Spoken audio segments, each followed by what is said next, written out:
My dream was to be a good person, but fate never seemed to give me such an opportunity. After being reborn in this world full of pirates, I decided not to be a poor person at the mercy of fate, but to become the strongest villain. This is the East Sea Rogue Town.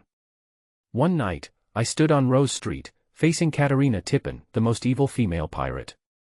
Her ugly face and tall body looked even more ferocious in the moonlight, while I was wearing a blood-stained white cloak of justice, holding a silver sword, and my eyes were filled with endless coldness. 3 years ago, I traveled to this cruel world and experienced countless hardships. From an orphan to a Navy officer, and now the temporary admiral of the East China Sea, I, nicknamed White Death, am no longer a small person who can be slaughtered at will. I have superb swordsmanship, master the 6 styles of the Navy, and possess the legendary ability of the Silence Fruit, which can eliminate sounds and even kinetic energy within a range. Viros. Don't be so shameless. Katalina Tippin yelled at me with her eyes wide open. I sneered and blew out a puff of smoke. Can the crime you committed be resolved by just saying you're going to quit the underworld? The corners of her mouth twitched, her eyes full of mockery, looking at the entire East China Sea. You are the only Navy scum who is not qualified to say these 2 words, right? Everyone knows that you are greedy, lustful, despicable, and murderous. In the past 3 years, the number of people who died at your hands must be at least 8,000. You're right. I narrowed my eyes and slowly drew out the famous sword at my waist. But, I killed those lowly pirates. Wouldn't it be better if all these maggot-like things died? But you've killed more than just pirates, right? She looked back at me coldly, her momentum rising.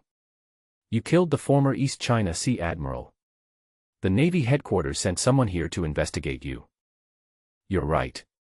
My eyes fell on the gradually thickening white mist behind her, but none of this matters anymore, because I've decided to let you die here to atone for the crime you committed 2 days ago. Hearing the words, 2 days ago, Katarina Tippin's pupils suddenly shrank.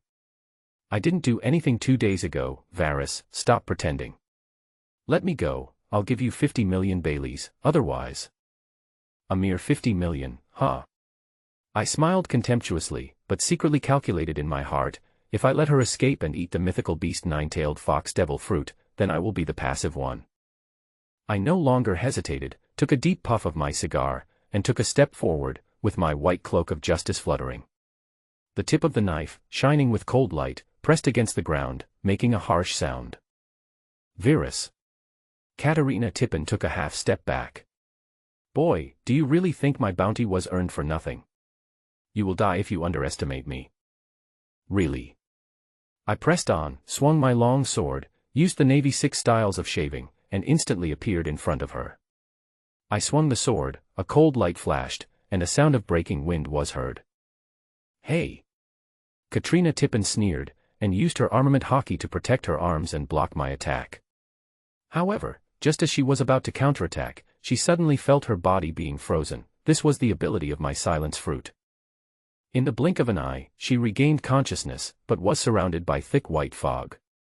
She inhaled a mouthful of poisonous smoke, and immediately coughed uncontrollably, with blood gushing out. At the same time, a silver dagger silently severed her artery, and my famous sword Suizu also pierced her heart. 2 streams of blood flowed out from different places, merged and rolled down in front of her chest. The vicious pirate finally fell to the ground, but her eyes were still tenacious. That woman? She asked with difficulty. Her name is Dora, and she's not a whore, I said word by word, slowly drawing the knife, enjoying the pleasure of her life slipping away. 10 seconds later, my knife was completely out, and blood splattered on Katarina Tippin's chest.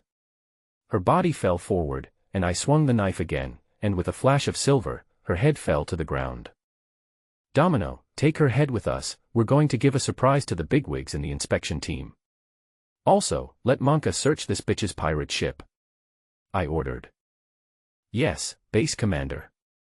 Domino emerged from the white mist, with long wavy golden hair draped over her shoulders. She was wearing a tight white Navy uniform, and a wide cloak of justice, which outlined her domineering and royal sister style. When we returned to the naval base, my men saluted respectfully. I nodded and praised them, then left. Domino followed closely behind with Dashiki. Dashiki tightly grasped the coin I gave her, her eyes full of longing and determination.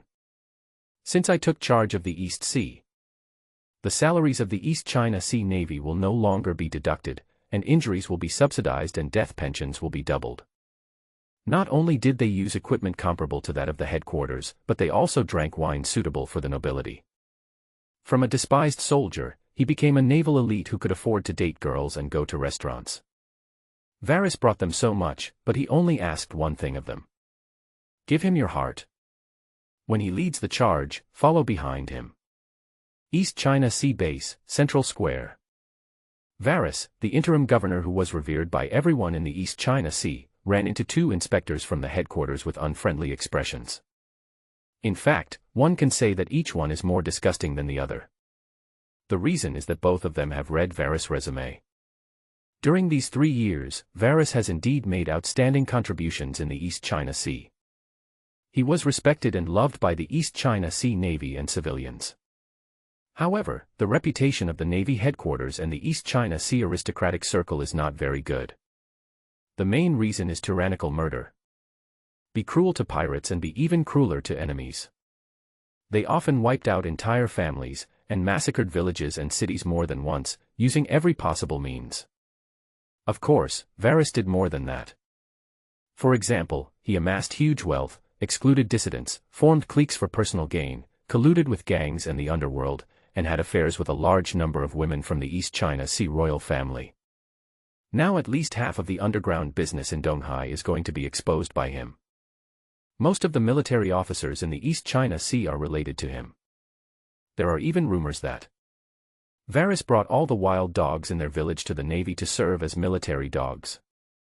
This is the rhythm of treating the entire East China Sea Navy as a private army.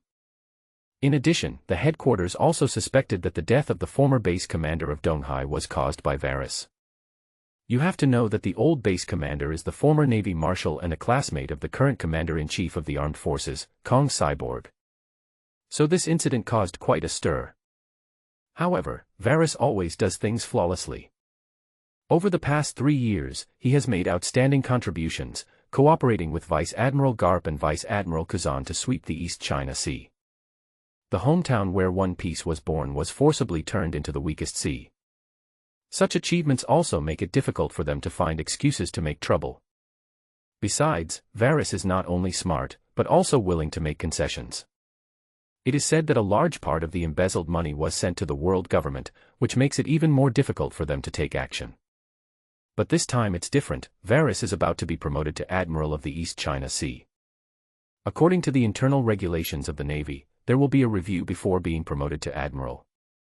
Generally speaking, this review is just a formality. But this time it is different. This is the best opportunity for the top leaders to eliminate the cancer. Therefore, Vice Admiral Tsuru, who had just been promoted to the Chief of Staff of the Navy General Staff, sent out his most trusted men. The most beautiful woman in the Marineford headquarters, a rear admiral with big breasts, a perky butt and long legs, and the future candidate for Admiral, Momosagi Gion. Then there is Shaitan Kaji, the #1 bootlicker, the ugliest men, the most wretched men, the #1 dwarf of the Navy, and the future candidate for Admiral. With their strength, they are not afraid of Varys's conspiracy, let alone being bribed by Varys. Viros. Seeing Varys coming in front of him, Kaji, a dwarf with a bowler hat, a khaki-plaid suit, and a wretched appearance and even more wretched temperament, looked up at him with displeasure. Damn it. He is even more handsome than the most handsome guy in Marineford. How can it be repaired?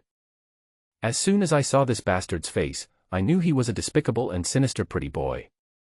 This time, my great Lord Cake, the future Admiral of the Navy, will definitely bring you to justice. With this mentality, as soon as Varys came to him, Kaji immediately started scolding him.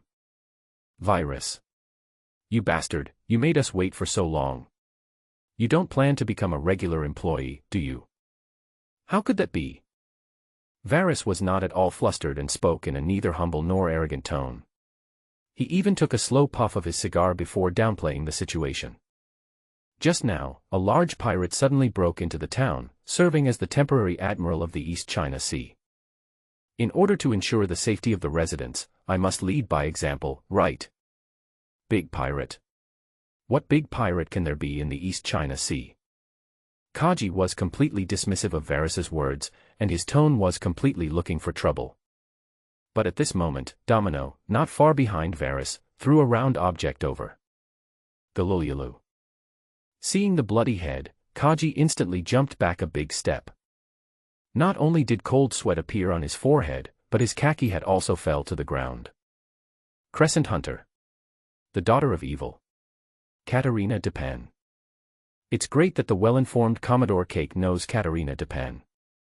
As he spoke, Varys' shoulders shook and his blood-stained white cloak fell off. Domino held Dashiji's little hand with his left hand and took the cloak with his blood-stained right hand. I just had a big fight, so I'll take a short break. Do the two inspectors mind? Then we'll talk tomorrow.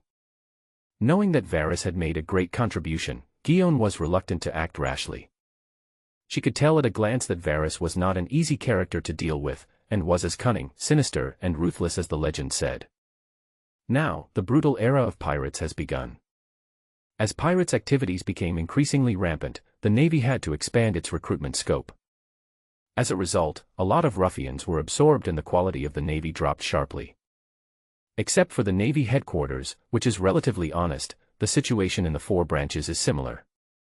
The Emperor is far away and there is no worst, only worse. After all the calculations, it turns out that the place with the best public security is East China Sea, the hometown of One Piece.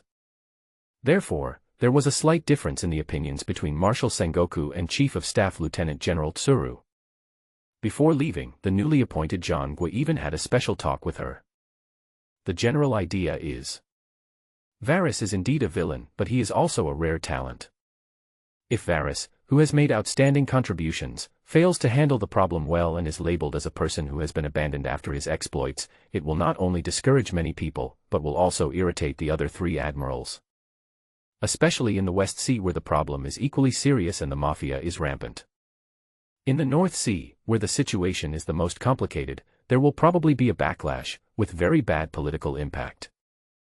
Those high-ranking officials of the world government who have been bribed by Varys will definitely take the opportunity to cause trouble for them. Therefore, this time, we must find conclusive evidence.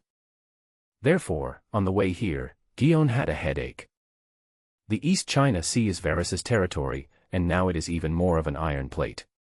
How can it be easy to find evidence? Besides, Varys was able to kill Katarina Depan without the help of Admiral Candidate Akiji Kuzan and Vice Admiral Garp. I'm afraid his strength also needs to be re-evaluated. Thank you very much, Brigadier General Guion, but tomorrow will be too late. I will treat you two to dinner tonight. How about we talk tonight?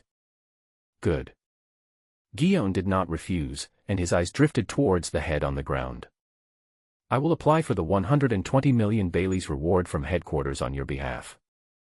Thank you very much. Varys uttered these two words and deliberately glanced at the tall big peach rabbit in Guion. Viros. Seeing his goddess being peeped at, the future general candidate Shaitan Cake became angry. Viros. What are you looking at, you bastard? Oh. But Giaji's rage was met with a sneer from Varys, and his eyes remained as arrogant as ever. I am admiring Ms. Guion's proud breasts and praising this cradle of life with my eyes.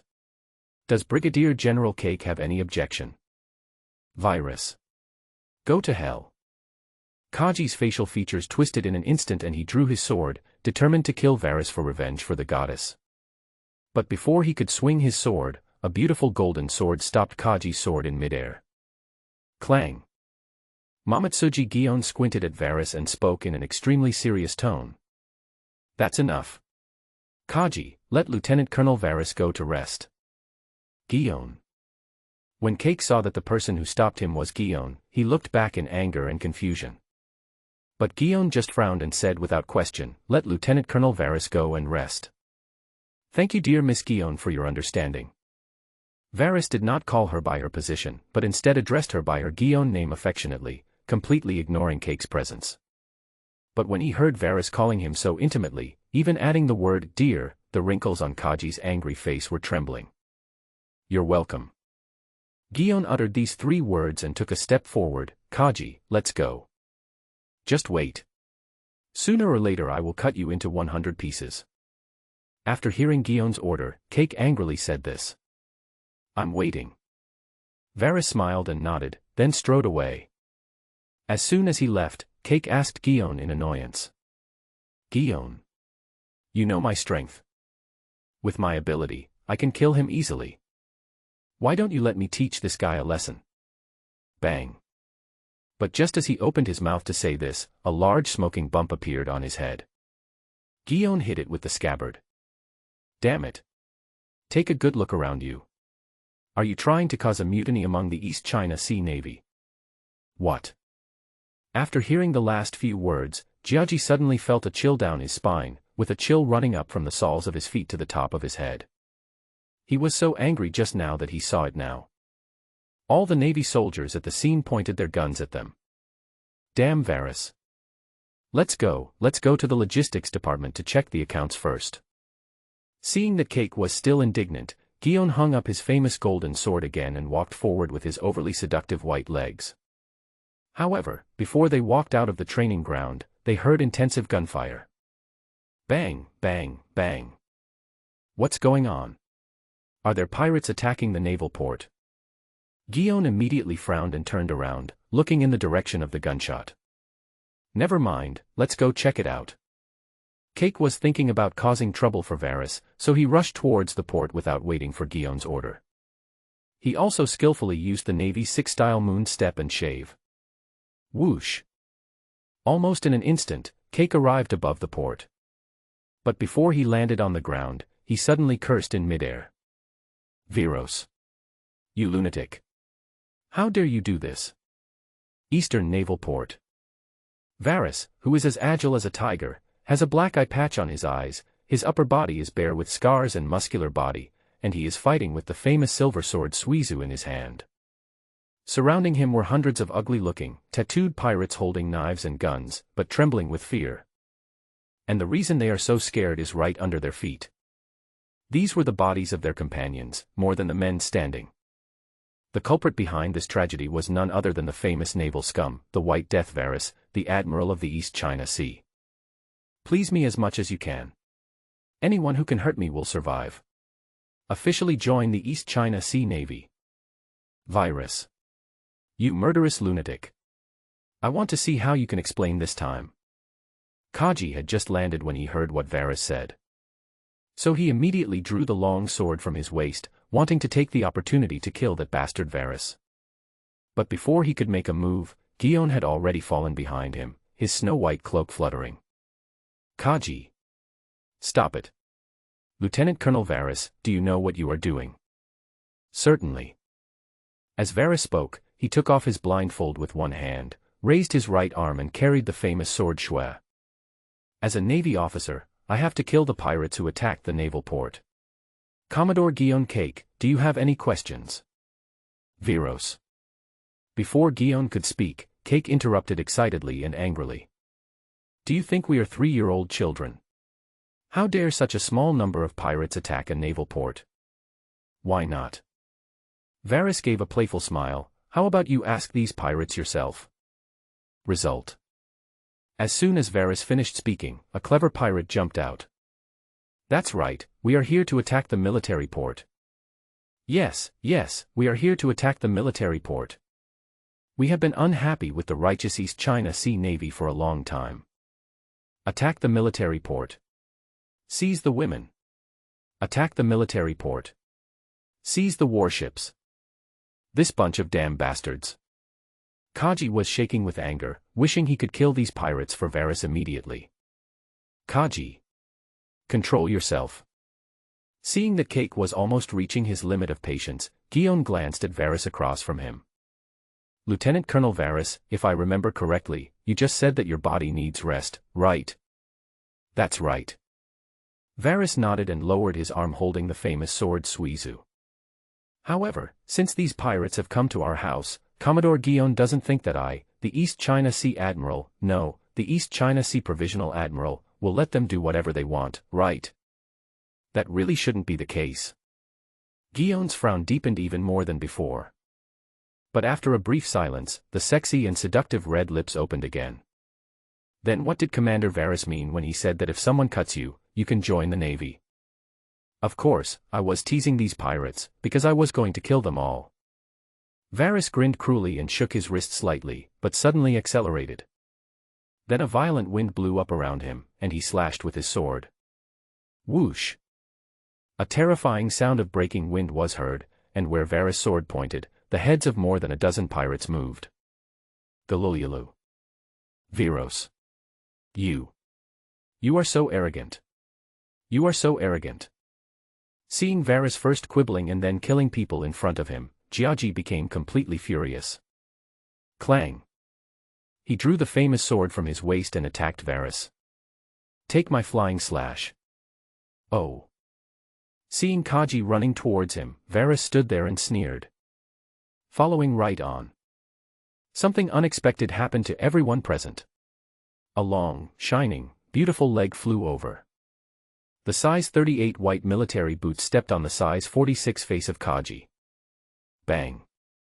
There was a crisp explosion, and cake was launched like a cannonball, crashing into the East China Sea in an instant. Plop! After the loud sound of someone falling into the water, the world became completely quiet, and not even a bubble appeared on the water surface. It is obvious that Cake is a devil fruit user, and after falling into the water he became a motionless waste. What's even more interesting is that Gion didn't even try to save him, but instead stood in front of Varys. Viros. I know you want to provoke this idiot into taking action and create conflict with the inspection team. Then you can use this excuse to get another group of people who are favorable to you to examine you. But I want to tell you, Varys, as long as I am here, I will not let you succeed. Commander-in-Chief Gion is indeed very smart. Facing the tall and beautiful woman in Gion, Varys smiled with appreciation. However, this time, Brigadier General Gion might have guessed wrong. Guessed wrong. Gion's beautiful eyes were half-narrowed, staring closely at Varys' eyes. She wanted to find a flaw in Varys' eyes, but unfortunately he failed. That's right. Varys nodded and then snapped his fingers again. A naval captain with golden hair, a military cap, a sleeveless naval vest, and an axe on his back, quickly rushed over and lit a cigarette for Varys.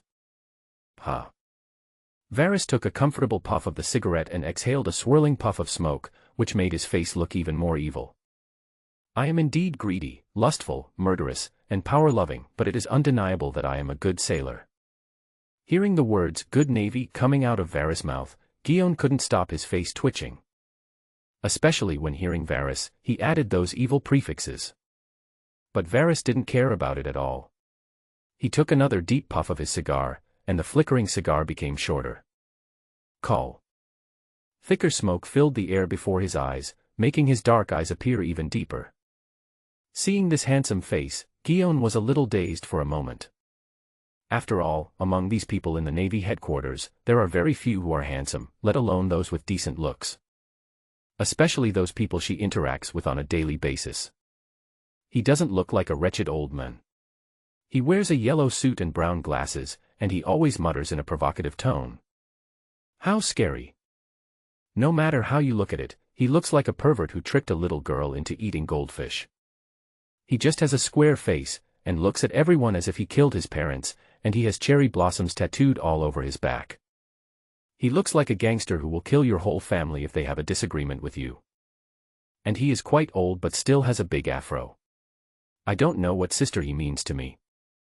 The old glass scallop who always hangs out with Old Man Cap and has a love-hate relationship with him, and who wears round-frame glasses and plays with goats. There are also things like burning mountains, boning, cake, flying squirrels. It makes me want to vomit just thinking about it. This model of Varys is indeed a rare and high-quality item in the Navy headquarters. Commander-in-Chief Gion, I want to ask you a question. After a brief silence, Varys stared at Gion's chest and said, Before coming to Donghai, you should have read my file, right? Certainly. Although he hated Varys' gaze, Gion did not weaken his spirit at all and still kept his head held high. Then you should know that the people I killed were all pirates. Is that correct? Of course it's okay for you to kill pirates. But the relatives of those pirates are innocent. Innocent. When there's an avalanche, no snowflake is innocent. What's the meaning? Ms. Gion, I want to ask you, do those people killed by pirates have any family members? Yes, but that's no excuse for you to massacre civilians. Guillaume's tone was a little weak, but his eyes soon became firm. Good. Varys didn't care about her expression at all, he just stared at the place he liked to look at. Let's not talk about that. I would like to ask how to deal with harboring pirates according to the Navy system. 5 to 10 years of detention, those who disobey can be killed on the spot. Okay, then what should we do if someone uses the illegal proceeds of a pirate and fails to report it? Confiscate the illegal gains, impose 3 to 5 years of detention, and impose a fine of 100,000 to 1 million peso. If they can't pay, or don't want to pay, they will be rude and resist the law. The detention period will be doubled, and those who resist the law can be killed on the spot. Guillaume's voice sounded a little weak when he said this. Well, you are worthy of being Miss Guillaume, Commodore of the Marine Headquarters. There was no trace of complacency of a winner in Varys' words. He just praised and asked slowly. Then let me ask you another question. Do you know how many pirates there are in the East China Sea? I don't know. Guillaume shook his head, and surging white waves began to surge in front of him. Then let me tell you. Varys took another drag on his cigar, exhaled the smoke and said a number. As of yesterday, there were 18,532 wanted warrants. And these are the main officers or captains of the pirate groups. What do you want to say by saying this? This cannot be used as an excuse for you to massacre civilians. Don't worry, I haven't finished what I'm saying yet. Miss Guillaume, do you know what this number was 3 years ago? How many? 253,743, what a terrifying number. Even if each of them leads 10 crew members on average, that would be 2.5 million people. Do you know how many ships they plunder, how many kingdoms they pillage, and how many people they kill in a year? Do you know how much the death rate of civilians in the East China Sea has dropped in the 2 years since I took charge? Do you know how many people I have saved in disguise? After hearing this, Guillaume's face turned pale. She knew that what Varys said was true. Noticing Guillaume's embarrassment, Varys took another puff of his cigarette and spoke slowly. Ms. Guillaume, do you know how many prison cells there are in all the branches of our navy in the East China Sea? You know, every year these pirate families help pirates hide and transfer their assets. How much tax revenue will the major kingdoms lose, and how many people will be sacrificed in the navy? Do you know how much the Donghai branch owed soldiers in military pay and death benefits 3 years ago? That's enough. Listening to Varys's words, Guillaume certainly understood Donghai's difficulties and remembered what Marshal Sengoku said. There is nothing wrong with using these strong measures to deal with the increasingly fierce pirate wave. Let's not talk about killing pirates anymore. Now it's my turn to ask you. How do you explain collusion with underground forces, the noblewoman of the Conqueror kingdom, nepotism, and cliques? These. Varys already knew that she would ask these questions. There was a thoughtful look in his eyes, and then his gaze slowly lowered. It moved from the chest to the slender waist, and then from the slender waist to the snow-white thighs. Finally, the sight was fixed on the outside of Guillaume's thigh. That lifelike black spider tattoo. Well, where should I start? First, they colluded with underground forces, then the noble lady of the Conqueror kingdom, then they appointed people based on personal connections, and finally they formed a clique for personal gain. When Guillaume noticed that Varys was staring at the tattoo on his thigh, he showed a rare trace of embarrassment. Obviously, the tattoo on this beautiful leg is not simple. Good. Seeing Guillaume's expression, Varys retracted his gaze and looked directly at Guillaume's face. With Guillaume feeling a little embarrassed, the rhythm of the following conversation depended entirely on him. Let's talk about colluding with underground forces first. May I ask Miss Guillaume, what does colluding with underground forces mean? You ask me. Guillaume stared at Varys with sharp eyes. Don't you know what you have done? Which of these underground businesses in the East China Sea has not been exposed by you? That's true. Seeing that he understood it so clearly, Varys nodded decisively. You actually admitted it. Guillaume's expression suddenly changed to one of sternness and murderousness, and his right hand was already on the famous golden sword. That's right. Varys nodded nonchalantly, and even took another puff of his cigarette before asking back. Since the headquarters already knew about it, Why didn't they send anyone to arrest me for so long? Are you playing word games with me, Varys? Guion Weiwei drew out his famous sword and his eyes became even sharper, as if he might chop off Varys' head at any time. But Varys still didn't care and continued to ask. Ms. Guion, what do you think of our East Coast Navy's equipment? Very good. What about the combat effectiveness, morale, and achievements of the East China Sea Navy? Very strong. What about the current security in the East China Sea? The best in the world. Then may I ask why Miss Guion ended up like this? Are you trying to take credit for yourself? No. Varys shook his head slightly, with a hint of disappointment in his eyes. What do you mean? Being led by Varys again and again, Guion seemed a little angry. Ever since she joined the Navy headquarters, she has been the pride of the world and has not suffered such contempt for a long time. If that bastard Kaji had dared to look at her like that, she would have cut him into 800 pieces. What I mean is very simple, so simple that it can be summed up in just one word. Turning his gaze to her chest again, Varys silently thought of 4 words in his heart. Which word? Guion asked somewhat angrily. Big breasts. Varys almost let the cat out of the bag, but changed his words in time. I mean money.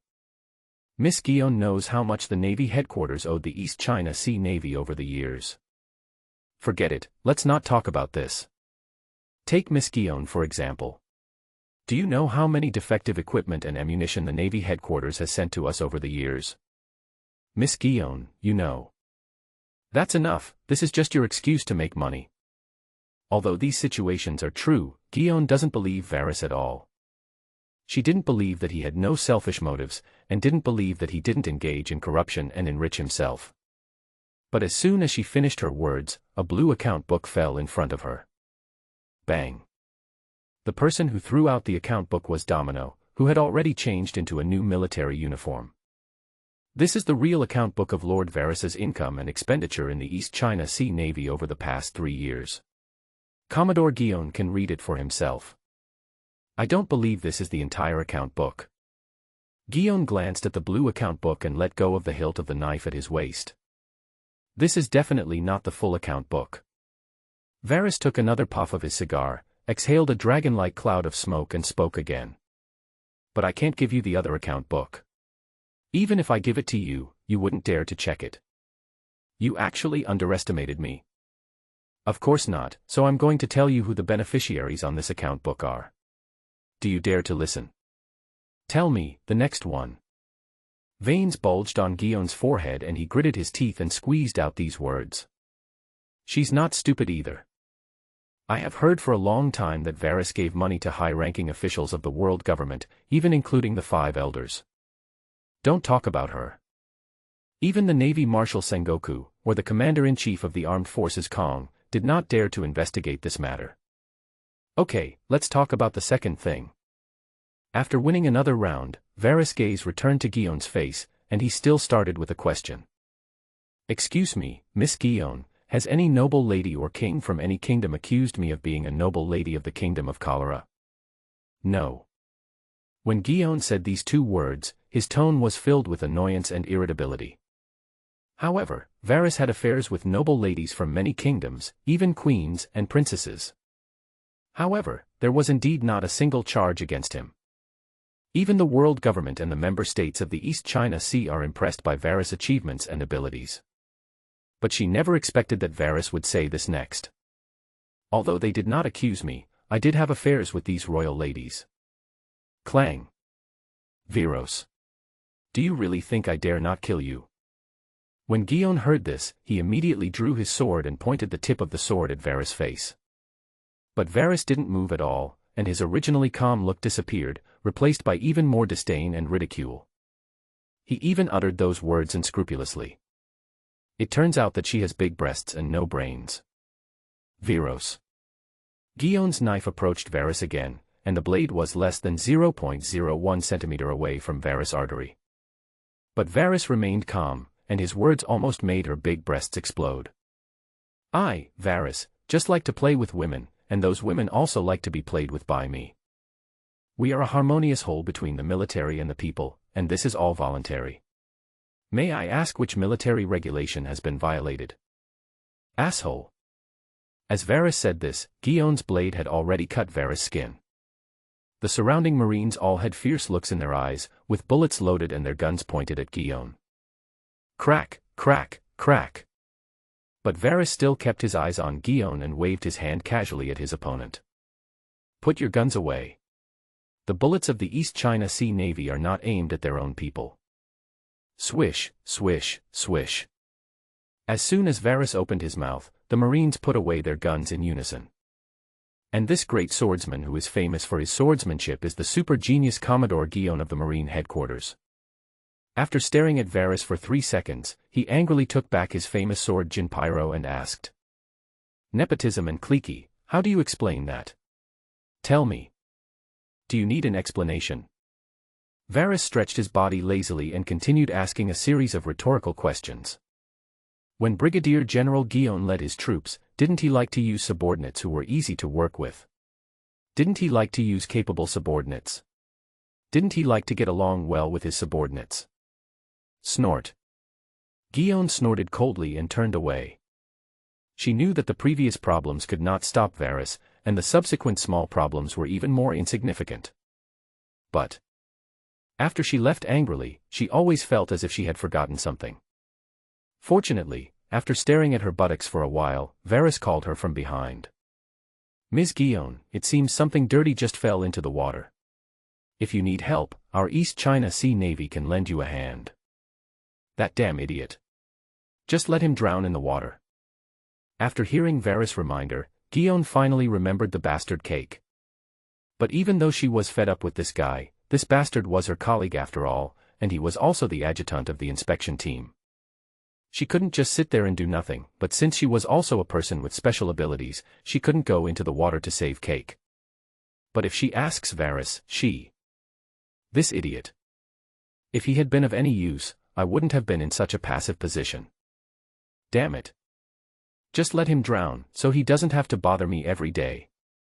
Gion secretly complained in his heart, and unknowingly transferred almost all the anger he had received from Varys to cake. Varys looked at the woman without saying anything, then smiled, took a puff of his cigar and snapped his fingers. Bang. After a crisp sound, 2 Marines jumped into the water and pulled out the embarrassed Commodore Cake of the Navy headquarters. When Gion saw the wretched and weak Cake, he came up to him with a grim face and kicked Cake in the stomach. Bang. After a loud muffled sound, Cake turned into an ochre-colored meteor and disappeared from the sight of Gion and Varys. After getting rid of this annoying guy, Gion also vented most of her anger and returned to her cool and elegant ladylike appearance. Viros, don't be too proud. If I catch you in the future, I will never let you go. Rest assured. Seeing her expression, Varys smiled and nodded. My handle will only be caught by the woman I like. I will hide it from Brigadier General Gion. Clang. Hearing that Witless dared to make a dirty joke, Gion drew out the long sword at his waist with a sharp look in his eyes. Velis. Draw your sword. If you can defeat me, the inspection team will leave the East China Sea tomorrow. But what Varys said next almost made Gion get a stitch in the side. I refuse. Are you scared? No, I just don't like hitting women. You look down on women. No, quite the opposite. Varys shook his head, and there was no trace of joking in his next words. Facing a strongman like Brigadier General Gion, I can only use my full strength, even using everything I can, to have a chance of winning. Miss Gion should also know that I will never give up until I achieve my goal, and my methods are extremely despicable, disgusting and vile. A scum of the Navy who was enough to cause Miss Gion extreme discomfort both physically and mentally. So, Miss Gion, are you sure you want to have a passionate battle with someone like me? Varys said as he took another puff of his cigarette, the burning part of the cigar flickering orange. The curling smoke flickered, making Varys's face even more mysterious. Hee hee. Faced with such a Varys, Gion only responded with a sneer and practical actions. Clang. The golden sword was unsheathed, and with a flash of the sword, it flew and slashed. But Varys was prepared, and dodged the attack with a high-speed burst of his feet. Call out. The famous silver-white sword Suizu was like a spirit snake spitting out its tongue, and it stabbed straight into Gion's chest. Shaving. What a fast speed. Gion saw through his moves at a glance and instantly raised his golden sword to block. Clang. The two men held their swords in midair, and sparks flew when the two swords collided, and it seemed that they were evenly matched. But what Varys said was despicable was really despicable, and he immediately used the milk-grabbing dragon wave. Get lost. Gion used a powerful sword to chop Varys in half, then raised his beautiful legs and used the 6 styles of the Navy. Kicking technique. Storm kick.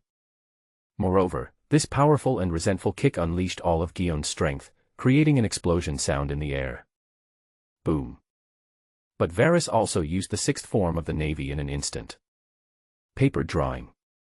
This is the most effective way to dodge physical attacks. The whole person was like a paperman, floating and dancing in the wind, and 90% of the force was removed in an instant. While dodging the kick, Varys began his despicable behavior again, and his evil claws flew straight towards Gion's thigh tattoo. Damn it. Gion really didn't expect Varys to be so shameless, so he simply didn't hold back and used his ultimate move. Sword skills. Pink. Cut off the cigarette. A pink sword energy rushed straight to Varys' throat at an extremely fast and tricky speed. Attack the enemy where they must be rescued. She just couldn't believe that Varys, who was willing to risk his life, would dare to touch her thigh. But she didn't expect it, and no one expected it either. Varys actually didn't dodge and fiercely touched Gion's thigh tattoo. As expected of you, Lord Varys. A role model for us. You even dare to touch the inspector's butt. Ha ha ha. Lord Varys is mighty. Not good. Lord Varys is in danger. Don't get excited, recruit. Master Varys will not lose. Just watch carefully. Lord Varys will never lose. Damn bastard. Feeling suddenly taken advantage of, Gion's anger rose and her pretty face turned red. So he didn't hold back anymore and used the ferocious sword skills that he would use against pirates.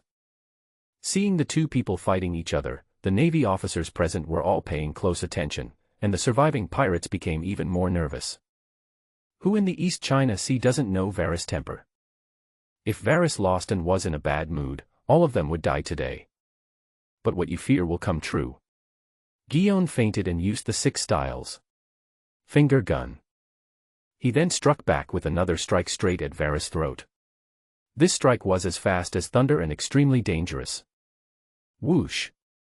But when he saw the pink knife light approaching his throat, Varys smiled coldly without panicking, and a black mark flashed on his neck. Clang. The pink knife light hit the black pattern, and instantly a sound of metal hitting metal was heard. This black mark is naturally the armed color domineering. It can be attached to the surface of the body for defense, or attached to the fist for attack, and can cause damage to the natural system. But this is not enough, because his armament Haki is there but weak. But fortunately, he still has the ability of the fruit. He also made the highest grade iron block, the kind that can be moved, which can perfectly resist this damage. Virus. Get out of here, you despicable bastard. Gion cursed and returned to his crazy hacking. Seeing that Varys used the armament Haki and was more flexible than her rage grew even more. Only then did she realize that Varys's previous words were completely a lie, deliberately designed to make her let down her guard and take action. With Varys' strength, he could suppress her without resorting to such despicable means. But this bastard said something like that. Not only did he take advantage of her, but he also blocked her mouth, leaving her speechless. Bastard. Bastard. Asshole. Varys. You despicable Navy scum, I will kill you. Whoosh, whoosh, whoosh. The more Gion thought about it, the angrier he became, and his sword moves became faster and faster, but his sword techniques became more and more chaotic, and he wasted a lot of energy. But Varys looked at her chopping skills with the knife and did not take the opportunity to attack. Instead, he kept moving around, looking as if he was overwhelmed. Gion was trembling with the knife he held, obviously exhausted, before he dodged more than 10 meters away in one step. He took another deep puff of the cigar, and the flickering cigar quickly became much shorter. Call. After comfortably exhaling a dragon-like smoke, Varys slowly spoke. As expected of Miss Guion, the genius from the headquarters, I, Varys, am indeed inferior to you in terms of swordsmanship. Snort. Guion knew that he couldn't defeat Varys, so he glared at Varys fiercely. He threw away his large navy cloak, gritted his teeth and turned around with an angry look on his face. But at this time, a small, khaki-colored shadow suddenly flew over from midair. Like a cannonball, it flew straight towards Varys. Virus. You die. Commander General Cake. Varys had naturally discovered Cake a long time ago, but he was unable to face the sudden attack of this Commodore of the Navy headquarters. Varys remained motionless and used Navy-style 6, Iron Block again. A move that can quickly enhance defense in a short period of time. He let Kaji's violent and powerful punch hit his abdominal muscles hard, and then he spoke lightly with a cigar in his mouth. Commander Cake, your fists don't seem to be as hard as your mouth. Do you want me to arrange a banquet for you, and then we can discuss after you have eaten your fill? Damn it. Do you think a block of iron can stop my fist? Ji gritted his teeth in hatred and punched Varys' abdominal muscles violently with dense fists like raindrops. He hated three things the most in his life: someone was more handsome than him, someone said he was not strong enough, and someone was close to Guion. This bastard. Not only did he stare at Guion's big breasts, he even touched her smooth, tender, white, long, straight and beautiful thighs. Unforgivable. Varys, I will definitely kill you. I will be the one to protect Guion's thigh. Bang, bang, bang. Snap, snap. Beep, beep, beep. Da-da-da. The more Kaji thought about it, the angrier he got, and his punches got faster and faster, but the damage they did was less and less. Damn it. You forced me to do this. Kaji looked up at Varys' expression and saw that he was still smoking. In an instant, his eyes were filled with bloodshot, as if he was an ancient ferocious beast that had been irritated. How dare you look down on your uncle Jiaji? Go to hell. Kaji's fist instantly turned into a strange beast claw, covered with pure black armament Haki, and he punched with all his strength. Boom. The sound of a sonic boom was heard instantly, and Cake's already wretched expression became hideous and distorted. Don't want.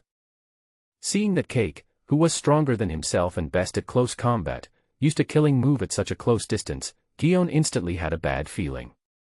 But Kaji, who had made this move, saw that Varys was still unprepared, and his fist suddenly changed direction. In a flash, it was about to hit Varys' crotch.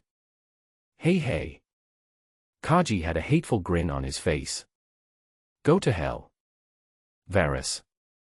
After this punch, you have to kneel down at the feet of the great Commodore of the headquarters, the super genius of the Navy, Mr. Cake. This is the price you pay for touching Guion's thigh. However, just as his fist was about to hit Varys, Kaji's expression suddenly changed into one of horror. Paper drawing. Damn it. Then there was another blackness above his head, and a large hand was pressing on his head. In a flash, Varys pressed his face to the ground and slammed it into the ground again. Boom. In the blink of an eye, horrifying spiderweb-like cracks appeared on the ground within 30 meters with the upside-down Kaji as the center. The naval genius of the Marine headquarters, the future candidate for the Admiral of the Navy, the famous Commodore Cake, fought for less than 15 seconds. Upside down. Defeat. That's enough, stop fighting. Seeing Cake's miserable condition, Guion put away his famous golden sword, came to Varys and spoke coldly. We will leave Donghai tomorrow, and our investigation of you is over. Thank you. Varys let go of Kaji's head and glanced at Guion's huge chest. Ms. Guion, please come to the welcoming banquet tonight. I don't have time. Guion spat out 4 words coldly, grabbed the collar of Cake's suit and walked away, like dragging a dead dog. But as soon as she turned around, the Marines around her cheered excitedly. Woohoo! Long live Lord Varys. Congratulations, Lord Varys. You have successfully taken over as the Admiral of the East China Sea. What a shitty Commodore of the Marine headquarters. He is nothing but a piece of shit in front of the adults. Lord Varys is mighty. Lord Varys is invincible. Ha ha ha, I must have a nice drink tonight. Captain Monka. Hearing the shouts of his men, Varys smiled with the corners of his mouth slightly raised. Yes, Lord Varys. Monka, a man with short golden hair, a naval colonel who would be known as the steel-mouthed Axe King in the future, saluted Varys with eyes full of reverence. Arrange the guarding shifts for tonight. The other brothers, have fun tonight. Your lovely Miss Domino will pay for the whole thing. Yes, Lord Varys. Monka swallowed excitedly, and the marines around him shouted "Long live" excitedly. But Guion, who was dragging Cake away from the port, frowned even more when he heard these voices. A few minutes later, Guion threw Cake into the infirmary and picked up the pink phone to communicate with Marshal Sengoku. As soon as the call was connected, the cute pink snail turned into a wretched look. No more jerk-off. Sengoku, what's wrong? Is Guion-chan in trouble? The review is over. We will return to Marineford tomorrow. There was a hint of annoyance in Guion's tone, but Sengoku seemed not to notice. Oh. It seems that Varys is quite capable. He conquered so quickly, ahem, well done. However, Guion was now preoccupied with his own affairs and did not care about Sengoku's outspokenness. After communicating with Varys, her faith in purity and justice was slightly shaken. Marshal Sengoku, do you think a navy like Varys is a good navy? This. Marshal Sengoku seemed to have finally understood Guion's emotions, and his tone became deeper and warmer. Guion, do you think the justice of the navy can extend to every corner of this world? Guion answered quickly. No.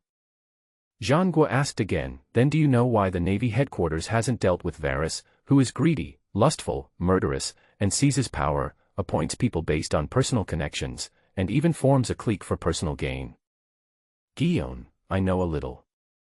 Zhangguo, tell me about it. Guion, because he made outstanding military achievements and brought peace to the East Sea. Zhangguo, that's right, but only half right. Guion, what else? Zhangguo, he is a man with a bottom line, a navy who believes in relative justice. Guion, bottom line. Relative justice.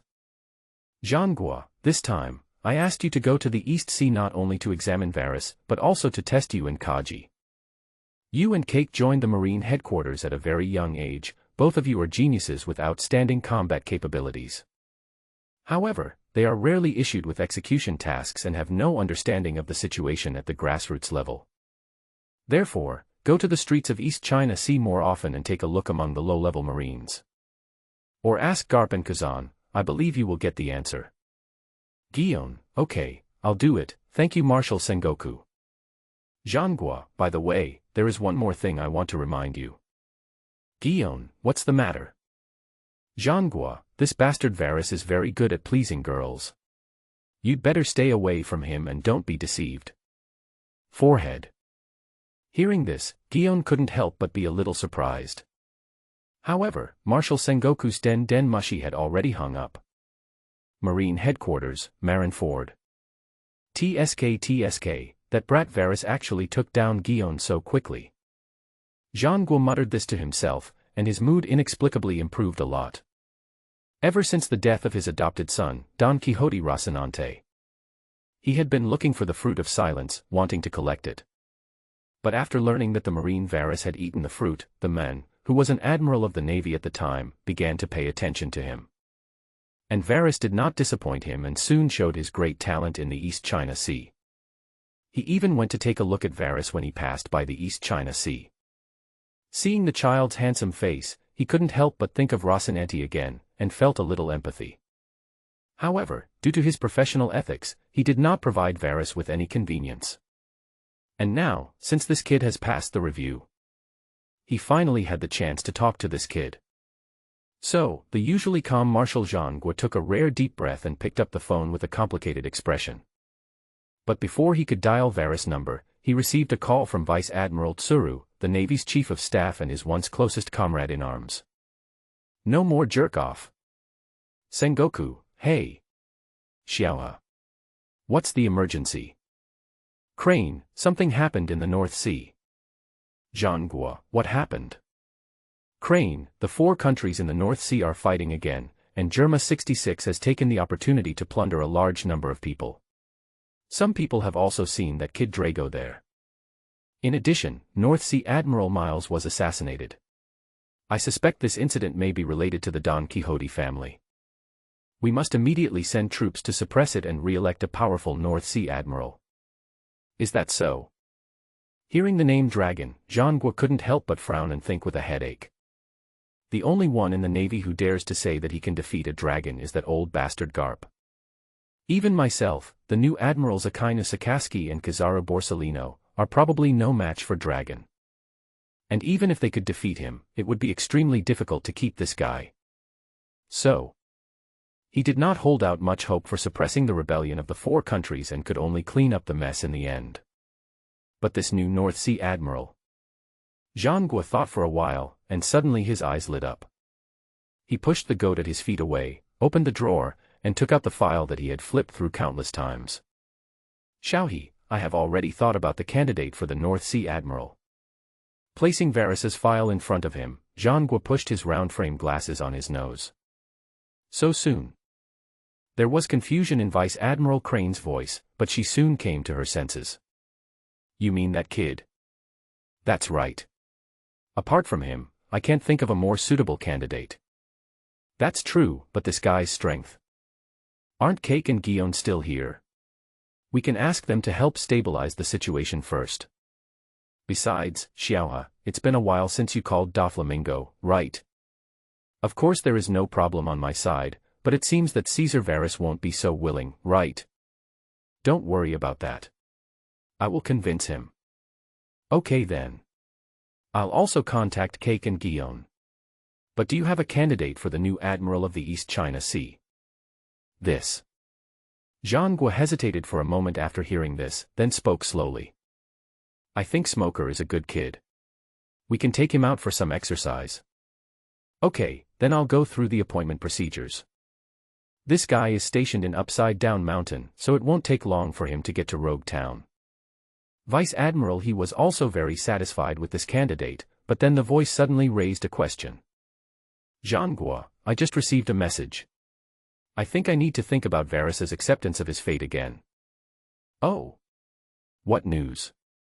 Sengoku frowned when he heard Crane's words. Vice Admiral Tsuru, the telegram just came back from Guillaume, Lieutenant Commander Caesar Varys, the temporary Admiral of the East China Sea Navy, not only defeated her and Cake easily. Moreover, he also killed the great pirate Moonlight Hunter, the evil girl, who had a bounty of 120 million berries. His strength is at least at the level of a major general of the headquarters. What? Zhangguo widened his eyes in shock, his heart pounding. Today, Pele has not been overissued, and there are no more than 100 pirates in the entire ocean with a bounty of over 100 million. The highest bounty on Whitebeard Edward Newgate is only 2.3 billion. The other 3-4 emperors, Kaido the Beast has 1.532 billion belly, Big Mom Charlotte Lean has 1.24 billion belly, and Wang Ji only has 470 million belly. The strength of hundreds of millions of pirates is quite terrifying. And not to mention these pirates, just the two geniuses of the headquarters, Guillaume and Cake. In this headquarters, there are no more than a pair of major generals who can be said to be better than the two of them. Even some elderly lieutenant generals were no match for the two. Could it be that this guy Varys has been hiding his abilities? He just wants to use the East China Sea as a base, train the East China Sea Navy into a private army, and then fulfill his own ambitions. Zhangguo had a complicated mind, and the more he thought about it, the more confused he became. But soon, Vice Admiral he gave suggestions. Zhangguo, why don't we do this for now? Let him be transferred to Beihai to quell the rebellion, and then make a decision based on his every move. If his problem is really serious, then transfer him back to the headquarters and give him a promotion. Now that the situation in the Four Seas has collapsed, the so-called Four Emperors have reached a tacit understanding and occupied the second half of the Grand Line. Varys is indeed a rare talent and a high-level combat force that should not be wasted easily. Putting him under our command will make it easier to control him and prevent him from going astray. If his problem is not as serious as you think, let him stay in Beihai. Using him to contain Germa 66, Don Quixote and those mafia families, the outcome couldn't be any worse. At least a stable North Sea wouldn't be a bad thing. We can even. Let me think about it. Although he knew that what Xiao said made sense, Zhangguo felt vaguely uneasy. Navy Infirmary. Damn it. Varys. How dare you hit me in the face? Don't you know that I make a living by my face? The wretched man Kaji, who had just woken up, started yelling in front of the beautiful nurse. But when she heard him say bad things about Wireless, the young and beautiful female nurse's expression immediately turned cold and she slapped the alcohol-soaked gauze hard on Kaji's face. Bang.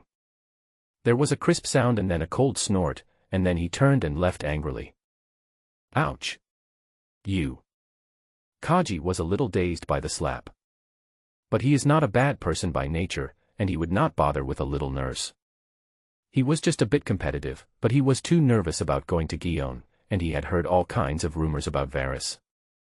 After encountering Varys's deliberate stimulation, he became strongly hostile to Varys.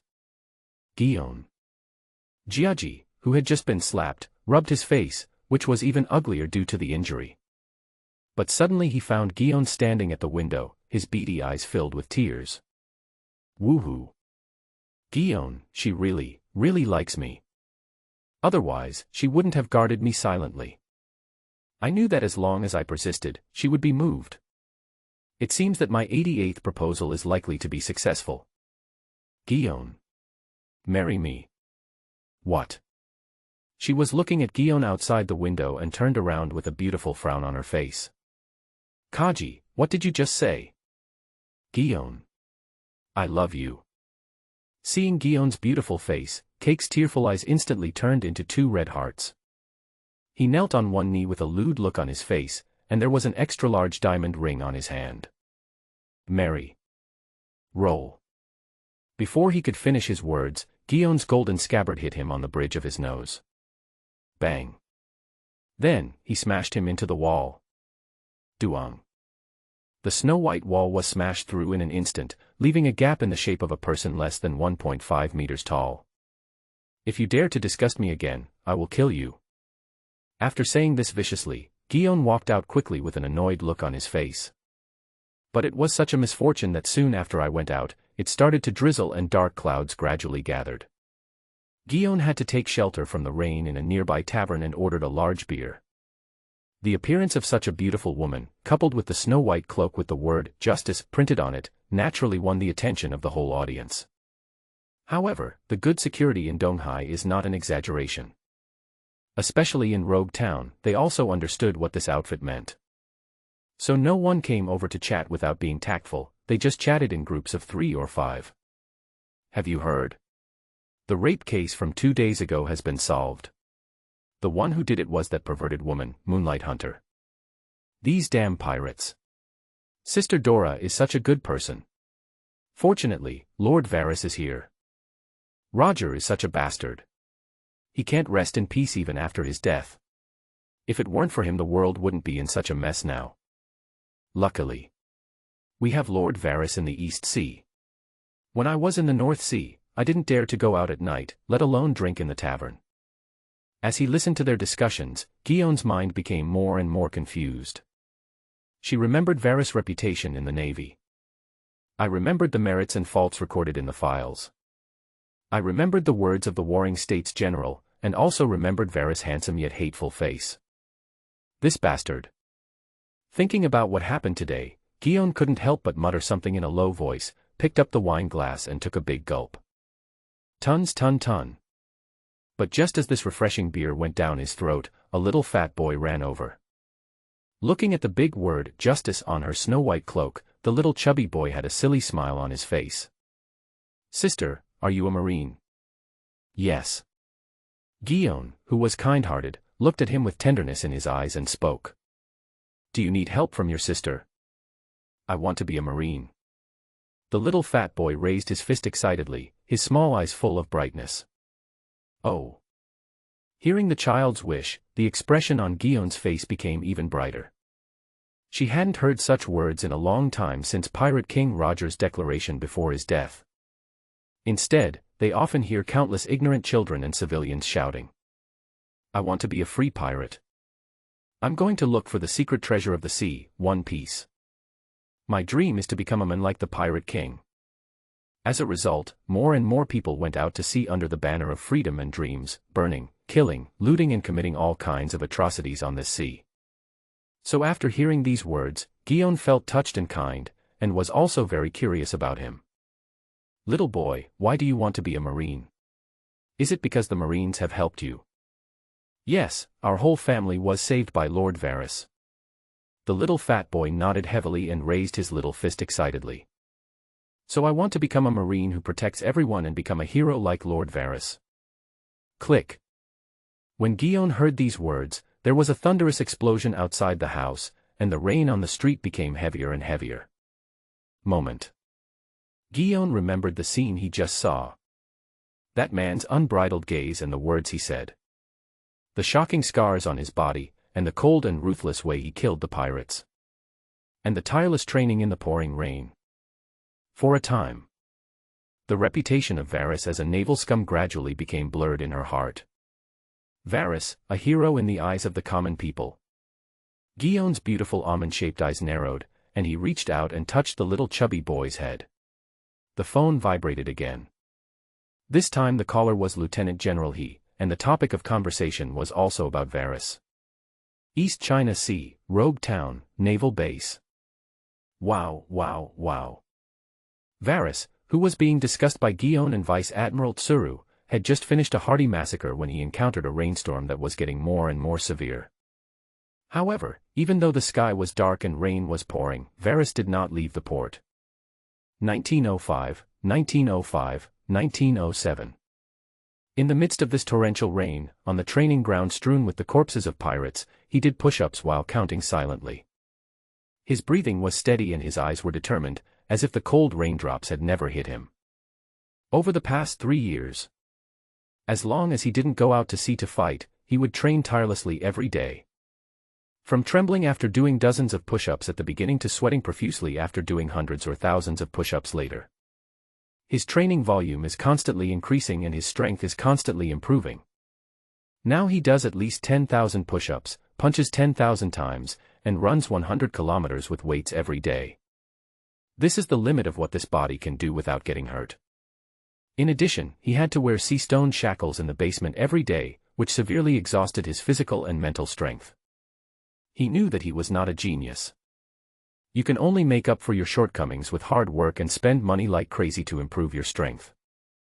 And he has a clearer understanding of his own strength. The reason why he was able to defeat Cake with one blow just now was because Cake had just come out of the sea and had not yet recovered his full strength. As for Gion, his mood was completely disturbed by him. If this woman gets completely serious, she'll start a war of attrition with him. If I don't use more despicable means, I will definitely not be able to defeat her. And she can only be considered an ordinary genius in this ocean. In this world, there are too many people who are stronger than him, and too many monsters. For example, Garp's fist is unparalleled, Hawkeye is superb in swordsmanship, Red Hair is domineering, Whitebeard is the most destructive, and Big Mom has the soul fruit and the iron balloon. Everyone's strengths are different, but there is one thing in common. That is a strong physique, or an excellent bloodline that has been passed down from generation to generation. Either they are from the Bacani tribe, the D tribe, or some rare race. But he is none of these, he is just an ordinary person. 3 years of crazy training and life and death struggles, plus he spent a lot of money on cultivation. Not counting the conspiracy, he was only at the level of a brigadier general, not even a peak brigadier general. This is also the reason why Varys is so greedy for the giant's physique. A good body is so important. Using the 6 styles requires physical strength, using powerful swordsmanship requires physical strength, and using armament Haki, observation Haki, and Conqueror Haki all require strong physical support. Other people's bodies are like a reservoir, and using skills is equivalent to pouring a basin of water, and it can also recover quickly. His body itself is a basin of water, and he will fall down immediately after being splashed with a basin of water. You may even have to lie in bed half dead for 3 days. Varys simply couldn't and wouldn't be able to accept this huge gap. In my previous life, he didn't even have a chance to roll. In this life, We have arrived in the world of pirates where strength is respected. I won't be an ordinary person anymore. Even if he was going to die, he wanted to be the best. Eat the best meat, drink the best wine, and date the most beautiful girls. No more jerk-off. Lord Varys. Marshal Sengoku is calling. Varys had just done 1957 push-ups when Domino came up to him with an umbrella. Please connect me. Yes. Domino knelt on one knee on the ground with her beautiful snow-white legs, holding the Den Den Mushi in both hands and pointing it at Varys. The moment the call was connected, Den Den Mushi transformed into a dignified Sengoku figure. Congratulations, Lieutenant Colonel Varys, our headquarters has approved your review and bonus. Effective immediately, you are officially promoted to Navy Captain, 517th Branch Base Commander, North Sea Headquarters. But before he could finish his words, Varys interrupted him with a cold voice. Marshal Sengoku, are you trying to force me to leave the Navy? Hearing Varys's cold tone, Jean Guo frowned although he was not angry. Any leader would not allow his subordinates to talk to him like this. So, he asked back in the same stiff tone. Velis, do you know what the consequences of saying this will be? The worst that can happen is that I'll be sent to Impel Down. Varys continued to sit down and do his push-ups, letting the cold rain hit his cheeks and back. Viros. Jean Guo's eyes narrowed, which showed that he was really angry. It seems that you have already thought of a way out. Are you planning to leave the Navy and become a pirate? How could that be?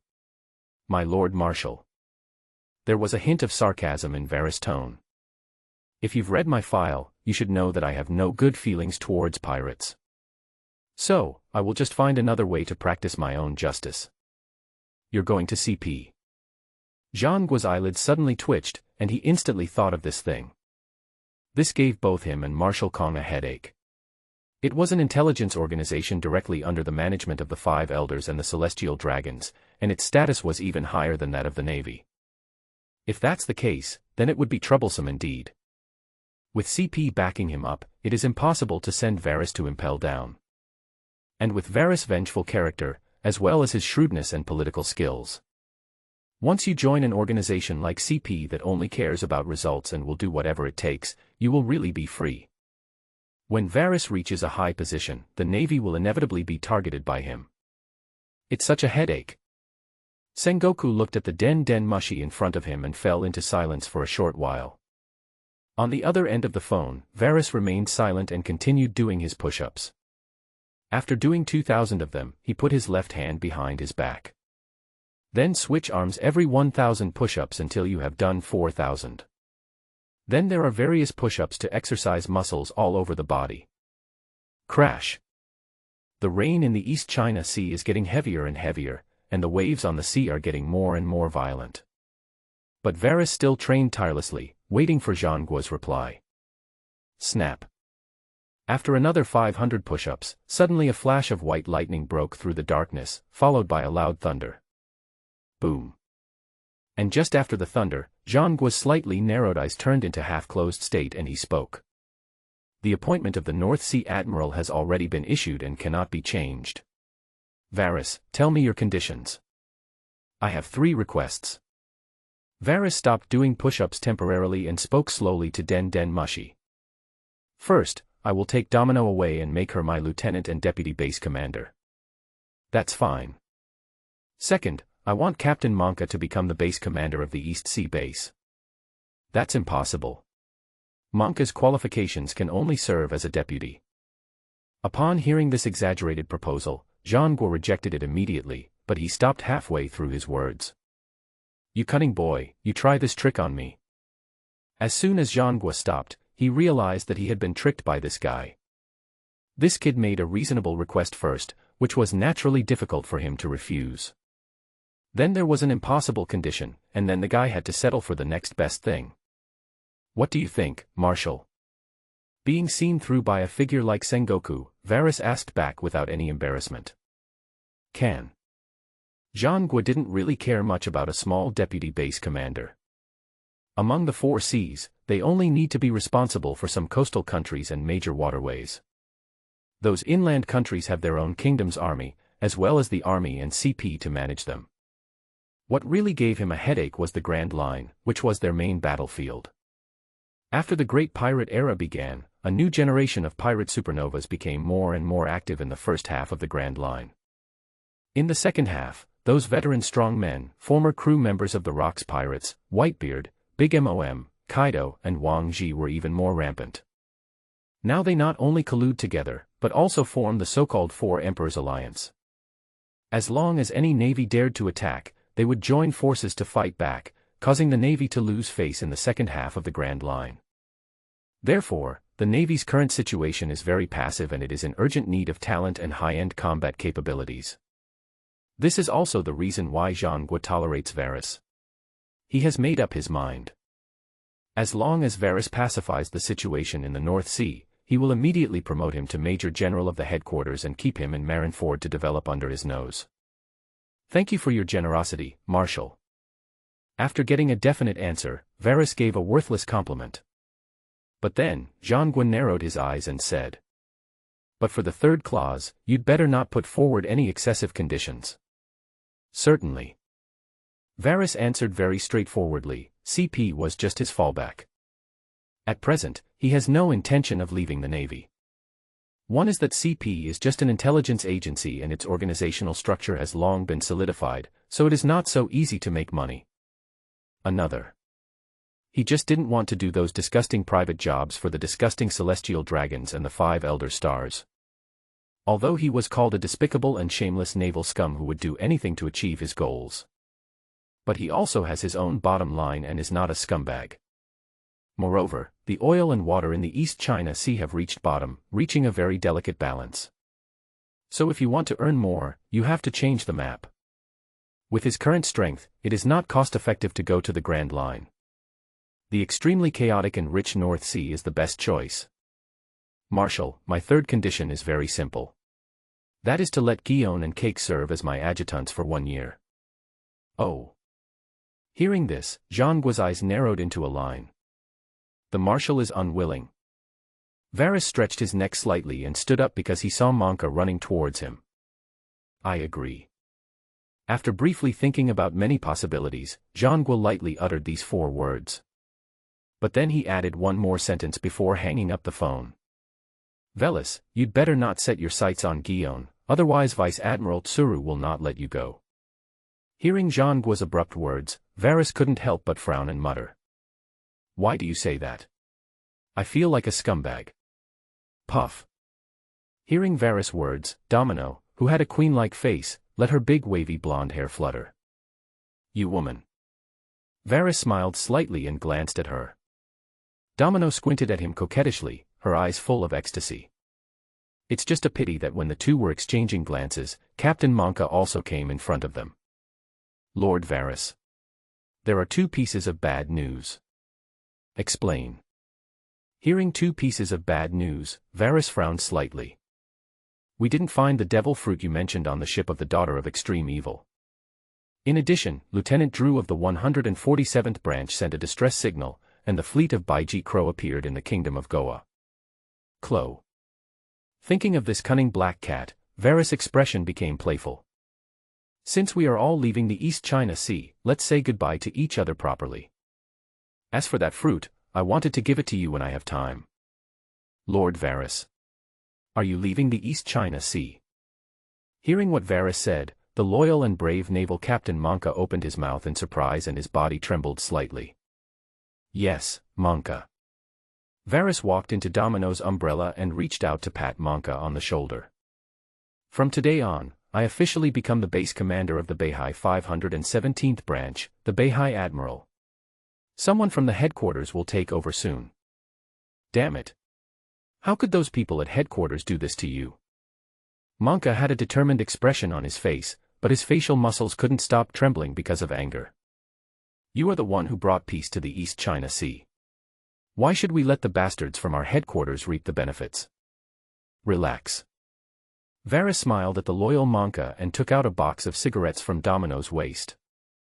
No one can take away what belongs to us. What do you mean?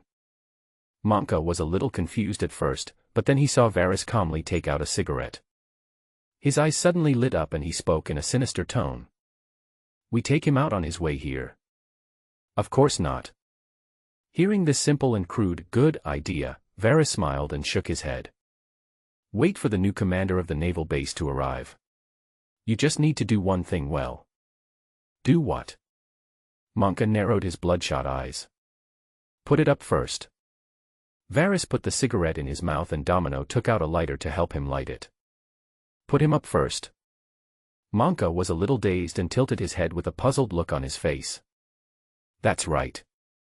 Varys took a long puff of his cigarette and exhaled a stream of smoke like a dragon. Call.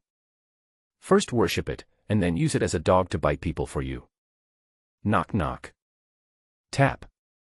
A few minutes later, 2 short and 1 long whistle sounds were heard in the naval base.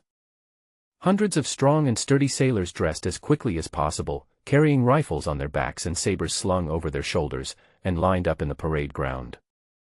In this pouring rain, they had no complaints and their eyes were full of determination. When Guion heard the whistle, he immediately rushed back using Uebu and shave. Seeing these guys' neat military appearance and fierce eyes, Guion couldn't believe it. This was the Navy of the East China Sea. At this moment, she seemed to have suddenly returned to the Navy headquarters. No, the same. These people are not as strong as the officers and soldiers of the Navy headquarters, but their solemn and murderous temperament is far superior to that of the headquarters. If they have the same strength and the same equipment, she can be sure. These naval soldiers in front of him could easily tear the naval soldiers of the headquarters into pieces. Because she smelled a scent of blood. At this moment, they are a group of vicious wolves waiting to escape from the cage. The shirtless man in the rain is the Wolf King who can make them bloodthirsty and crazy. Set off. Looking at the elite troops he had carefully selected, Varys smiled with satisfaction. The tall and mighty men took vigorous steps upon hearing the order, and moved forward silently in the rain like silent iron towers. Seeing this scene, Guion also appeared in front of Varys, with curiosity instead of hostility in his eyes. Velis, where are you going? Go fight my last battle in the East Sea and catch a cunning little kitty. Varys raised the corner of his mouth in an evil smile, and his eyes fell on the peach rabbit in Guion again. Ms. Guion, I have an immature suggestion. I wonder if I should say it. What suggestions? Looking at Varys's malicious eyes, Guion, who had just changed his opinion of him, felt angry again. Look, it's raining pretty hard. Varys smiled and raised his hand, and raindrops hit his palm with a crackling sound. My advice is, if you don't like wearing underwear, it's better to hold an umbrella over your head. Damn you. When Guion reacted, her face turned red instantly. She quickly hugged her arms across her chest and kicked Varys in the crotch. Viros. You scumbag rogue king. Ha ha ha. Varys laughed wildly and dodged more than 10 meters away. 10 minutes later. The rain continued to pour down, and the raindrops hit the deck with a crackling sound. The East Sea Admiral's flagship sailed out of the naval port, and all the sailors returned to the cabins, leaving only Varys on the deck. Bang, bang, bang. He had no protection on his hands and punched the solid iron again and again. 1 punch, 2 punches, 3 punches. Varys's punches were getting faster and faster, and their punches were getting heavier and heavier. Soon, dense fist marks were left on the solid iron block. And the vest was covered with layer upon layer of fist marks. Observation room. Ms. Guion, do you think Varys is handsome? Guion was watching Varys when a woman suddenly appeared behind him. It was Domino with curly blonde hair. I don't understand what you're talking about. Guion held his arms in front of the huge peach rabbit and turned his face slightly to the side so that Domino couldn't see his eyes. Hey. Domino laughed playfully and sat down on the rocking chair with her peachy butt sticking out. Many women, when they first met Varys, thought he was a bastard, a scum, a dead scum. But after a deeper look, you will understand. Understand what? After listening to the woman's words, Guion looked back at her with a serious face. Hey. Domino twisted her enchanting body and crossed her enchanting legs. This guy is indeed a bastard, a scumbag, but Will you, a woman like you, die if you don't breathe loudly when you talk? Guion was a little angry because of Domino, so he narrowed his eyes and clenched his fists. Hee hee. Seeing Guion's performance, Domino not only didn't panic at all, but the smile on her pretty face became even stronger. However, although this guy is a bastard, scum and sentimental, he is still pretty good to women, and… Shut up. I don't want to hear it anymore. Knowing that this woman was deliberately teasing him, Guion's hand was already on the handle of the knife. But Domino seemed determined to provoke Guion into speaking again. His strength in bed is far greater than that outside of bed. Bitch. Faced with continuous provocations, Guion finally couldn't help but attack with hatred. But before her blade got close, Domino suddenly turned into a cloud of white mist and disappeared into the observation room. Mist fruit. This woman is also a power user. Seeing that his sword had missed the target, Guion was shocked. Devil fruits are known as the secret treasures of the sea, and even the cheapest animal-type ones cost hundreds of millions of berries to buy. As long as you eat this thing, you will not only gain strange energy, but also strengthen your body to a certain extent. Natural items like dominoes may not have much attack power, but their prices are at least several times higher. Because the natural abilities are so useful. As long as the timing of elementalization is right, you can be completely immune to physical attacks. They also have elusive attack methods, strong survivability, and most of them can even fly. Therefore, everyone with natural abilities who joins the Navy will receive great preferential treatment. Not only can you directly join the naval headquarters, but if there are no major problems with the qualification review, you can directly receive the treatment of a major at the naval headquarters. With a little training and unless there are any problems, he can at least be a rear admiral in the Navy headquarters. But such a capable person is willing to be the deputy of a scum like Varys. What is this woman thinking? Guion's thoughts were racing for a moment, but soon she suddenly remembered a piece of information. That is, Varys and Domino often disappear together. Could it be that the two of them have that kind of relationship? Damn it. Guion's eyes were filled with anger, and the more she thought about it, the more likely it seemed. Her pretty face turned red again. But just at this moment, Domino's voice floated back again. Varys likes cold and powerful women the most. I hope you can hold on a little longer, lovely Brigadier General Guion. Bitch. Hearing Domino's strange words, Guion's flushed face became even more confused, and the surging peach blood in her chest also surged up and down. But just when she was extremely upset, she suddenly discovered something was wrong. Wrong.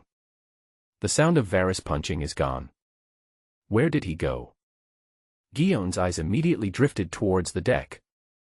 As it turned out, Varys was gone. Where did this bastard go? Guion knew something was definitely wrong. But in this stormy sea, it was impossible for her to find Varys even if she wanted to. Damn it. You two bitches just wait for me. Guion realized that he had been fooled and left the observation room angrily with gritted teeth. The entire cabin was searched to seek revenge on Domino, and even the Marines' bathrooms were searched. At last. There was only one place left on the entire warship that had not been checked, and that was Varys' bedroom. Clang. Thinking of Domino's expression just now, Guion hesitated for a moment and then kicked the door open. But there was no trace of Domino in the room, and the room was unusually clean and tidy. The only thing that seemed a bit out of place was a pair of sea-stone handcuffs holding a pure black leather whip. Bah. What a pair of bitches. Seeing these two things, Guion immediately thought of the blushing. TSK, Miss Guion, you can't help yourself now, are you going to force yourself on Lord Varys? Just as Guion was blushing and her heart was beating fast, Domino's charming voice, which she hated, rang out again. Bitch. Guion struck back with a slash without mercy. Wow, so violent. Domino smiled playfully, transformed his body into an element, and ran away. But Guion was determined and chased Domino to the stern with a knife. Wow, wow, wow. The originally heavy downpour turned into a drizzle, and two stunning beauties, both with curvaceous figures but completely different temperaments, confronted each other in the rain. Viros, where did that bastard go? There was a hint of coldness in Guion's eyes, and the famous sword Kinpila in his hand temporarily turned into a black sword. This was the effect of the armed color domineering wrapping. Sure enough, women always say one thing and mean another. Domino smiled ambiguously upon hearing this, then turned around and flew out of the deck. Where are you escaping? Guillaume took a moon step into the air and started with a flying slash. Peach color. Crosswind storm. Two crossed pink sword lights slashed towards Domino's back. But this was just a feint. A huge cross sword energy flew out, and she was prepared that Domino would dodge it. Predict Domino's position, and use your feet to step on the air back and forth to perform the 6-style shave. In a flash, the figure was above Domino's head. Sword skills. The sword shadow stabs. The dense knife shadow pierced the white smoke and blew away most of it. Natural type fruit ability users also have a limited time to elementalize, which consumes a lot of physical energy. Except for some perversions, it is impossible to maintain it forever. This is her tactic, and it is also a tactic commonly used by experienced people to deal with the natural element. It's a pity that Domino has no intention of fighting with her. Facing the desperate Guillaume, he just raised the corners of his mouth and smiled faintly like an old Kizaru. It's so scary, Miss Guillaume, since you miss Lord Varys so much, I'll tell you his location. Snort. Hearing the woman speak and halfway through her words, Guillaume's left fist was also covered in armed color. But just before she was about to take action, Domino stretched out a finger and pointed directly under her skirt. Only then did she notice that there was an iron chain tied to the stern, with Varys tied to the other end and falling on the sea. Crash. Virus. This lunatic. Seeing a long white wave groove being dragged out on the dark sea surface, Guillaume was shocked to the point that his scalp was tingling. She herself is a devil fruit user, and she also knows that Varys is a devil fruit user. So I know how terrible it is to be soaked in water. It is a feeling as if the soul has been sucked away by Satan, and the whole body becomes soft and weak, and the spirit is depressed. Every second is a great torture for the body and mind. And that bastard Varys, not only was he soaking in the sea water, he was also holding the chain himself. If they accidentally let go of his hand, the bastard would fall completely into the sea and they would not be able to rescue him in time. There is only one word for the ending: death. Ha ha ha. Hearing Guillaume say dirty words, Domino laughed again and was very satisfied with Guillaume's performance. Miss Guillaume, do you think Lord Varys is perverted, crazy, and increasingly attractive? What a pair of psychos. Knowing that he had misunderstood Varys and Domino, Guillaume felt a little guilty. But this was not reflected in his words at all. He just silently put away the knife and returned to the deck, leaving a threat to Domino. Woman. Don't challenge my bottom line again. Otherwise, I will chop off your head next time. TSK TSK. How scary, Miss Guillaume. Domino looked at Guillaume's pretty back, her curvy figure, and licked her sexy red lips with the tip of his tongue. But she must taste delicious, right, my Lord Varys? Certainly. Varys, who was tied up with iron chains, made a weak voice floating from the sea. How can I talk in the water? Hearing Varys' voice, Domino floated towards the sea with a look of surprise. Of course, my strength has improved a lot. Varys had a smile on his pale face and moved his arms in front of Domino. When the headquarters issued the order to accept his fate, a bounty of 120 million berries was also deposited into his account. Varys also sent Domino to get the money back. The reason why Domino attracted Guillaume's idea just now was to absorb this money. That terrifying giant's physique is now in our hands. He now. Already a real monster. Therefore, in order to quickly adapt to this power and stimulate the potential of this terrifying physique, Varys chose a more exciting way to play. There was an iron chain wrapped around his waist and his arms were holding the chains. If he was not careful, he would fall into the sea. That's great. It's worth celebrating. Seeing that Varys could still move his hands, Domino's expression and tone were ambiguous. But the shock in my heart was quite great. She is also a person with special abilities and knows how terrible the suppression of people with special abilities by the sea is. If she fell into the sea, all her strength would be drained away in an instant and she would sink straight to the bottom of the sea. They are the top fighting forces in the ocean and the terrifying monsters in the New World. Not many people can talk while soaking in sea water. As for those who can soak in sea water and move around a little. Apart from the four emperors Kaido, the most powerful creature on land, sea and air, no one has ever heard of it. You are worthy of it. My Lord Varus. Domino's eyes gradually became hot, and her snow-white teeth bit her lower lip. An hour later. Assholes. This adulterous couple. Bitch. Pervert. Beast. Shameless. Hiding in her own cabin, Guion, with a red face, hugged her legs, leaned against the bed, and couldn't stop cursing. Because next door, the charming and stimulating sounds had been going on for an hour and hadn't stopped. Even. The bitch Domino's moans were getting louder and louder. She knows. This bitch did it on purpose. No. No. Don't stop. Lord Varus. Domino is so happy. Lord Varus. Don't have mercy on me. Treat me like a vicious female pirate. Torture me. Whip me. Kill me. Lord Varus. You are my god. Lord Varus, I want to be with you forever. Ah. This pair of bitches. Bitches. I don't know how much time had passed, but Guion finally couldn't bear it anymore. He cursed and rushed into the bathroom. Kingdom of Goa, East Coast. After several hours of sailing, Varus's ship finally arrived at its destination, the 147th branch, which had become a ruin. Sir, this is the body of Baiji Crow, our branch chief and lieutenant. Valen, the only remaining lieutenant of the 147th branch, brought the people to the battlefield with a sad face. My condolences. Varus could see that Valen's expression was not fake, so he walked up to Major Kubo. He took off his snow-white cloak and covered Kubo, whose jaw was crushed. After helping him close his eyes, he slowly stood up with a solemn expression. As for the body of Black Cat Pirates leader Hyakuji Crow, Varus didn't even take a look at it. He knows. This corpse with a blown head was disguised by CLO using someone else. In the plot I remember, not long after CLO debuted, he caused a bloody storm in the East China Sea. And this guy is a pervert who likes to torture people with various methods.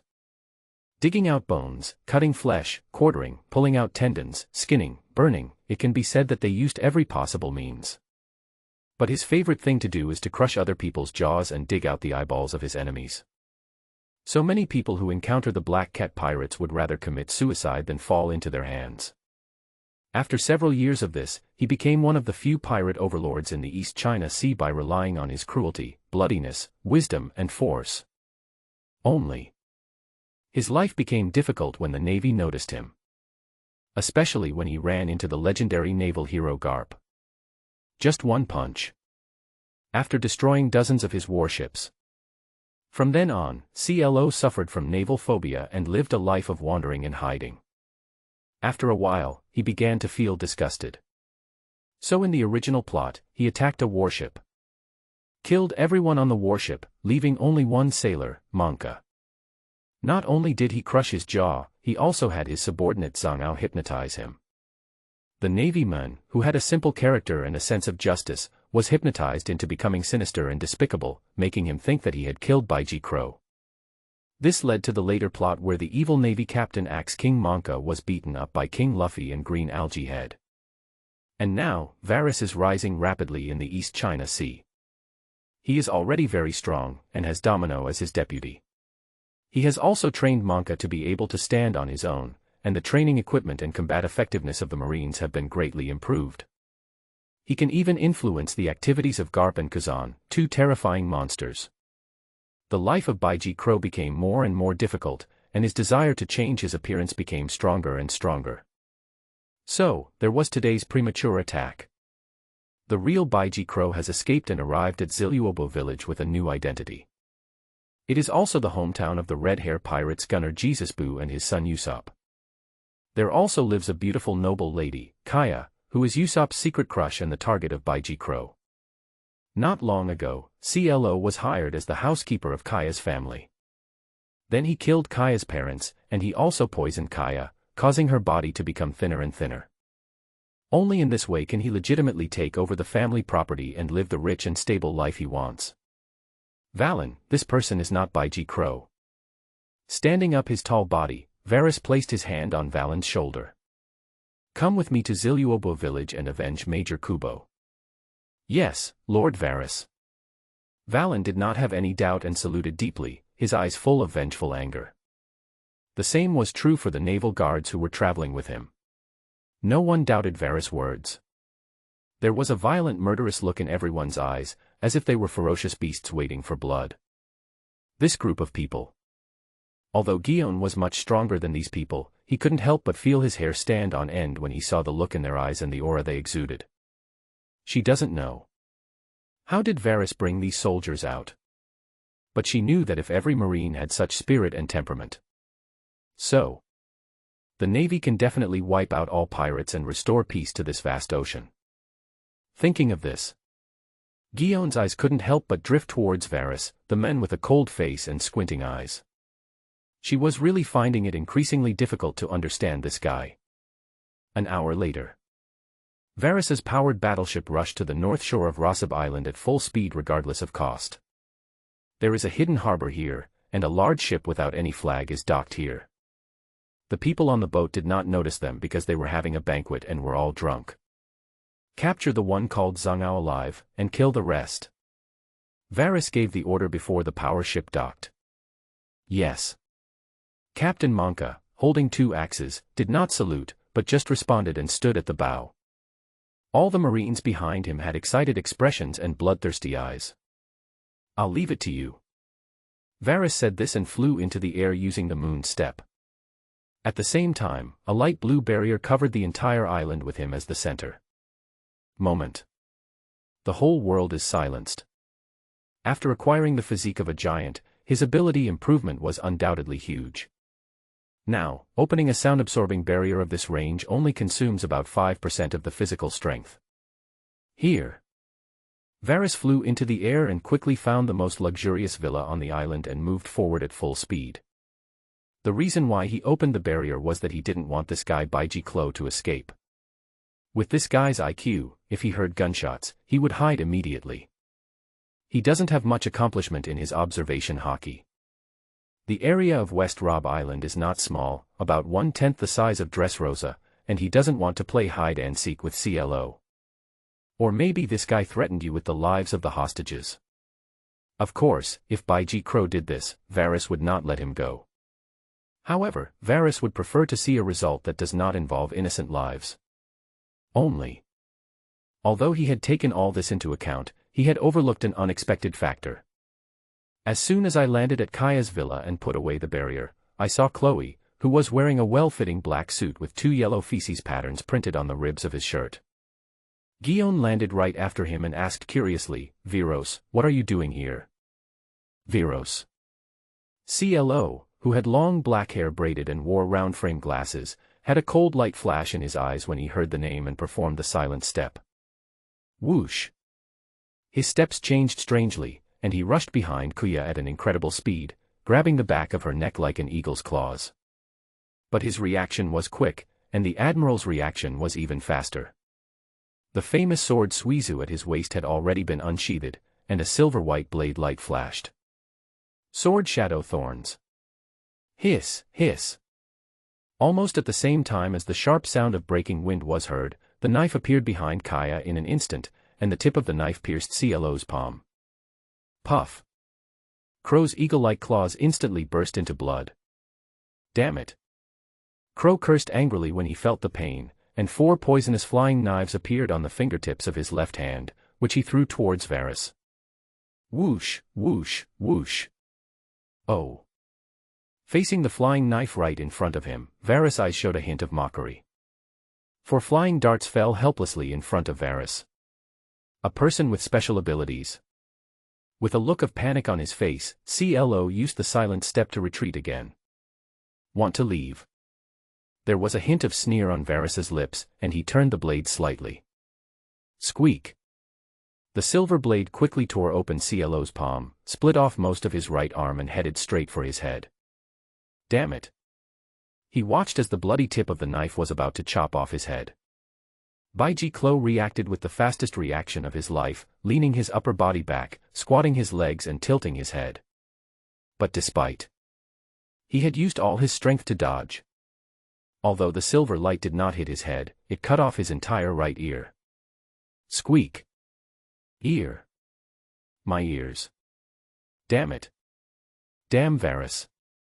Just wait for me, CLO, will definitely take revenge. After being seriously injured in 2 places in the first encounter, Chloe, furious, rushed into the jungle. At this time, Miss Kia, who was wearing a moon-white dress and had golden hair and was gentle and lovely, turned around in confusion. Result. She saw a bloody knife and the profile of Varus with an evil smile. Ah. He fainted after just one look at Kuya and fell straight down the hill. But Varus didn't even look at her, and chased into the jungle with a knife in hand and a mocking look on his face. Women never affect the speed at which he draws his sword. Fortunately, Guion was still there, and he used the Navy's 6 styles of moon step and shave to rescue the men. This guy. Seeing that the girl in his arms was so beautiful, Varus had no intention of showing any sympathy to such a stunning beauty. Guion's impression of Varus became more complicated. This guy. Is he really the legendary lustful devil? In the jungle. Baiji Crow fled frantically, wrapping his right arm with clothes. As for the bleeding ear hole, he didn't care. Damn the Navy. He caught a glimpse of Varus approaching from the corner of his eye, and Crow took out a grenade and threw it in front of Varus. Galululu. The grenade flew out and rolled twice on the ground, then exploded right under Varus' feet. Boom. In an instant, a large amount of smoke and dust exploded on the ground, but Chloe did not dare to stop at all. He knew that one grenade could not hurt Varus. But to his shock, Varus actually disappeared while running. Wrong. Impossible. There's no way I can get rid of that guy so easily. Chloe is very clear about his own strength, and even clearer about the man nicknamed the White Death. Damn it. Where are you, Varus? The strong sense of oppression brought by Varus made his breathing heavier. The severe pain in his arm made his nerves even more sensitive. Virus. Come out. Let's talk. I know who you are. If you let me go once, I will give you all the treasures I have accumulated. Oh. Tell me, how much do you want to pay for your life? At this, Varus's lazy voice floated above him and his body tensed slightly. Although the dog system only recognizes money from formal channels, this kind of money earned from cheating cheats can also be used in daily life. His daily extravagant consumption mainly depends on these. In addition, Domino's mist fruit was also bought with his gray income. In addition to spending, he also uses the money to buy bounties issued by his brothers. For example, there is a bounty of 8 million Baileys. As long as he participates in or directs the operation, the system will recognize the bounties. He would buy it for 10 million Baileys. The brothers will not be inferior in military merit, and they also get more money. The money was also successfully laundered. Everyone is happy. I have 100 million Baileys. Buried in a secret warehouse on the east bank of Ziluobo village. Looking up and seeing Varus, Crow's tension finally eased a little. However, he also knew that the crisis was not over. Varus's cunning and cruelty are no less than that of his nemesis Crow. Very good. Varus landed in front of Crow and looked at him with a playful expression. I think you, Mr. CLO, would not lie to me, right? Of course, Your Excellency Lord Varus. CLO's tone was humble, and he lowered his head slightly to show his submission. His money was indeed hidden somewhere, but it was not so easy to get it. Then let's go as fast as you can. Yes.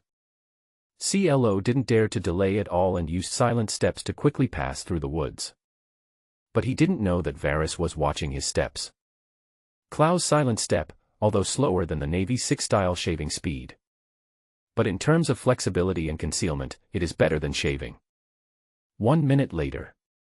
CLO brought Varus to the abandoned mine in Xylub village, and the two of them rushed into the corridor without saying a word. As soon as he entered the darkness, CLO's eyes and temperament suddenly changed.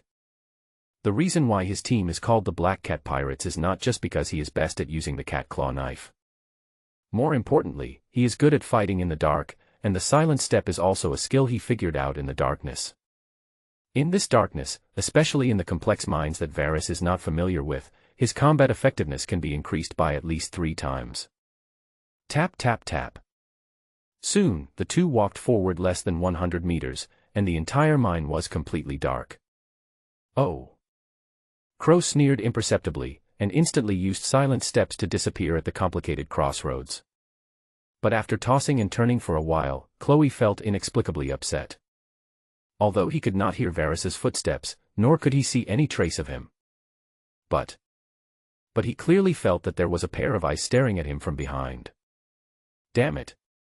Varus, you forced me to do this. CLO, whose face was extremely pale, felt that his strength was almost exhausted, and his body began to feel dizzy. CLO gritted his teeth, stopped in a corner, and took out a bag of red and white capsule medicine. The name of this drug is the deadly drug ES. It is said to be extracted and refined from the corpses of sea kings. It is a very popular product on the black market. Taking this medicine will double the strength of the person taking it. Eat 1 and it doubles, eat 2 and it quadruples, and so on. The eyes of the person taking the medicine will turn red with white pupils while the effect of the medicine lasts. Of course, taking this medicine to gain powerful strength comes at a price, and that price is the reduction of vitality. Furthermore, as the dosage increases exponentially, the reduction in vitality will become more violent. There is even a risk that taking too much of the drug may cause mutations in the body. While waiting for the drug to take effect, the user will feel unprecedented severe pain. Many users even died in violent pain. When Chloe escaped from Vice Admiral Garp, he ate 8 pills at once and dived into the water to survive. The horrible side effects almost cost him his life. And now, the seriously injured CLO looked hideous and bloodthirsty. He knew that the only way to deal with monsters was to become a monster. He grabbed 10 of them and stuffed them into his mouth, chewing them angrily, as if he was eating Varus' flesh and blood. Crack, crack, crack. I didn't expect you had such a treasure. After seeing CLO taking drugs, Varus walked slowly up to him with a cigar in his mouth, and had no intention of getting rid of him in a hurry. After obtaining the giant's physique, his enhanced abilities are more than just silencing. The ability to eliminate potential energy in the second stage has also reached a terrifying level. Now, when facing Gion's flying slash, he can stand there and watch the show elegantly. As for the third stage ability, now that it is pitch black and no one is disturbing him, he wants to do an experiment on CLO. Virus. If you underestimate me, Crow, I will be the biggest failure in your life. Seeing that Varus had come to him, Chloe, with bloodshot eyes, swallowed the pill in his mouth in one gulp. He knows. Varus's current mentality is cat and mouse. Varus wants to treat his dying struggle as a scene of enjoyment. I'm waiting for you to grant me failure, Chloe. Varus smoked his cigar calmly, with a tiny orange glow at the end of the cigar. In this dim and damp cave, the Admiral's face looked unusually evil. As soon as he finished speaking, CLO's eyes turned red with white pupils. The deadly drug ES has taken effect. The wounds on the broken arms and ears healed quickly, and the originally jet black hair turned white. And it's not over yet. CLO's thin body suddenly grew in muscle, and his originally slim-fitting suit was completely burst. Swish. The whole person became more than 3 times bigger and looked like the Hulk painted white. Heh. Varus. Die. I'm going to crush your head with my own hands. With the blessing of violent power, the timid CLO disappeared. After 3 years at sea, the captain of the Black Cat Pirates, Hyakuji Crow, became one of the overlords of the East China Sea. Back. However, he had just finished speaking. Just as he was about to take the first step towards revenge, a strange force engulfed him. He couldn't move, not a single part of his body.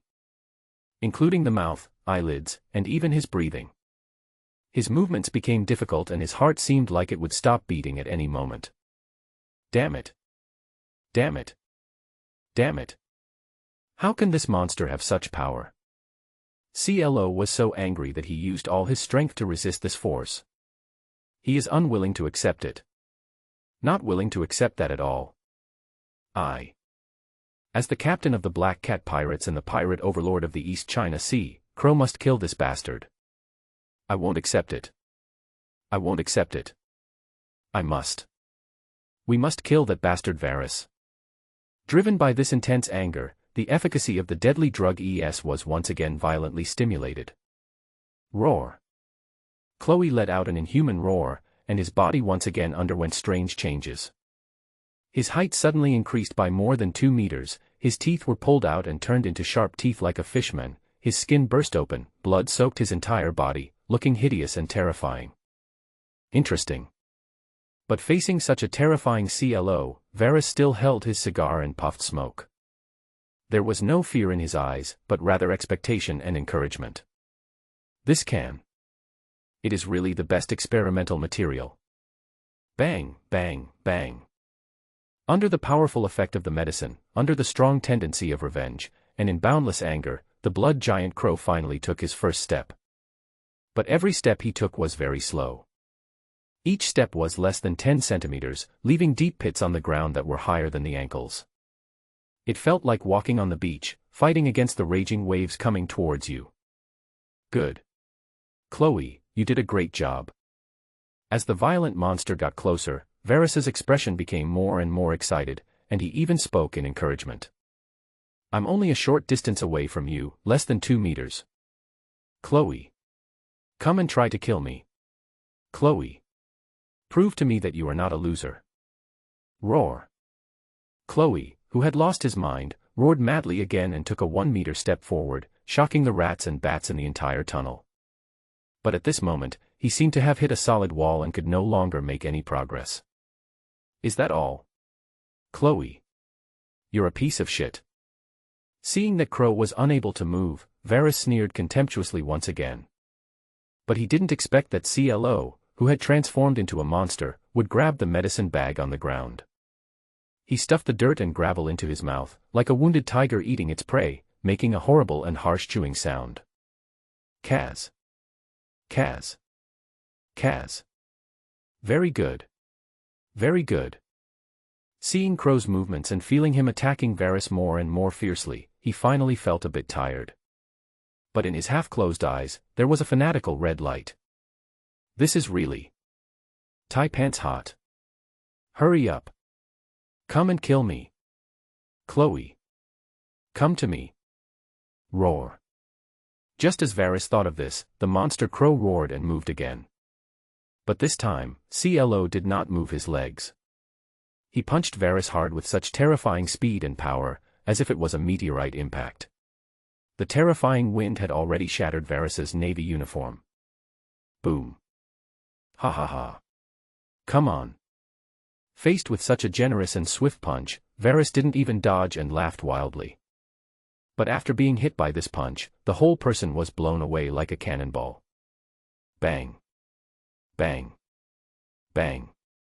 The body crashed through 3 thick mine walls before it was embedded in the cave and stopped. At this time, Varys was covered in blood, with broken limbs and ribs. But despite being so seriously injured, Varys started laughing crazily. Ha ha ha. Because he saw that the monster Chloe died the moment he threw that punch. I saw my limits. With his power amplified dozens of times, the power of Crow's punch just now was no less than that of Vice Admiral Garp's serious punch. Varys. After taking this punch, he was only seriously injured. Now with the capital to be truly arrogant in this ocean. Zybro Village, Mine Cave. Upon receiving the news that Varys was injured, Domino endured the pain in his legs, changed into a beige military outfit, and rushed to the mine as soon as possible. Seeing Varys' miserable appearance, Domino felt distressed but also wanted to laugh. Ambush. Just a little experiment. Varys, who was embedded in the wall, looked at the corpse on the ground with a playful look. But then, Varys's expression suddenly tightened. Because he was in a weak state, Domino caught him. With all due respect to the lovely and charming Miss Domino, my advice is that you should take me to the Naval Hospital as soon as possible. I reject your suggestion, and I decide to treat you myself. Domino stretched out the tip of her tongue to lick her sexy red lips, and began to give Varys a crazy and all-round treatment. 47 minutes later. Domino held CLO's head in one hand and carried Varys back to the villa in a princess hug. But when they saw Varys covered in wounds, the accompanying Marines all laughed exaggeratedly. The bloodthirsty and fierce momentum from before is gone. No one cared about Varys' injury and made jokes in front of him. Ha ha ha, as expected of Lord Varys, he killed CLO so easily. Lord Varys has been seriously injured. Will it affect our party tonight? Sister Domino is still the one who knows how to play. Poor Lord Varys. Ha ha ha. Let's have a party. Let's have a party. This is a rare opportunity. This time I'm going to drink Lord Varys down. Seeing this strange situation, Guion couldn't help but frown. This bastard. But he suffered a horrible and fatal injury. How dare you joke around and want to have a party? Aren't you afraid of revenge from this bastard? Guion glanced at everyone and could not understand the changes in this team at all. Just as she was complaining in her heart, Varys, who was lying in Domino's arms, spoke. It's just a fatal injury. You still want to rebel? Monka. Exist. Let all the brothers get ashore, we're going to have a party. Miss Kaya will pay for everything. Kaya, who was wearing a white dress and had smooth blonde hair, was startled at first, then she smiled sweetly and lovelily. It's my treat. Kuya will treat everyone to the best wine and the best meat. The legend about Varys had long spread throughout the East China Sea, so she had naturally heard of it a long time ago. Although he was considered a scum by the nobles and the navy, he never bullied the common people easily. In the eyes of the people, he is like a guardian angel. Its reputation among businessmen is also among the best. Because Varys really does things when he is paid. As long as you follow the route he designates and pay a certain amount of protection fee, you can avoid most of the troubles. Because, in the past 3 years, everyone who dared to put their eyes on Varys's wealth was killed by him. Therefore, Miss Kaya, who comes from a merchant family, has a natural liking for Varys. Now, coupled with being told by Monka and Guion. The new butler of their family turned out to be the vicious pirate, the leader of the Black Cat pirates, Hyakuji Crow. In fact, this bastard was the murderer of her parents. Kaya's gratitude and admiration for Varys reached an unprecedented level. Seeing Kaya's expression, Guion suddenly remembered what Marshal Sengoku had reminded her. Let her stay away from Varys, the bastard, so as not to be. No more jerk-off. Just as he was daydreaming, the den mushi that Guion carried with him suddenly rang. Sister he. Seeing that it was Crane's call, Guion temporarily avoided the crowd before choosing to answer the call. Lieutenant General Tsuru, Guion, where are you now? Is Varys by your side? Guion, we are in the village of Shibro in the Kingdom of Goa. Lieutenant General Crane, great. You take Varys to Goa port immediately. Charmak Saint. There you were attacked by the leader of the Ward Pirates, World Destroyer Bondi Wald. Guion, what? Attack the Celestial Dragons. How dare they? Lieutenant General this mad dog Bundiwald was cornered by Garp and Kazan, so he fled to the Kingdom of Goa. Stop talking about this and quickly take Varys to the rescue. Jiaji has already rushed over. Guion, but... Lieutenant General but what? Guion, Varys just suffered a very serious injury during the battle to arrest the Black Cat pirates. I'm afraid. Lieutenant General Tsuru, Guion, you should understand that he is the world's noble celestial dragon.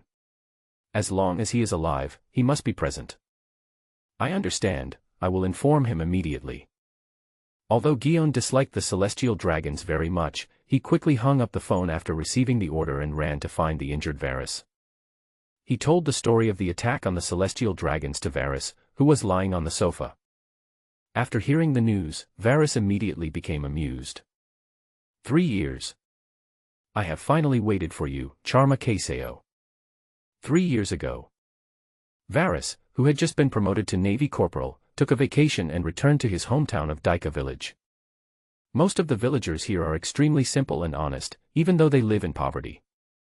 But when Varys returned, they all took out the food and wine that they usually didn't want to enjoy, and praised Varys for his promising future. especially his neighbor Anthelina and her family, who made him feel extremely close to them. If it weren't for them, Varys would probably have died long ago. Varys had a very happy day that day. It's rare to feel at home. But on that day, the ship of the celestial dragon St. Chalmark passed by the village of Dika. Maybe it's because of boredom, or maybe it's a natural bad habit. St. Calmer ordered his men to open fire, and hundreds of cannons fired at the same time, obliterating the entire village. Except for the fishermen who went out to sea to fish, the villagers who went out to work, and a few people he rescued, no one survived. But unfortunately, he failed to save Valina's family. What's even more ironic is that the seriously injured Anthelina thought it was a pirate ship. Before she died, she clutched 3 coins engraved with W. They only asked him for one thing, to help them avenge the pirates. But now, this opportunity is really rare. He will be promoted to the Admiral of the North Sea soon. If anything happens to the great Tianlong people in the East China Sea, then it won't be his fault. When I thought of this, I couldn't help but feel excited. Then I remembered another plot. In order to welcome the arrival of the celestial dragons, the kingdom of Goa gathered all the beggars, the elderly, and some powerless civilian vendors in the city into a refugee camp outside the city. Then, in order to please the so-called descendants of the world's noble gods, the celestial dragons, King Otluk III of Goa set a fire in an attempt to burn everyone in the refugee camp to death. It's a pity that the chief of the Revolutionary Army, Drago, and the demon King Ivankov, a cadre of the Revolutionary Army, were both in the kingdom of Goa at that time. They secretly rescued most of the civilians and recruited them as the Revolutionary Army. And it was also for these people that he went to Shimatsuki village to borrow food from Roronoa Zoro's master Koshiro. In addition, it was this fire. This completely disappointed Sabo, the kind-hearted and freedom-loving prince of the Goa kingdom and the future second-in-command of the Revolutionary Army.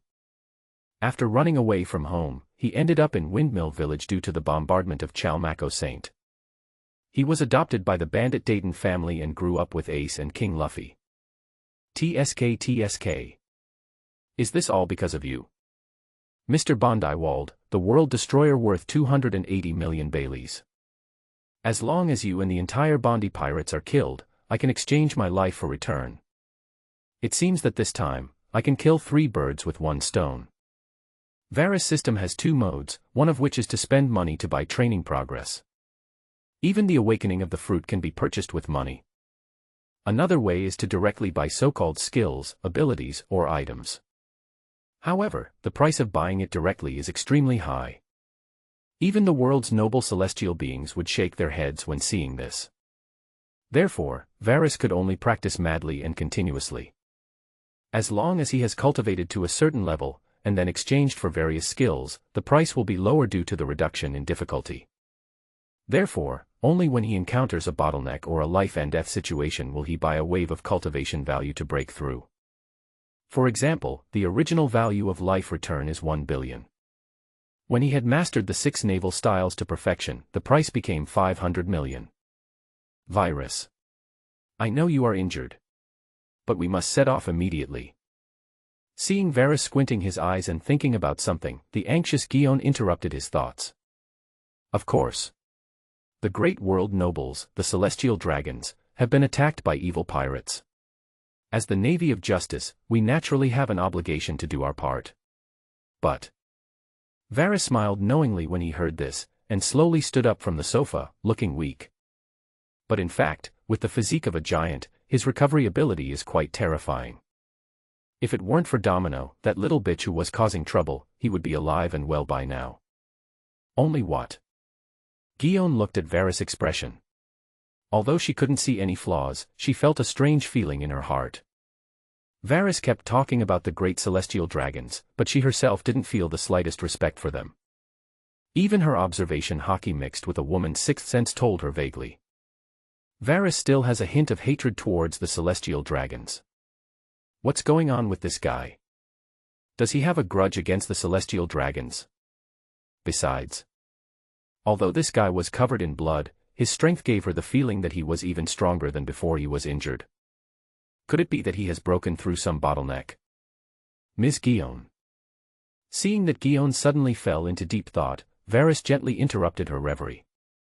You can see the injuries on my body. I still need to recuperate. You use the moon step to rush over first, and I will be there soon. As Varys spoke, he hooked his finger at Monka, who was outside the door. Good. The situation was urgent, and Guion didn't have time to think about anything else. He quickly went out and left using the moon step. She knows. Varys wouldn't joke about it. Varys is still the admiral of the East China Sea. If anything happens to the celestial dragons in the East China Sea, Varys will definitely be to blame. And this is indeed the case, even though Varys hates the celestial dragons. Now he does have the capital to be arrogant. But he has a clear understanding of his own strength. Compared with the admirals of the navy, the hero Garp, and the 4 emperors of the sea, his strength is still far behind. In the short term, he still needs the help of the navy, so this celestial dragon still needs to be rescued. Besides, the bounty on World Destroyer Bondi Wald is 280 million berries, which is a big piece of fat meat.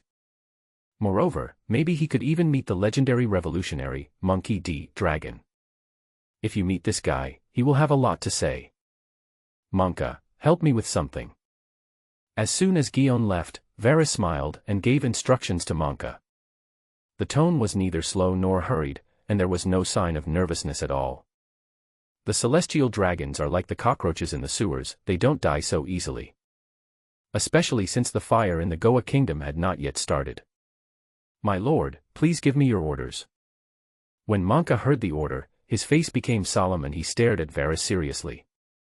Varys took out another cigar and said slowly. Help me capture a mother and son in Cybro village.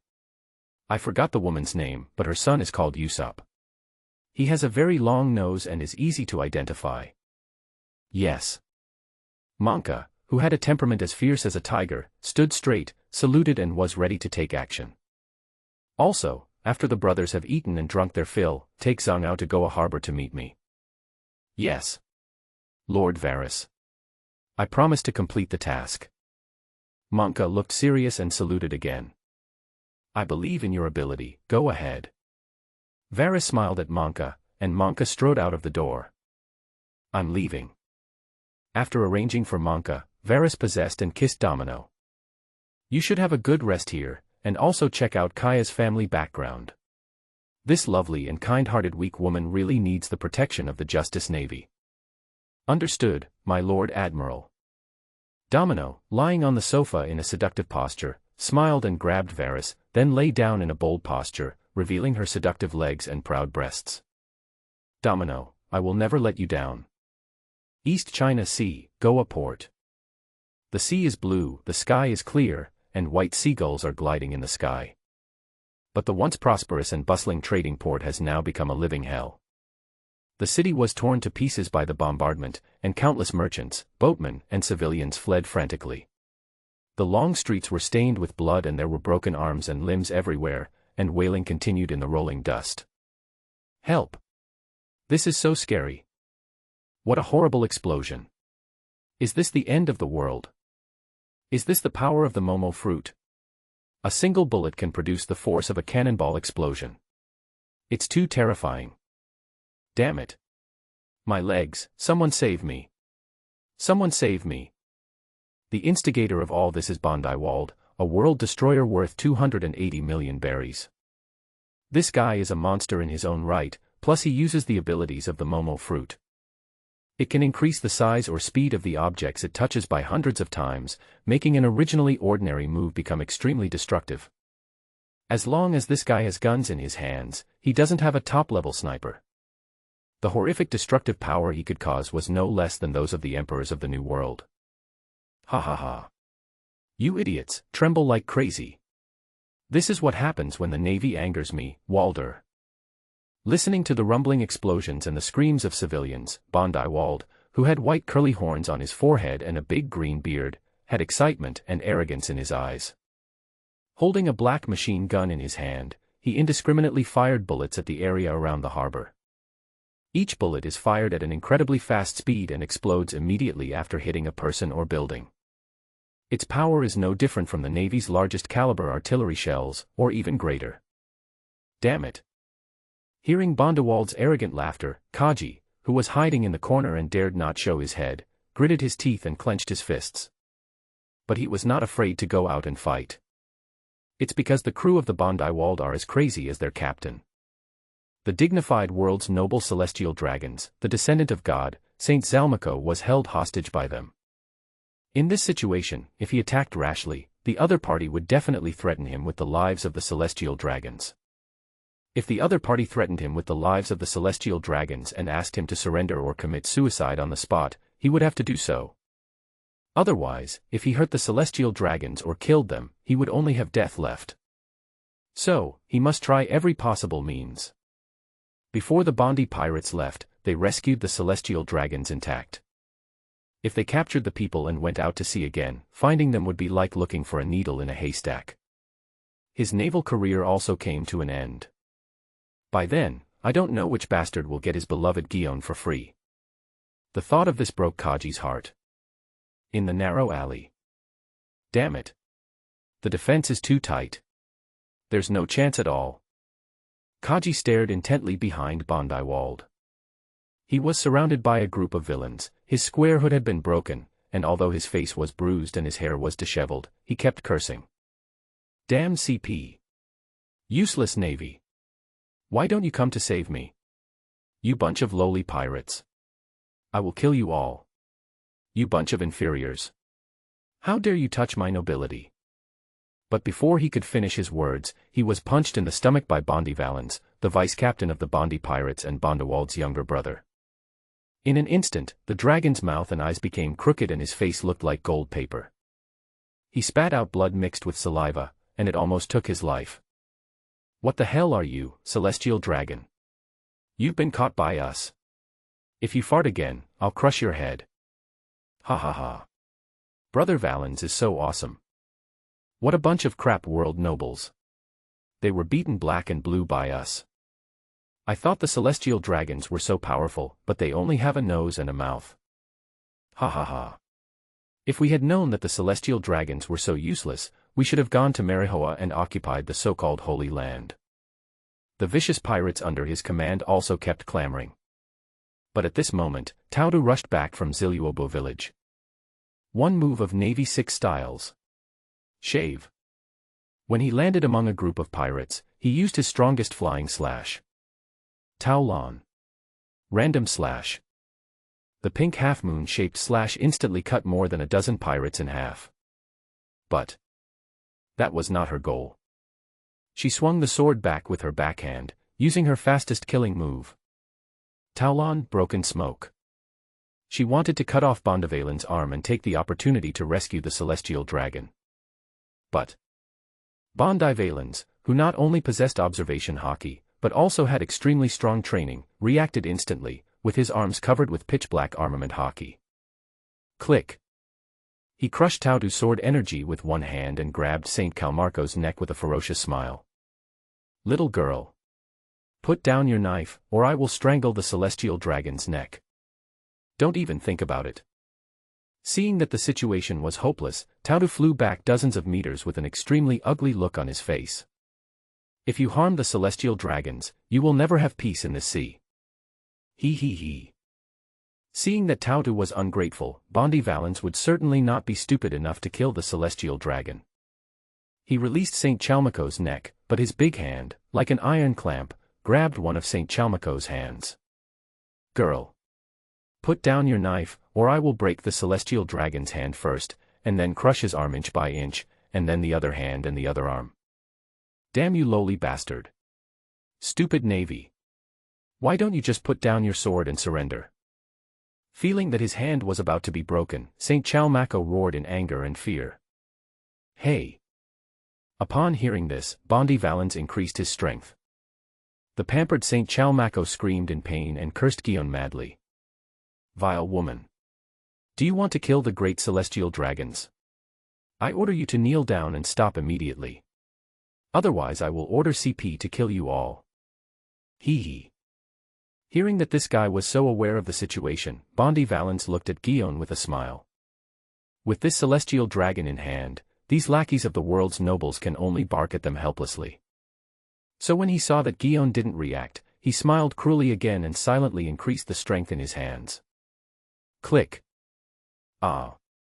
Feeling that his hand was really broken, St. Chalmako roared in anger in severe pain. You despicable marine! How dare you disobey the orders of the celestial dragons? I will have the 5 elders execute you. Execute all of you useless bastards. Execute you all. Damn it. Faced with a group of vicious pirates and the extremely stupid celestial dragons, Gion was completely caught in a dilemma. But at this moment, she suddenly thought of a person named Varus. What would that despicable bastard do in this situation? However, just when she suddenly thought of this, a khaki figure suddenly shot out from the corner. The speed is amazing. Like a flash of lightning. Add on. Momosaki recognized him at a glance, and Cake used the power of his fruit. Dog fruit. Mythical beast. Lion dog form. The ability is to enhance physical fitness and greatly improve speed, sense of smell and observation. There's a chance. Seeing Kaji heading straight for Bondivalen's arm, Momosagi once again used his sword skills to cooperate with Kaji. Taolon, broken smoke. The pink knife shadow appeared in an instant. Whoosh. But just as she started, Bondivalen's and Bondewald's expressions changed at the same time, with a smug sneer on their lips. Not good. Gion realized something, but it was too late. Momo. 100 times the amount. Die. Bitch. Bondiwald used his terror ability to fire a volley of bullets at Kaji. At every moment, the bullet turned into a terrifying cannonball, and its speed was incredibly fast. Whoosh, whoosh, whoosh. Although Kaji was prepared, Bondewald's attack was too fast and he could only use iron blocks and armed color to resist. Boom boom boom. But even so, after being hit by 3 bullets, he also completely lost his fighting ability and was blown hundreds of meters away, his life or death unknown. Kaji. Seeing that Cake, whose fighting ability was higher than his own, was defeated, Momosagi gritted her teeth and flew away. She's not stupid either. I know I am no match for the Bondiwald brothers. If I stay, I will be threatened by them and that stupid celestial dragon. Ha ha ha. Still want to fight us? Seeing Gion running away with Peach Rabbit, Bondiwald laughed wildly. He could even accidentally crush a celestial dragon's hand. Crack, crack, crack. The crisp sound of bones breaking was heard, and the ugly-looking St. Chalmak screamed. Crash. After seeing the blood all over the ground, he was so frightened that his crotch got wet and he fainted. Ho ha ha ha. Ho ha ha ha. Seeing the celestial dragons in such a miserable state, Bondivalens also laughed wildly. What the hell are these world nobles, the celestial dragons? They are just such weaklings. When we get to the new world and kill the useless Wang Ji from Beehive Island, we brothers will be the new 4 emperors of the world. But as soon as he finished speaking, Bondiwald suddenly frowned. His observation Haki detected a person, a very strong guy. Then a burst of crisp applause rang out from the sides of the 2 brothers. Bang, bang, bang. The Admiral of the Navy, wearing a cloak of justice and with his hands in his pockets, walked up to the 2 of them. The famous world destroyer Bondiwald is indeed a powerful monster just like the legend says. Who are you? Bondiwald narrowed his eyes and stared at Varus, the smile on his face disappeared and he became fully alert. His observation Haki told him that the handsome male marine in front of him was 10 times more dangerous than the ugly short marine and the beautiful marine combined. Excuse me, let me introduce myself. Hearing Bondiwald's question, Varus raised his right arm and pressed it against his left chest, then bowed slightly to Bondiwald. I am Caesar Varus, the Admiral of the East China Sea Navy. I welcome you all to the East China Sea. Lord Varus is here. We are saved. The legendary Lord Varus. He's so handsome. Lord Varus. Please, please. Avenge my parents. These damn pirates. Lord Varus. Come on. Kill these pirates.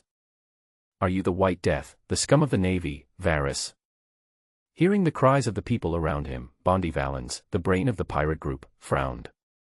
He is familiar with all the high-level combat forces of the Navy and the masters from all over the world. After arriving in the East China Sea, the name of this naval scum was already familiar to me. Thank you for the compliment. I'm just an ordinary Marine. Varys smiled very modestly and boasted to Bondi Valens again. You must be Bondi Valens, right? As expected, you are the brains of the Bondi pirates. You are as wise as a torch and have a heroic demeanor. Stop flattering me. Bondi Valens narrowed his eyes. He also felt that Varys was difficult to deal with. So, he grabbed the celestial dragon's neck again and threatened Varys. If you want to block our brother's path, don't blame us for being rude to the Tianlong people. Of course not. Varys still had that smiling look on his face, his eyes drifting towards the sea again. My purpose for coming here is actually very simple, which is to ensure that the great Tianlong people do not get into trouble within my jurisdiction. Maybe you don't know yet, but I will soon be promoted to Admiral of the North Sea. If you too are willing to ensure the safety of the noble Tianlong people within the East China Sea. As the temporary Admiral of the East China Sea, I am willing to provide you with the greatest convenience within the scope of my authority. You are good at talking, kid. Bondi Wall didn't feel that Varys was lying, so he asked with a sneer. Tell me what convenience you can provide. You too can use any of the large ships in the harbor. If you need supplies, sailors, or even beautiful female slaves, I will find a way to provide them. How do you think? Varys still had that smiling face, but his eyes drifted inadvertently towards the sea. Snort. Bondi Valens caught his little move in an instant. Viros. Are you trying to hold us back? What are you waiting for? Hey. I can't really hide it from you. Garp Winner and Vice Admiral Kazan are on their way here. Varys sighed and flattered him again, as expected of a wise man who became famous on the Grand Line. Really? Stop talking nonsense. Knowing that Varys was deliberately stalling for time, Bondi Valens was not going to waste time. Contribute your ship, and prepare half of it for us, and half for food and water. Don't try to play tricks, we will let the celestial dragons taste all the food. Of course, no problem, I wish us a pleasant cooperation. Varys readily agreed to their request and personally led his men to the port. Let them watch with their own eyes as fresh food and water were transported onto the ship from the dock, as well as boxes of guns and ammunition and dozens of cannons. Seeing this scene, Guion, who was hiding in the corner, had a look of suspicion on his face, and his big peach rabbit lips rose and fell with each breath. What the hell is this bastard doing? Did he really think that if the celestial dragons didn't die in the East China Sea and sent those bastards away, the headquarters and the world government would let him go? Anxious, Momoto was thinking about many things, and at the same time, her den mushy rang again. No more jerk-off. Tautu, hey. Sister Crane.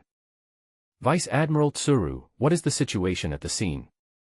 Momosagi, at first, Kaji and I wanted, this guy Varys. Lieutenant General he, this little guy is really smart. You should not interfere for the time being.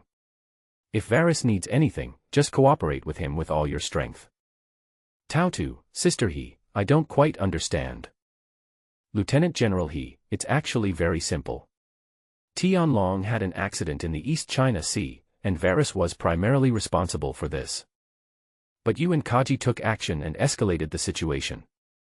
It even caused the Tianlong people to be injured, and the responsibility for this lies with you. This guy. He's really a bastard. Hearing this, Guion couldn't help but curse, and the pair of peach rabbits on his chest trembled with anger. But then, Vice Admiral Tsuru's gentle voice floated back. Don't be impatient. I haven't finished what I'm saying yet. Guion, Lieutenant General he, didn't you say before that this guy was seriously injured? Guion, Lieutenant General he, so, this guy may not be asking you to resist the thunder on purpose, and... Guion, and what? Lieutenant General he, based on my understanding of him, if this guy can't solve this problem, he will definitely not come forward. He would rather pretend to be sick and let you take the blame. Vice Admiral Crane, so, just wait and see, this cunning little guy should be able to solve the problem. Port. No more jerk-off. While Vice Admiral Tsuru was talking to Gion, Varys also received a call from Marshal Sengoku. Jean-Gua, Velis. How's the situation over there? Very good, they will soon escort the great celestial dragon St. Chao Mako out to sea. Varys said this in front of the Bondi brothers with a relaxed smile. Jean-Gua, asshole. What nonsense are you talking about? Do you think you can get away with it by sending them both away? Marshal, do you have a better idea? Varys asked calmly. If it weren't for my intervention, the great world noble St. Chao Mako would have been killed by the two geniuses of your headquarters. Also, if it weren't for those idiots in the Grand Line, they would have released the brave and wise Bondi brothers back to the East China Sea. How could the great celestial dragon St. Chao Mako be kidnapped? Moreover, they escaped from the siege of Vice Admiral Garp and Vice Admiral Kazan. I could have avoided going through this muddy water, you know. Varys. Don't forget you are a Marine. Warring States was so angry that the phone snail also imitated Warring States' expression, showing a furious and irritable look. Of course I know I'm a Marine, otherwise I wouldn't be here. Varys' tone did not scare Warring States at all. Now if you have a better way, then tell me immediately. If you don't have a better way, then I, a small naval admiral, will have no choice but to let the brave and courageous Bondi brothers go. Naval Headquarters, Marshal's Office. Varys. Just wait for me. Warring States hung up the phone angrily, but at the moment when the phone bug was weak, he narrowed his eyes again. Velis, please don't let me down. Are you quite sensible? Watching Varys hang up the phone, Bondiwald suddenly tried to recruit him. I don't think your personality is suitable for the Navy. How about going out to sea with us and being a free pirate? I'll give you the position of vice captain. It is my great honor to be favored by Mr. Bondiwald. Varys still had that smiling face, and there was no trace of emotion in his eyes. However, I have no intention of going out to sea in the short term. But if I go out to sea, I will also set up my own pirate group. That way I will be truly free. Ha ha ha, I really wasn't wrong about you. Bondiwald looked at Varys deeply. He knew that a guy like Varys with evil ambitions would not stay in the Navy forever unless he wanted to go to the underwater prison. I'll be waiting for you on the sea. Caesar Varys. Well, Mr. Bondiwald, I wish you a safe journey. Varys once again stretched out his right hand and placed it on his left chest, saluting very gentlemanly. At this time, all the supplies the Bondiwald brothers needed had been transported onto his flagship. In addition, the entire ship's structure and all supplies were inspected by Bondivalans, and no problems were found. So Bondiwald turned around and prepared to board the ship. With the hostage of the celestial dragon Charmako Saint in his hand and the possession of observation Haki, he was not afraid of Varys's tricks at all. But the moment he turned around, his observation Haki suddenly gave rise to a bad premonition. Although he didn't hear any sound, his whole body was instantly filled with armed color domineering, and he used Momo. 100 times bonus. The whole person spun rapidly and punched behind him fiercely.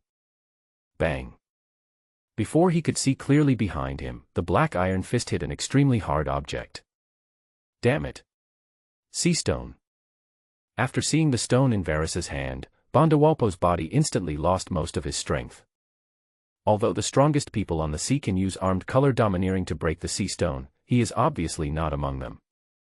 And even if he could break it, it would be useless. Because the moment Varys took action, there was already a man on the sea. At the moment when Bondiwald collapsed to the ground, he glanced towards the sea. He saw with his own eyes that the originally blue sea with rippling waves entered the Ice Age almost instantly, and the world turned into a silver-white world of ice and snow. Everyone on the boat was frozen into ice sculptures. Only the men wearing strange sunglasses, dreadlocks, and looking like he hadn't woken up yet, standing at the bow in the Vice Admiral's naval uniform. This person is naturally the future Admiral of the Navy and the current Admiral candidate Akiji Kazan. He blew up his brother Bondivalan's head with one punch and took the celestial dragon away. Damn Navy! Anger was boiling in Bondiwald's chest, and most of his strength had been restored. But now that Kazan is here, as a teacher, Garp will naturally not sit idle. Hey! Before Bondiwald could react, a white figure flashed by as fast as thunder. His arm turned into a pitch-black iron fist, with red lightning like vines wrapped around it, making a sound that made people's scalps tingle. Crackling. This is the legendary domineering entanglement, which teacher Kiduo calls Reweeing. Galaxy shock. Vice Admiral Garp made a brilliant appearance and punched Bondi Wald in the abdomen. Boom.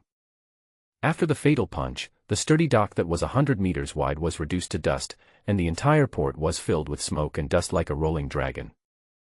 The sea surface within 100 meters of the port, with Vice Admiral Garp as the center, was rumbling with terrifying ripples and waves. The one who got hit by this punch was Bondi Wald, the famous world destroyer, a pirate worth 280 million berries. Most of the body was reduced to ashes, leaving only half of the head, a pair of big hands and a pair of calves flying away. Ha ha ha. It's worthy of being Vice Admiral Garp's fatal punch. It's much more terrifying than his serious punch or ordinary punch. Varys was extremely excited when he witnessed Vice Admiral Garp's full-strength attack on the spot. After hearing Varys' praise, Old Man Garp dusted himself off and said proudly, "I'm really getting old. I can't even hit with 1/10 of my peak power. That's enough." Varys walked towards Vice Admiral Garp with a smile and handed him a cigar. "Based on the power of this punch, I'm afraid Whitebeard is not your opponent. Big Mom Kaido, the king of beasts, will be killed by you with just one punch. Stop flattering me, kid." Cap cursed with a smile, took the fine cigar and sniffed it at the tip of his nose. "The old man has demonstrated it to you once. It's up to you whether you can learn it or not. Of course, the master will lead you to the door and practice on your own." Varys smiled, took out a lighter and lit a cigar for Old Man Cap. Whoosh. At this time, Guion also flew in front of the two of them and saluted Vice Admiral Garp. "Hello, Vice Admiral Garp. Fortunately, you are here, otherwise. Don't praise me. If this brat hadn't contacted me in advance and made a battle plan, I'm afraid I would have let the bastard get away again this time." Vice Admiral Garp teased Varys and put the cigar in his mouth. Guion looked at Varys after hearing this. But Varys ignored her, not showing any of the enthusiasm he had yesterday when he stared at her chest, as if she had lost her attraction to him. For some reason, she originally wanted to praise Varys, but now she felt angry and annoyed. Especially seeing Varys's eager eyes again. It can even be said that he was flattering Garp and then continued to kiss his ass. "Master, you are so powerful. Otherwise, no matter how good the plan is, it will only be a piece of paper. Everyone knows that you are a hero of the Navy. You made the Pirate King Roger flee in fear. You are so powerful that you dominate the world. The Grand Line, the Red Earth Continent, the Sky Island. Don't keep climbing the pole." But after the old man took a comfortable puff of the cigar, he immediately turned hostile. "I have never accepted you as my apprentice, in case you, a bastard, end up in the underwater prison and bring disaster to my reputation." "Hey." Hearing what the old man said, Varys was not angry, but instead smiled slyly. "Is your reputation ruined by me? Your son is the leader of the Revolutionary Army, and your grandson is always shouting that he wants to be the Pirate King. I don't think you will be dragged down by them. I will have to go to Push City to rescue you then. You little bastard." Hearing Varys poking at his sore spot, Garp raised his fist again, which was covered with armament Haki and domination. "It seems like I haven't beaten you in a long time, right?" "Hey, it is." This is exactly what Varys, who has acquired the physique of a giant, intended. Although Chloe's dying blow was very powerful, it was still far from comparable to Cap. Although Garp is no longer at his peak, he is still one of the strongest people on the sea. Actual combat is the only criterion for testing one's strength, and it is also the fastest way to improve one's strength. When fighting with Garp, he can give it his all without having to worry about the other party getting hurt. There is no need to worry about being beaten to death. Virus. Are you crazy? When Guion heard that Varys dared to challenge the old man, he couldn't believe his ears. Hey. Varys smiled brilliantly without explaining, but put away his previous cynicism.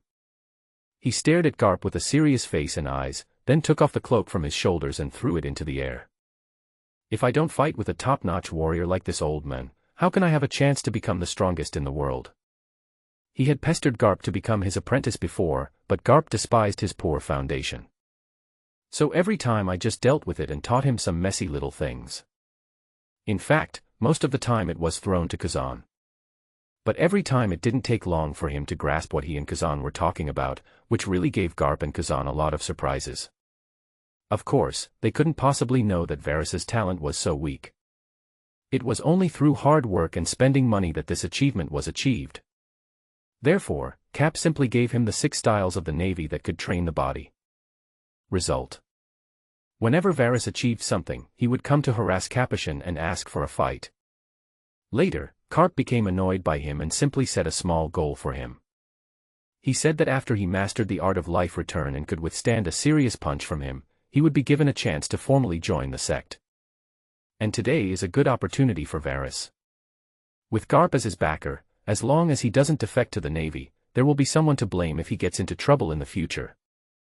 Besides, Kazan, the general who will control Judicial Island in the future, is equivalent to his senior brother. It just so happens that all complaints about the Navy, as long as they are not too serious, will generally pass through here. Who will complain about him then? He. Besides, with the relationship with Garp, it is equivalent to pulling the beard of Marshal Sengoku. By the way, the empty trouser leg of the commander-in-chief of the 3 armed forces was also hung. So many benefits. Once he has dealt with those bastards in the North Sea, it will be time for him to extend his evil hands to the headquarters. After living a new life, his ambition is not just to conquer the world. You kid has returned the life you control. Seeing Varys showing a fierce fighting spirit, Garp, as the owner of the top 3 series of domineering, obviously felt that Varys had become a lot stronger. It is also because of this that he was able to dodge the Bondi-Walled brothers' observation Haki and defeat Varys with 1 punch when he attacked. No, even if I master life return, I won't be that much stronger. The ability of the fruit has been improved, so my body has become much stronger, and my life returns faster. In response to Mr. Garp's question, Varys gave a seemingly reasonable explanation. All fruit abilities, when developed to a certain stage, will have the effect of enhancing physical fitness. Of course, the most obvious one is the animal series. The superhuman system comes second, and the natural system comes last. Okay, then I, the old man, will give it a try. Although Garp said he was a little annoyed with the little guy, he also vaguely regarded him as a student in his heart. Having not seen each other for several months, he also wanted to test Varys. Give him a beating by the way, so that Varys won't get too proud after making a little progress. So, Garp grinned and shook his fist at Varys. In an instant, the entire arm was covered with pitch-black armament domineering. For him, there is no need to be domineering, just an ordinary punch. Using armed color domineering means a serious punch. Only a pirate worth hundreds of millions is qualified to take this punch. If the Conqueror's Haki and armament Haki are used, it will be a fatal punch.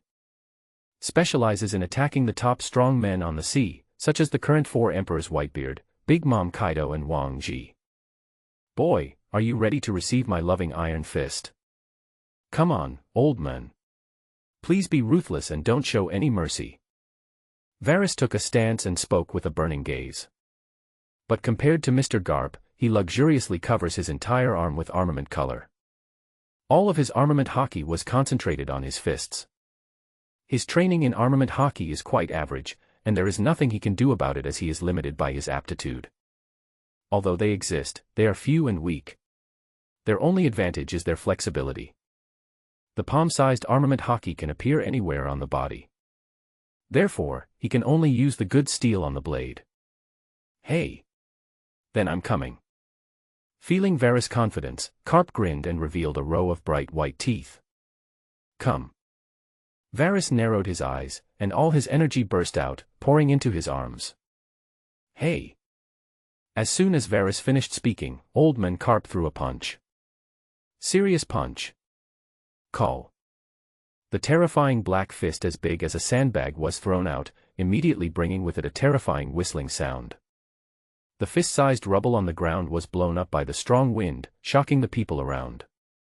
These two are really messing around. Guion cursed inwardly and raised his hand to block the wind and sand in front of him, but the big peach rabbit was still shaking in the wind. Ha! Varys grunted and threw a punch. The angle and movement were exactly the same. This punch.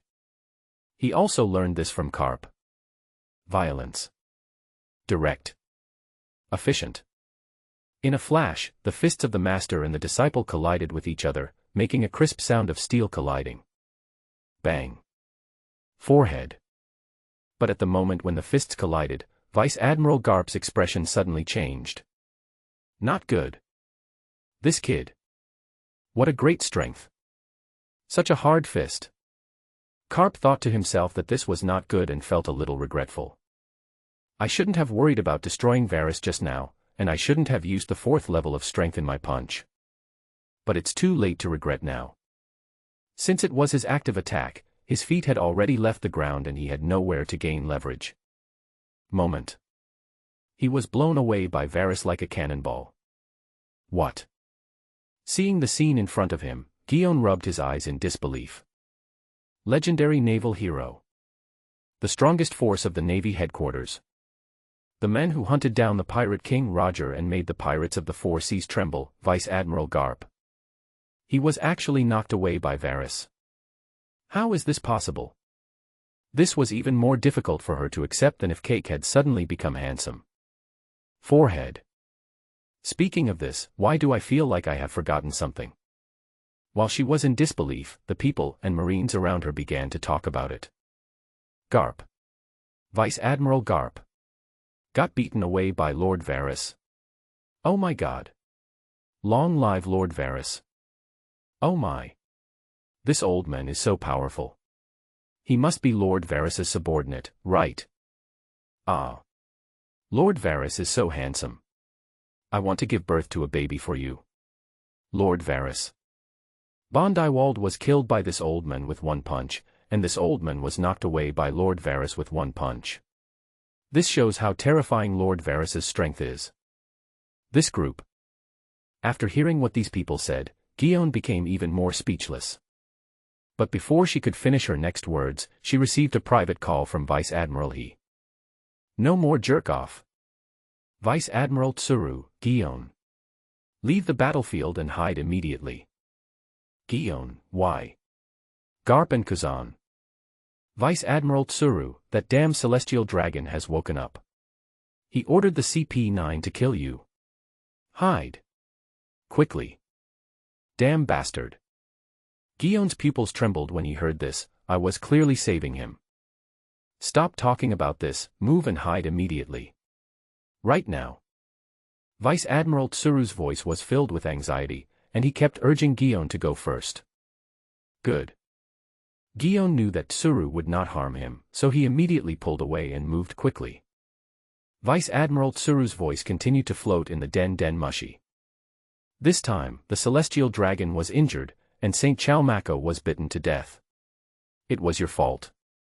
CP is directly under the control of the world's nobles and the 5 elders, and they will kill you without mercy. Furthermore, even if CP doesn't kill you, the world government will still send you to Impel Down under accountability. Then, what should I do then? Guion was so confused and lost his composure after hearing this. After she finished saying this, Vice Admiral Tsuru's helpless voice floated over. We can only wait, protect yourself first, and don't use this phone bug. Please do not contact any acquaintances in the near future, as CP may monitor our phone calls. Someone is coming, Guion, I have to go to a meeting. Guion, protect yourself. Sister He, I will protect myself. Hearing this last sentence, Guion threw the phone away with a heavy heart. There are batches of phone bugs in the Navy. CP not only has special phone bugs for monitoring but also has mother bugs that can be tracked. Therefore, this phone bug must not be allowed to stay. Damn it. Damn it. Guion, who was running aimlessly at high speed, gritted his teeth in anger the more he thought about it. Obviously she just wants to be a good person, a good Navy who punishes evil and promotes good. But in the end, fate played such a joke on her. No. It wasn't fate that was playing a joke on her, it was all because of those damn celestial dragons. Anger rose in Gion's heart, and his eyes were filled with unprecedented murderous intent. But at the same time, she was also confused. She knew that she would never be able to return to the Navy in her lifetime. Unless all those high and mighty celestial dragons die. Thinking of this, Gion remembered the hateful face of St. Charles. Suddenly, she had a bold idea, and her eyes became firmer and colder. And since we can't go back, let's say goodbye completely. Gion, who had a clear distinction between love and hate, tore off his cloak of justice. Looking at the flying cloak, Gion completely broke with the past. St. Charmaco. Wait. I, Gion, am not made of clay. Naval port. Ha ha ha. You little bastard. You're quite capable. After being knocked far away by Varys, Garp finally stood still in midair. Although he doesn't usually use the 6 styles, it doesn't mean he doesn't know how to use it. In fact, his close combat and 6 styles were the strongest in the entire Navy. However, as his strength increased, he had fewer opportunities to use the 6 styles. Come again. Varys naturally knew that Garp was showing mercy, so he didn't have the slightest confidence. As for Gion's departure, he didn't care at all. He likes beautiful women. I prefer beautiful women with strong personalities. But he would never let a woman interfere with his work. Woman. It never affects the speed at which he draws his knife, it only speeds up the speed at which he draws his gun. Old man. Don't hold back this time. Hey. I will show no mercy. Vice Admiral Garp grinned and moved his wrist slightly. With that punch just now, he had already figured out Varys's background. This punch. It will definitely satisfy this kid. After saying this, black and red snake-shaped lightning appeared on Mr. Garp's dark fist. Seeing that Garp used the tyranny, Varys couldn't help but curse. But when he saw this terrifying fist, Varys did not refuse. 3 years of blood and wind had taught him that in this dangerous world, no one knew which would come first, tomorrow or an accident. This is his best chance to prove himself and also the only way for him to become a strongman. In this life, he wants to be a superior person. Strength is the key. Bring it on. Varys felt a surge of pride in his heart and once again gathered all his strength and momentum, staring at Garp with burning eyes. Ha ha ha. Seeing Varys' expression, Garp laughed out loud with satisfaction. The black silk wrapped around his arms suddenly changed, becoming even thicker than when he beat Bondewald. Obviously. When fighting Bondewald, I promised Varys to use all my strength, but he still held back. But this time, he's going for a big one. I am coming. The moment the laughter stopped, Garp disappeared into the air after saying this. Whoosh. When he reappeared, he was already in front of Varys. His expression was extremely brilliant, and the domineering aura on his arms was wild and rampant, like a terrifying and ferocious dragon. Galaxy. Impact. Cap shouted out his moves in a heroic manner and delivered a fatal punch to Varys. Now. Half of the people in the city were startled and fainted with a strong feeling of suffocation. The strong wind caused by Cap's high-speed movement blew away hundreds of rocks as big as human heads, exploding like cannonballs. And in the center of this rage, Varys gritted his teeth with a ferocious look on his face. His eyes were as red as a vampire's, and blood was flowing from the corners of his eyes and eardrums. Domineering color. Such a terrifying overlord color. Facing the punch that was just around the corner, Varys used all his fruit ability to block it. But under the impact of this terrifying and domineering iron fist, his ability was like placing a piece of insignificant paper in front of a tiger coming down the mountain. Very fragile. Even his legs couldn't stop shaking and his body couldn't stop trembling. A fear of death, a thought that he would die if he received this punch, surged wildly in his mind. But even so, Varys still didn't move, not at all. He even extended his fist. But at the moment of throwing the punch, he had lost the ability to think. Memories flashed by like a kaleidoscope, just like the last moments of a dying person, about to face death. His aunt's family seized his property and kicked him out of the house. His first girlfriend's parents thought he was too poor and told him to get lost. His classmates bullied him for being fatherless and motherless and called him an orphan. The boss of the takeaway station saw that he was lonely and deducted his wages. Also, there's the second-generation official who beat him to death in his previous life. There are also those extremely vicious pirates who burn, kill, rob and do all kinds of evil. Boom. Before Varys' fist hit Garp, a thunder exploded in his heart. Damn you guys. You. Die to me. Moment. Varys' eyes turned red, but not in the physiological sense. A red light flashed in his eyes, and a horrible change occurred on his dark fist, with a flash of black and red lightning. That's it. Overlord colored Ryazakura. Click. Varys' fist and Garp's fist finally collided again. Black and red lightning splashed wildly, and a loud bang occurred. The horrific explosion destroyed the entire port, and all buildings within a radius of 1 kilometer were affected. A huge crater 100 meters deep appeared on the ground, and it felt like a nuclear bomb explosion. The sea water was retreating madly like the tide was receding, creating huge waves in the opposite direction. But this is not the scariest thing. What's even more terrifying is the originally clear sky over Goa Harbor suddenly became as dark as night, presenting a doomsday scene with dark clouds looming over the city, threatening to destroy it. Following right on. From the huge pit filled with smoke and dust, a black and red lightning shot out and rushed into the sky. Click. With a piercing and terrifying noise, a crack appeared in the black cloud. What is that? Vice Admiral Garp's galaxy shock. What a terrifying, domineering look. This guy is truly a monster. No. This domineering color has 2 strands, the heavenly mark. Who is fighting against him? Hayakusho. Could it be that another of the 4 emperors or their vice-emperors have come to the East Sea? Varys and Garp were still fighting each other, but the CP9 elite agents who had arrived did not dare to move and stopped in their tracks.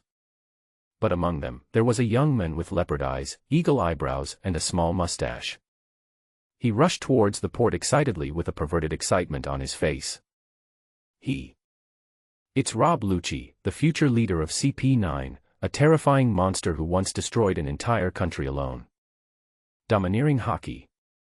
Precious domineering Haki. As a fighting madman, Rob Lucci rushed towards the port madly. But when he got closer, the battle between Vice Admiral Garp and Varys had already ended. Varys fainted in a deep pit, and Vice Admiral Garp was laughing at Varys. Ha ha ha. Varys. Today is your official initiation. Ha ha ha. Viros. As a member of the intelligence department, Rob Lucci naturally knew the name of the naval scum Varys. It can be seen that the person who erupted in the domineering color was actually Varys, and he couldn't help but frown in disbelief. That sinister and cunning East Sea Admiral. That greedy, lustful, and power-seeking guy, how could he possibly awaken the domineering Haki? And just as he was beginning to doubt and staring at Varys, his captain and teammates also came, and they all looked at Varys with the same surprise. Obviously, they also knew Varys. In addition, CP9's captain, Kennedy, immediately called the 5 elders. No more jerk-off. Kenyatta, respected Saint Topman Vacheli, I have important intelligence to report. Saint Topman Vacheli, is Saint Charmako in danger again? Kennedy, no, sir. We made a major discovery when we were chasing Commodore Guion of the Navy headquarters. Topman Vacheli, a major discovery. Kenyatta, yes, we found that the East Sea Admiral Caesar Varys has awakened the Conqueror's Haki. World Government. Marihoa. The one who has awakened the Conqueror's Haki. Caesar Varys. Topman Vachelishing, the god of law and war, has a few brown spots on his bald head, a half-moon white beard and a black suit. When he heard the news, he jumped up from the sofa in surprise.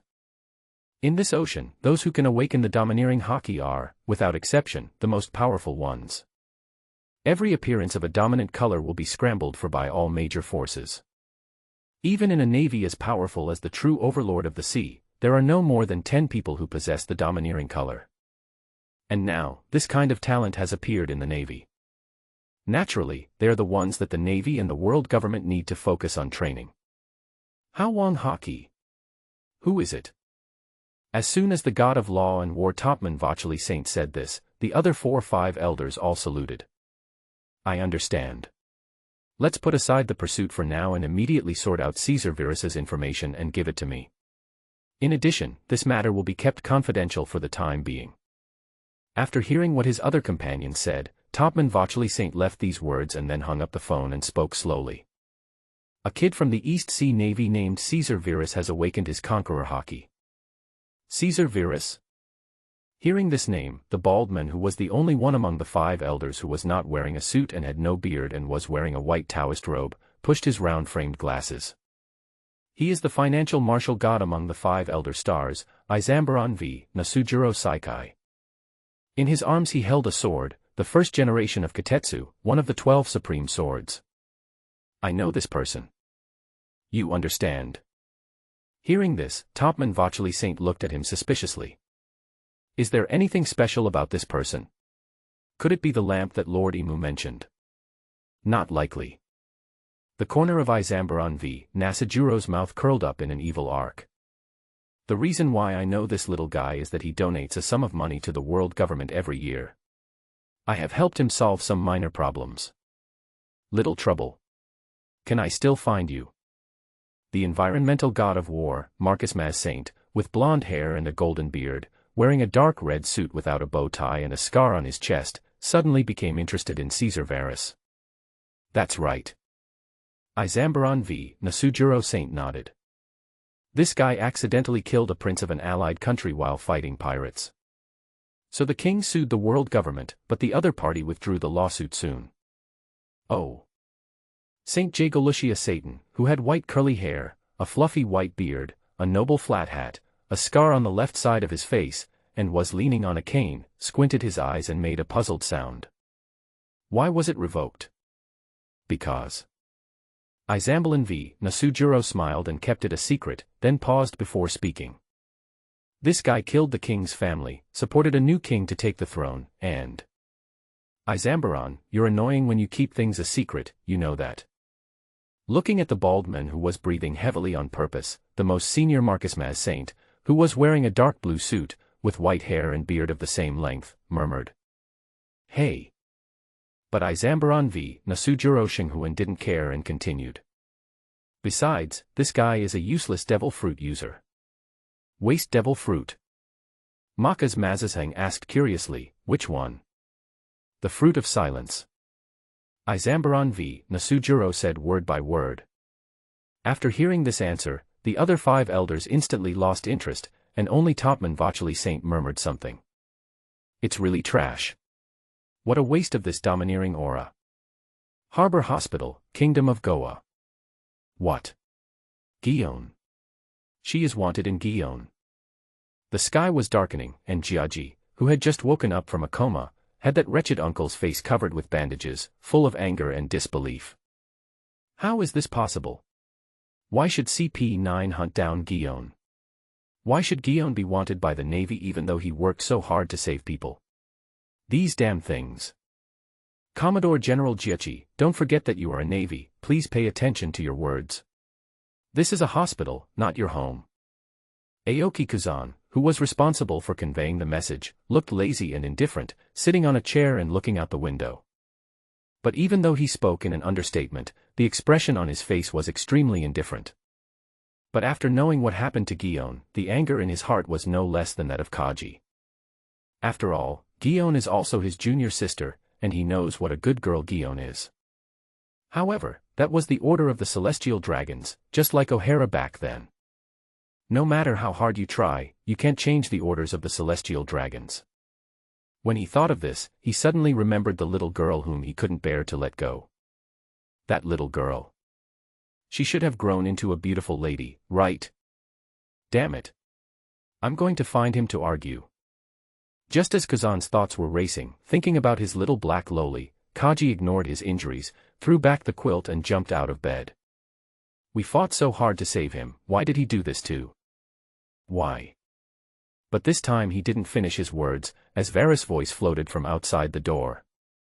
Varys, who was also wrapped in bandages, walked in from the door right after him. Of course they are the descendants of the Creator and the great world nobles, the celestial dragons. Damn it. Varys. It's all you bastard.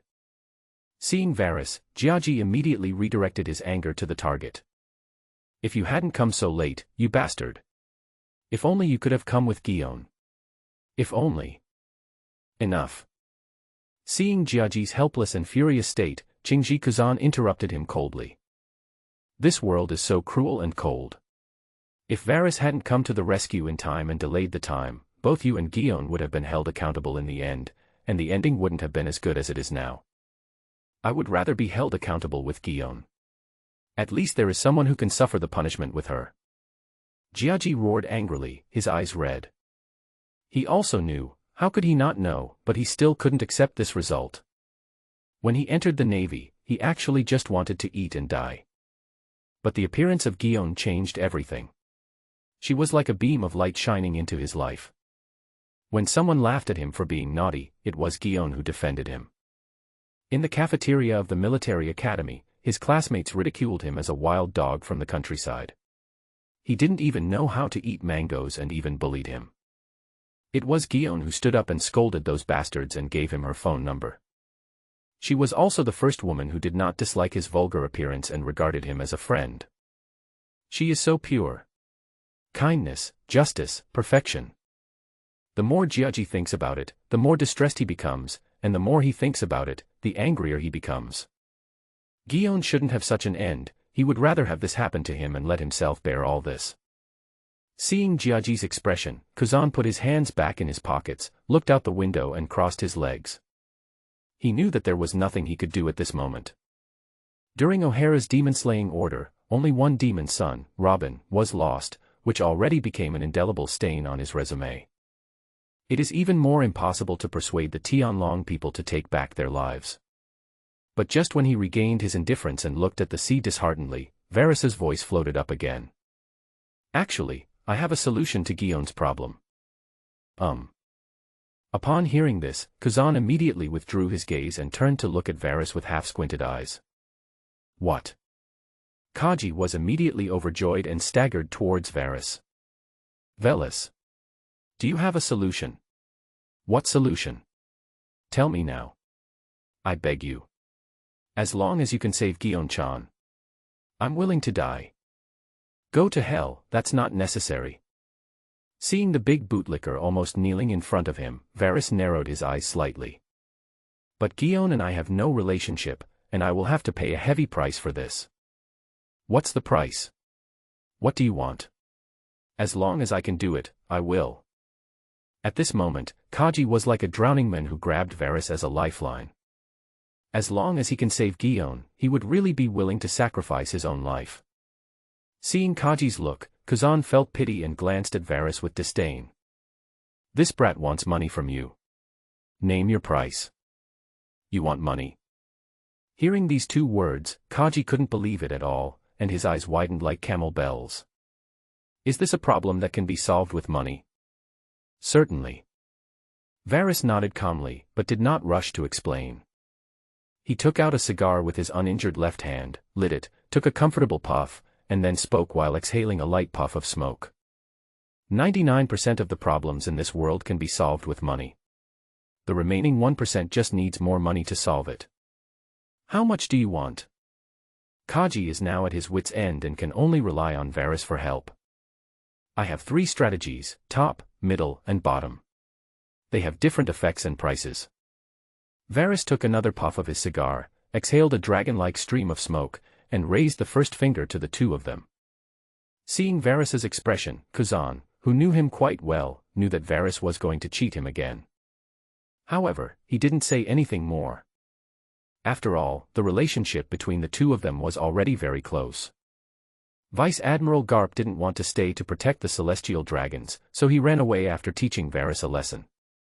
But before leaving, Varys was still unconscious. He personally acknowledged Varys to himself and asked him to teach Varys how to use domineering.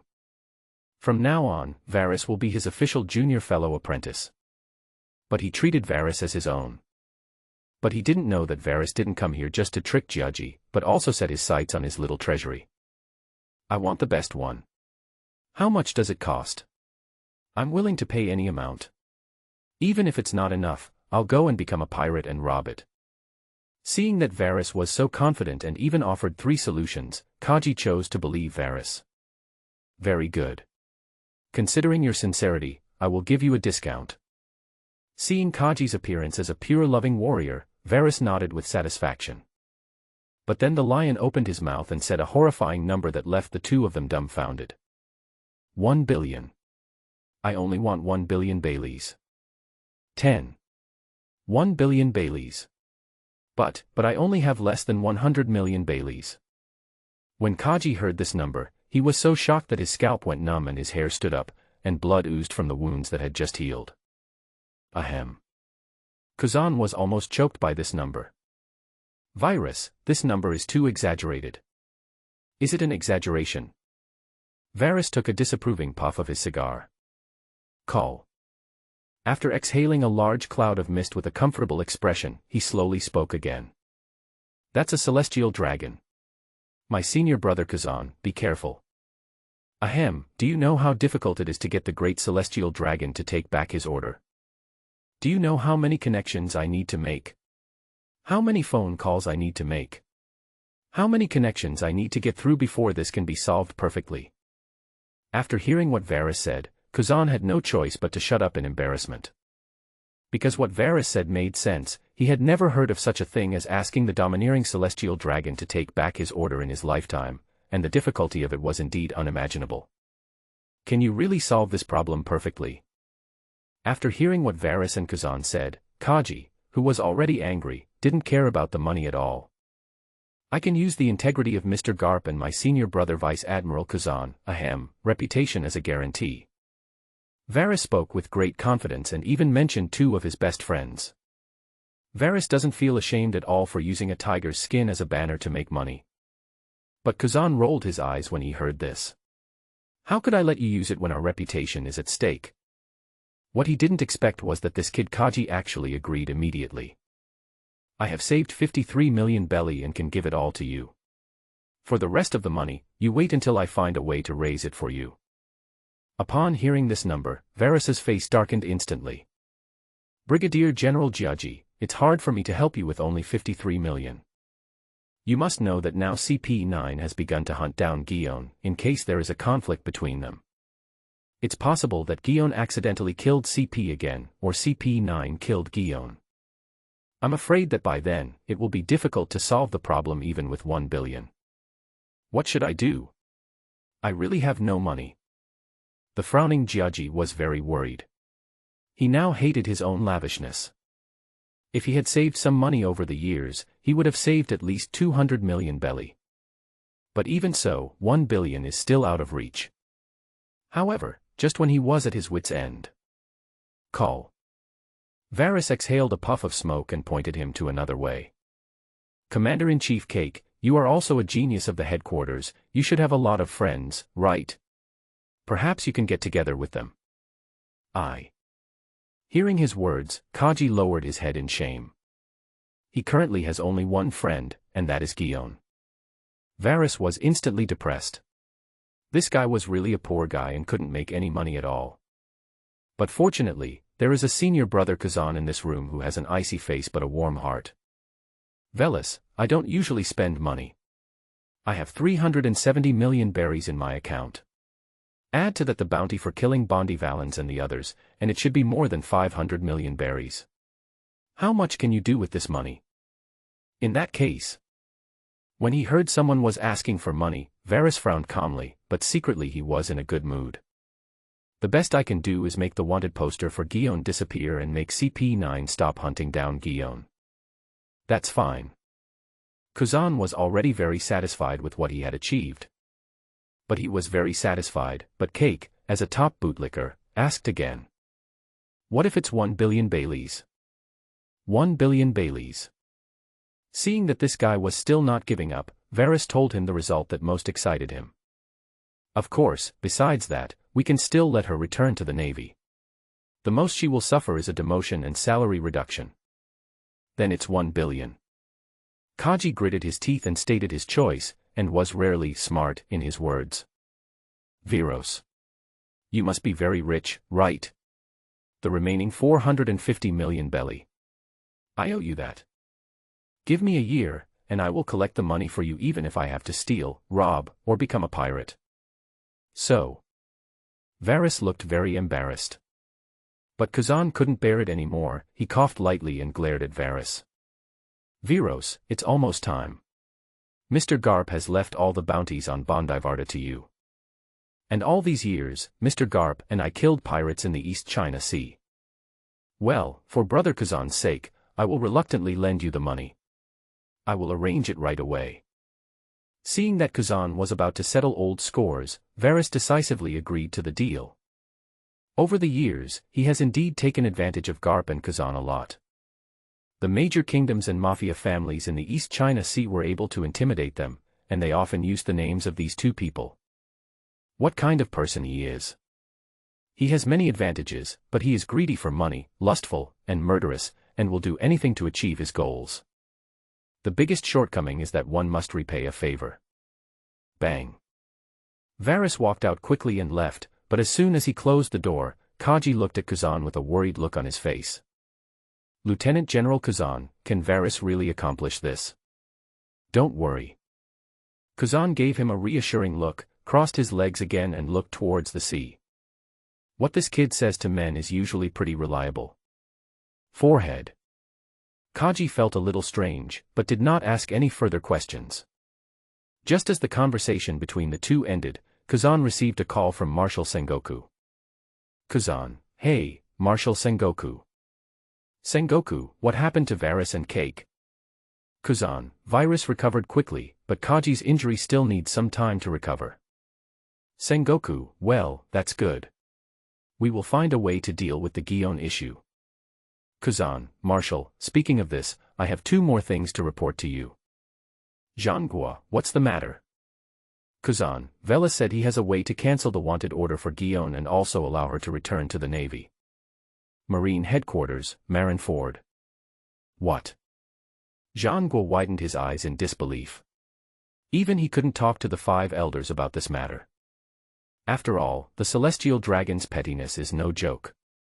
Protecting the Celestial Dragons with one's life at all costs is the first rule written into the Navy's military regulations. He didn't believe that Varys could solve the problem that even he, the great admiral of the Navy, couldn't do. Are you kidding? Yes, Marshal.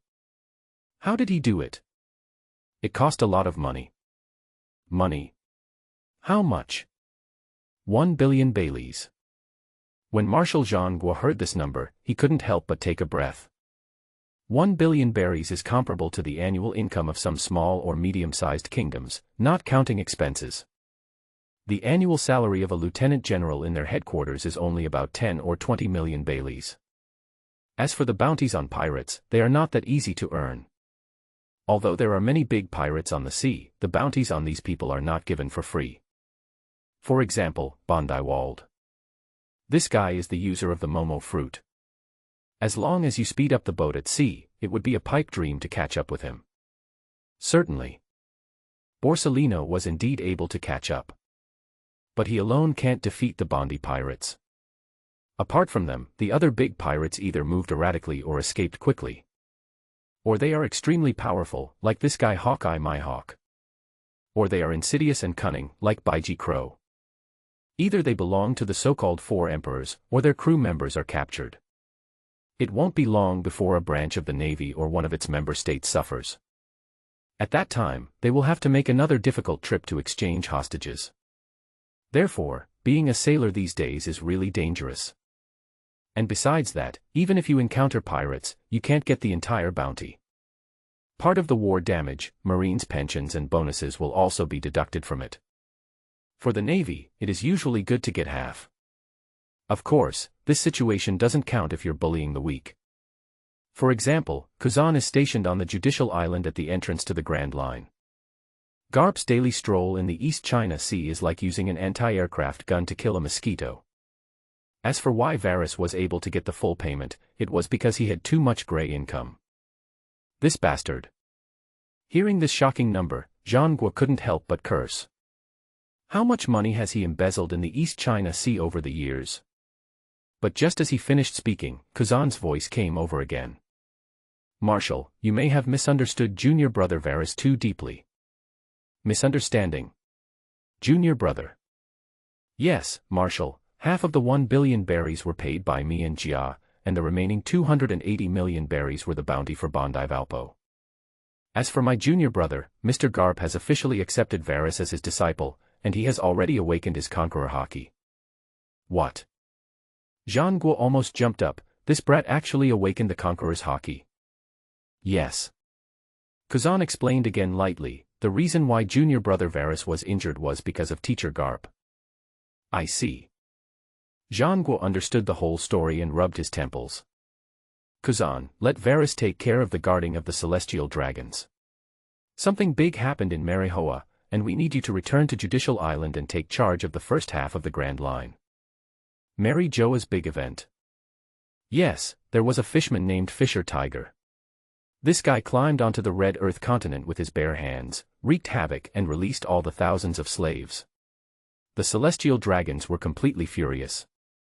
Goa Harbor, Captain's bedroom. Having made another billion-dollar deal, Varys was in a very good mood. He returned to his room, put down his cigar and poured himself a glass of wine. Ton. After taking a big sip, he took out the encrypted den mushy he bought on the black market and called a very prominent person. No more jerk-off. Varys, hello, are you the famous red-haired Shanks? Shanks, who are you? Why do you have my den mushy? Varys, it doesn't matter who I am, what matters is your good brother Jesus. His wife and child Usopp were almost killed by the Black Cat pirates. It took me a lot of effort to save them. After the Grand Line, Paradise. How do I know you're not lying to me? Red-haired Shanks was sitting on the ground, holding a den mushy with a frown on his face. He glanced at Jesus Boo, who was drunk not far away. He also felt a little guilty towards this good brother. He also knew that Jesus had always missed his wife and children. So, as a good brother of the Jesus Department, as the captain of the Red Hair Pirates, he would never allow anything to happen to Jesus' wife and children. Varys, indeed, I may have lied to you, but to show my sincerity, I will simply reveal my family background. I am Caesar Varys, the temporary admiral of the East China Sea, and I will soon go to the North Sea to take over as the admiral of the Navy. The captain of the Black Cat Pirates, Crow, was recently killed in the village of Cybro. The brothers Bondiwald and Bondivalens also died as a result of my planning. You can buy information on the black market to confirm whether what I said is true. I know you, Caesar Varys. As the owner of the top 3 colors of domineering, red-haired Shanks's observation Haki told him that Caesar Varys did not lie to him. Moreover, when I traveled to the East China Sea, I had heard of the name of Varys. The White Death is a scum of the Navy. In order to wipe out pirates, they will do anything. It is said that they are in the Navy, but their methods are more violent than those of pirates. None of the pirate groups that he targeted had a good ending. Therefore, he didn't want to anger the scum Varys. Tell me, what conditions do you want to release them? Great, do me a favor, call the 5 elders, help me. Varys' eyes were half closed as he spoke, with a faint smile on the corners of his mouth. But when he heard Varys' words, red-haired Shanks suddenly burst out with amazing murderous aura. How do you know I have the phone number of the 5 elders? And how do you know they will give me face? Tisk speaking of this, I have a favor to ask. Varys' tone remained calm and he made a little joke. My idol is the famous Knight Commander of God. Could you please ask Mr. Shanks for his autograph for me? 1 minute later. Crack, crack, crack. Red-haired Shanks gritted his teeth and clenched his fists until they made a crackling sound. The terrifying domineering aura dissipated involuntarily, and the surrounding crew members couldn't help but feel a little horrified. And the person sitting opposite him, drinking in front of the campfire, was Hawkeye Mhawk, who had just ascended to the throne of the world's greatest swordsman. Feeling the redhead's temper, Hawkeye Mhawk cast a watching look at him. After dating this guy for so many years, this is the first time he has seen Shanks so angry. Shanks. What's got you so angry? Nothing. Red-haired Shanks took a deep breath, slowly stood up and silently walked away from the crowd. After hesitating for a long time, he took out another golden den mushi. At this time, Hawkeye my hawk also narrowed his eyes and whispered a name. Caesar Varus? East China Sea, Goa Port, Captain's Room. After talking to red-haired Shanks, Varus called another big shot, his other backer. Izambaron v. Nazashuro, Velis, what do you want from me? Varus, respected, great, holy, invincible, most worshipful Saint Izambaron v. Nasujuro, I would like to ask you for a small favor. Izambaron v. Nasujuro, oh. Another favor? Which country's king did you kill again? Varus, of course not, I want you to help say a few good words for Brigadier General Guion. Izambaron v. Nasujuro, what is your relationship with her? Varus, hey, it's actually nothing serious. It's just a wonderful episode. Lord Izambaron, you know me. Izambaron v. Nasujuro, Tisk, TSK, you are really good at playing. You got the hang of it so quickly. Varus, hey, I used some dishonorable tricks. Izambaron v. Nasujuro Saint, I see. But this is not an easy matter to handle. Saint Chalmac is very angry. Varus, I know it's not easy, so I asked the great and powerful Lord Izambaron for help. Izambaron v. Nasujuro Saint, stop flattering me. At most, I can say a few words for you. At most, I can secretly ask CP9 to stop the wanted and hunted. Otherwise, Saint Chalmaco will make trouble in the Holy Land, affecting Varus, praise you, the great Saint Izambaron v. Nasashilang. Don't worry, when I arrive in the North Sea, not only will the East Sea show you the same respect, but the North Sea will also show you even more respect. Izambaron v. Nasujuro, well, then I will wait for your good news. Don't let me down. Varus, don't worry. By the way, there is one more thing I want to ask you, sir. Izambaron v. Nasujuro, what's the matter? Varus, when I arrive in the North Sea, I will definitely compete with the Don Quixote family for the cake. After all, Doflamingo was once a great celestial dragon. You see. Izambaron v. Nasujuro, if he really is blocking your path to wealth, just don't kill him. Praise you, Lord Izambaron v. Nasujuro. After Varus finished speaking, Den Mushi calmed down and the smile on his face became more intense. Where there are people, there is the world of martial arts, and the same is true for the so-called Holy Land of Marihoa. The celestial dragon family is not a monolithic entity, and the competition among them is even quite fierce. So they have a huge demand for money. Used to maintain their luxurious life, to buy powerful devil fruits, to research various horrible potions, to buy powerful slaves, and so on. Only those low-level celestial dragons are the kind of rubbish that run around the world and act arrogantly. If it weren't for Lord Im, the king of the world hiding among the flowers and behind the scenes, this group of people would have already fallen into chaos. Therefore, in Varus's view, this group of so-called world nobles are nothing more than a group of gilded puppets. It can even be said that they are the dogs and toys that Im uses to rule the world. Not to mention that Saint Calmer had his hands and feet broken, even if he died in the East China Sea it would not be a big deal. Anyway, the old man, Lord Izambaron v. Nasujuro, can't bear to part with this money-making expert. And when he thought of this, Varus's intention to kill Charmaco became even stronger. Wang Lufei became famous all over the world just after he slapped the celestial dragon. If this kills a celestial dragon, the impact will be very interesting, right? Thinking of this, Varus narrowed his deep eyes. But the next second, his thoughts were interrupted. He smelled a familiar smell, which was the faint scent of peach blossom mixed with the smell of blood. Miss Guion, you are so brave. Smelling the fragrance and hearing footsteps, Varus used the silent step to come to the door. Varus.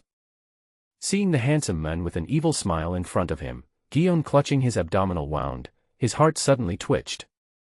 She originally thought, the most dangerous place is the safest place. But I never expected that. Varus, who was supposed to be in the hospital, was now in the captain's room. Thinking back to their unpleasant interactions over the past 2 days. Thinking of Varus's reputation as a scum of the Navy, Guion suddenly felt disheartened. But her strong desire to survive and her boundless anger towards the celestial dragons drove her to speak tentatively. Viros, I'm leaving right now. Can you, just pretend you didn't see me? Of course not. Varys smiled and shook his head, his eyes fixed on the Guion big peach rabbit again. Unless. Don't even think about it. Seeing Varys's lustful gaze, Guion's heart, liver, spleen, lungs, and kidneys all ached, and the wound on his abdomen was also affected. Hey. Seeing Guion's pale and weak appearance, Varys grinned with a classic villain smile and walked towards her. With your injuries, I'm afraid you can't get far away from my ship, right? Not to mention that there are people from CP9 chasing you. By the way, I also heard that there is a pervert in CP9, his name is Rob Lucci. He loves to torture beautiful and strong women, and then play with their corpses while they are still hot. Virus, you beast, you. What are you doing? You, don't come over here. AA. Harbor, Southeast. Rob Lucci, wearing a black suit and a bowler hat, with no peace brother on his head, is transforming into a leopard man and tracking Guion by smell. But suddenly. He was known as the strongest warrior on Judicial Island in 800 years, but he suddenly sneezed. Ha ha ha. The sexy beauty in the same group with him, Khalifa, with curly blonde hair, immediately let out a seductive laugh. Lucci, I never thought that the ability of the animal-type devil fruit would cause a cold and sneeze. Snort. Rob Lucci snorted coldly and continued to search for traces. For a sexy black tight skirt with a black silk mesh top underneath. Rob Lucci ignored Khalifa's straight and slender legs wearing black fishnet stockings and her jade feet wearing black high heels. Whispering sound.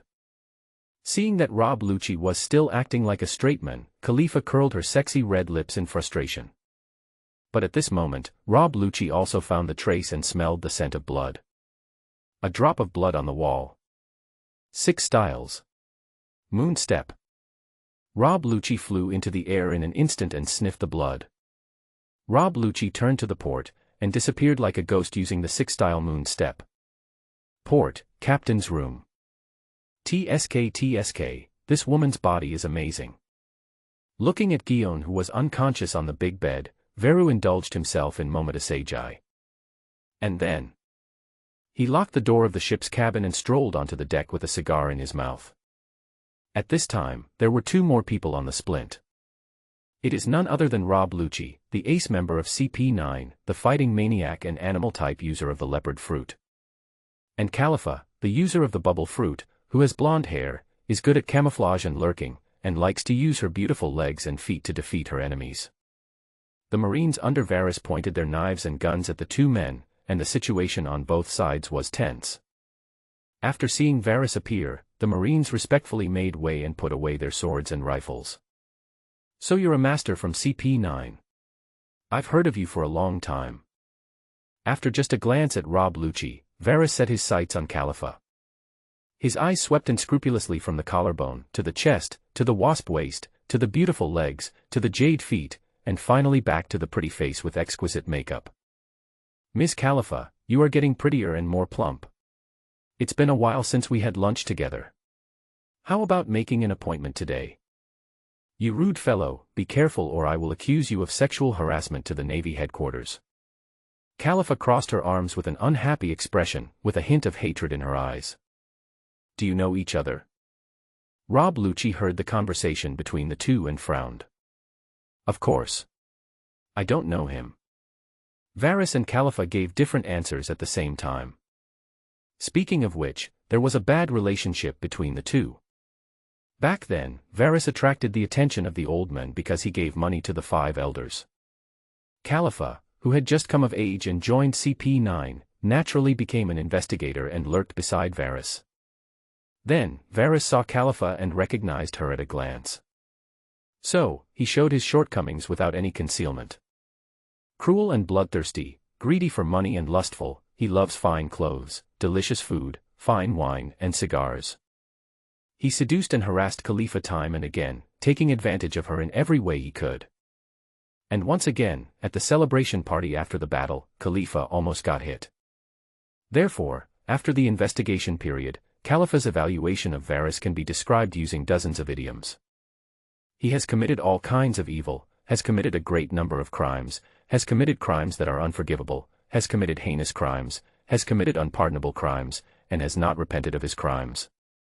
She added all the negative word orders she could think of into the report.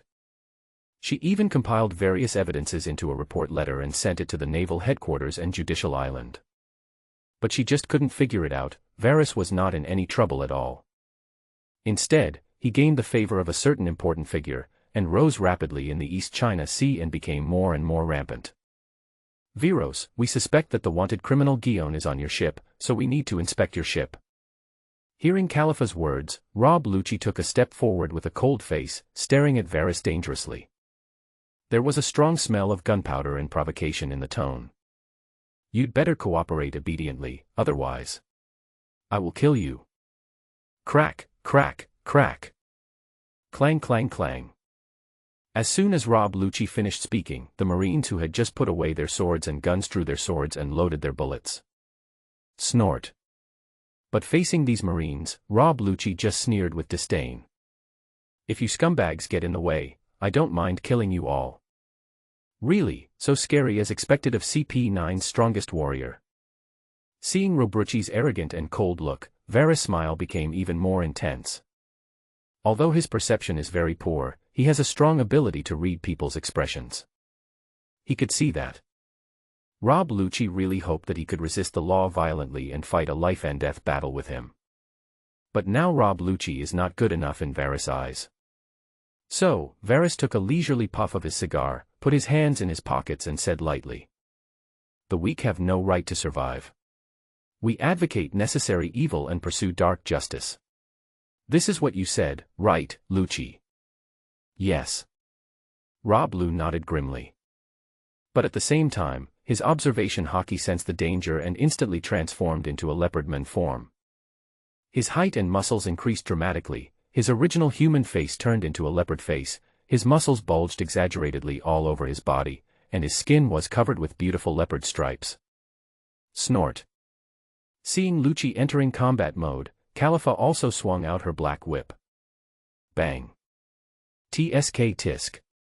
Hearing the crisp sound of the whip, Varys exhaled a dragon-like smoke. He waited for the white smoke lingering in front of him to dissipate before slowly turning his head to take a look at the cabin. Guion is actually on my bed, you two can come together. Viros. You're looking for death. Hearing Varys' provocation, Rob Lucci had no more scruples and turned into a shadow and shot forward like a bullet. Whoosh. But just as he was about to face Varys, Rob Lucci smiled sinisterly. 6 styles. Razor. His body drew a strange arc and disappeared at an even faster speed. When he reappeared, he was already behind Varys. He instantly used his unique skill, the 6 styles 6 Kings Spear. This is a move he developed using the principle of finger gun. He clenched his fists across his chest and instantly exploded with all his strength, creating a terrifying shock wave. Go to hell.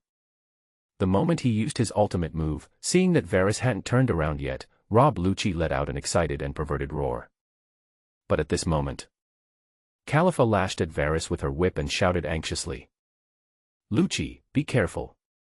What? Lucci suddenly felt something was wrong. He dodged at high speed in an instant and moved horizontally more than 10 meters away. And the horrific impact that he had just delivered. It was actually completely bounced back by Varys and hit the cabin, directly blowing up half of the cabin. Crash. Ha ha ha. With just this little ability, you still want to provoke Lord Varys. What is CP9's strongest warrior? I think it's CP9's strongest shit. Don't talk nonsense. This guy is indeed very strong, but Lord Varys is stronger. Come on, Lord Varys. Kill this pretentious guy. What kind of move is this? Rob Lucci turned a deaf ear to the noisy ridicule of the surrounding navy and just stared at Varys. At this moment, he was not afraid, but more excited. Bang. Moves. Varys casually swung the whip that knocked Khalifa away and slowly explained to him. I named this move 6 styles. Empty wood, which is an extension of 6 styles. Iron block and paper painting. In fact, the principle is very simple, just calculate the time of the opponent's attack. First use the paper painting to make the body soft, and then explode with iron blocks the moment the attack is close. This way you can perfectly protect your body and generate a powerful wave of energy to bounce back your opponent's attack. Kong Mu.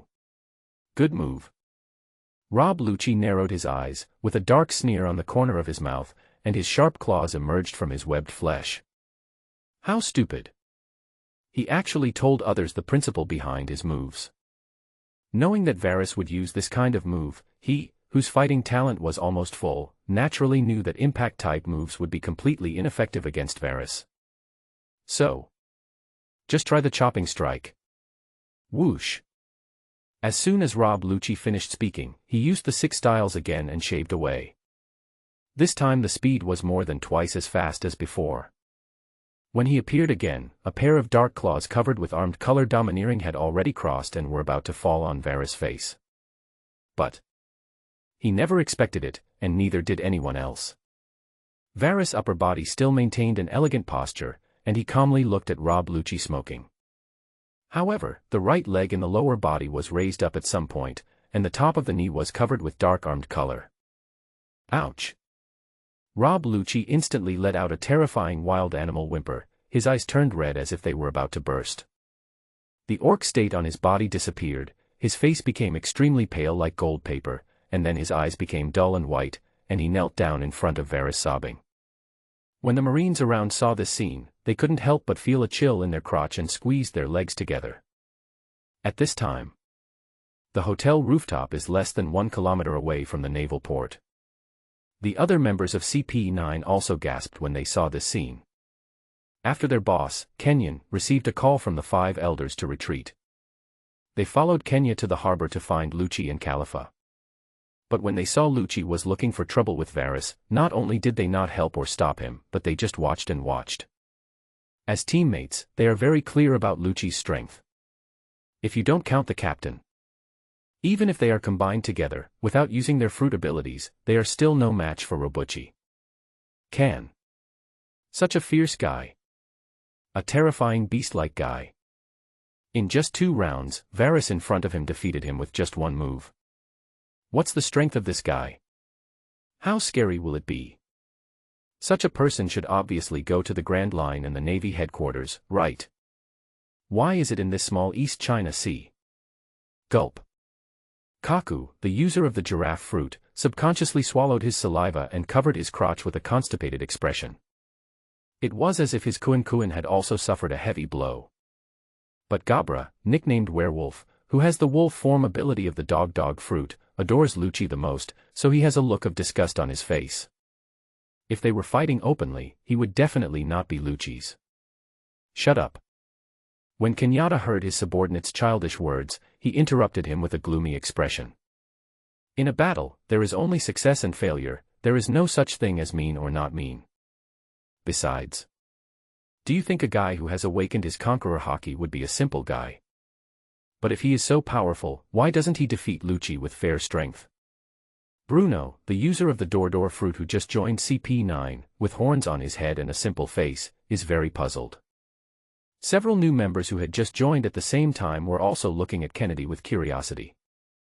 Seeing these newcomers who have extraordinary strength but have clear and stupid eyes, they don't have the slightest bit of insidiousness and cunning as spies. Kennedy, the spy chief, couldn't help but feel annoyed. What a bunch of stupid guys. In this chaotic sea, powerful and mean have never been antonyms. You guys. You are the worst couple I have ever led. In fact, Kenyatta didn't quite understand Varus. He clearly had the strength to crush Rob Lucci, but he still used such a despicable tactic. I don't understand why someone like Varus can awaken the domineering. Every person who awakens the Conqueror's Haki, in addition to terrifying physical fitness and talent, also has an extraordinary and terrifying obsession. Some people do it for protection, like Whitebeard. Some people do it to compete for supremacy, like the Golden Lion. Some, like Roger, yearn for freedom and truth. For some people, it is women and wealth, such as Wang Ji. Judging from the current situation, Varus is most likely the last type, and also the one with the weakest domineering aura. But inexplicably, his years of spy intuition told him. Varys is definitely not just a despicable, greedy, and lustful person. It's a pity that he will be transferred to CP0 soon. The revolutionary army that was recently formed with the purpose of overthrowing the world government is the main target of his next work. Otherwise, he really wanted to investigate it carefully. This guy Varys, what is his real ambition or obsession? Lucci. Khalifa gnashed her teeth in hatred when she saw this scene. He quickly put away the whip and ran over, kneeling on one knee to check Rob Lucci's injuries. Virus. You vile bastard. Thanks for the compliment. Varys didn't care about it. He glanced at Khalifa's chest and his eyes drifted away. Soon after, a group of guys in black suits landed on the deck. Kenyatta, who was short but had an imposing manner, slowly walked up to Varys. Velis, long time no see, have you improved a lot? Haha, thank you for the compliment. Facing this sinister old guy, Varys dealt with it with a forced smile while smoking a cigar. Long time no see, Lord Kenyatta, I heard that you are going to be transferred to CP0, that's really a cause for celebration. We haven't been to the Mando's Flower Street in the Kingdom of Goa for a long time, how about tonight? Ahem. When he heard Varys mention this street, Kenyatta coughed twice with a strange look on his face. I still have official business to attend to, so I won't discuss some things with you. This time I came here specifically to tell you that the wanted order for Miss Guion has been cancelled. Oh, that's really exciting news. Varys smiled and glanced at Khalifa on the ground, then looked at Rob Lucci whose face had just regained color. Mr. Rob Lucci, I just bumped into you accidentally.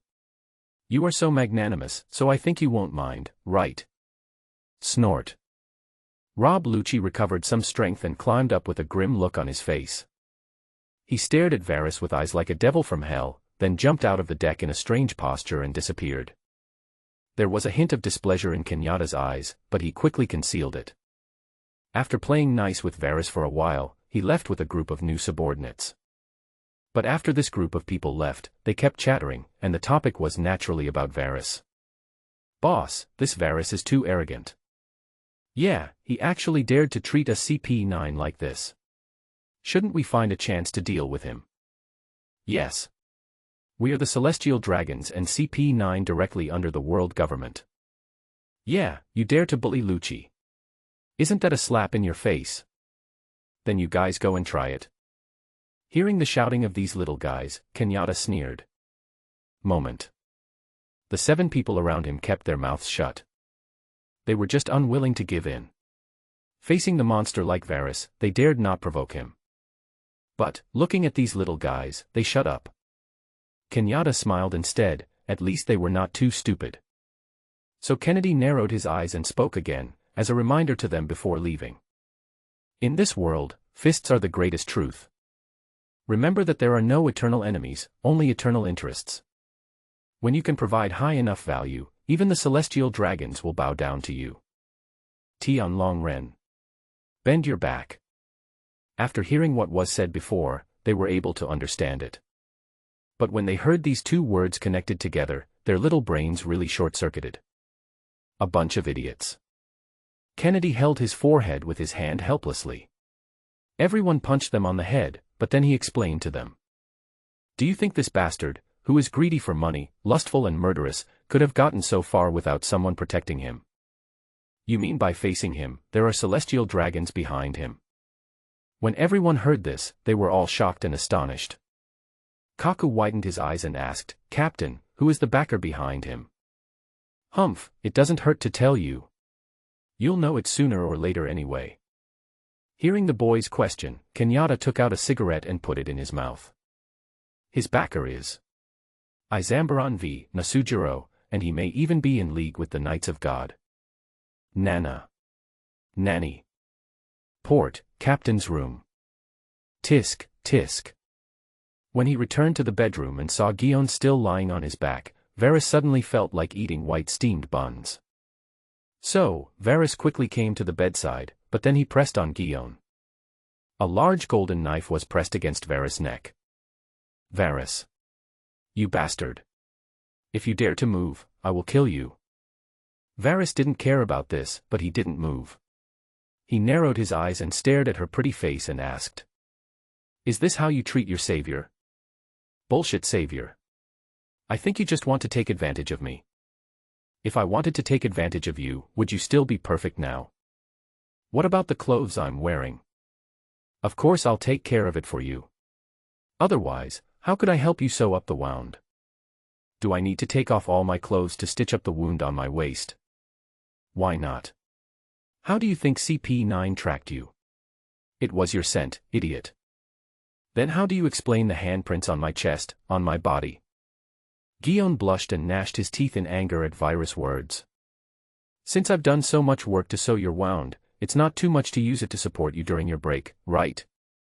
Varys had a frivolous expression on his face, and stared at Tautu unscrupulously. Asshole. You. Seeing that Varys actually. Guion handed over the blade angrily and shamefully. But in the end, Varys released his domineering color. Click.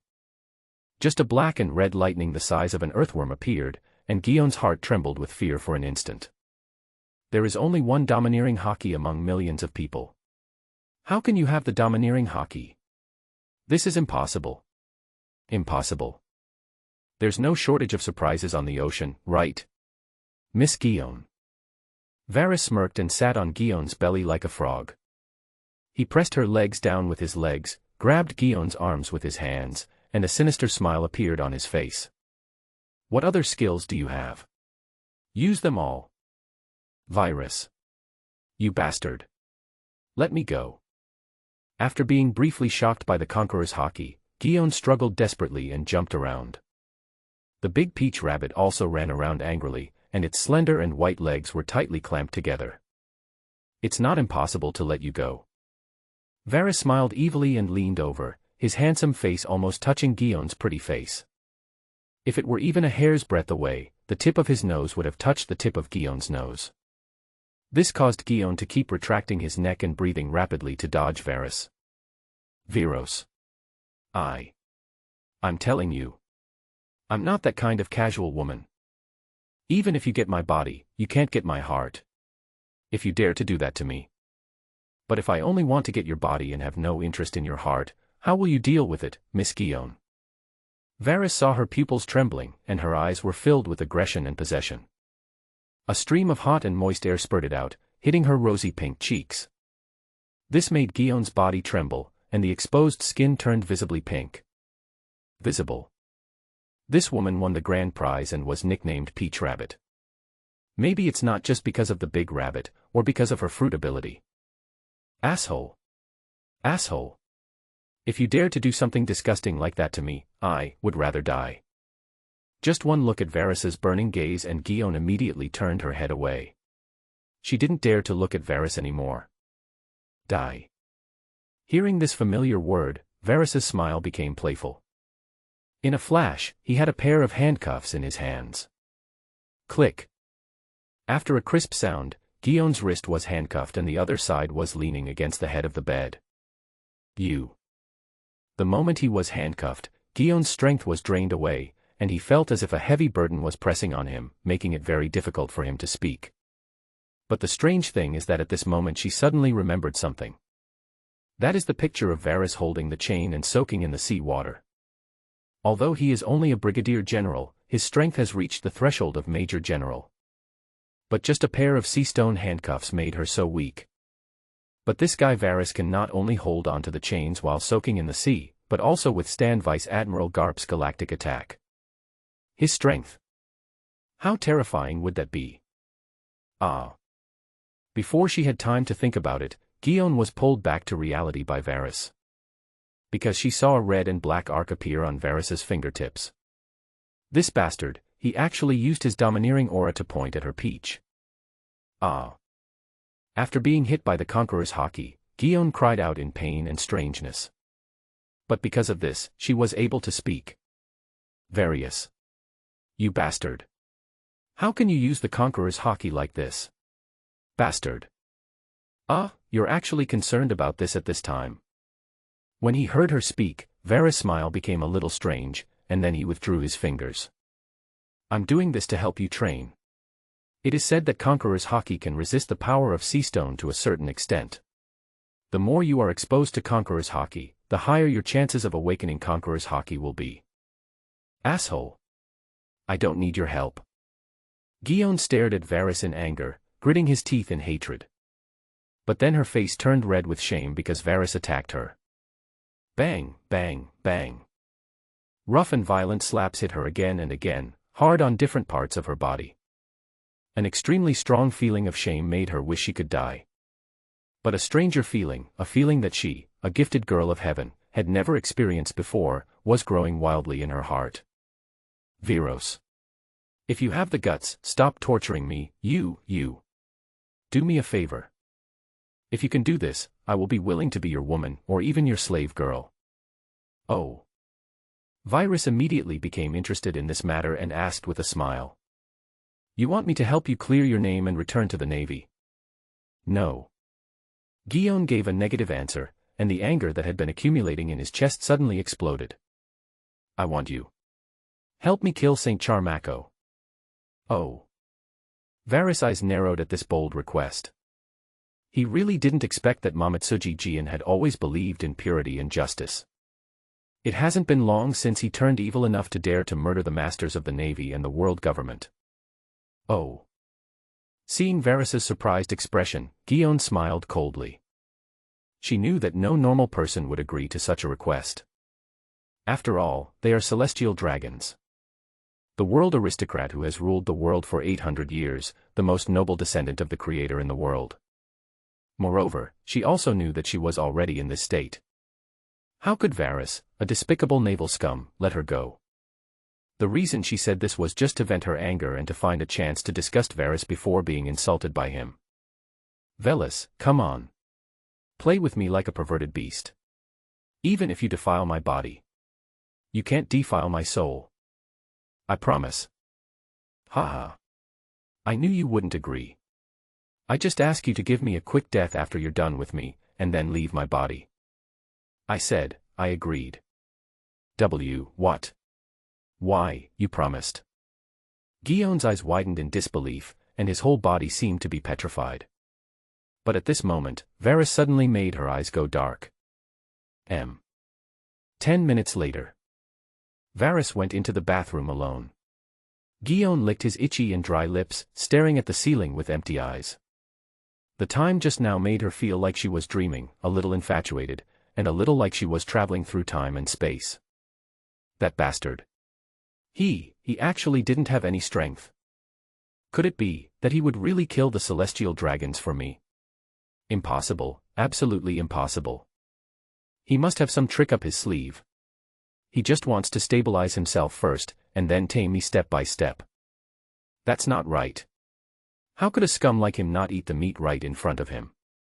Is his kidney overdrawn? Crash. Guion gradually regained consciousness and began to have wild thoughts. The sound of water was heard in the bathroom. But the sound of water did not mean that he was taking a bath. There was a secret passage in his bathroom that led directly to his hidden mezzanine. This was a backup plan he had left to save his life when he was weak in the past. Now, it has become his small storage room. At this time, the room was filled with cash, a total of 780 bundles of 1 million Baileys in cash. System, increase the armament Haki by 280 million Baileys. Ding. Congratulations. Your armament Haki ability has been improved. The moment he heard the prompt, Varys raised his right arm and clenched his fist. Click. As the sound of knuckles cracking rang out, Varys' entire arm to shoulder turned pitch black. Seeing the quality was already infinitely close to that of Oldman Garp, Varys was very satisfied and removed his armament color. He opened his mouth again to exchange for the life return. Ding. Congratulations. You have spent 500 million Baileys and successfully redeemed your life. Cool. That is, after obtaining the giant's physique, he would get the ability to restore his life. This was the only thought in Varys' mind. At this moment, he also felt a tingling sensation all over his body. This is the ability to restore life. The scars and diseases on his body began to repair themselves automatically. At first, the setting of life return in One Piece is that one can freely control the body, hair, and internal organs. As long as consciousness is injected into it, any place can be freely controlled. For example, hair can be quickly grown longer and used as a whip or rope. It can even change its body into various strange shapes to dodge and launch unexpected attacks. But as the plot unfolds, life return expands into an incredible recovery ability.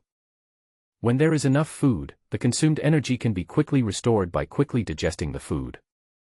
Moreover, as long as you have sufficient physical strength, the injuries can heal quickly. For example, Wong Luffy.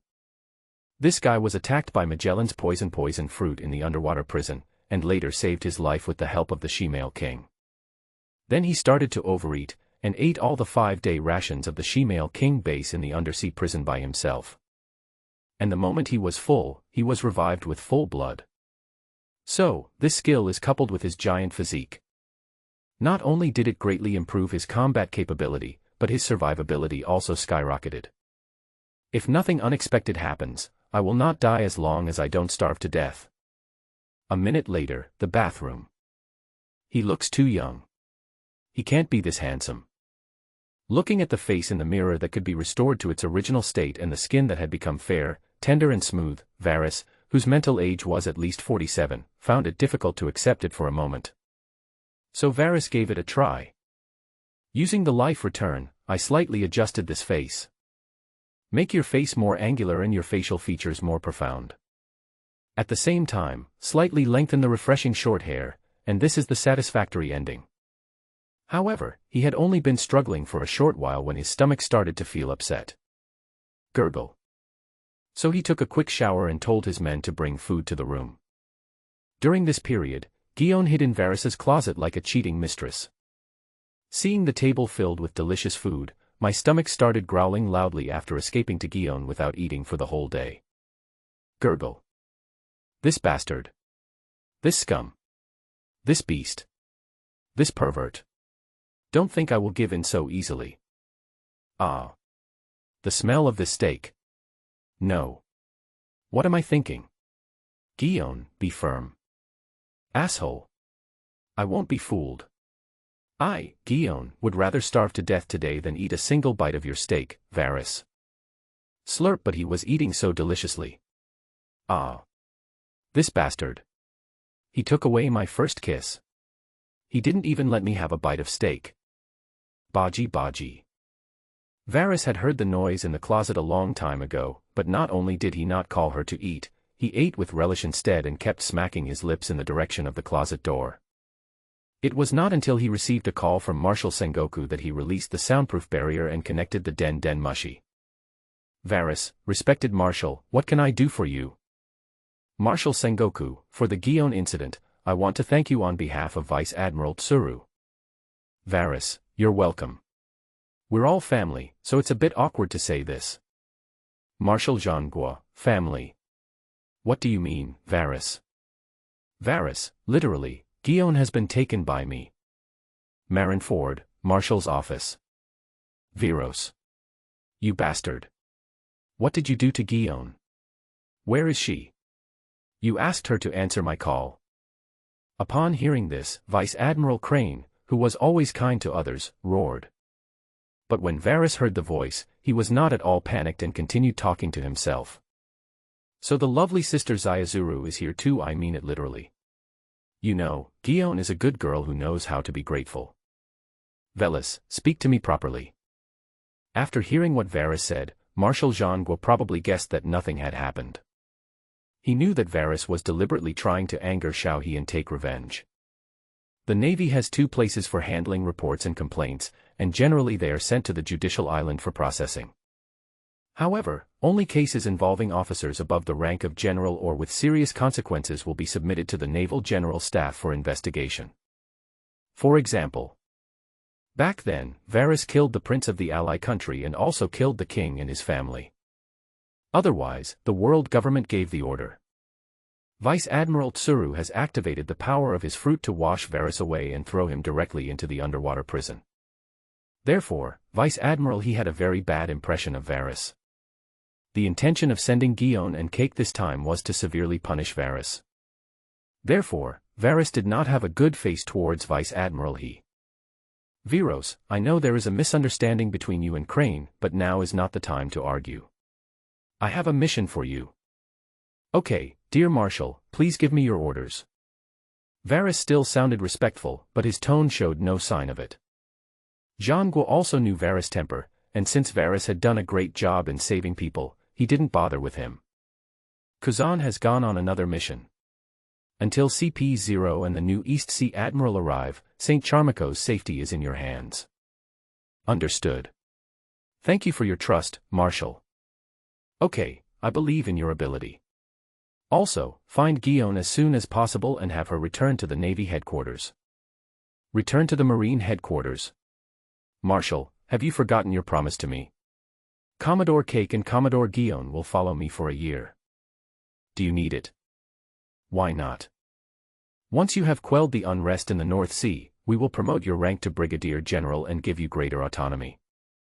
With all due respect, Great Marshal, I will send Commodore Guion back to Marineford as soon as possible.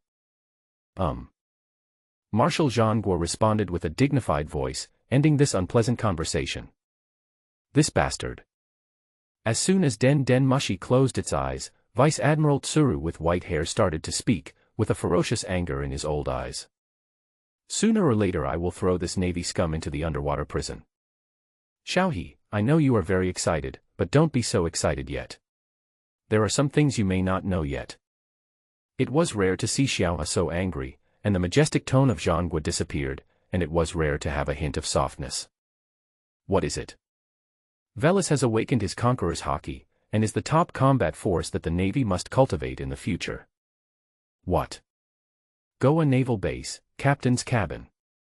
This old woman, doesn't she know that the situation has changed a long time ago? After hanging up the phone, Varys muttered something and started eating again. In the past, Varys was not afraid of Lieutenant General Crane. The Celestial Dragons have always had a love-hate attitude towards the Navy, which has great autonomy. After Dragon defected from the Navy and attacked the Celestial Dragon ships to liberate the slaves. The world government and the Celestial Dragon's suspicion of the Navy is becoming increasingly intense. Especially to the clean people within the Navy, those guys who always talk about purity and justice. For example, Lieutenant General He hated women like this to the core. Now that he has shown his domineering talents, his future achievements will at least allow him to be a candidate for a major award, so he is not afraid of offending her. In fact, the worsening relationship between him and Vice Admiral Tsuru would actually be beneficial rather than harmful to his future development. After all, the world government and the five elders like naval scum like him the most. All they care about is the gold sent by the member states every year and their absolute rule over the ocean. Tons. After a delicious meal and a bottle of fine West Sea liquor, Lord Varys's sumptuous dinner finally came to an end. After eating, of course, you want to do something interesting. Click. Varys opened the closet door and stared at her with a smile. Guion, hugging the snow-white thighs, suddenly shrank back with a look of vigilance. What are you going to do? Are you hungry? Varys did not do anything, but just stood in front of Guion with his eyes narrowed. I don't. Guion shook his head and his chest swayed, but his stomach growled uncontrollably. Cuckoo. Moment. Guion's pretty face turned red instantly. She lowered her head and covered her stomach in embarrassment, with her chin buried in her chest. Hey. Seeing her like this, Varys's desire to conquer became even stronger. However, he is not the kind of person who would force his way into someone else's affairs. That would be too boring. When it comes to dealing with pirates, he is indeed simple and rough. But when it comes to women, he prefers elegant training. Tonight is a great start. So Varys stretched out his hand to her and spoke with a smile. Kiss the back of my hand and I'll give you a piece of bread. Don't even think about it. Guion looked up at him angrily. Forget it then. You won't get anything to eat today. Varys withdrew his hand and looked at her with a smile. I'm going to guard the Celestial Dragon soon, and I'll probably only be back once a day at most. In addition, CP9 people are always keeping an eye on the port and may search the ships at any time.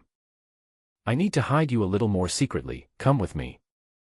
He just used the sound barrier, so Gion couldn't hear his conversation with Sengoku. Gion, who was hiding in his cabin, was even less likely to know from the outside world that her wanted order had been cancelled. Therefore, Varys did not worry at all about being discovered when he said these words. Half a minute later. Hiding Gion in his own narrow secret room, Varys went straight to Harbor Hospital. As soon as he arrived, he met King Goa and his family. The King of Goa, nicknamed Old Glass, was the bearded Otluk III who killed his brother and came to power. And the future second-in-command of the Revolutionary Army, Sabo, who is still a blonde young lady, can also be regarded as his nominal godson. At last. She is the dignified, noble yet sweet Queen Goa, a blonde beauty. Did it, Varys's dear old mistress. Harbor Hospital, Hall. Lord Varys. Otluk III was dressed as an aristocrat in a gorgeous blue suit and a bowler hat. I haven't seen Varys for several months, and now he rushes towards me enthusiastically as if he had seen his father. It's so good to see you, Lord Varys.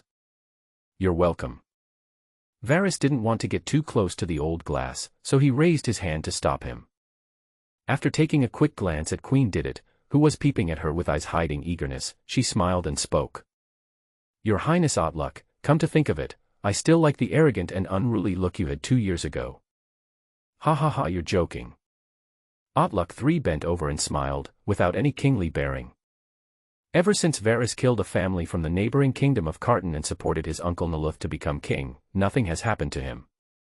Including the kingdom of Goa, more than a dozen nearby coastal countries have raised their respect for Varys to a very good level. Today, something happened to the celestial dragons in the kingdom of Goa and they even lost a hand. Otluk III, who had usurped the throne, was even more frightened at this moment, so he rushed here overnight. He was afraid of the celestial dragons, and even more afraid that Varys would take advantage of the situation. Lord Varys, I came here in a hurry and only brought a small gift. I hope you can help me as much as possible. Of course I want your help, but you should also know that the anger of the celestial dragons is very difficult to quell. Varys narrowed his eyes with a smile in his eyes, and the meaning of his words was obvious. Of course, Xiao Wang certainly knows this. Otluk III nodded and smiled, then hooked his finger at his subordinates. The potato-like finance minister, wearing small round-framed glasses, walked quickly over with short legs, holding a precious sword. Lord Varys, this is the supreme sword 12 gong that our king spent a huge amount of money to buy, ace. It was once the sword of the pirate king. I'll leave this matter to you. TSK, your Highness Otluk is really polite. Varys smiled and grabbed the jewel-studded scabbard, gripped the golden hilt that resembled a rapier, and pulled out the mighty and supreme sword ace. Clang! When the long sword was unsheathed, a chilling chill emanated from the broad blade. The blood wave-like patterns reflected waves of strange and domineering arcs of light. He just gripped the hilt of the knife and swung it lightly, and instantly a sharp sonic boom was heard. Whoosh! As expected of a one-piece package, quite interesting. Hearing the pleasant sound, Varys was very satisfied with the knife. Otluk III and the Minister of Finance, who were both frightened at first, immediately put on smiles. But at this moment, a beautiful little blonde boy came running over with small steps. Godfather. Hey, Sabo is here. Hearing little Sabo's voice, Varys smiled and looked over there. Queen Sally Nankinet, dressed in a white palace dress, also had a kind and gentle look in her eyes.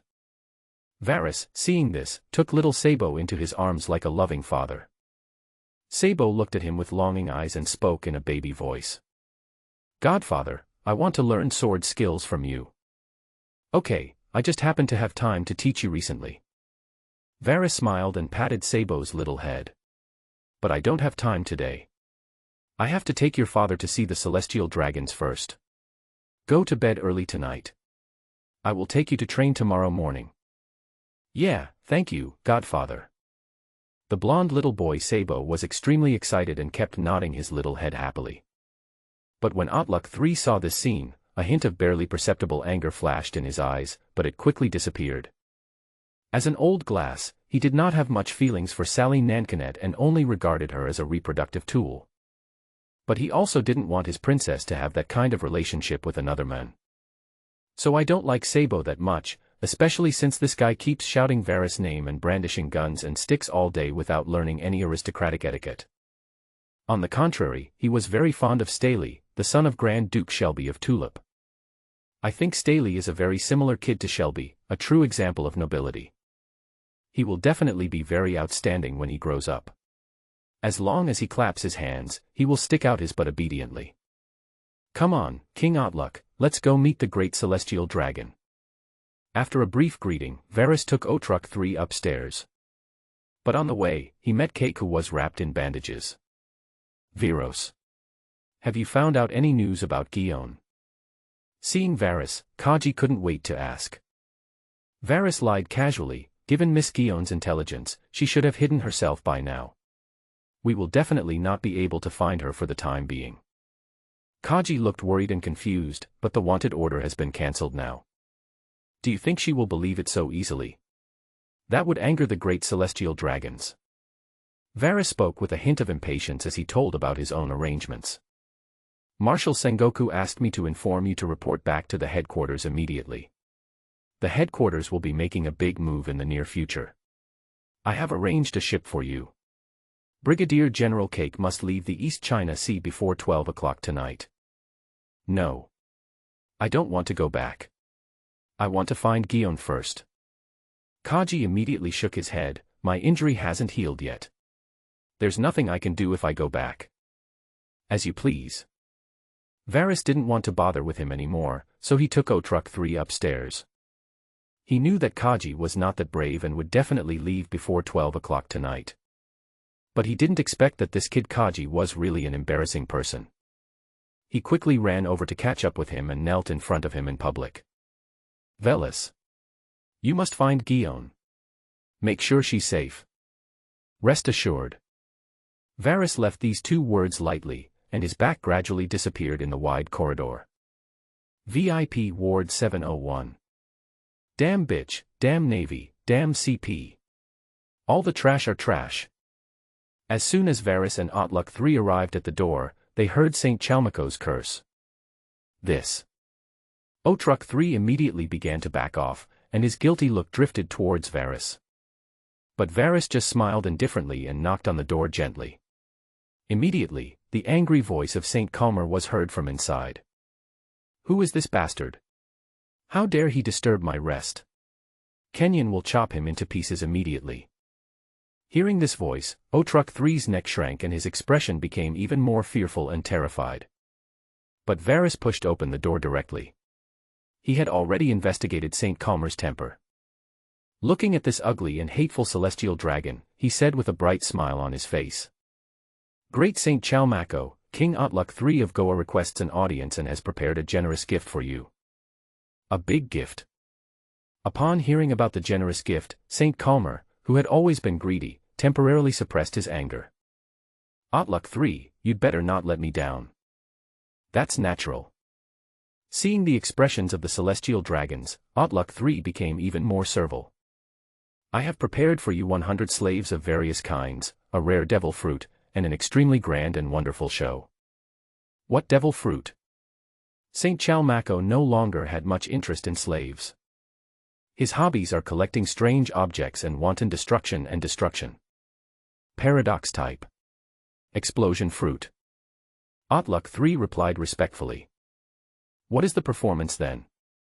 St. Chalmaco possesses the demonic atlas and is quite satisfied with this fruit that symbolizes destruction and devastation. But he didn't know that Varys was also very happy with the fruit and had his heart set on it. In the One Piece comics, the explosion fruit is one of the most regrettable fruits. It is clearly a fruit that possesses such powerful destructive and offensive power, which is completely comparable to Whitebeard's Tremor fruit, making him a super powerful being that shocks the world. In the end, it was Emra 5, no, it should be said that the idiot Emrawaste made the booger bomb. Reply, sir. Hearing the celestial dragon ask this, Otluk III felt relieved and said with a cruel smile on his face. The little king has locked up all the refugees from the coastal town, as well as the refugees, pirates and criminals from the entire capital, in a refugee camp near the capital. As soon as St. Chalmaco arrives, a raging fire will ignite in this refugee camp, and these hundreds of thousands of humble lives will end in this grand firework. Ha ha ha. This is a good show. Good. Cough cough cough. Upon hearing that it was a program full of destruction and death, a morbid smile appeared on Chalmarkson's face, twisted, disgusting, perverted and crazy. I can't wait to see it. Kenyatta. We're going to the Goa capital tomorrow morning. Yes, St. Chalmako. Hearing this outrageous decision, although Kennedy broke out in a cold sweat, he still raised his right fist and placed it against his left chest. Then, Otluk III's finance minister presented a golden treasure chest, and Varys went downstairs to see the two off. However, as soon as the two of them left, St. Calmer's expression turned gloomy. Canada, the bastard who just opened the door is the Admiral of the East China Sea, Caesar Varys, right? Yes, St. Chalmako. Kenyatta bowed and nodded respectfully, not knowing why the celestial dragon asked this. But the next words of this adult shocked him again. Kill him for me. This. Kennedy was speechless for a moment, looking embarrassed and at a loss. Asshole. St. Charmako was instantly furious. Damn bastards. You CP dogs actually dared to disobey the orders of the great celestial dragons. My lord, that's not the case. Kennedy's forehead was covered with sweat and he quickly explained. It's not that I want to disobey your orders, but Caesar Varys is a member of the Five Elders Izambaron, and he is also related to the Knights. What? When St. Calmer heard the news, he frowned instantly. He is not a complete fool. He cannot contend with Izambaron, one of the 5 Elder Stars. If it involves the Knights of God, those arrogant bastards with their eyes in the sky who would slap even a passing dog, he would be in big trouble. Canada, you should know the price of lying to me. Great St. Chalmako, I would never dare to lie to you. Kennedy, the dignified CP9 spy chief, knelt on the ground in fear and trepidation. Most of the money Varys earns every year goes to Lord Izambaron's family. The rest is used to equip the East China Sea Navy, and then goes into his own pocket. These are no longer secrets within CP. Damn it. St. Chalmako knew that he couldn't touch Varys, and he gritted his teeth in anger again. But he had to release this depressed and angry emotion. So he made an impulsive decision, which was to set off for the capital of Goa overnight. He could no longer suppress his anger and he wanted to see the grand fireworks immediately. During this period, Varys did 2 major things. After Sabo fell asleep, Sabo and Didit's carriage arrived. After opening the soundproof barrier, we met Queen Didit, who had a curvy figure and was beautiful. We had a friendly and in-depth exchange, and the communication was quite smooth. In addition, he also arranged for someone to steal the devil fruit. 5 o'clock in the morning, in the capital of Goa. St. Chalmako, with red eyes, climbed up the wall of the royal city with excitement. Varys, Ultraman 3 and CP9, all members except Rob Lucci, followed the celestial dragon. Let's get started. Outlook 3. Yes, St. Chalmako. Seeing the celestial dragon so excited, Otruk 3 rubbed his hands happily. Nobite, start. Yes, your majesty. Otluk 3's confidant, the fat chancellor of the exchequer, pulled out a flare gun and pulled the trigger towards the sky. Call out.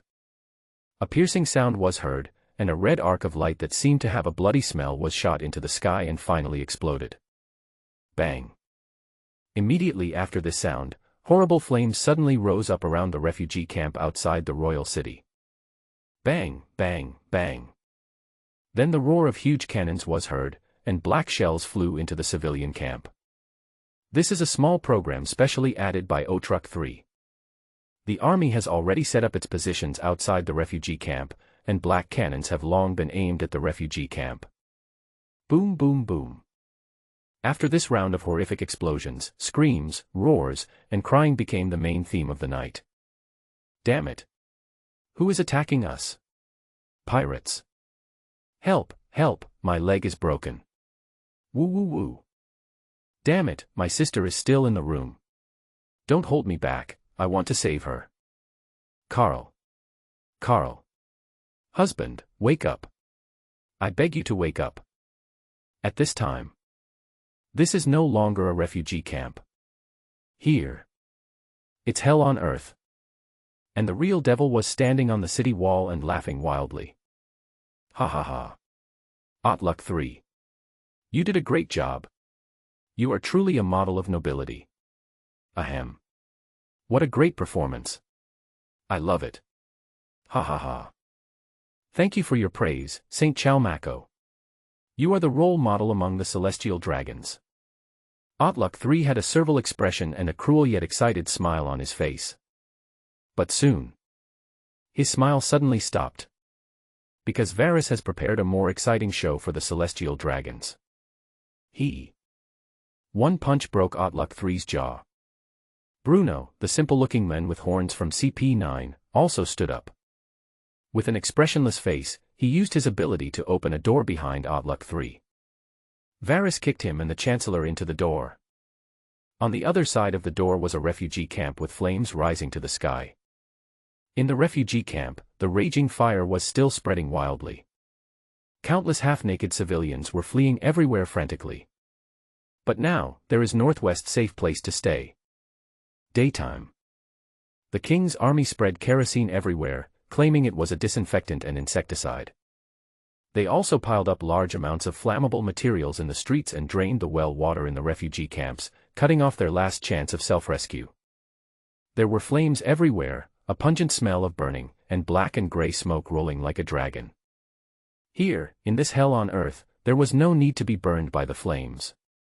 If you stay in this smoke for just a few minutes, you will suffocate and die painfully. And the planner of this feast of death, the great His Majesty Otluk 3, had just come out of the door. And, very unfortunately, it fell on a pile of firewood. In an instant, his gorgeous robe was ignited and he turned into a man of fire in an instant. Ah! Damn Varus! Help! Bastard! Cough cough cough! Come and save me! I'm Otluk 3. Damn it! Cough cough cough! I am, ahem, the great king. Save me! I will give you the title. Save me, save me! I am the great king. The great. On the city wall. Ha ha ha. I'm dying of laughter. Ha ha ha. Cough cough cough. Seeing the miserable state of Otluk 3, Saint Calmachus laughed morbidly and exaggeratedly. Ha ha ha. Sure enough, only a feast like this can be worthy of my identity as a celestial dragon. Ahem. Varus. You're great. No wonder you can please Izambaron. Thank you for the compliment, Saint Calmer. The smile on Varus' face was equally morbid. He glanced at the burning fire and said, "This stupid guy actually dared to use ordinary fruit to deceive the great Tianlong people. He really deserves to be killed." Just a few hours ago, Varus's tactic of making a feint to the east and attacking in the west worked. On the way forward, a mine was set up and exploded. Varus appropriately displayed his domineering aura, interfering with Kendall and others' observation aura. The misted domino successfully stole the explosive fruit with powerful attack power. Just half an hour ago, Saint Calmer, on a whim, checked the gift sent to Otluk 3. A specialty of the Goa kingdom, a red radish, very similar in shape and size to a devil fruit, with similar patterns painted on it. The celestial dragons, feeling cheated, were instantly furious beyond words. Varus's timely appearance and brilliant idea made this so-called feast even more exciting. As soon as he finished speaking, a terrifying hurricane erupted from the refugee camp. Whoosh whoosh. Moment. The flames spread wildly in all directions, engulfing all the king's troops participating in the feast. Not good. Seeing this terrifying hurricane, Kennedy instantly had a bad feeling. Then he saw a green figure. The man had an extremely serious and sharp appearance, with hideous and terrifying tattoos on his face and dark green skin on his body. It's Dragon. All members of CP9 are on high alert. Damn it. Varus, you stay here to cover us. CP9, take me away. Take me away. Upon hearing the name Dorag, Saint Charmaco's legs also went weak. Because, the last time Monkey D. Dragon appeared, it wasn't just an attack on the slave ship, he also killed 2 celestial dragons. The entire Holy Land knew about this matter, But in order to maintain the stability of the world situation and to maintain the supreme authority of the celestial dragons, there was no mention of it in the external news. Yes, sir. Faced with the arrangements made by the celestial dragons, Varys, as a caring and caring friend of the celestial dragons, accepted them with great pleasure. He even took the initiative to take moon steps and rush towards Monkey D. Dragon. But he wasn't going to fight to the death. He was here to negotiate a business deal and then have a good one. Refugee camp, Sky. Viros. Seeing the figure flying in the air, Dorag recognized him at a glance. Long time no see, brother Dorag. Varys came up to Dorag and greeted him with a smile. When he met Drago, he was just a small lieutenant in the navy. The two met in a battle to eliminate pirates. Their opponent was Quan Guian Long, a former crew member of the Pirate King and a pirate worth 138 million berries. During this battle, Dorag was impressed by Varys' intelligence and ability. However, Varys at that time refused Dorag's recruitment. Joke. Although being a sailor also means putting your head on the line, at least the risks are high and the rewards are high. But as a revolutionary soldier, the risks and benefits are totally disproportionate, and you have to hide from place to place all day long. This kind of life is not what Varys wants. However, speaking of Drago, because he became a half-apprentice of Mr. Garp, he had several interactions with Dragon. He had a very good impression of Dorag at that time. He has a sunny and cheerful personality, strong fighting and organizational skills, and is very friendly to his subordinates. He is a bit like the Northern Xiao Feng in martial arts dramas, and is extremely charismatic. But perhaps it is precisely because of this that the fate of such a character is doomed. Because he couldn't stand the celestial dragon's slaughter of slaves and even wanted to turn his own men into slaves, Dragon overturned the celestial dragon's slave ship. He even openly killed 2 celestial dragons. His net worth skyrocketed from 0 to 2.5 billion, and he became the most wanted criminal in the world. Long time no see, Varys.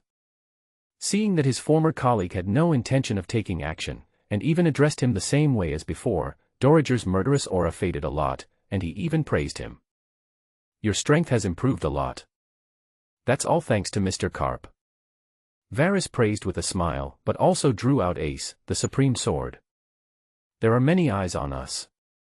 How about we talk while fighting? Good. Dragon was fully wrapped in armed color domineering, with a perfect smile on his lips. Beep, beep, beep. Da-da-da. Clang, clang, clang. Snap, snap. Although the two said they were chatting, they were actually fighting back and forth in midair faster and faster. Varys' supreme sword collided violently with Dragon's armament color, making a terrifying crackling sound and sparks splashing continuously. It looked like the two men were evenly matched. But in fact, Varys had tried his best, but Dorag was just defending leisurely. And Varys became more and more aware of the horror of dragons. Don't talk about yourself. I'm afraid that even Oldman Garp is no match for Dragon now. But Varys didn't know either. Drago was also deeply shocked by his strength. It even made him feel a little worried and murderous, and he wanted to keep Varys here. He is 45 years old now, but Varys is only in his early 20s. If it were myself 20 years ago facing Caesar Varys today, I'm afraid even 10 of them would not be enough for him to defeat. This kid. Really scary potential. If we let him grow up, I'm afraid. Dragu, it's time to get down to business. Having already used up half of his strength, Varys finally spoke again.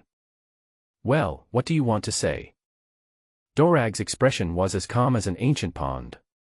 His pair of iron fists blocked Varys' supreme sword, and his dark green robe fluttered in the wind. It's very simple. Varys also narrowed his eyes. I gave you wealth, you owe me a favor. Wealth?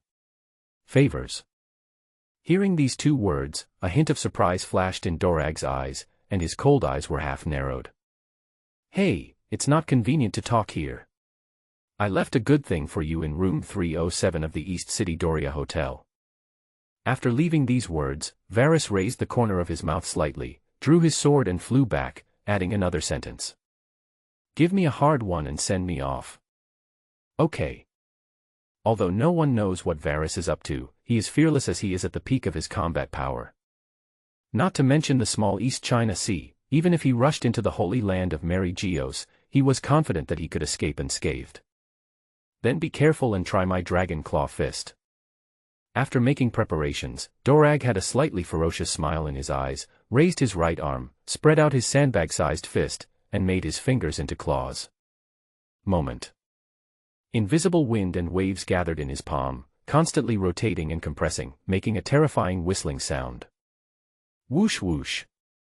Finally, all the invisible winds gathered towards his palm, compressing into a terrifying black tornado. Dorag smiled grimly and threw it out suddenly.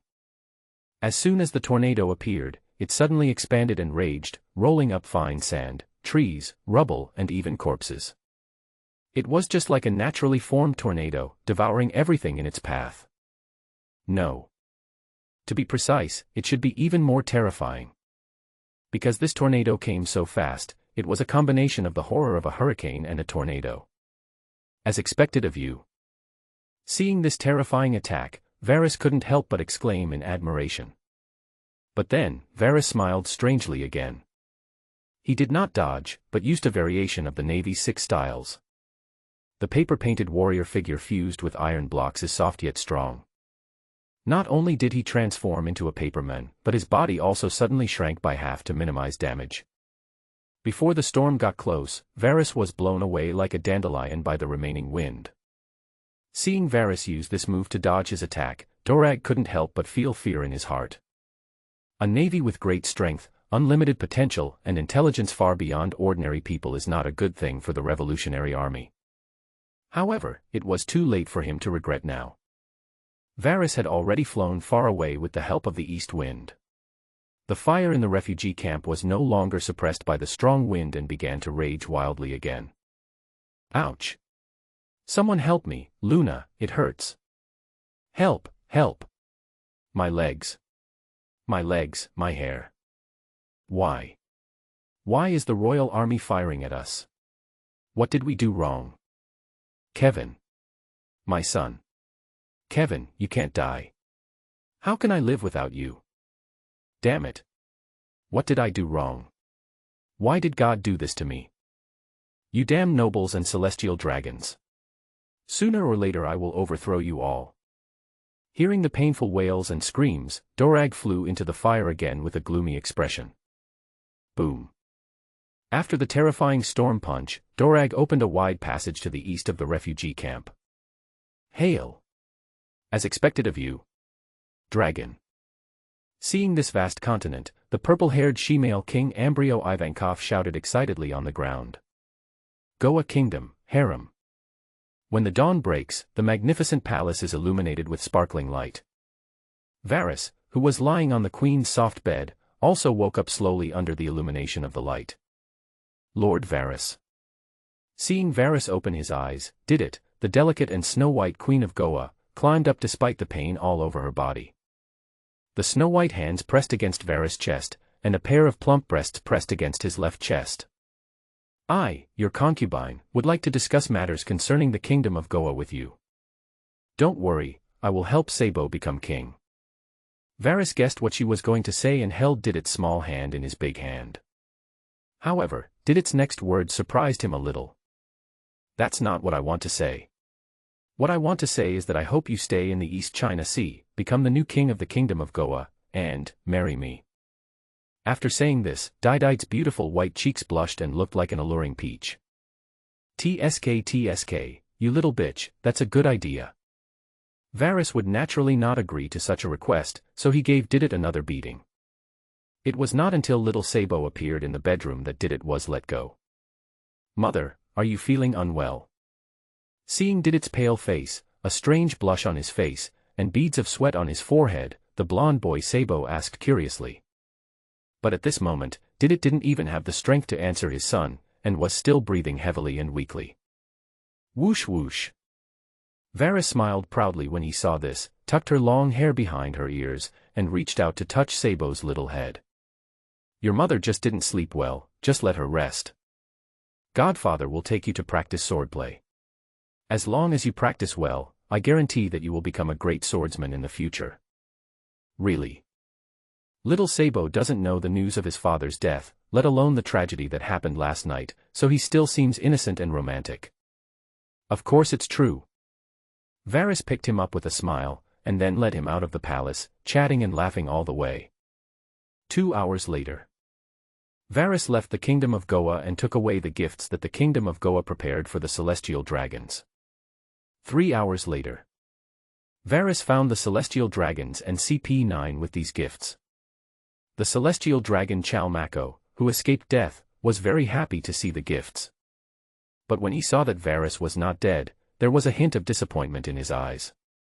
When the CP members saw Varys escape unscathed, they all showed surprised expressions. This guy was able to escape unscathed from facing Dorag, it's really terrifying. Yeah. That guy dragon destroyed most of the CP0 monsters by himself. No wonder Lucci couldn't beat him. He was able to stop the black dragon. Could this guy also be a general? Impossible, absolutely impossible. If you ask me, it must be because of Garp that Drago showed mercy. When the CP people saw Varys, they all started to speculate. Rob Lucci's face turned pale and he didn't say anything, staring at Varys. Kendall, who was about to take on the role of CP0, saw that Varys was wrapped in bandages, but did not first care about his injuries. Instead, he asked about the news of Dorag. Viros, how strong is that fellow Dorag now? Kendall, who hadn't seen Dorag take action for a long time and was about to be promoted to CP0, was naturally eager to collect information about him. Hearing this, Varys deliberately frowned and said nothing, and slowly took out a cigar and lit it. Call. After he exhaled a dragon-like smoke, he spoke slowly and loudly. And the next words shocked everyone in CP9. Varys, the difference in strength between me and him is too great. I can't feel it specifically, but there is someone I can compare myself to. Kendall, who? Varys, Lieutenant General Garp. Kendall, what? If Mr. Garp fights against Dragon, the result will be. When Varys got to the crucial point, he took another deep puff of his cigar. Hurry up and tell me. Even Khalifa, who had a graceful and unrestrained figure, could not help but urge him on, while the others stared at him intently. Call. But Varussi was not in a hurry. He exhaled a puff of thick smoke before speaking. If Dorag doesn't show mercy, Mr. Garp might be killed with one punch. Kingdom of Goa, afternoon, Donggang Town. In the dim underground tavern, there were 2 glasses of wine, a candle, a black den mushy and a piece of paper on the bar. Dorag, wearing a green cloak and a hood, sat in front of the dim bar. His sharp face had a serious expression and his eyes were filled with thought. But I don't know why, my brain was working non-stop, but suddenly my nose started to itch. Hiss, hiss. After sniffing hard, Dorag still resisted the urge to sneeze. Because he was facing someone, one of the highest-ranking cadres of the Revolutionary Army and his most trusted friend, the Demon King Ivankov, he did not want to be so rude. So he touched his nose again, picked up a piece of paper and looked at it carefully. This piece of paper and the black den mushy were both gifts given to him by Varys. They briefly described the itinerary of the celestial dragons and the material configuration of the accompanying ship. Not only are there a large amount of treasures, but also various supplies urgently needed by the Revolutionary Army, such as food, medicine, ammunition, etc. Seeing his actions, Ivankov, the she-male king with purple curly hair, a bloated figure and wearing a strange fishnet, became worried. Drager, Varys is always scheming. Is there something wrong with his information? Whether it's true or not, I have to go. After a brief hesitation, Dorag took off his hood, which meant he had made a decision. The Revolutionary Army was already short of supplies, and they rescued too many people last night. Autumn is coming soon, and cotton, food and medical care are huge problems. If these people had no supplies, they would surely die. But even though the Demon King Ivankov knew all this, he still expressed his concerns. But what if it's a trap? Trap. Hearing these 2 words, Dorag's eyes narrowed. Ivankov, is there a trap in this world that can catch the wind? I do believe in your ability, but I heard that Mr. Garp is in the East China Sea. What if he is on the ship? Ha ha ha, don't worry, he won't, and what? Even if he wants to protect the celestial dragons, they won't dare to believe it. As he said this, Drago grinned confidently and raised his glass to Ivankov. Bang. The two wine glasses touched lightly, making a crisp sound. And just at this moment, the black encrypted Den Den Mushi rang. No more jerk-off. Dorag picked up the phone and a pleasant woman's voice came from the other end. Mr. Dorag, the wind of fate can blow now. Rogue Town, Naval Port. Now that all the CP0 masters are here, the safety of the Honorable St. Chalmaco is entrusted to you. Seeing a group of CP0s wearing white clothes and strange masks appear, Varys spoke with a smile on his face. But CP0, who always looked down on others, put his hands in his pockets proudly and didn't even look at Varys. Varys was not angry when he saw this. He turned around and left tactfully. They were just a group of dying people. As soon as he turned around, CP0 started discussing him. Boss, St. Maz, didn't you ask us to try to contact Varys and see if we can absorb him? Do you think he dares to betray Master Izambaron? Will Master Izambaron let us go if we recruit him? TSK, I really don't understand why Lord Izambaron and St. Maz would take a fancy to such a despicable guy. He, isn't being despicable exactly the quality that our couple should possess? And this guy is more than just despicable. He can fight with that guy Garp and escape from Dragon. TSK, I really want to fight him once and cut off his head with my own hands. Okay, let's stop here and go meet St. Calmac. The burly leader CP0 ended the topic and boarded the ship of St. Chamark with his hands in his pockets. But although he didn't say much, he remembered the 3 words, Varys. A guy with a domineering aura, a man in his early 20s with no background, can become an admiral after joining the army for 3 years. How could it be so simple as just being despicable and shameless? There must be some terrifying ambition hidden behind it. This is the real reason why St. Maz let him contact Varys. Knock knock knock. As the CP0 people boarded the ship, the Celestial Dragon's ship gradually sailed out of the military port. Call. Varys stood at the military port with a cigar in his mouth, slowly exhaling a dragon-like smoke. And beside him, there was also a mighty and strong man with white hair, the new admiral of the East China Sea Navy, White Hunter Smoker. The king of bargain hunters in one piece, the invisible crew member of Prince King Luffy. Admiral Varys, thank you for your hard work during this period. I will lead the East China Sea Navy seriously in the future, and I wish you a safe journey. You're welcome. Varys smiled meaningfully and glanced at Monk, whom he had brought up. Not long ago, Monk, who had just eaten the explosion fruit, is now probably stronger than Smoker. And according to his own plan, he will soon replace Smoker as the Admiral of the East China Sea. Lord Varys, have a safe trip. Meeting Varys's gaze, Monka offered his wishes with some reluctance. But he quickly suppressed his emotions, for he knew that Varys's steps would not stop at the North Sea. In the near future, he will still be able to follow in Varys' footsteps. By then, I will definitely become stronger. I'm leaving. Varys was quite satisfied with Monka's expression and took a step forward to board the ship. Next, he will go back to his hometown, Deka village, and then do an important thing, and then go straight to Diandao Mountain to take up his post in Beihai. What he didn't expect was that when he was halfway up the stairs to board the ship, he saw a large number of residents from Rogue Town. They surrounded the wall of the East China Sea Navy headquarters, holding all kinds of things in their hands. He kept stuffing it into the hands of the nearby Marines, muttering to himself. Turn out to be. This is a token of appreciation that the local residents wanted to give to Varys after knowing that he was leaving. So when they saw Varys, they began to shout loudly. Lord Varys. Don't leave. We can't bear to part with you. Lord Varys. The East Sea cannot live without you. Rogue Town cannot live without you.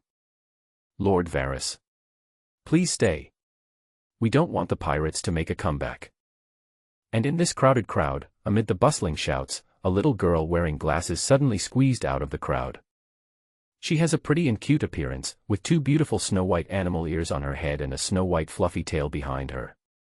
She leaped up into the air above the naval base, clenched her hands into a trumpet shape and shouted. Lord Varys. I want to follow you. I want to go to the North Sea with you. To Shiki. Did she eat the nine-tailed fox fruit of the mythical beast? Hearing the calls around him, Varys, who considered himself a scumbag, felt itchy and a little embarrassed. But he soon reconciled himself. Although his methods of treating civilians were very harsh, many civilians died at his hands, especially those related to pirates. But in this extremely evil era of pirates, being able to live well is the greatest happiness. So, I am greedy for money, lustful, murderous and power-seeking, but I am indeed a good sailor. Thinking of this, Varys smiled faintly. He waved to the Marines who stopped to Shiki. Let her come over, to Shiki, and come aboard with me. Aha. Shiki transformed into a little fox girl and sprinted quickly with a look of surprise on her face. The speed was so fast that the surrounding navy were stunned. While everyone was in shock, the new East China Sea Navy Admiral Smoker inexplicably felt a little irritated. It felt like the cigar that was about to be put in my mouth was snatched away by someone. Knock knock knock. A melodious whistle sounded, and Varys's ship slowly left the port. Varys on the deck reached out and touched Tashiji's little ear, then asked with a gentle smile. Tashiji, where did you get this mythical beast species, the nine-tailed fox fruit? I found it in my mother's flower shop when I was sorting out her belongings. When Varys touched her sensitive little ears, Tashiji blushed slightly, and there was a slight tremor in her voice. Lord Varys, you won't blame me for eating something so precious, will you? How come? Varys released her ears and stroked her furry tail. Tashiki's body trembled violently, her pretty pink face turned blood red instantly, and she couldn't help but let out a charming tremor from her throat. Yeah. Ha ha ha. Noticing that the little girl was acting strangely and almost fell down, Varys gently let go of her tail and spoke in a deliberately loud voice. Tashiki is so cute, how could I bear to scold you? Go back to the house and rest. I had a big fight with Monkey D. Dragon before, and I need to rest up. Aha. The super-sensitive tail was released, and the little fox girl Tashiji's expression returned to normal, and she nodded her head cutely. However, after Varys brought Domino back to the room, the girl pricked up her ears and eavesdropped.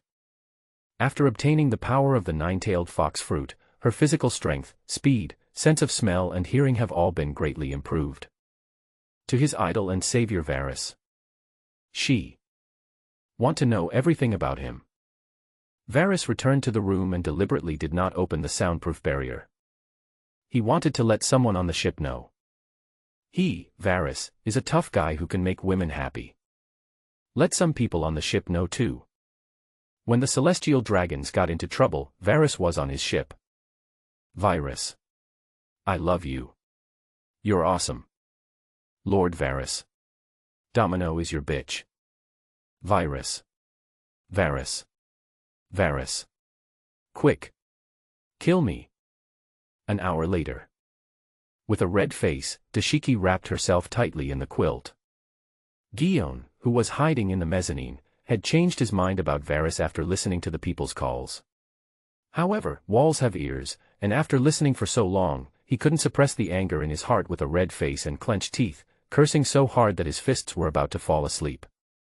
You beast, bastard, pervert, and lecher. I knew I shouldn't have had any hope in you. Ah.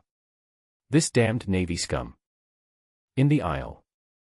At this time, Guion, who was powerless and furious, listened to the Marines who had been listening for an hour, and each of them had a playful smile on their face. However, a member of CP-8 also mixed in among them and quietly put away the black den mushy. East China Sea, Southwest Sea. Under the clear sky, more than a dozen large ships escorting the celestial dragons were sailing majestically. And because they were sailing on the Golden Channel built by Varys himself. So near them, there were hundreds of various merchant ships traveling back and forth between multiple kingdoms. These damn civilians dare to get so close. After sailing for more than 3 hours, Saint Charmako, wearing a square glass cover, with a wretched big face and a black bun, once again came to the deck with a proud look on his face. Seeing so many merchant ships coming and going, Saint Chalmako, whose mind became increasingly twisted, snapped his fingers at the accompanying CP-0, Doppler. Let the fleet open fire and sink all the ships of these lowly poor people. Yes. CP0 leader Doppler answered without any hesitation. For them, doing this is as natural and easy as breathing. And along the way, St. Calmer had ordered the destruction of no less than 20 ships. However, this time he didn't have time to pass on the order. The observation Haki gives rise to a strong sense of crisis. Someone is coming. A very powerful and terrifying enemy is coming. And just as he felt it, the originally clear sky over the sea suddenly changed color, and a strong wind began to howl. The originally sparkling sea surface was now filled with turbulent and terrifying waves. Oh no! It's Drago. All CP0 members abandon ship. Les, you take St. Chamak to Judicial Island, and the rest of you come with me to stop Drago. Seeing the dark green figure flying from the southeast, the battle-hardened Doppler immediately gave the order. The CP0 members under his command took moon steps and rushed towards Dragon. St. Chamak, please get on my back immediately. Rice, the user of the nightingale fruit, immediately transformed into a giant black bird, crawling on the deck. Damn Dorag. I will kill you sooner or later. Although St. Chalmako said harsh words, he was extremely afraid of Dorag. And because of this fear, he, who was bloated, was extremely agile when he climbed onto Rice's back. However, although the celestial dragon moved quickly, he only flapped his wings twice. Something even more horrifying happened. The celestial dragon's flagship actually exploded. Boom. Damn it. Doppler was so frightened that he broke out in a cold sweat and suddenly turned back to look at St. Chalmako. Fortunately, Rice is an animal-type devil fruit user, and his strength is extremely powerful. Although he suffered a certain impact, he used this force to lift up the celestial dragon and endured the pain while flying towards the southwest. And seeing that the celestial dragons were fine, Doppler shifted all his attention to Dragon. Drag. Since we've met today, then die here. As he spoke these words, Doppler, who was wearing a white mask, tore off his shirt and cape. He revealed chest and abdominal muscles that were even more exaggerated than Virgo's, with tiger skin stripes growing on his back, and his fists turned into tiger claws. His entire body was covered with armed color domineering. The two teammates beside him, one of whom had blazing orange flames all over his body, were the users of the flame fruit. As for the CP0 of another hot woman, she made an OK sign with her hands and placed them on her eyes like glasses. The beautiful pupils widened and suddenly shrank, and two terrifying lasers shot straight towards Dragon. Whoosh, whoosh. Only 3 CP0s. It seems that this is not a trap. Facing the two flying lasers, Drago, who was muttering softly, grinned and raised his dark left arm to block them easily. He had no interest in hunting down trash like Chamak Saint. There are plenty of scumbags in Marihoa who are even dirtier than St. Chamak. Even for him, he wished that the proportion of such trash among the celestial dragons would increase. The supplies on these ships are the most important right now. In addition, he is also very interested in killing the elite of CP0. These guys are the sharpest weapon against the revolutionary army. They are powerful and loyal, and quite difficult to train. Boom. The moment Dorag was distracted for a moment, a raging flame as big as the sun shot towards Dorag again. But Dorag just smiled coldly, his dark green cloak trembled slightly, and the whole person turned into a wisp of breeze and disappeared. Immediately afterwards, a terrifying hurricane came down from the sky. Whoosh whoosh. Because of the violent hurricane, a horrible depression occurred on the sea surface. The 3 CP0 members had no time to react and were smashed into the cavity created by the hurricane. But this is not the most terrifying thing. What is even more terrifying is that there are countless terrifying wind blades mixed in. Whoosh, whoosh, whoosh. The user of the flame fruit and the stare fruit were directly chopped into pieces by the wind blade. He didn't even have time to scream before he was killed in the sea. Only the captain of CP0, Doppler, whose whole body was covered with armed color domineering, survived this disaster. Not only did he perform the moon step and fly out of the sea, he even charged towards Dorag. You're fine. Knowing that he couldn't kill Doppler with his fruit power, Dragon stopped using his power. Waiting for Doppler's attack, Dragon's dark fist was wrapped with Conqueror's color Ryazakura and smashed towards the opponent with a terrifying electric sound. Bang! The fists of the two powerful men collided in midair. Doppler gritted his teeth, but Dorag remained calm. In the end, Doppler, who had no domineering aura, was shot into the sea by Dragon's fist like a cannonball. The arm wrapped in armed color domineering and transformed into a beast claw was like mud. The moment his body hit the sea surface, it stirred up waves dozens of meters high. It slid straight across the sea for hundreds of meters, leaving a groove of white waves. Finally, it sank into the sea. Snap. After dealing with Doppler, Dorag habitually clapped his hands and whispered in the air. What a pity. Those without the Conqueror's Haki are ultimately ants in this ocean. Thank you, Varus. Although I don't know what your purpose is, I owe you a favor this time. As soon as he finished speaking, on Midway Island more than 10 nautical miles away, Varus put down the telescope with a smile and answered the call from Marshal Zhangguo. Varus, my dear, the great Sengoku Yuan. Sengoku, stop talking nonsense. Where are you now? How long does it take to get to Midway Island? Varus, my ship has just arrived near my hometown village of Daika. It will take at least 3 hours to get there by warship. Zhangguo, damn it. Use the moon step to rush to Midway Island immediately. Okay. Marshal Sengoku. Varus readily accepted the order, then changed into a CP-9 uniform, and adjusted his face after his life was restored. This time he came to protect the celestial dragons. Off the coast of Judicial Island. Bulu Bulu. Akiji Kazan, who was lying in the sun, suddenly received a call from Marshal Sengoku. Hey, Sengoku Yuan. Kazan. Get back to the Golden Channel of the East China Sea immediately. Not only did Sengoku interrupt Kazan, his voice was filled with anxiety. Kazan had a bad feeling in his heart. Marshal, what happened? That guy, Drago. He attacked the ship of St. Charmako, and 3 CP-0 people have died. You must immediately go to Midway Island as fast as you can. Personally escort St. Calmer back to Marihoa. Zhangguo's tone was filled with boundless anger, and he then called Drusalino and Smoker. East China Sea, Rogue Town. What? Upon hearing the news that Tianlong had been attacked, the new East China Sea Admiral Smoker was struck by lightning. He had just been appointed as the Admiral of the East China Sea. If anything happened to the celestial dragons, he would be held responsible. Compared to Smoker's fear and trepidation, Brusalino's tone when he answered the phone was quite relaxed. Tisk, TSK, it's really scary. Midway Island, South Shore. Damn it. Come save me quickly. That damn dragon is going to kill me. St. Charles, crawling on CP-0's back, holding the golden Den Den Mushi, was frightened and angry. On the other end of the Den Den Mushi, the person he was talking to was none other than Izambaron, one of the 5 Elder Stars. Go to Midway Island and wait. CP-9, Akiji Kazan, Borsalino, Smoker, and Varus have all received orders to go over. After hearing these words, St. Chamak calmed down a little and landed with Les, the user of the nightingale fruit.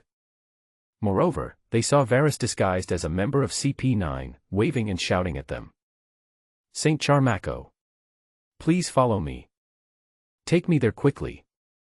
St. Calmer's legs were weak and only his mouth could move. Yes, sir. Rice had no doubt that the members of the CP organization were spread all over the world. It is impossible for him to know the information of every member.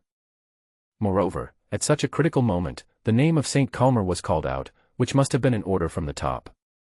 Soon the two of them came in front of Varus and followed Varus into a gorgeous villa. Please come in, my lords. Lord Kendall, Rob Lucci, and others will be here soon. The celestial dragon St. Chamak was quite satisfied with the place and immediately rushed to the soft sofa. But at this moment, CP-0 Rice, a top spy, suddenly felt something was wrong. But I can't tell what's wrong, I just feel that this place is exceptionally quiet. It was not until he saw a pure white video recording telephone bug on the coffee table that he suddenly felt a bone-chilling chill behind him. It was a dagger, a sea stone dagger, and it pierced his kidney. Damn it. Who is this bastard? Rice fell to the ground weakly, unable to make a sound. There was a look of deep reluctance in his eyes as he looked at St. Charmako, who was completely unaware of this and was wriggling on the sofa like a disgusting fat earthworm. And the owner of this dagger, Caesar Varus. Varus seemed to see what he was thinking and gave him a warm smile. Dear CP0 less Normandy, I am very sorry. I forgot to introduce myself just now. My name is Caesar Varus, the then Admiral of the North Sea. The purpose of coming to Midway Island this time is to kill the great world noble, the celestial dragon St. Charmako. Click. After an elegant self-introduction, Varus broke Rice's neck with his foot. Lord Kolais was a powerful animal fruit user, so Varus stabbed him in the heart again to show his respect. Puff. Rapidly thrust in and out, a fountain of red spurted out. Now, it is your turn, the great world noble celestial dragon, descendant of God, St. Chamak. After dealing with this lackey, Varus excitedly took out a cigar. But before he could light it, he heard St. Charmako's extremely disgusting voice. Someone. Prepare lunch for the great celestial dragons. Yes, great St. Charmako. Varus grinned, with a wicked curve at the corner of his mouth. Click. He lit the cigar in his hand and took a long puff. He exhaled a dragon-like smoke and then came in front of St. Charmako. Damn you CP9. You lowly slave. How dare you look down upon the celestial dragons? You bastard. I command you to kneel down immediately. Seeing Varus stop in front of him and even smoking a cigar, St. Charmako did not realize the danger and still acted arrogantly. Varus didn't care at all about the clamor of the celestial dragons. He pulled out a dark green grenade from behind him, pulled the safety and locked the handcuffs. Click. You, what are you going to do? When the great celestial dragon St. Charmako saw Varus take out a grenade, he realized that something was wrong. The obese body struggled to get up and leaned against the back of the sofa in fear. But he raised the golden den mushy with both hands and drew back towards Varus. You. Don't come over here. I am a great celestial dragon. You lowly CP9. If you dare to hurt me, the world government will not let you go. Let me tell you. My golden den mushy has positioning and imaging capabilities, and the world government has detected it. But before he could finish his words, Varus opened his jaw and smiled kindly. He couldn't even recognize his own face, and he was even wearing sunglasses.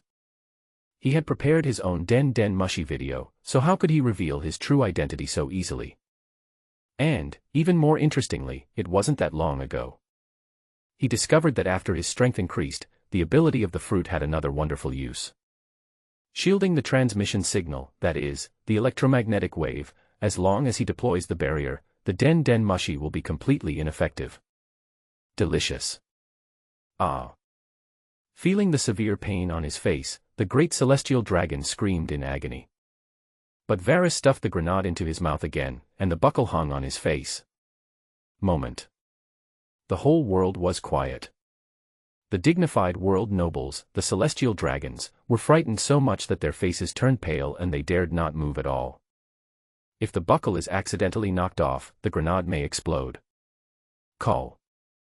Seeing the obedient celestial dragon, Varus exhaled a thick cloud of smoke and licked the dry corners of his mouth with the tip of his tongue.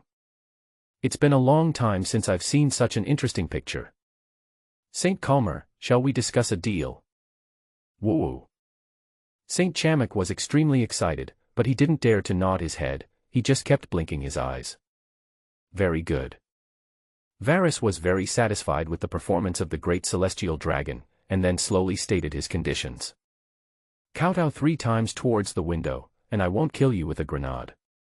But when the great celestial dragons heard this condition, their expressions were uglier than eating shit.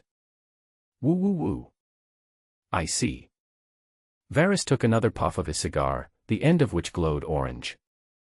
Call. After exhaling a dragon-like puff of smoke, Varus took the cigar in his hand.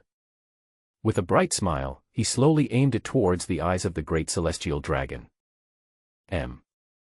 Seeing the orange light gradually getting bigger, the great celestial dragon's expression became even more panicked, his eyes couldn't stop twitching wildly, and his eyelids kept blinking. He already regrets it. He decided to put aside his pride and crawl in front of Varys like a dog. But Varys' cigar still passionately hit the right eye of the great celestial dragon.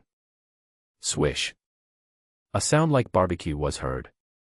A faint burnt smell also drifted into Varys' nostrils. At this time, the great celestial dragons, because of the horrible pain, struggled frantically like a castrated boar. Ugh. But he was smart. He covered his mouth while struggling, so the grenade did not explode in his mouth. Bang, bang, bang. Seeing the great Tianlu being so smart, Varys smiled and applauded his actions and praised him for it. Saint Charmako, you really are like a smart dog now. But after all the praise and applause, Varys got tired of playing.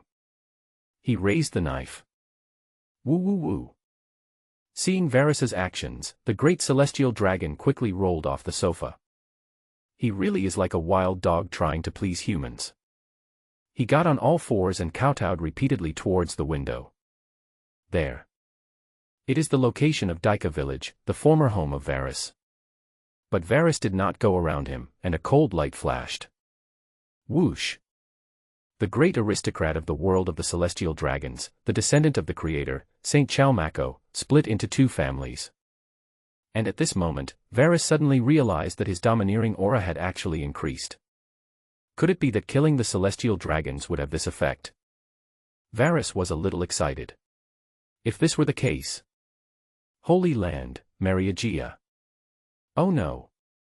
Saint Maka's Maz. At the moment of Saint Charmako's death, Spandine, the CP0 Secretary-General with long purple wavy hair, rushed out of the room like a madman.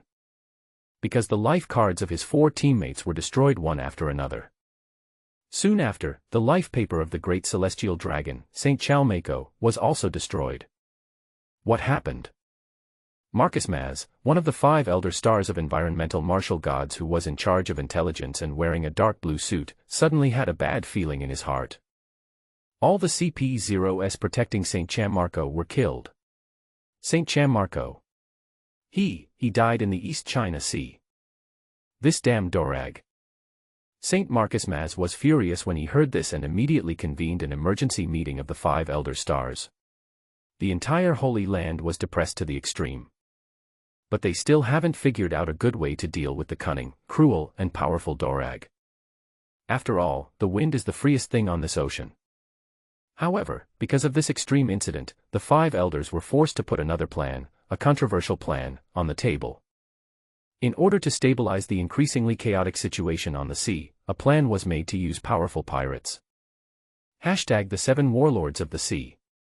Hashtag East China Sea, Goa Kingdom, Southeast Coast.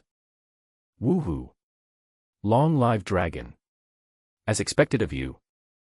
Seeing that Dorag brought back more than a dozen ships, the she-male King Ivankov jumped up excitedly. Seeing these large ships filled with food, ammunition, cotton clothes, and various supplies, they were so excited that they danced with joy. Dragu, it looks like we can do something big this time. That's right. Dorag, who usually has a serious face, smiled at this moment, which is rare. But at this moment, the demon King Ivankov asked curiously again. Drago, I still don't understand why that navy scum would help us. Is there something wrong with these supplies? There should be no problem with the supplies. I checked them on the way back. Dorag only answered the last question. He had no idea about Varys's purpose. However, there was one thing he could confirm. That is, Varys does not want to work for the world government and be a vicious dog that obeys orders. This is good news for him. As soon as he finished speaking, the future commander of the East China Sea Revolutionary Army, Bello Beatty, the beautiful lady who is now in charge of intelligence work, wearing a beret and a sexy burgundy OL dress, walked over with her long white legs.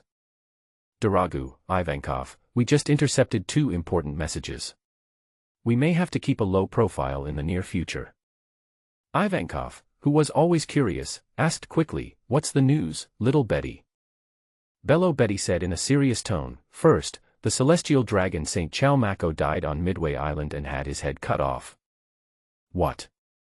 The Demon King Ivankov's eyes widened, then he turned and looked at Dorag again. Dragu, did you do this again? This time, no.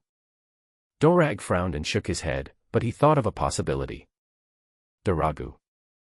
Ivankov knew Dorag very well, and when he saw his expression, he immediately asked curiously. You didn't kill him. But who else would dare to do such a thing besides you? I don't know either. Dorag shook his head again, denying the answer he was thinking of. Because the men had no reason to do something where the risks and benefits were far from proportional. So, he quickly put this puzzling thing behind him. For some things, the more you pursue the truth, the further away you will get. Therefore, he was more concerned about the current situation and wanted to know what Bello Betty would say next. Bello Betty, what is the second message? The second piece of news is that the 5 elders have launched a plan called the 7 Warlords of the Sea, preparing to recruit strong men on the sea to maintain their rule. The people currently selected are Hawkeye Mhawk, Crocodile, and Doflamingo. Golden Channel, middle section. Knock knock knock. The white warship with the seagulls hanging on it sped at high speed, and the whistle kept making crisp sounds, and the surrounding ships avoided it. This ship. It was the flagship of the former East China Sea Admiral Varus. At this time, an hour had passed since the death of the great celestial dragon Saint Chamak. Varus had passed through the secret passage and returned to his room, holding a wooden box in his hand, which contained a small gift. It seems everything is going smoothly. Domino, who was lying on the big bed playing with his nails, saw Varus carrying the wooden box, sat up slightly and took out a cigarette. Of course it went well. Varus smiled and placed the head on the table, then came to the bedside and kissed Domino. After a brief intimate contact, Varus found Miss Guillaume in the secret room with a little gift. At this time, she had not eaten or drank for 2 days and 1 night. Despite her extremely strong physical fitness, she was already dizzy from hunger. Logically speaking, the more powerful a person is, the stronger his body metabolism will be. Therefore, when food is scarce for a long time, they will feel more uncomfortable than ordinary people. But even though he was so hungry, Guillaume's spirit was still strong. When he saw the box in Varus' hand, Guillaume gritted his teeth and said bitterly, Viros. I won't give in. Don't try to tempt me with food. Don't get me wrong. Guessing that she thought the box contained food, Varus smiled and squatted in front of him. What I brought is not food, but a very precious collection. It is a rare piece in the world and has a very high collection value. I believe you will like it very much. Collectibles. Guillaume couldn't see through Varus' emotions, let alone guess the meaning of his words. Hey, you'll know once you see it. Seeing Guillaume's suspicious expression, Varus smiled and opened the wooden box, revealing an ugly head. His neck was burned by fire, so no blood would flow out. His right eye was completely burned, and his ugly fat face with a grenade stuffed in his mouth looked extremely terrified. It is the head of the great celestial dragon Saint Calmac. You actually killed the Tianlong people. Although Guillaume also deeply hates the celestial dragons, especially this guy Charmakashing, he can't wait to get rid of them quickly. But when I really saw the head of the celestial dragon, and thought that Varus actually dared to kill the celestial dragon, I was still shocked beyond measure. Certainly. Varus smiled faintly, stretched out his hand and gently pinched Guillaume's chin. And he said something else that made Guillaume feel crazy. Don't forget, I am a navy scum who is greedy for money, lustful, murderous and powerful. In order to get this powerful and beautiful slave girl in front of me, killing a celestial dragon is nothing, right? You. Seeing Varus's burning eyes and the hand extended to him, Guillaume instantly remembered what he had said. For a moment, she bit her red lips in silence, but her heart couldn't stop beating wildly. Varus was no longer polite and grabbed Guillaume's collar with his big hands. Sizzle. An hour later, in the secret room. Cough. Cough cough. Cough cough cough. Guillaume, whose body was pink and sweaty, stared angrily at Varus who was smoking, and knelt on the carpet, coughing uncontrollably. Call. Varus exhaled a puff of smoke and looked at her face with a smile.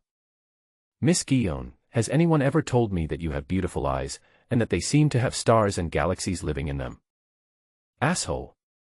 Pervert. Beast. But in response to Virus's praise, Guion responded with a series of swear words. Virus. You bastard. How dare you bring that kind of filth into? Ha ha ha. Varus laughed wildly, took another comfortable puff of his cigar, and stared at her tender red lips. Didn't you say you were thirsty? Oh. I get it, you just don't like drinking milk. Virus. I'm going to fight you. Guion used the last of his strength to charge towards Varus. As a result, he was pinned down by Varus again. But at this moment, Varus's den mushi rang in time, and the call came from Navy Marshal Sengoku. No more jerk-off. Sengoku, Velis, where have you been? Varus, middle of the Golden Channel, estimated to reach Midway Island in another hour. Sengoku, Velis, you don't need to come over. The celestial dragon Saint Emperor Zalmako has died on Midway Island. Varus, what? The great, respected, world noble Saint Chalmako is dead. This damned Dorag. My poor Saint Chalmako. Sengoku, how do you know it was Drag who did it? Varus, didn't you say before that the damn bastard dragon attacked the great celestial dragon's team? Sengoku, I did say that, but I didn't say dragon killed the celestial dragon. Varus, is there a difference? Marshal Sengoku. Who else could it be besides him? Could it be Mr. Garp? Zhanghua, shut up. You outspoken bastard. Get out of here and go to your post in Beihai right now. Okay. Marshal of the Warring States period, when I arrive in Beihai, I will prepare local specialties for you immediately. Varus hung up the phone with a playful smile and lay down next to Guion's back. But at this moment, the phone rang again, and it turned out to be Marshal of the Warring States period.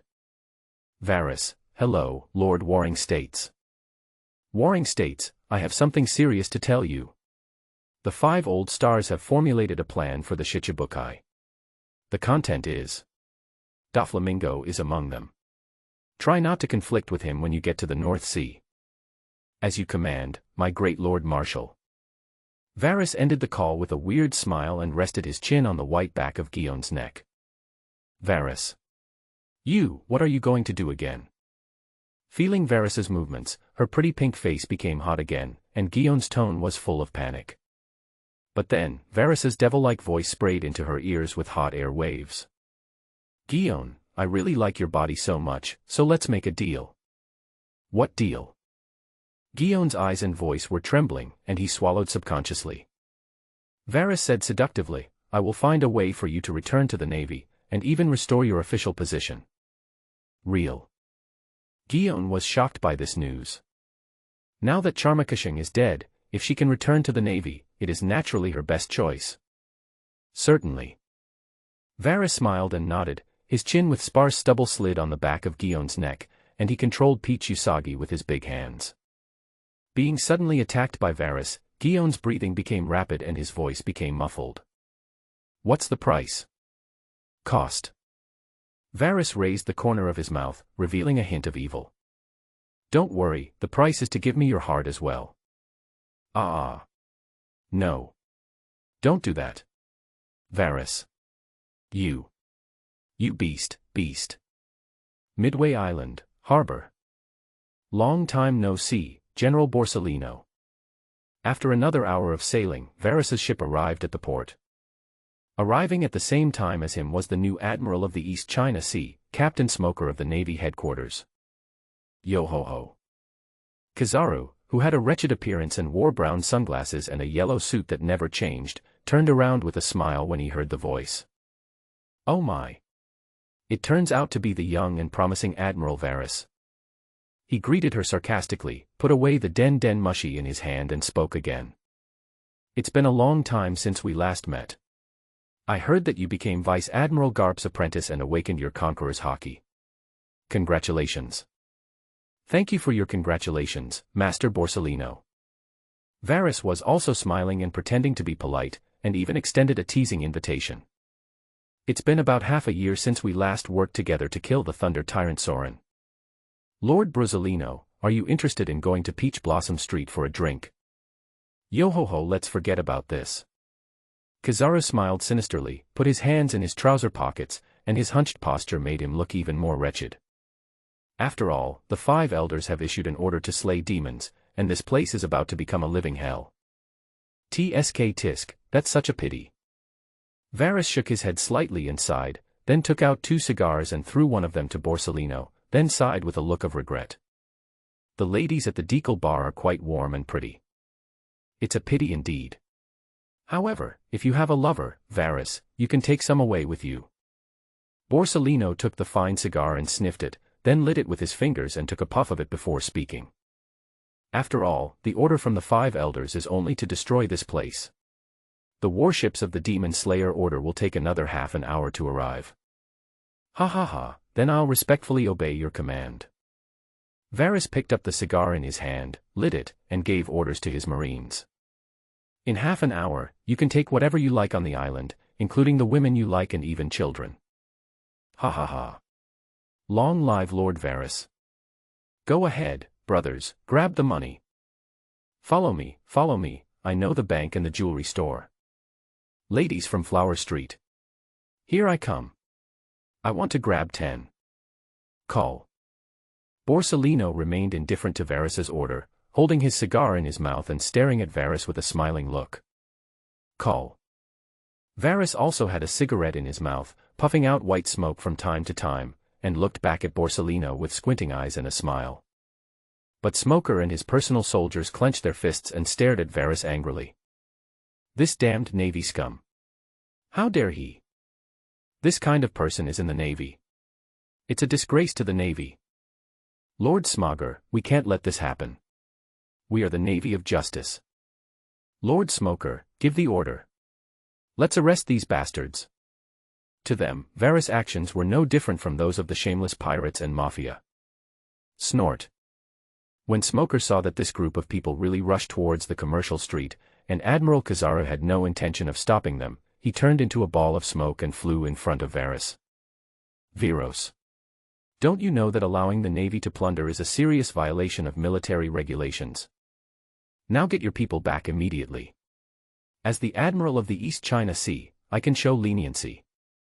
Whispering sound. Hearing this, Varys sneered, slowly exhaled a dragon-like smoke, and asked with half-closed eyes. Colonel Smoker, I want to ask you, have you ever heard a saying? What?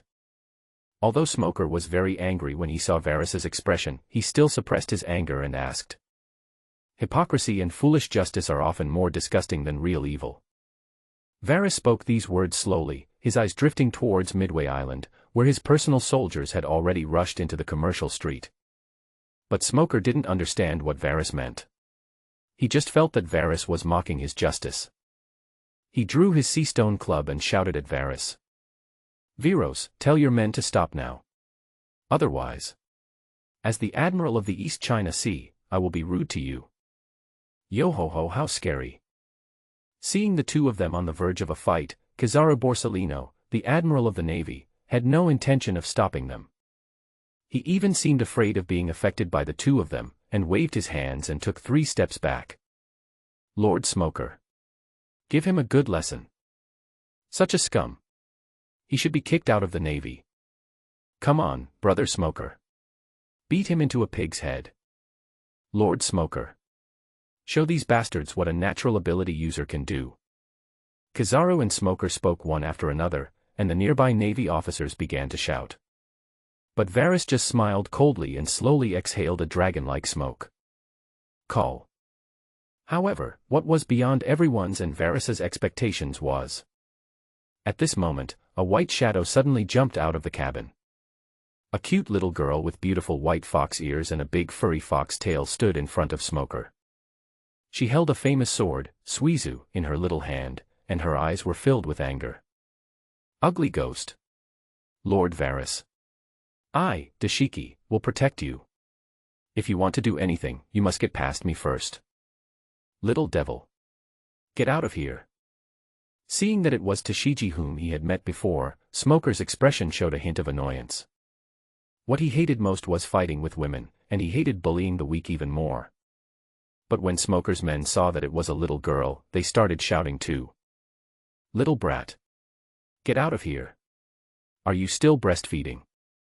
You're hiding behind a girl. Are you still a man? TSK, Varys is really perverted. He doesn't even let go of such a young girl. Go home to your mother. Don't let Lord Smoker beat you to death with a stick. You are the brat. You ugly gray-haired prematurely aged men. And you bunch of idiots. Listening to the ridicule of the crowd, Shiki felt a little embarrassed, but still walked with Daoshua tightly grasped, staring at the Navy with burning eyes. You bastard. Being called an ugly premature aging guy in public by a little girl, Smoker became extremely angry. But at this moment, Varys finally spoke. He touched Shiki's little head and said, Shiki, I'll leave those small fry to you, and leave this white-haired guy with kidney deficiency to me. Yes. Lord Varys. When Varys touched her head, Shiki responded with a slight blush, then stared at Smoker's men fiercely. TSK, the mythical beast species. Nine-tailed fox fruit, Varys has really found a good helper again. Kizaru Borsalino took another step back, white smoke coming out of his nostrils. Even though she's just a little girl, she's grown up to be so scary. As soon as he finished speaking, the Marines under Smoker didn't take Shiki seriously at all. A potato-faced sergeant named Dahl jumped out. Little devil. I'll let you have 3 moves first. If you can touch the corner of my clothes, I'll kowtow to you 3 times. Whoosh. But before he finished speaking, Shiki disappeared in a flash. Bang. The scabbard of the snow sword, which is said to be the most beautiful of the 21 swords, has hit Dahl's nose. Me. Ben looked like a potato. Dalton screamed, and with a face full of brown pockmarks, he looked even more like a potato. Damn little devil. Dahl's eyes turned red from the severe pain and he drew his sword angrily. Smoker couldn't help but frown when he saw this scene. The strength of this kid was far beyond his imagination. Was it because of his devil fruit? Yo-ho-ho. Borsalino was still smoking calmly, puffing out smoke comfortably, with a gossipy and obscene expression. Varys smiled faintly and glanced at his men who had started to rob. Shouts were already heard on the long street. Damn you Navy, you're a bunch of vile maggots. What are you doing? What are you doing? Help! What are you doing? Help! Put it down. Put down my jewelry. Or I will kill you. Damn it. Are you Marines or pirates? Assholes. Snort. Hearing the shouts of the residents, Smoker stepped forward and rushed towards Varys. At the same time, his wrist turned into a ball of white smoke, and a fist as big as a sandbag broke away from his arm and smashed towards Varys like a cannonball. Smoker. Tyrant Fist. Hearing such a childish name, Varys couldn't help but frown, but his body did not move at all and let the fists hit him. Bang. The sound of steel colliding was heard, and a fist mark appeared on Varys' white military uniform. But his body was unharmed, and instead Smoker put on a mask of pain and had to hit him with a sea-stone stick. Damn it. Don't think you can do whatever you want just because you have armament Haki. Madness. Seeing Smoker's attack full of loopholes, Varys still did not move, with a faint smile on his face and a hint of sarcasm at the corners of his mouth. Sea-stone will not have any effect if it does not come into contact with the skin. Even if his clothes were torn by the short stick, the slightest moment of contact would be insignificant to his physique. Smoker was now too weak for him. Even without the giant's physique and life return, it is enough to beat him with one hand. Bang. Smoker's sea-stone club hit Varys' shoulder, making another loud bang. But Varys remained motionless, but Smoker almost lost his grip due to the recoil. Damn it. How can you be so strong? At this time, Smoker had realized that he was no match for Varys. But Varys' next words were a truly horrific blow to him. Too weak. Smoker, I only used the most basic iron block. You are a genius colonel of the East China Sea Admiral's headquarters, but you can't even force out my armament Haki. Asshole. You forced me to do this. Smoker, who was hot-tempered and proud, could not stand such ridicule. Smoker retracted the sea-stone baton and distanced himself, then his lower body turned into mist and began to spin. It shot towards Varys at a speed more than 10 times faster than before. But this is not the most interesting part. What is interesting is that his hand holding the short stick is still in the same position as before. Take my move. Smoker. White snake. Oh. Seeing this move appear, Kizaru Borsalino narrowed his eyes and muttered. Is it using the speed bonus of high-speed movement, and then materializing instantly when attacking, to achieve the purpose of instantly accelerating the weapon and performing a strange attack? It's a very imaginative move. So scary. It's a nice name. Varys, who saw this move, still looked calm and composed. In fact, his eyes had already drifted to Shiki. The potato called Dal, no, the potato called Dal has fallen to the ground. However, Smoker's men were shameless and launched an attack on Shiki. Seeing that Varys was distracted, Smoker was furious. Asshole. Go to hell. The arm that turned into smoke suddenly solidified, and the short stick suddenly smashed towards Varys' forehead. But just when the short stick was less than an inch away from Varys and was about to hit his nose, a transparent light blue barrier suddenly spread out with Varys as the center. At this moment, the moment Smoker was enveloped, the world stopped. It's really scary. Seeing this light blue barrier, Kizaru Borsalino instantly turned into light and retreated 15 meters away, just jumping out of the barrier. But Smoker's face was grim and he gnashed his teeth, as if he had been acupunctured in the novel. And he is not the only one in this state. Those Marines who besieged Shiki were like petrified statues. Damn it. What kind of ability is this? Smoker tried his best to resist, but he could only make his body tremble slightly. Oh. Seeing that Smoker could actually move, Kizaru narrowed his eyes and took a step forward. The moment he walked into the barrier, he understood everything. Is that so? Is this the true silence fruit? He is a terrifying guy who can develop such an ability. But at this moment, Varys suddenly moved. 6 styles. Shave. The light blue barrier disappeared instantly, and Varys came behind Shiki. Smoker didn't have time to react and stumbled and fell to the deck. But he is a devil fruit user, and his body turns into elements the moment he lands. Bang. All the damage was offset instantly, but the body posture became extremely awkward. After seeing Varys's actions, he felt even more devastated. By the time he stood firm, Varys had already arrived on his ship. Boom. With one punch, his East China Sea Admiral's ship exploded and all the navy on the deck took off. Only the little lowly Shiki, with a shy look on her face, was held in the arms of Princess Varys. That's Vice Admiral Garp's punch. Galaxy charge. Impact. When Smoker saw the blow, all the hair and white hair on his body stood up. He knows. If a punch landed on him like this, death is certain. What a scary monster. Seeing the impact of the punch, Borsalino clapped his hands with a smile. Meanwhile, Kendall, a member of CP9 who was far away, silently recorded everything and immediately reported it to the 5 elders. Seeing the abilities displayed by Varys, he saw a possibility. A possibility to catch the wind. But they didn't know that Varys deliberately showed these to them. He wanted to demonstrate his own value and gain more attention and more authority. Holy Land. Marihoa. In an office as magnificent and grand as a church, under a dome decorated with ornate patterns. The 5 elders, who had just finished their meeting, gathered together again. The god of agriculture Shepherd 10 Peter Saint was wearing a crimson suit. After listening to the report, he glanced at everyone. This Caesar Varys actually developed this ability. What do you think? Of course, it is the focus of training. The bald financial god of war, Izambaron V. Nasujiro, is still wearing a white Taoist robe, a bald head and glasses. Isn't this ability perfect for restraining Monkey D. Dragon? But this little guy's ambition is not small, right? The domineering color is coupled with this ability. The god of law and war, Topman Vochlishing, was wearing a dark green suit and stroking his mustache, with a hint of fear in his eyes. But at least he is still on our side now, right?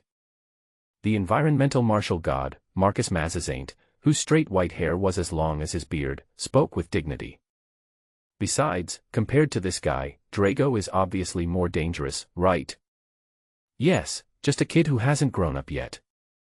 Saint Jagolushia Satan, the god of science and defense, with white curly hair, a flat hat and a scar on the left side of his face, looked down on Varys.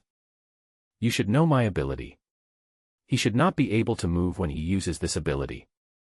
In addition, the power consumption of this kind of large-scale control ability is no joke. He can't make any waves on his own, but if he develops any ambitions, we have plenty of ways to deal with him. That makes sense. In that case, let's put him in the assessment sequence for the general candidate.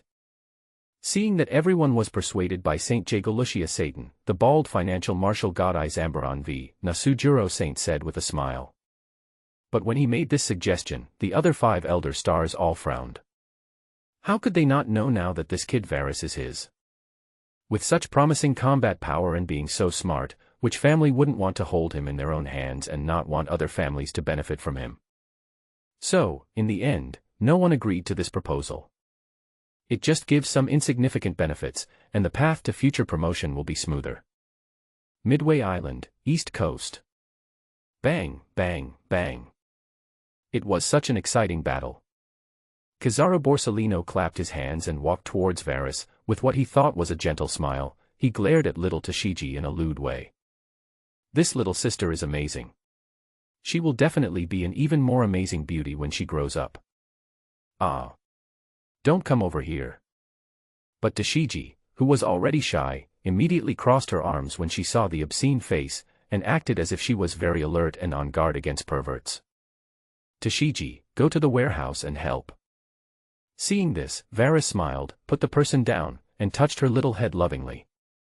Help me take a good inventory of today's deliveries. Yes, Lord Varys. Little Tashigi stood straight with her legs together and saluted Varys. The Marines who went out to collect spoils also returned with their spoils. Most of them brought back gold, silver, and treasures, some brought back beautiful women, and 2 brought back several children. One of them was actually Zhangao, the former second-in-command of the Black Cat pirates who had just surrendered to him. However, seeing what was happening before his eyes, Varys didn't say a word. I just made note of these 2 people and will make arrangements for them in the future.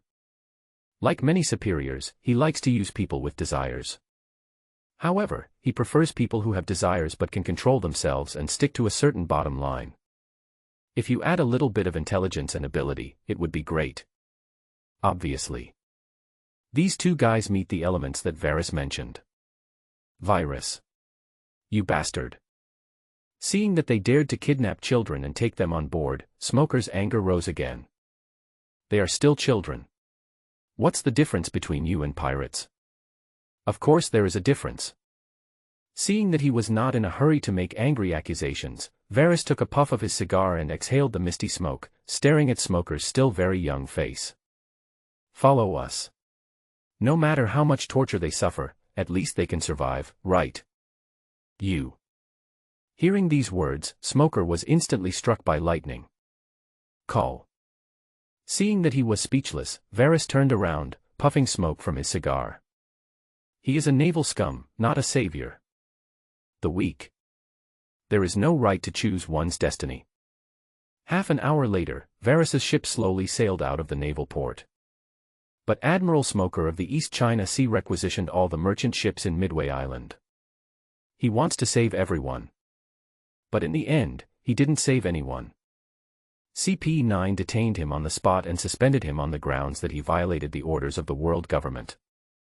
So, Smoker saw with his own eyes Midway Island destroyed by the heavy artillery fire of the Navy's demon-killing order. Boom. When he saw the first shell explode, the horrific impact engulfed the civilians. Smoker felt his faith collapse, and his huge fists pounded the deck frantically.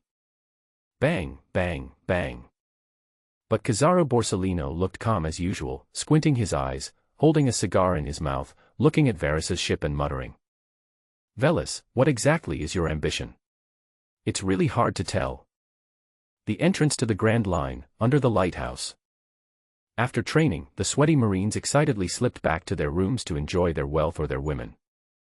But the little fox Shiki accompanied Varys in extra training with a serious look on her face. Ha ha ha. Varys hammered the iron block with his fists, and Shiki hit the sandbag with her little fists. Varys was doing push-ups, and she followed him until she fell down from exhaustion. Tsk tisk. Seeing Shiki fall down due to exhaustion, Domino, who was taking a rest after finishing basic modifications, came over to her with a smile and pulled her up. Shiki is really hard-working. It looks like she will be able to take her sister's place in no time. No, no way. Shiki blushed and shook her head. Sister Domino will always be Lord Varys's most important left arm. Shiki is Lord Varys's right arm. Ha ha ha ha. Domino laughed seductively upon hearing that, then picked up Shiki and gave her a kiss. I thought you were going to say that I would be the first wife of Lord Varys and you would be his mistress. Sister Domino, you're annoying. Hearing this, Shiki's pretty face turned even redder and she kept struggling in Domino's arms.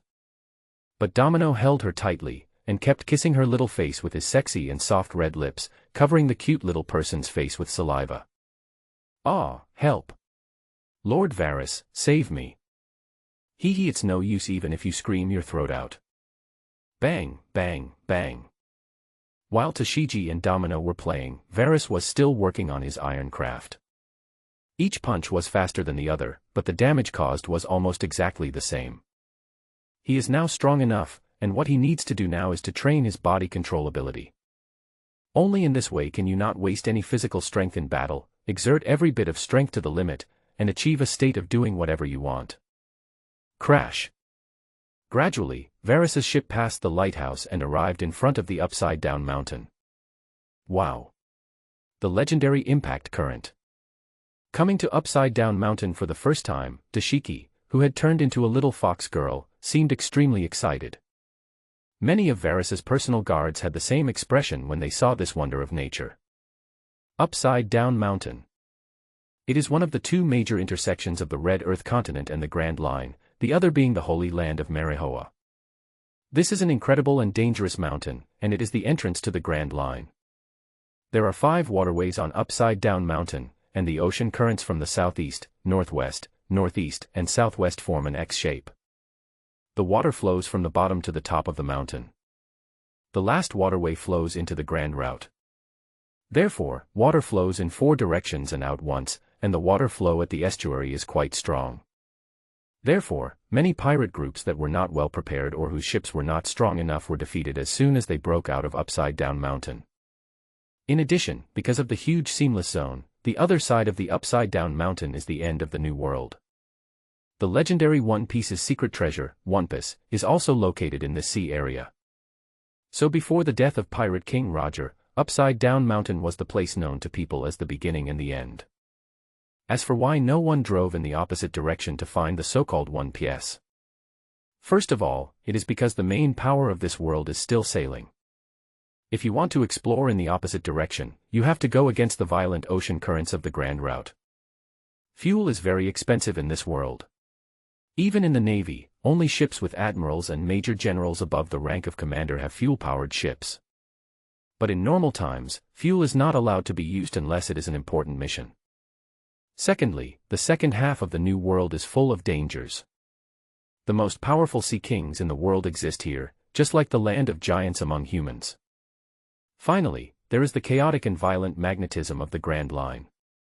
The islands along the Grand Route were all explored one by our predecessors, which is equivalent to traveling step by step with caution. If it is really impossible to get what you want, there is always a way out. Few people would be as resolute as a madman. Even the ship of the pirate King Roger sailed through the proper Grand Line. Wow, wow, wow.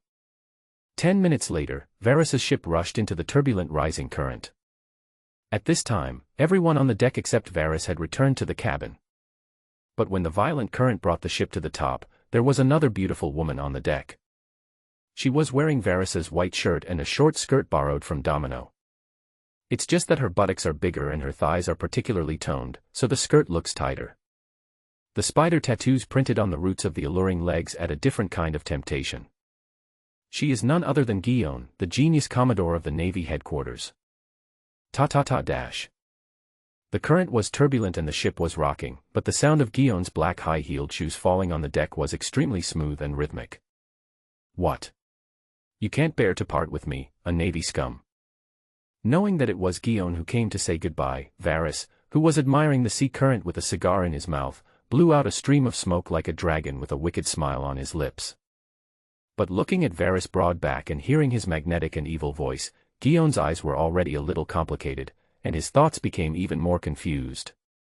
The farewell words she originally wanted to say were not spoken but asked instead. Varys, what kind of person do you want to be?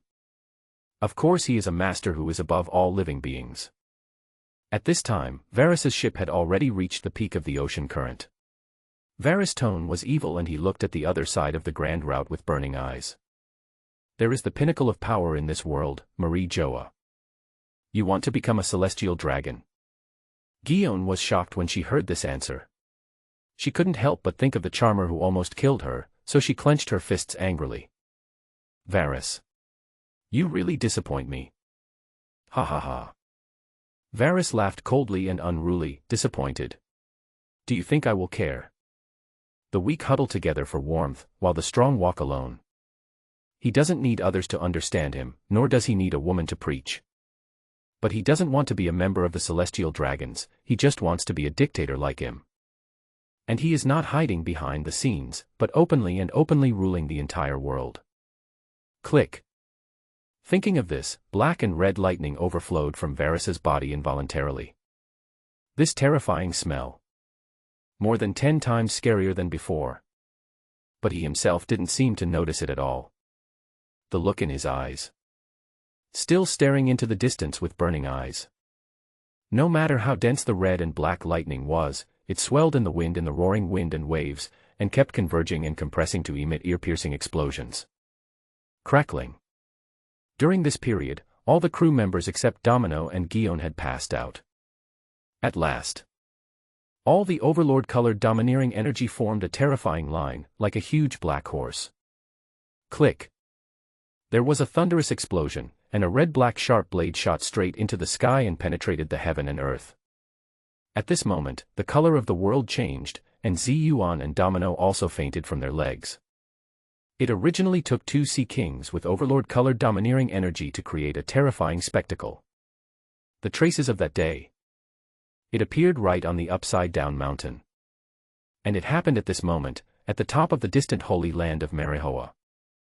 Under the dome, among the flowers where birds were singing and flowers were blooming, the king of the world, with his back to the sun and his face hidden in the darkness, also opened his old eyes and spoke.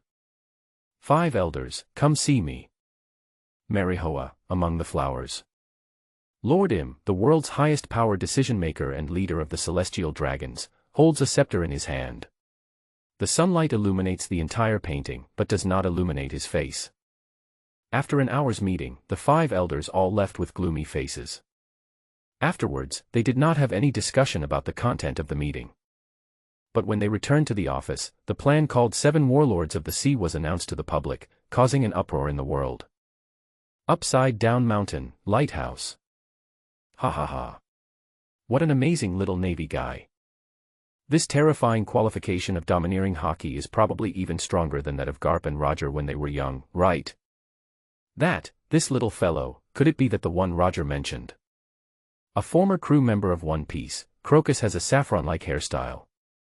Looking at the warship that reached the top of the mountain and the stern-faced young Navy men, the laughing expression gradually became complicated.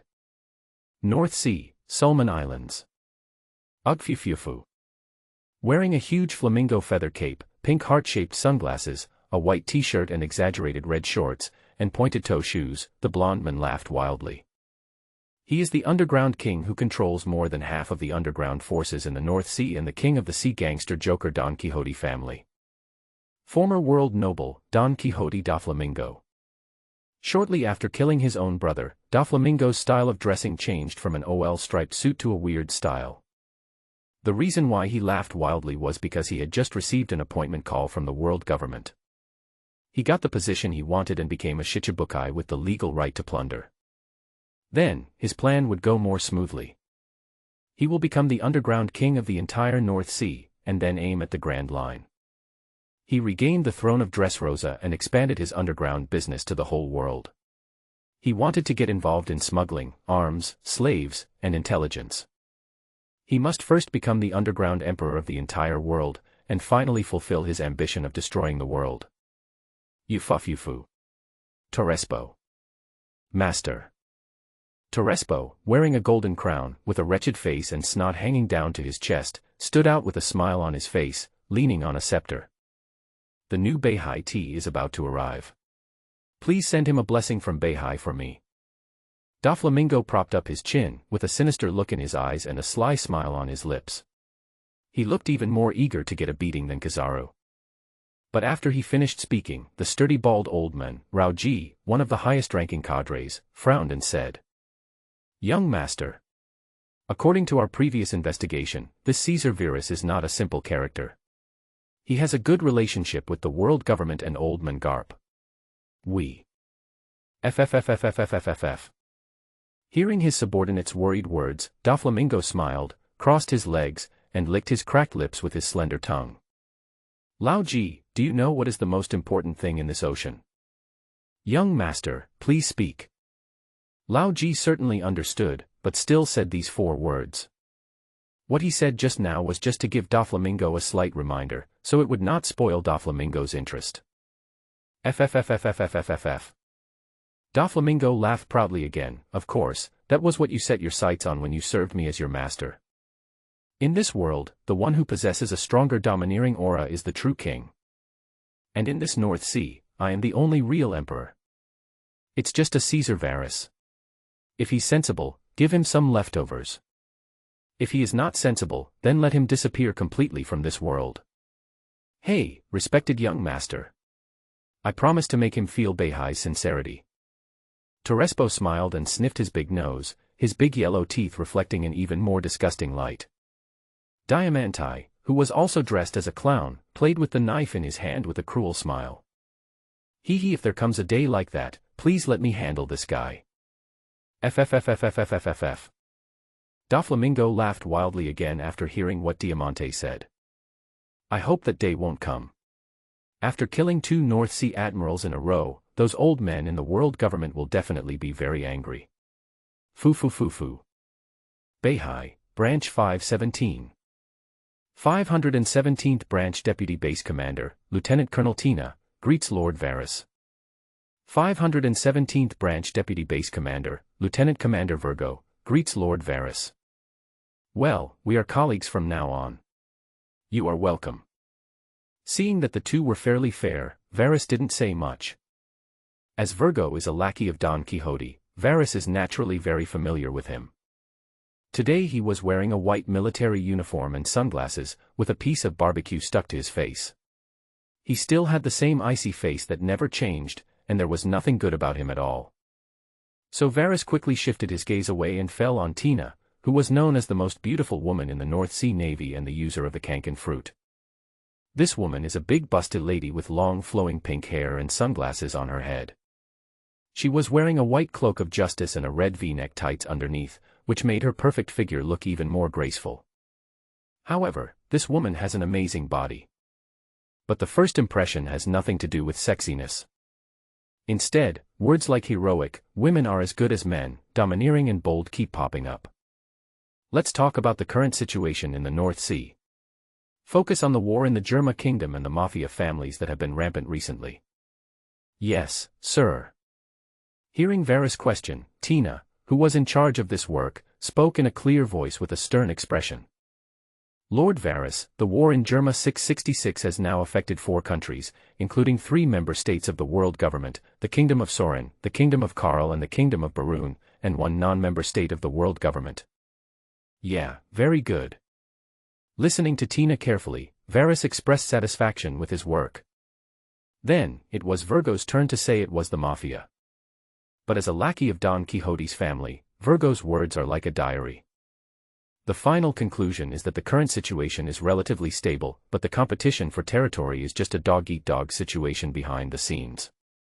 I see. After listening to Virgo's report, Varus just nodded without saying a word. But just as he finished speaking, a huge ball of disgusting transparent and sticky liquid suddenly fell from the sky above the 517th branch. This is the gift from the Don Quixote family, Terrespo's ultimate move, the Snot Bomb. Wahaha. Be grateful for the gift from Master Terrespo. After dropping a huge snot bomb, Terrespo, leaning on a crutch, stood on Buffalo, the user of the spin fruit, and laughed wildly in midair. Boom. After hearing the explosion under his feet, Terrespo's laughter became even more unbridled and exaggerated, and tears and snot flowed out of his eyes. Wahaha. Is it some kind of funny joke? Disgusting ugly ghost. Hearing this disgusting laughter, Varus, holding a cigar in his mouth, was already hovering in the air. What? When? Terrespo broke out in a cold sweat instantly, and Buffalo, who was wearing a yellow tights, quickly turned around to face Varus. When Terrespo saw Varus's unfamiliar face and the navy uniform he was wearing, he immediately narrowed his eyes and asked. You. Are you the new North Sea Admiral Caesar Varus? That's me. Varus slowly exhaled a dragon-like smoke, and then drew out his supreme sword ace. Excuse me, sir, was it you who threw the snot bomb just now? Ahahaha. Of course it wasn't me, I was just passing by. Seeing that Varus could easily approach him and even float in the air, the experienced Terrespo knew that he was no match at all. So not only did he lie with a smile, he even exposed himself and left his home. Hello, Lord Caesar Wireless, I am Terrespo from the Don Quixote family.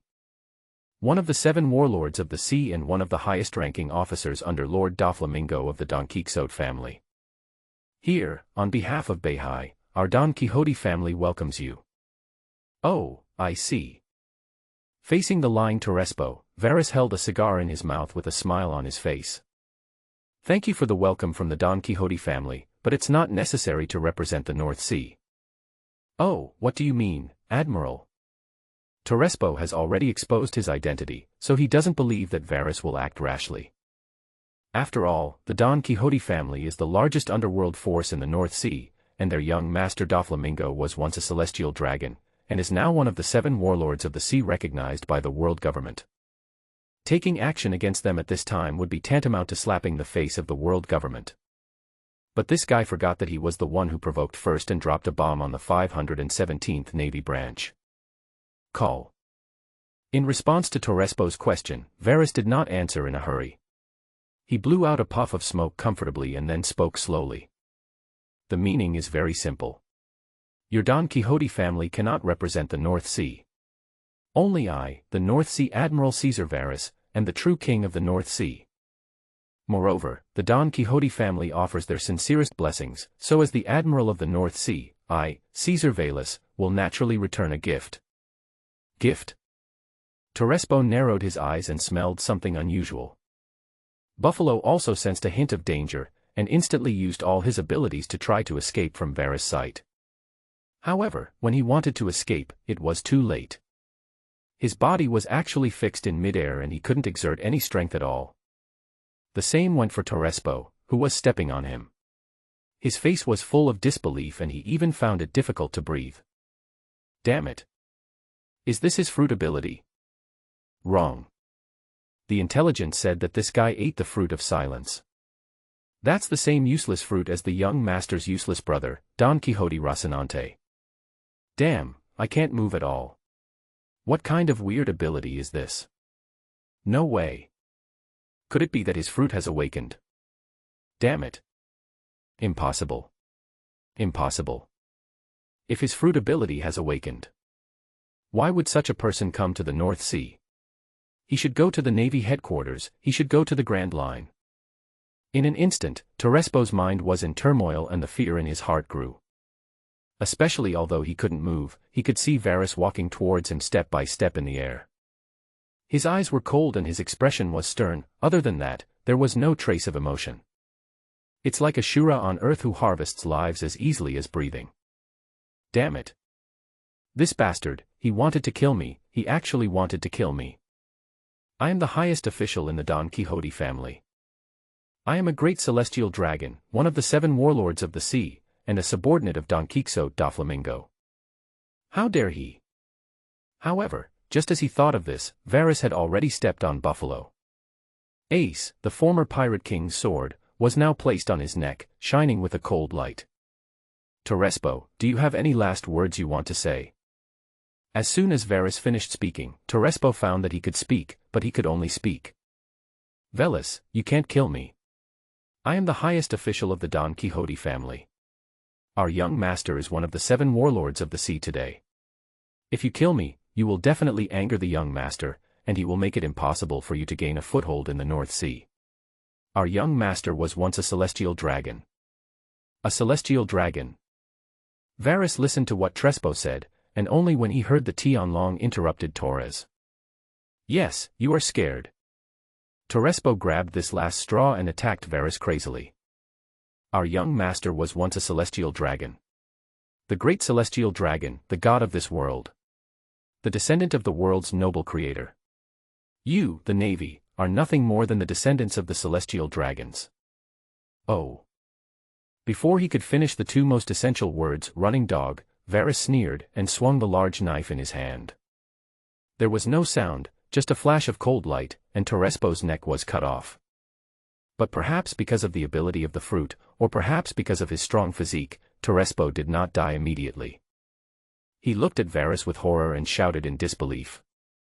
How dare you kill me? Why not? Varys smiled nonchalantly, put his supreme sword back into the scabbard, took a puff of cigarette comfortably before speaking. A celestial dragon, I just killed one not long ago. Speaking of which, the feeling was quite wonderful. What? Did you kill Saint Charmaco? Terrespo widened his eyes in disbelief, but at this moment, he felt extremely weak. At this moment, he suddenly realized that he was about to die.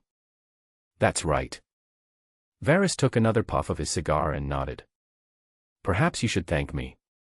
Since you admire the celestial dragons so much, it is the greatest honor of your life to die at the hands of the same person as the celestial dragons. Woo-ha-ha-ha, are you honored? You crazy. Terrespo let out his last laugh and died without finishing his last sentence. At this time, Doflamingo from the Solomon Islands just received a newspaper delivered by a news pigeon. The latest news made him frown. #Hot Secrets. The rising star of the Navy, Admiral Caesar Varys of the North Sea. Yesterday, I killed the world destroyer Bondi Walled in the kingdom of Goa and awakened my conqueror's Haki. Judicial Island, the Gate of Justice. Guion. What are you looking at? Seeing that Guion, whom he had just met, looked troubled, Cake asked with concern. Nothing. Let's go train. After collecting the newspaper delivered by the news bird, Guion turned around and left silently. Guion, wait for me. Cake has never been a meticulous person, and he didn't notice anything unusual about Guion. He caught up with Guion and kept muttering to him. Guion. Did that bastard Varys bully you? If he did, tell me and I'll help you kill him. Then go ahead and beat this bastard to death, then come back to me. Guion was annoyed by his pestering and slapped the newspaper on his face. Ah. Kaji didn't react, but when he lifted the newspaper from his face, he was shocked and sat down on the ground as if he had lost his parents. That wrinkled old face, like that of a Shar-Pei dog, seemed to have aged 30 years in an instant. Damn it.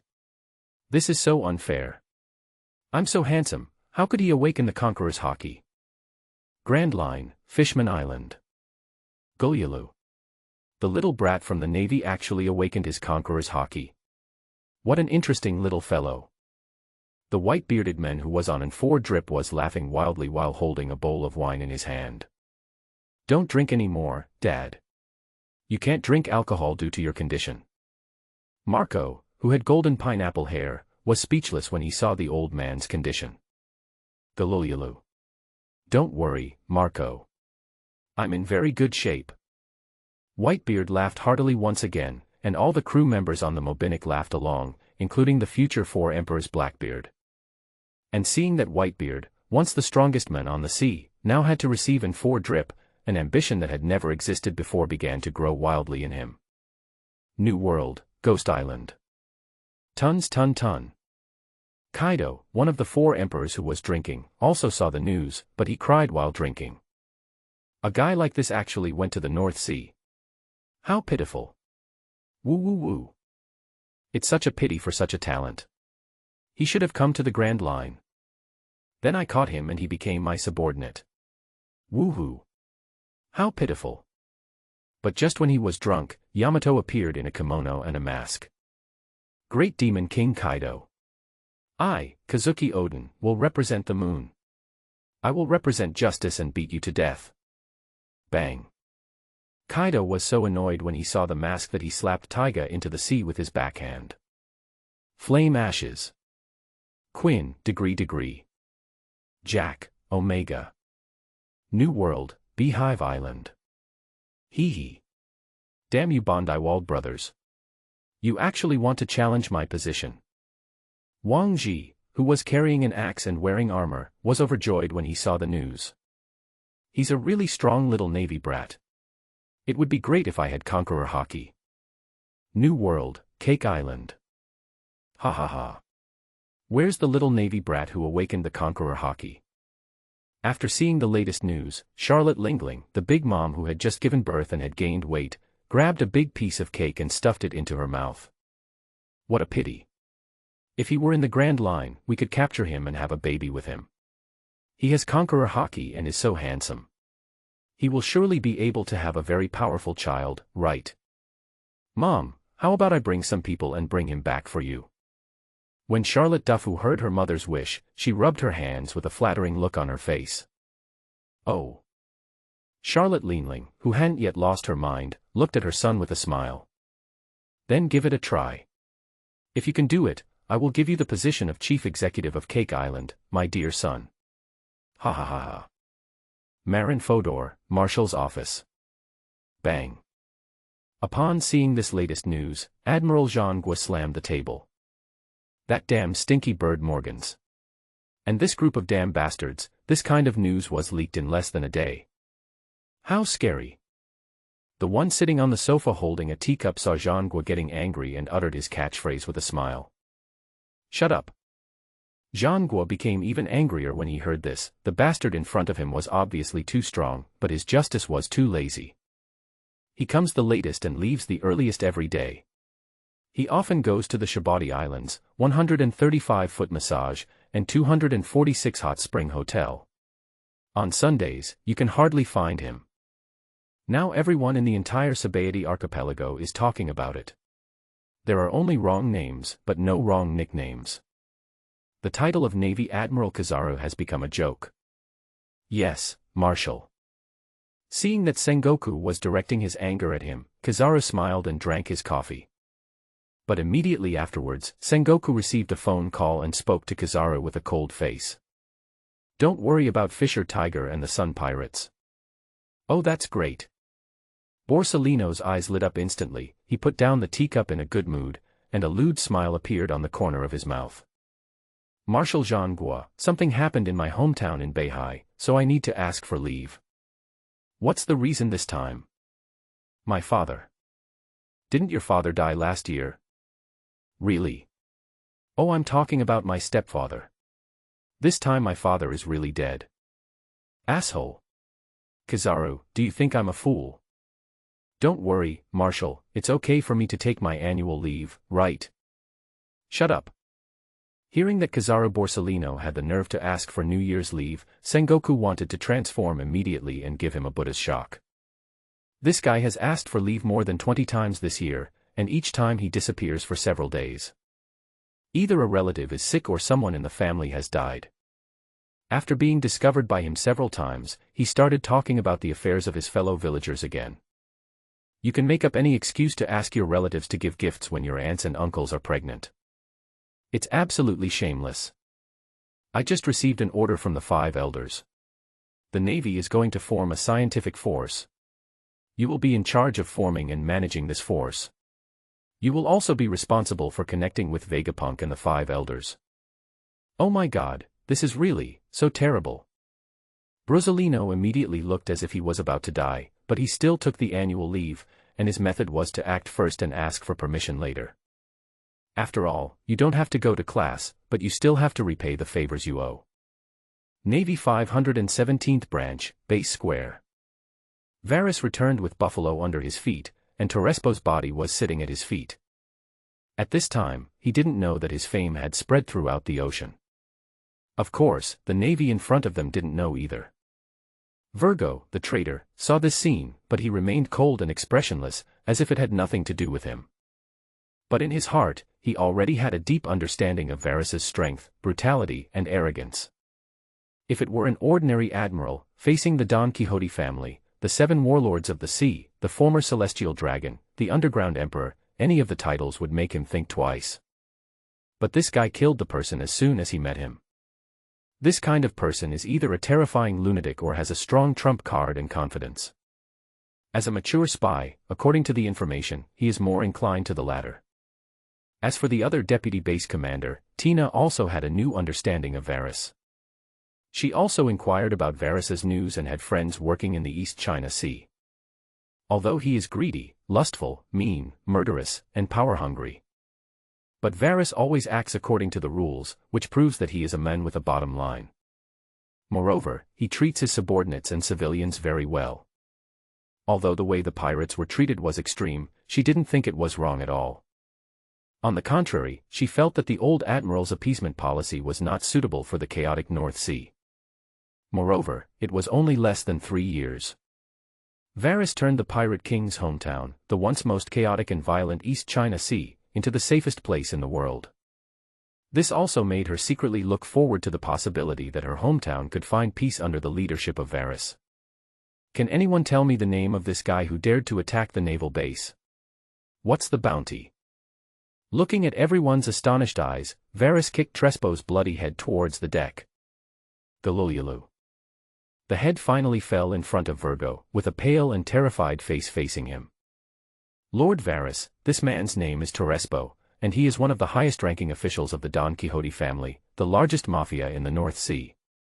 Looking at the cold head in front of him, Virgo, the head of the navy in charge of the mafia family, stood up expressionlessly. But before he stood up, his mind was already full of thoughts because of this head. With so many people around, why did Varys kick this head towards himself? In fact, it was aimed right at me. Is this a coincidence? As a spy, he didn't quite believe in such coincidences. However, he also believed that he did not reveal any flaws. So, he was more inclined to another answer. Varys knew the identity of the Torespo mafia family and guessed that he might have received benefits from the Don Quixote family.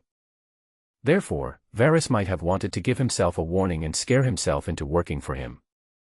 And even if he was really exposed, Varys had just arrived in the North Sea. He believed that with Varys's intelligence, he would not be stupid enough to kill him right away. This would make people suspect that Varys wanted to seize power and install his own people in power, causing panic in the entire North Sea Navy. So he continued to introduce Torespo's information calmly. He is the user of the para-human sticky fruit, and the current bounty is 47 million berries. Very good. Varys looked very satisfied with Virgo's explanation and walked down from Buffalo. Call. He exhaled a stream of smoke, raised his right leg and stepped on Buffalo's head. What about this guy? How much is his bounty? I don't know this person's name, he should be an unknown little pirate. Virgo responded calmly. Buffalo really had no reputation on the sea now. He was a complete newcomer to the Don Quixote family. It would be very strange if he knew even this. I see. I didn't expect he was just a little jerk. Varys nodded when he heard this and increased the strength on his feet again. However, just when everyone thought that Varys would crush Pharaoh's head, this fat guy with a bloated body and a wretched face actually cried out in pain. Lord Varys. Don't kill me. Don't kill me. I know a secret. I know a big secret. Oh. Varys lifted his leg and looked interested, but his eyes drifted towards Virgo. Click. Virgo's pupils behind his sunglasses suddenly shrank, and he immediately had a bad feeling in his heart. But he didn't panic and remained calm. Because only the 4 major executives of the family and their young master Doflamingo knew the news about him. Otherwise, the great battle on Rubeck Island that year. Trafalgar Law, the future leader of the Heart Pirates, would not ask him for help, but ended up killing Doflamingo's own brother. The user of the crappy silence fruit, Don Quixote Rocinante. Good. Seeing that Virgo's expression remained calm, the smile on Varys' face deepened. Tell me, what big secret do you know? Yes, Lord Varys. After getting the permission, Buffalo, with red and swollen cheeks, had a fawning expression. The one who killed the former commander of the North Sea base was Virgo. He was once one of the 4 highest-ranking officials of the Don Quixote family. The first-generation leader of the Red Heart group. It was also he who informed the Don Quixote family when they were fighting for the fruit of surgery on the island of Rubec. He is the culprit who killed the adopted son of Admiral Sengoku, Don Quixote Rocinante. What? There is such a thing? Impossible. Lord Virgo has always been fair and serious. How could he do such a thing? You can't judge a person by his appearance. As soon as the old admiral died, he was the most popular successor. I think it's very likely that he did it. Yes, I also participated in the Battle of Lubeck. Virgo also participated at that time, but he disappeared for a while in the middle. When Buffalo shared the news, the surrounding North Sea Navy members began to discuss it. Tina also frowned and said nothing. He felt something was wrong, but he couldn't tell what the specific problem was.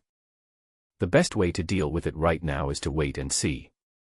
And hearing that everyone was suspicious, Virgo, who held an important position, took the initiative to step forward. Lord Varys, I have been responsible for clearing out the mafia in the East China Sea over the years, but I have offended many mafia families. I have killed many people from Don Quixote's family, so you don't believe these villains' one-sided words, do you? Of course. Varys smiled and nodded, but did not say anything afterwards. He just stared at Virgo with a playful look. In an instant, the entire naval base was silent and you could hear a pin drop. After a long time, Varys exhaled a dragon-like smoke again. It is really stupid for such a fool to think that he can disrupt the morale of our army by telling such a lie. Sir. When Buffalo heard what Varys said, his eyes were filled with anger, fear, and confusion. But before he could say anything, Varys's shoe stepped on his face again. Buffalo was muted instantly, but his expression became more and more angry. Because those words just now were taught to him by Varys as a threat, otherwise Torrespo would have suffered the same fate. Sir, you are indeed wise. Virgo gave the compliment with a cold expression, his eyes behind his sunglasses falling on Buffalo. But at this moment, Varys spoke again. This bastard actually dared to slander our dignified deputy commander of the naval base, Virgo. This kind of thing cannot be tolerated. Virgo, I will leave this guy named Buffalo to you to deal with. Yes. Virgo accepted the order coldly, but he knew in his heart that his identity had been exposed. Leave Buffalo to him to deal with, he can neither kill him nor let him go. If he kills him, people will suspect him of murder to silence him. If he doesn't kill him, people will spread rumors that he is protecting someone from Don Quixote's family. No matter what he does, people will suspect him. The method with the least impact is to lock the person up temporarily, then use some terrible torture, and finally kill the guy. This guy. It's even more sinister and despicable than I thought. However, he did not take the opportunity to expose himself in public. It seems that my guess was correct. He is still afraid of his identity and influence. After all, the deputy commander of the North Sea Naval Base is not a pirate, and if you want to touch him, you must have solid evidence. As Virgo thought about this, his fear of Varys grew even greater. But in the short term, he was not so worried about his situation. However, just as he thought of this, Varys took out another piece of paper from his arms. Virgo, this is a letter that Don Quixote Doflamingo asked Torrespo to convey. I just found it on Torrespo's body. Open it for me and read it to everyone. Yes, Lord Varys. Virgo did not refuse and walked towards Varys with heavy steps, but he was extremely alert in his heart. When he saw the letter, he overturned all his previous ideas. But when he grabbed the letter, Varys squeezed it tightly and asked with a smile. Virgo, I admire your abilities. How about becoming my subordinate? Lord Varys, as the Admiral of the North Sea, isn't Virgo your subordinate? Virgo still had that dead look on his face, and his tone was still as cold as ever. That makes sense, but I don't like this answer. Hearing this answer, Admiral Behind narrowed his eyes and raised a playful arc at the corner of his mouth. So, you have to die. Whoosh. As soon as Varys finished speaking, Virgo suddenly disappeared. He already had the ghost bamboo at his waist in his hand, which was covered with dark-armed color domineering, and smashed it hard towards Varys' head. Faced with this sudden change, the surrounding navy were all shocked. But he soon understood the truth, and Virgo was forced into a desperate situation. This guy. Not only was he an undercover agent of the Don Quixote family, he even killed the old admiral. Not good. Tina was startled by this sudden change, but her reaction was faster than others. He immediately used his ability to throw the black railing towards Virgo. But given the distance between them and Virgo's terrifying speed, her attack had no effect at all. However, with Varys' current strength, it is not Virgo's turn to be arrogant, let alone Tina's turn to rescue him. Varys had a cigar in his mouth, his expression still relaxed. He did not even draw his sword, but was also covered with armament Haki. Bang. Boom. Varys' iron fist hit Virgo's ghost bamboo, and a crisp explosion was heard instantly. After the sound, 2 deep pits were formed in the ground under Varys' feet. The ghost bamboo in Virgo's hand was knocked away, and he retreated repeatedly with a stunned expression. The two of them fought and the winner was instantly determined. The naval officers and soldiers in the North Sea were also shocked by his strength. They did not see with their own eyes the process of Varys killing Torrespo just now, and they had no idea of this guy's specific strength. But this guy Virgo is truly invincible in the North Sea Navy and is a monster with terrifying strength. Before Varys showed up, everyone thought he would be the next Admiral of the North Sea. Even the former Admiral of the North Sea, current Admiral Akainu Sakazuki, had once been fond of him and wanted to recruit him into his team. However, Virgo rejected it. None of them understood why at the time, but it all made sense now. Virgo, I advise you not to persist. Seeing Virgo being forced away by Varys' punch, Tina, with her long flowing pink hair, started to persuade him out of friendship as former colleagues. If you surrender now and explain yourself, maybe we can. Whoosh. But before she could finish her words, Virgo used the Navy's 6 styles, shave, and fled like a ghost. Asshole. Tina is angry. Seeing Virgo running away, Tina's pretty oval face instantly turned into a puffy little bun. But when he turned to look at Varys, he hadn't finished his words. Lord Varys, we. Whoosh. Varys also disappeared without paying any attention to her. Tina. 517th Branch, North Coast. Why don't you run? Varys stood on the beach along the coast, looking at Virgo who was slowly turning around. Of course I want to test the true strength of the new North Sea Admiral, Lord Varys. Virgo took off his sunglasses and his shirt suddenly burst open, revealing the enviable explosive abdominal and pectoral muscles, which were covered with dark purple armed color, shining brightly under the reflection of the sunlight. It looks like a pure black sculpture of a Spartan warrior, with a strong visual impact and a terrifying sense of oppression. He knew that Varys was a person with special abilities. Even if he couldn't defeat him after escaping here, he could just jump into the sea and escape. He has absolute confidence in this. Velis, are you ready to bear my wrath? Bring it on. Seeing the complete form of Virgo, Varys had a smile of enjoyment on his face. Finally, I met a suitable opponent. Whoosh. Seeing that Varys could still laugh, Virgo used the 6th style of the Navy. Razor, and his figure instantly disappeared from the spot, using the speed of the sprint to attack. Call. In a flash, Virgo's whistling and terrifying fist landed on Varys' face. But Varys did not move in the face of this punch, his face was covered with dark armament color domineering. Bang. Virgo's terrifying fist hit his face, making a terrifying sound of metal colliding. However, Varys' body only leaned back slightly. A backhanded black fist hit Virgo's abdomen, and there was another crisp explosion. Bang. However, Virgo showed no expression at all after being punched. Then came another powerful left hook, going straight to Varys' temple. Varys raised his left arm to block, then raised his right knee and delivered a knee strike. It was a head-on collision without any fancy moves. But this time, Virgo didn't take it head-on. Snort. He just snorted coldly, and the core strength of his waist exploded, using the force of his upper body to leap upward. A sinister elbow went straight to Varys' chin. What a quick reaction. Varys praised, leaning back slightly to allow the overhead pivot. He raised his left leg and did a scorpion tail swing, kicking Virgo in the stomach. Bang.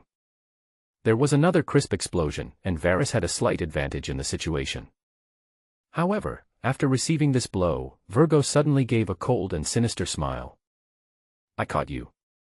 His abdominal muscles suddenly contracted and he actually blocked Varys' kick. He held his calf with his left hand and slammed it down with his right elbow, while roaring ferociously. Virus. Die. There's a lot of drama. Seeing that Virgo seemed to have already defeated him, Varys immediately used his other leg to hit Virgo's ear. Humph. It's useless. Virgo is extremely confident in his armament Haki. He was a member of the Navy training camp and studied under the former Navy Admiral Blackarm Zephyr. If we only talk about the level of armament Haki, he believes that he is unmatched in this ocean. However, just as Varys' leg hit his ear, his confidence was instantly shattered. His ear was actually kicked off by Varys.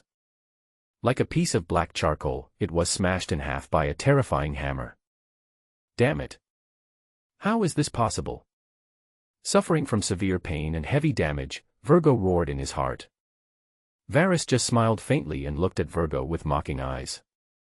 In his prime, Zephyr the Blackarm was indeed the strongest in the world in terms of armament Haki. But he is not Zephyr. Moreover, wasn't Zephyr also ambushed by Edward Weeble and had his arm broken? So, in this sea, the most powerful domineering power is not the armed color. But it is the domineering color. Although Varys did not use his Conqueror's Haki, it had already been integrated into his body, and his armament Haki had been greatly enhanced. Although the area of his armament color is only enough to cover an entire arm and shoulder. However, the strength of his armament Haki is already above that of Virgo. Damn it. Feeling that his ear was beyond saving and Varys' kick was about to hit his temple, Virgo finally realized that something was wrong. The intense pain stimulated him, a veteran who had experienced many battles, to react instantly. The abdominal muscles that were sucking Varys suddenly loosened, and the body turned slightly to the side, using the force to throw Varys out. However, it is easier to invite a god than to send him away, Varys smiled grimly. Virgo's expression froze, and an unprecedented emotion finally appeared in his eyes. He is scared. Nice armament color, but it's far from enough. Virgo. Seeing Virgo's expression, Varys dissipated the armament color on his body. He took a deep puff of the cigar and exhaled a stream of smoke like a dragon, then said defiantly with his eyes narrowed. Next, I will fight you without using armament Haki. If you can use my armament Haki, then I will lose. From now on, your Don Quixote family will rule the North Sea. Little brat. Congratulations. You succeeded in pissing me off. Virgo did not answer Varys' words. Instead, his eyes were like a mad beast, revealing bloodthirstiness and madness. Whoosh. Virgo moved again, but this time his speed was even more violent. At this moment, he was a humanoid beast. It's a bit interesting. Varys' expression became excited, and he grinned evilly and arrogantly. Bang. Virgo punched Varys in the cheek, but Varys didn't move and punched him in the face with his backhand. And the following battle between the two was just as simple and violent. On this endless beach, both men had their feet stuck in the sand, punching each other's bodies again and again. Bang bang bang. Bang, bang, bang. Boom boom boom. Original and crazy. There is no skill at all, and it is full of violent aesthetics. These two horrible lunatics. Seeing the two people fighting so frantically that they couldn't even see the movements of their arms, Tina, who had been chasing them all the way, couldn't stop her pupils from trembling. With her current strength, there is no way she can participate in such a battle. If you get hit by this punch, you will be seriously injured. Thinking of this, Tina felt inferior for the first time since joining the Navy. Because the naval training camp that Virgo attended was only 3 classes higher than hers. And this guy Varys had never participated in the naval training camp, and had only been in the army for 3 years. In fact, he is 6 years younger than me. This terrifying talent and strength really makes people admire and envy. No. Thinking of this, Tina suddenly realized something. Viros. This guy Varys didn't even use his armament Haki. He actually withstood Virgo's attack with his body alone. How is this possible? Impossible. The more Tina looked at it, the more frightened she became. This matter was truly beyond her understanding. But this was not the most surprising thing. The most surprising thing was that he heard what Virgo said. Asshole. Use your armament Haki. You don't deserve it. Varys uttered these 3 words lightly, with a look of paranoid madness in his eyes. Even though his body was a bloody mess and his face had been beaten into a pig's head. But even so, he still did not use armament Haki. He just used his body like a piece of iron to withstand all of Virgo's attacks. Enjoying this pain.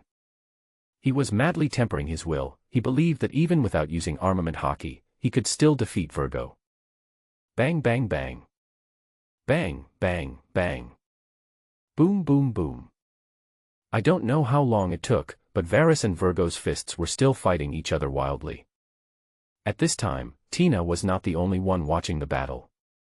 Except for the necessary Navy personnel who stayed behind, everyone came to the beach to watch the battle. What a terrifying fist. What a terrifying speed. If this punch hits me, my mother will have to burn paper for me next year. This guy Virgo. Has he been hiding his strength all this time? So insidious. Asshole. He is indeed a spy. If he had shown this kind of strength in the previous bandit suppression operations, we wouldn't have lost so many people. Come on, Lord Varys. Kill this bastard. Look. Lord Varys didn't even use armament Haki. Oh my god. How is this possible? They say monsters come out of the North Sea. But the monsters that come out of the East Sea are the scariest, right? In a blink of an eye. Another 100 punches. Hey. Varys, whose handsome face was almost smashed flat, suddenly smiled grimly.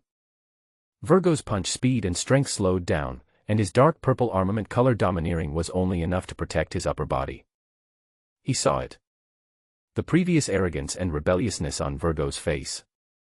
Completely gone. Now, there is only utter fear. The way he was looked at was like looking at a monster. Asshole. Hearing Varys' laughter, Virgo finally couldn't hold on any longer. Whoosh. In an instant, he used the Navy's 6 styles. Shave.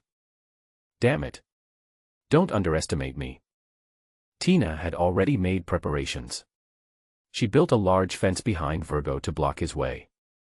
However, the ability she was so proud of, the black railing that ordinary people could not break through. Virgo broke through it easily, like a bullet through glass. Asshole. Tina was so angry that she gritted her teeth and hated herself for her incompetence. However, she seemed to have forgotten. Varys was only slightly injured, not dead.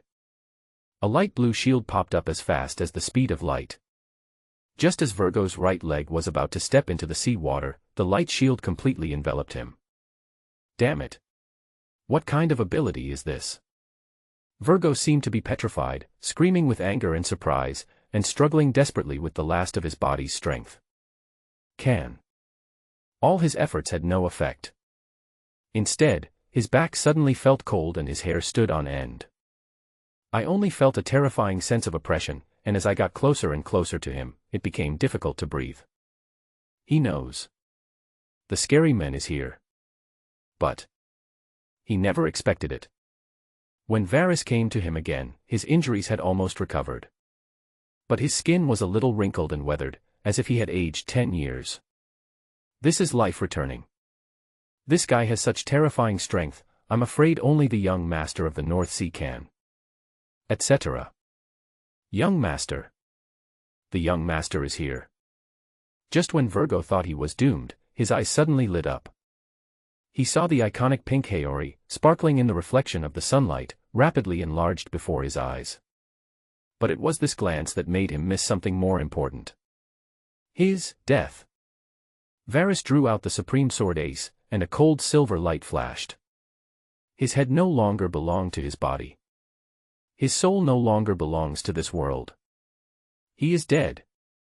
Fuffuffu. Varys. You're fine. You're fine. One of the 7 warlords of the sea, wearing an exaggerated pink haori, the head of the Don Quixote family, the king of the North Sea underworld, the sea gangster Doflamingo. He stopped less than 100 meters away from Varys. He witnessed. Virgo, who was like a family member, died. The blood vessels on his forehead bulged out like a cross, and the corners of his mouth were raised high in a hideous grin. Fuffuff. Varys. I, Doflamingo, will take the entire 517th branch today. To be buried with Virgo. Doflamingo. Do you know what you are saying? Even if it is the Shichibukai, attacking a naval base is an unforgivable crime. Seeing Doflamingo's provocation, the domineering sister Tina drew her sword angrily. The mountain on her chest stood proudly, and her long pink hair fluttered with her white cloak. The North Sea is the most chaotic of the 4 seas, and the North Sea Navy is naturally equally fierce.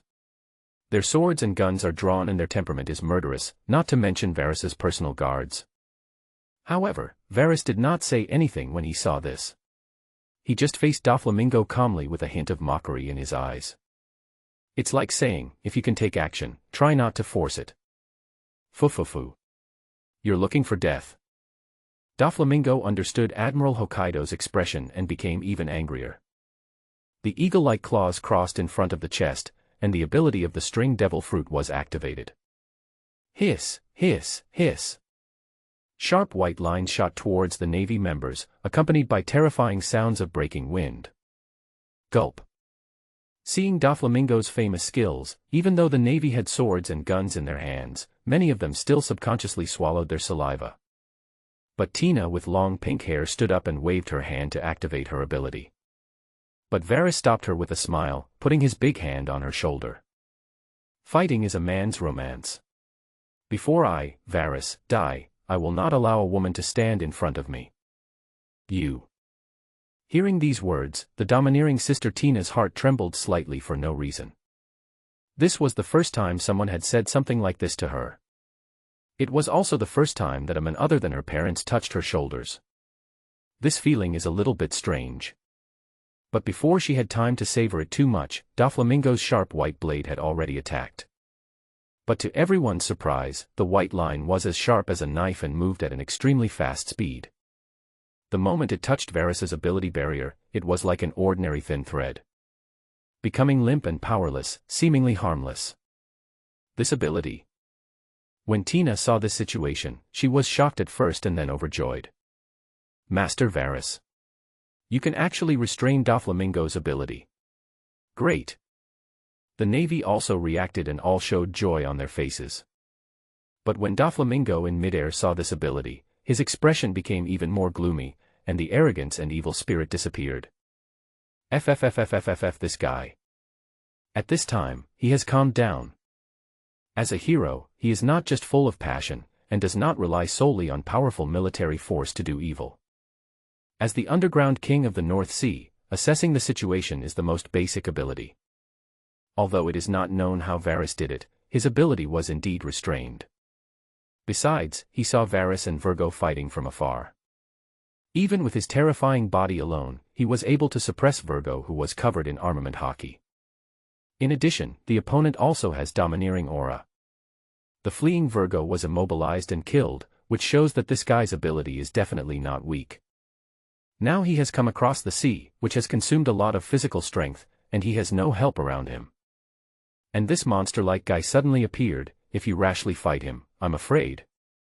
Doflamingo's mind was in a state of confusion for a moment. He vaguely understood that this battle today should not be fought. But, leaving like this. How could Doflamingo, one of the 7 warlords of the sea and the underground emperor of the North Sea, be willing to accept this? But he didn't expect that he was still hesitating whether to deal with Varys. Varys had already attacked him, and the light blue barrier that originally protected the Navy suddenly magnified several times. In the blink of an eye. Doflamingo must be included in it. This bastard. The veins on Doflamingo's forehead popped again, but he also flew back 100 meters. But Varys was chasing after him at a fast speed, and Doflamingo frowned. Moment. The terrifying domineering aura burst out, and red and black lightning shot towards Varys along the line. Like a poisonous snake. Oh no. It's domineering Haki. When Tina saw this move, her chest suddenly felt tight as if she was suffocating, and her legs became weak, as if she was about to kneel down to Doflamingo at any time.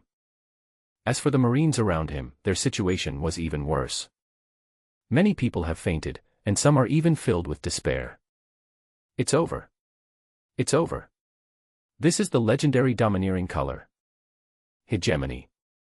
This is a spirit that only one of millions of people can match. It's over. This damn bastard. Why is he in the North Sea? I knew it. I shouldn't have messed with the Don Quixote family. I'm dead this time. It's over. It looks like I'm really going to be buried with Virgo this time. But just when they were feeling desperate, the terrifying pressure on their bodies suddenly eased. The bright blue sea and blue sky suddenly turned dark and gloomy, and the terrifying scar in the sky reappeared. An excited laugh was heard, and the pressure on everyone disappeared. That laughter. From the North Sea Admiral. Ha ha. That's great. Varys smiled brightly, his right fist covered with armed color domineering, crackling black and red lightning entangled and flowed, and he started with the moves of Old Man Garp. Black Fist.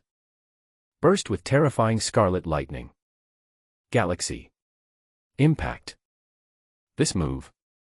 Doflamingo's pupils suddenly shrank after seeing Varys's opening move, and he turned around and fled without hesitation. Whoosh, whoosh, whoosh. With the help of white elastic line, it moves at high speed to escape from the coast. And just as he turned around, the black and red scarlet viper was smashed to pieces by Varys's punch.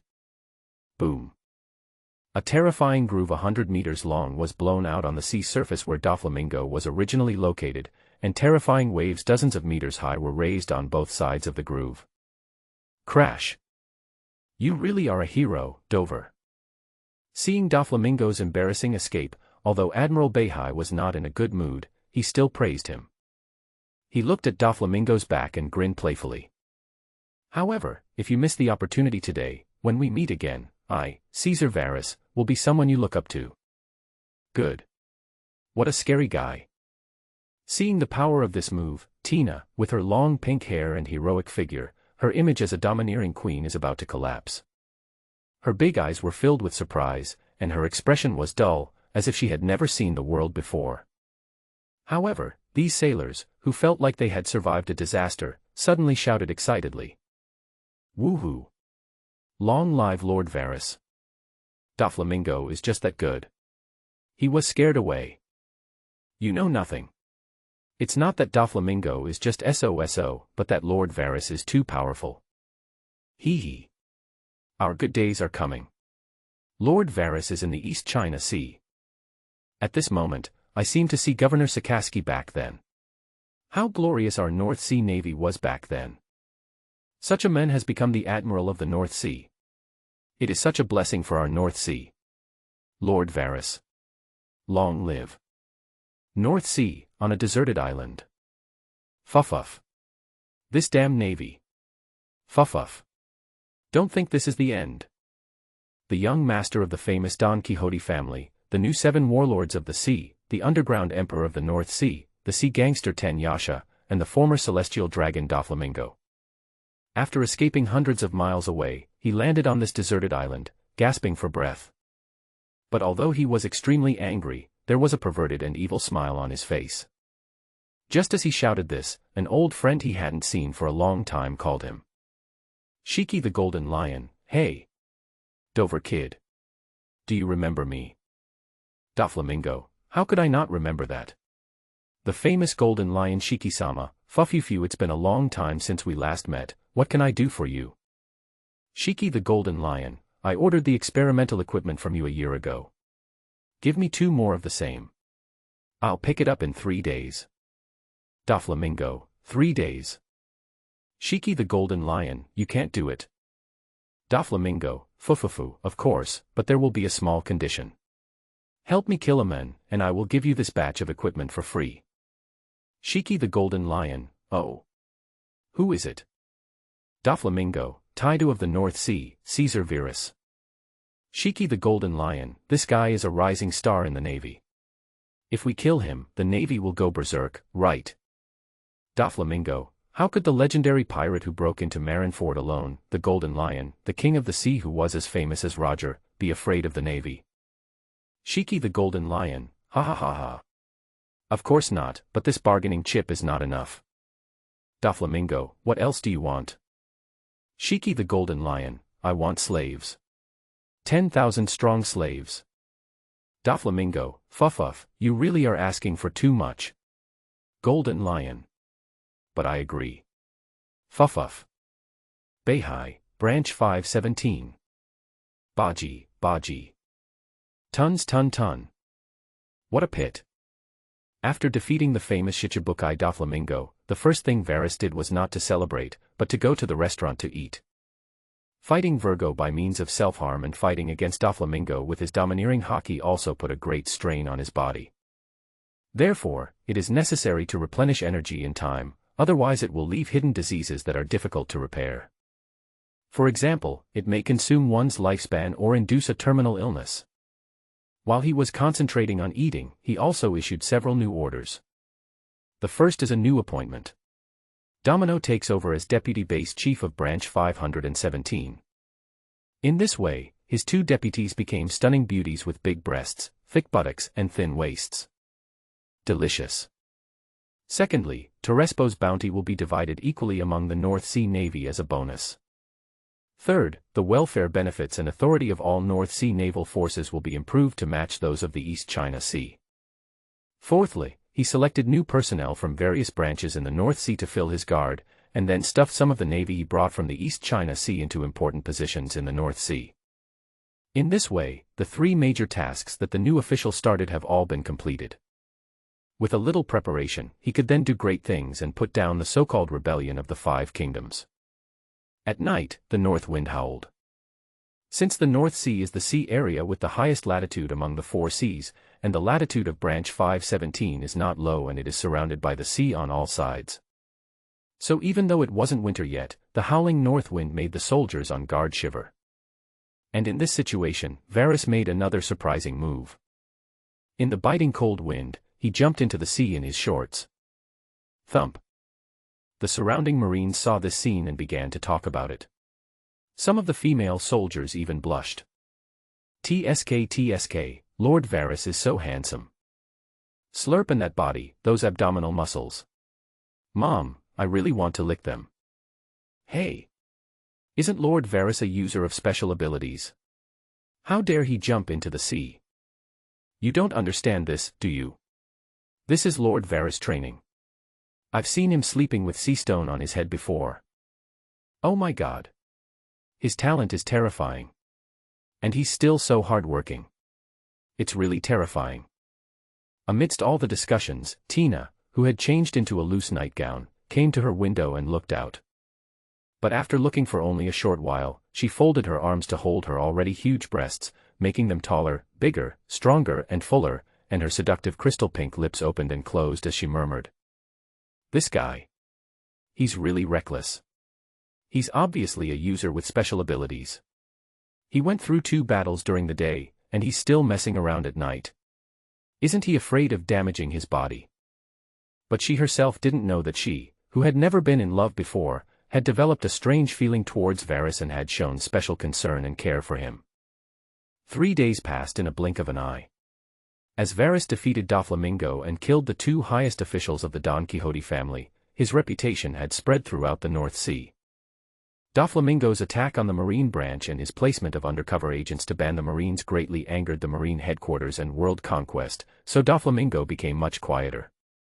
Therefore, whether in the headquarters of the Navy, the Four Seas, the military of the Grand Line, or the Pirate Circle, Varys became famous. That, plus his incentives. Varys's reputation in the North Sea and his control over the North Sea Navy have reached a certain level. Although they were not as obedient as Dong Hai, at least when he said he wanted to go east, no one dared to openly oppose him. And there is a key point that has been overlooked. That is the pirate Varus brought from the East China Sea, now Zhangao, the psychologist of the North Sea Navy. Since sailors are constantly killing outside, they often have mental problems. It is not uncommon in this sea that many people, due to post-war traumatic stress disorder, have become so bloodthirsty that they draw their swords against their colleagues or civilians. It's just that there is little reporting in newspapers. Therefore, the position of psychologist has been standard for a long time. On the day when Zhangao was captured, Varus sent people to experiment with hypnosis. As long as there is no strong impact of domineering Haki and observation Haki, the effect of this thing will be unexpectedly good.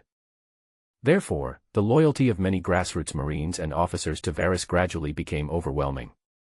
But, just when everything was getting better, an extremely bad piece of news came. The Beihai Naval Base 321 was razed to the ground by artillery fire. The entire base was deserted and not a single clue was left. In the North Sea, there are only two forces that can achieve this level. One is Doflamingo's Don Quixote family, and the other is the evil kingdom, the curly-browed clan Germa 66. No matter who it is, this is a provocation to him and a huge blow to his reputation. Therefore, Varus issued a conscription order as soon as possible. All naval forces have been assembled, and this is a good opportunity to make a big move. However, just before he set out on the expedition, he received a call from System Marshal Zhangguo. Marshal Zhangguo, I have read the detailed battle report about Virgo, Varus, thank you. Varus, let's get down to business. Marshal Zhangguo, what's practical? I'm telling you that this is against naval discipline. I will definitely not agree to it. Varus, of course not. I just want to make a big move. If it succeeds, all the credit will go to me. If something goes wrong, you can just take the blame. The whole army is on the move. After hanging up the phone with Zhangguo again, Varus formally gave the order.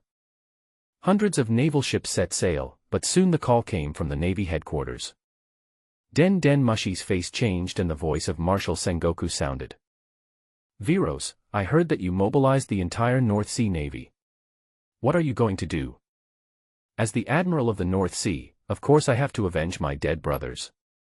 Varus had just picked up a cigar and Domino helped him light it. Tina waved to the rest of the Navy, and everyone tactfully stood up and left. At this time, the voice of the warring state sounded majestically again. Viros. Do you know who the real murderer is? It's nothing more than the evil kingdom of Jack Elma 666, or the Don Quixote family Doflamingo. Varus answered lightly and took a slow puff of his cigar. Marshal Zhangguo's voice floated again, what exactly are you going to do? Call. Varus exhaled a dragon-like smoke and spoke lightly. It's very simple, isn't it enough to just kill them all? I knew you would say that, you bastard. Zhangguo's expression and tone became angry, as if he knew this would happen. I'm telling you not to panic, Germa 66 is a member of the world government. On the night of the accident at Base 321, Doflamingo also held a banquet in the Solomon Islands. All the senior officials were present, toasting with royal family members from several kingdoms. It was impossible for Doflamingo to have done this. The policy of the King's Seven Seas has just been implemented, and has already begun to show results on the Grand Line. At this time.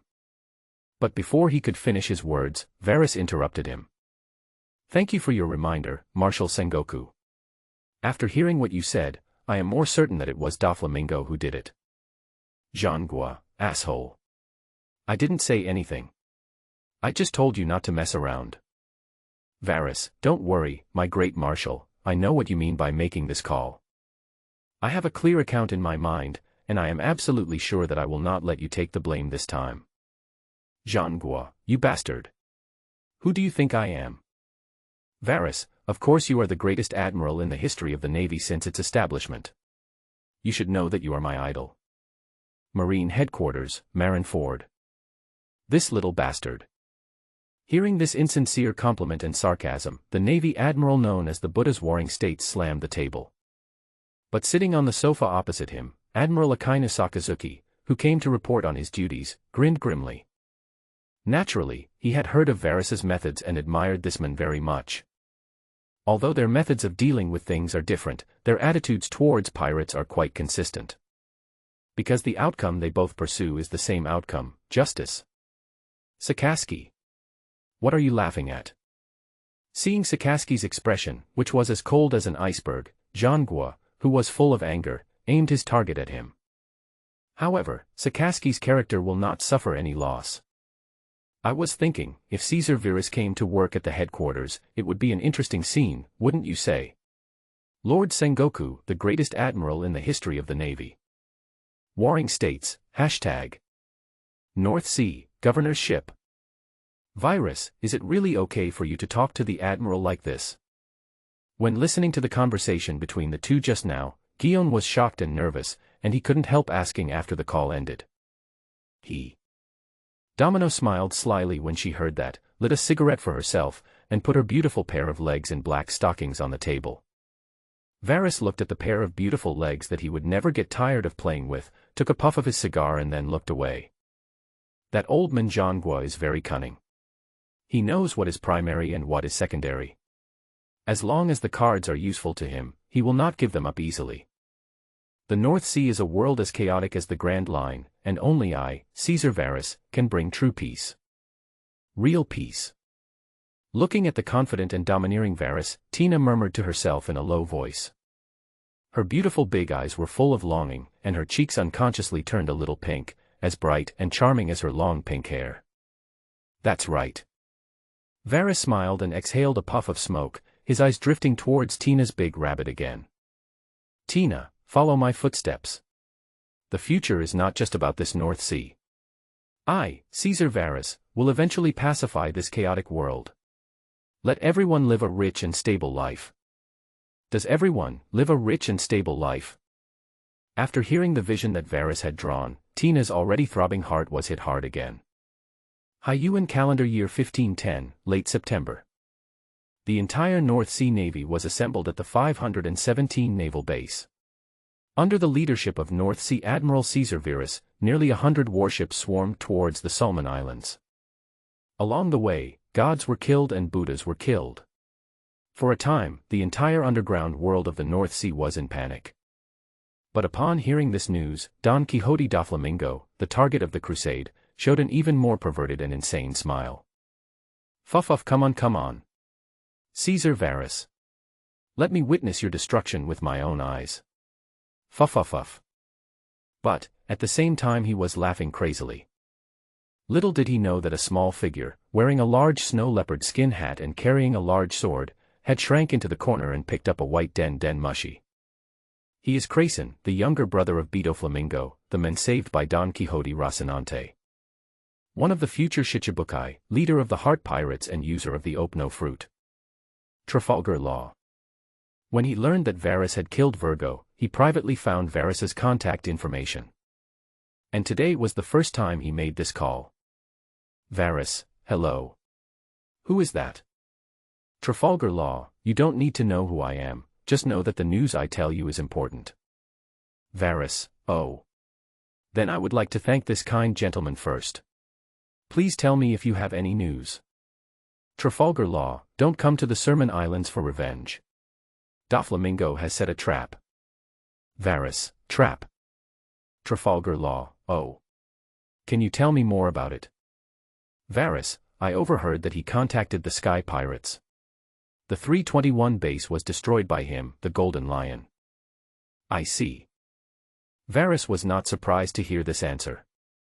Doflamingo's underground business is not only in the North Sea, so it is both reasonable and unexpected that it is connected with the Golden Lion. Moreover, if it was just a Golden Lion, there would be no need to worry about it. Because before coming, he brought an absolute trump card. And after receiving this call, Varys had a more interesting idea, so he spoke with a serious expression. Thank you, Mr. Trafalgar Law. I will remember this kindness. How do you know it's not right? You're lying to me. Trafalgar Law was startled when Varys called his name. And then, Varys painted a big pie for him. Cheat you. Haha. Hearing what Trafalgar Law said, Varys laughed playfully and said again. Luo, Actually, I have been paying attention to you for a long time. Pay attention to me. Trafalgar Law was a little bit unbelievable. He was originally inconspicuous in the Don Quixote family, and later he was taken away by Corazon to travel because of his platinum lead disease. Later Corazon was killed and he was captured by Doflamingo. Because he ate the operation fruit, Doflamingo did not kill him. But his heart was taken away by Doflamingo, which was equivalent to house arrest in disguise, and he has not made any achievements in the past 2 years. He really couldn't understand where Varys knew the news about him. But then, Varys' words instantly broke through his defenses. Luo, don't be nervous, Rocinante is my lifelong friend. What? Trafalgar Law trembled all over when he heard the name, and his heart, which was locked in the Dover lock safe, suddenly tightened. You know Corazon. Of course, otherwise I wouldn't know you. He is my beloved relative and friend. We are brothers who live and die together. Varys said in a low voice, seeming a little sad. Asshole. I don't believe it. Trafalgar Law became excited. Since we are brothers who share life and death, why don't you come to save him? Why don't you come to kill Doflamingo? Because I'm a Marine, Luo. Varys' tone became somewhat sad, but his subsequent words were also somewhat excited. Luo, you have to believe that my hatred for Doflamingo is definitely no less than yours. This time I could have been promoted directly to Major General of the headquarters, but I gave up the promotion and came directly to Beihai. Do you know what this means, Trafalgar Law? You're going to kill Doflamingo. Trafalgar Law's eyes were filled with a burning desire for revenge, and his fists were clenched so tightly that his nails dug into his flesh. I want to, but I can't do that right now. Varys' tone was full of regret and he sighed. Why? Can't you beat Doflamingo? Trafalgar Law thought he was being fooled and became even more agitated. No. Varys' tone was also tinged with anger as he slowly uttered the cruel answer. Because, Don Quixote Doflamingo, he was once a celestial dragon. Asshole. Trafalgar Law was extremely angry. Just because of your damn celestial dragon identity. Are you unwilling to avenge Rocinante? What kind of life and death friend are you? Bullshit. But then, Varys' words calmed him down again. Luo, Rocinante, and I have a common dream, do you want to hear it? What dream? Hearing that it was Rocinante's dream, Trafalgar Law suppressed the anger in his heart. We want to create a peaceful world, a world without pirates causing chaos and without the oppression of celestial dragons. Varys spoke slowly, his voice deep, firm and very infectious. Then why don't you kill Doflamingo? Isn't that your dream? Trafalgar Law could not understand Varys' words at all, and the rage for revenge rose in his chest again. Law, just killing Doflamingo won't change the world. Feeling Trafalgar Law's emotions, Varys knew that his plan was almost complete. Think carefully about what I said. You are still too young. The water here is too deep and you can't grasp it yet. After saying this, Varys hung up the phone. But Tina asked curiously, Lord Varys, who is Rocinante? And who is Trafalgar Law? This? It's just a story from a long time ago. Varys' eyes showed regret as he took a puff of his cigar and made up a story. Rocinante and he went through life and death together, and later Rocinante volunteered to return to Beihai as an undercover agent. As a result, they met the little devil Trafalgar Law, and they traveled around the world to save him. Later, Rocinante seized the surgery fruit worth 5 billion belly for Trafalgar Law. The final outcome was that Rocinante was beaten to death in front of Trafalgar Law. Virgo. Doflamingo. These two damn bastards, scumbags.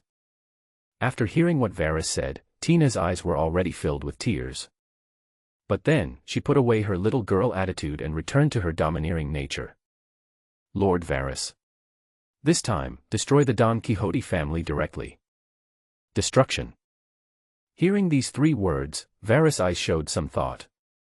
He thought so at first, but he changed his mind after that phone call. While he was thinking, Trafalgar Law called again. Luo, it seems that you are more mature than I thought. Don't use that elder tone to me. I just want to know, are you willing to avenge Corazon? Certainly. So what are you going to do?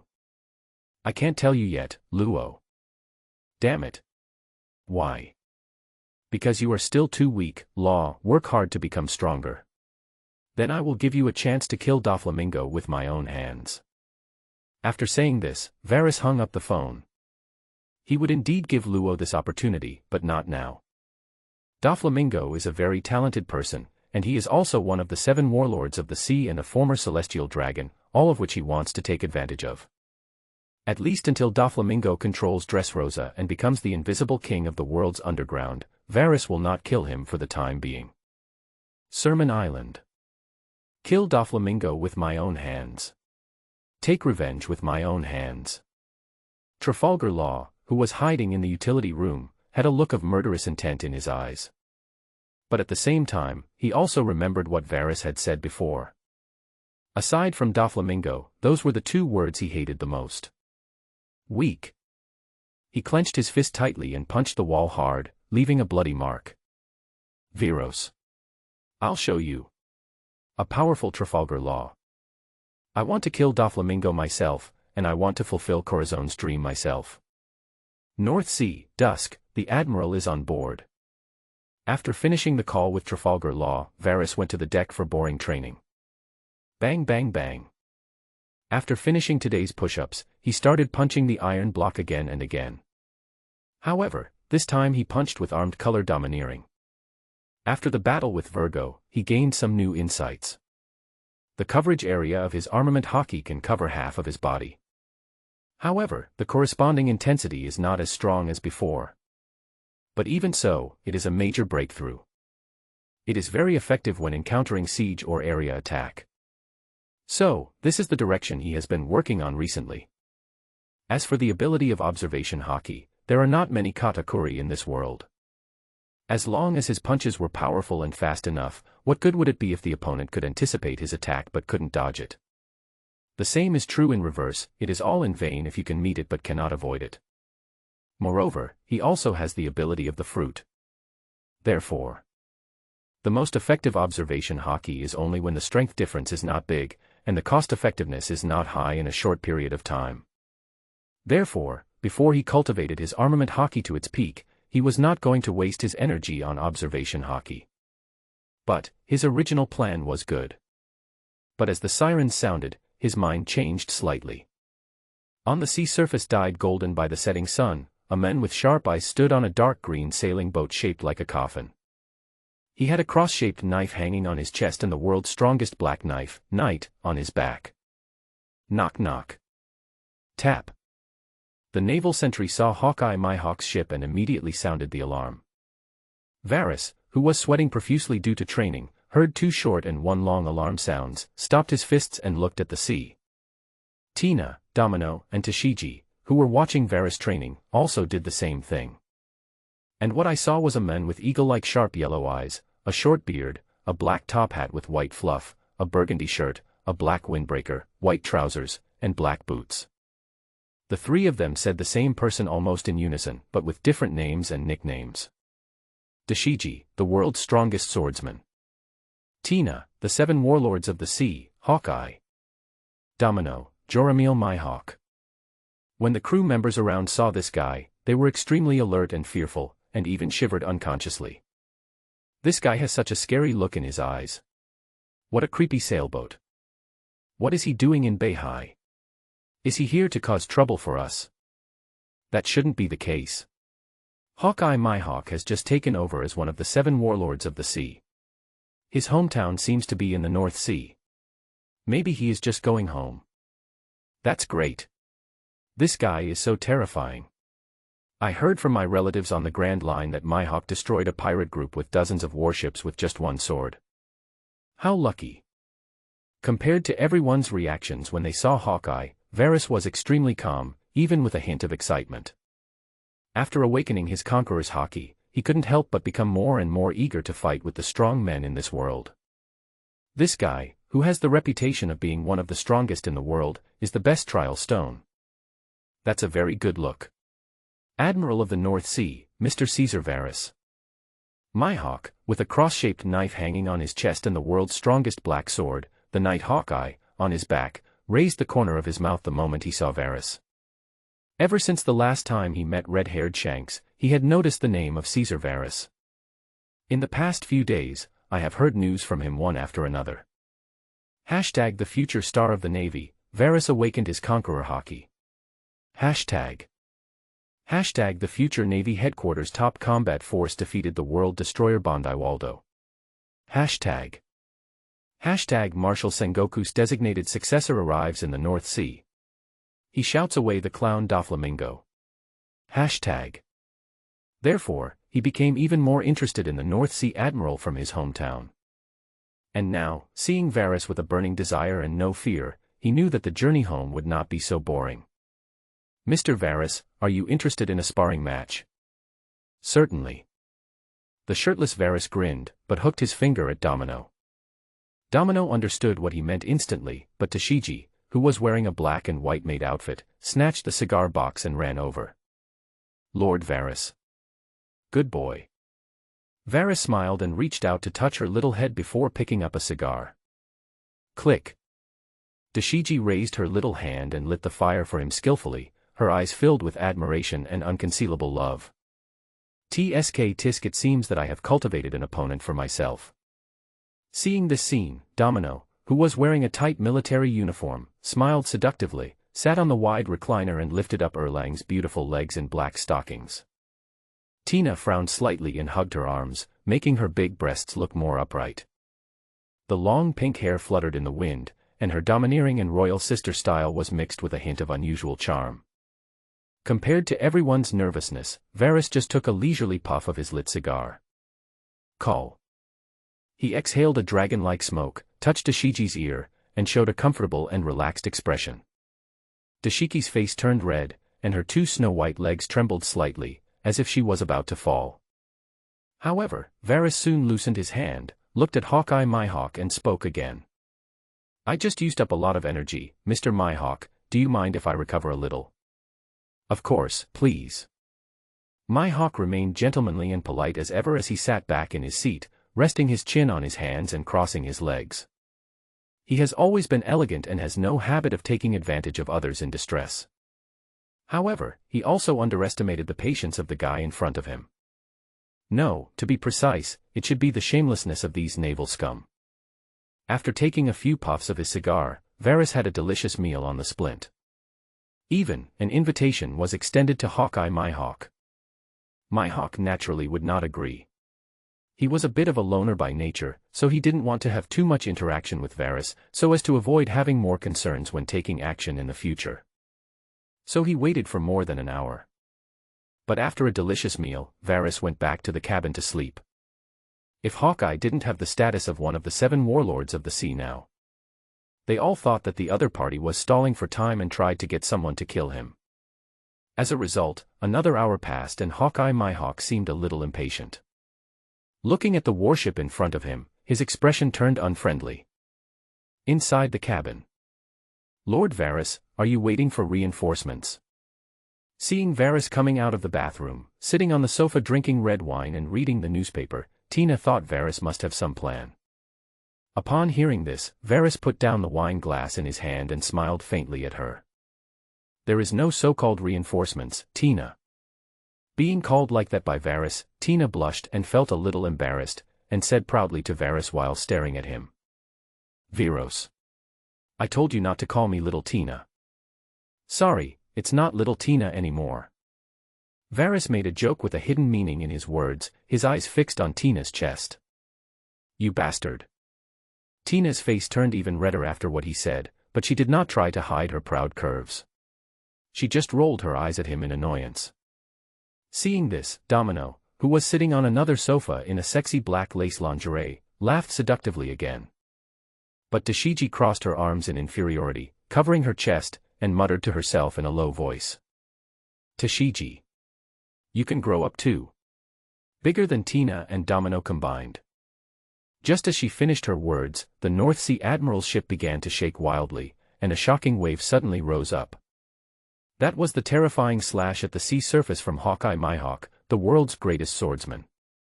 A huge scar 100 meters long was created on the sea surface, about 5 meters deep and at least 30 meters wide. But the clever thing is that this terrifying sea crack did not damage any warship of the North Sea Fleet. However, it caused all the large ships of the entire North Sea Fleet to shake terribly. A shadow was cast over almost everyone's heart. At this time, the North Sea Navy then realized that their boss, the North Sea Admiral, had angered a terrifying monster. For a time, people were in panic and rumors spread. Lord Varys, are you afraid? Of course he is.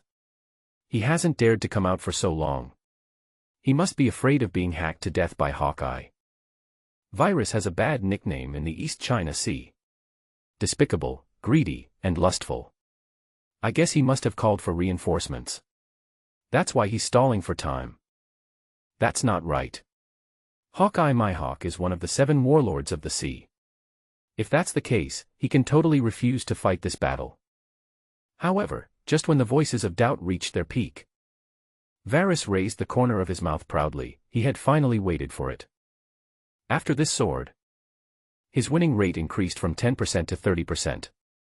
There are many factors that influence the outcome of a battle.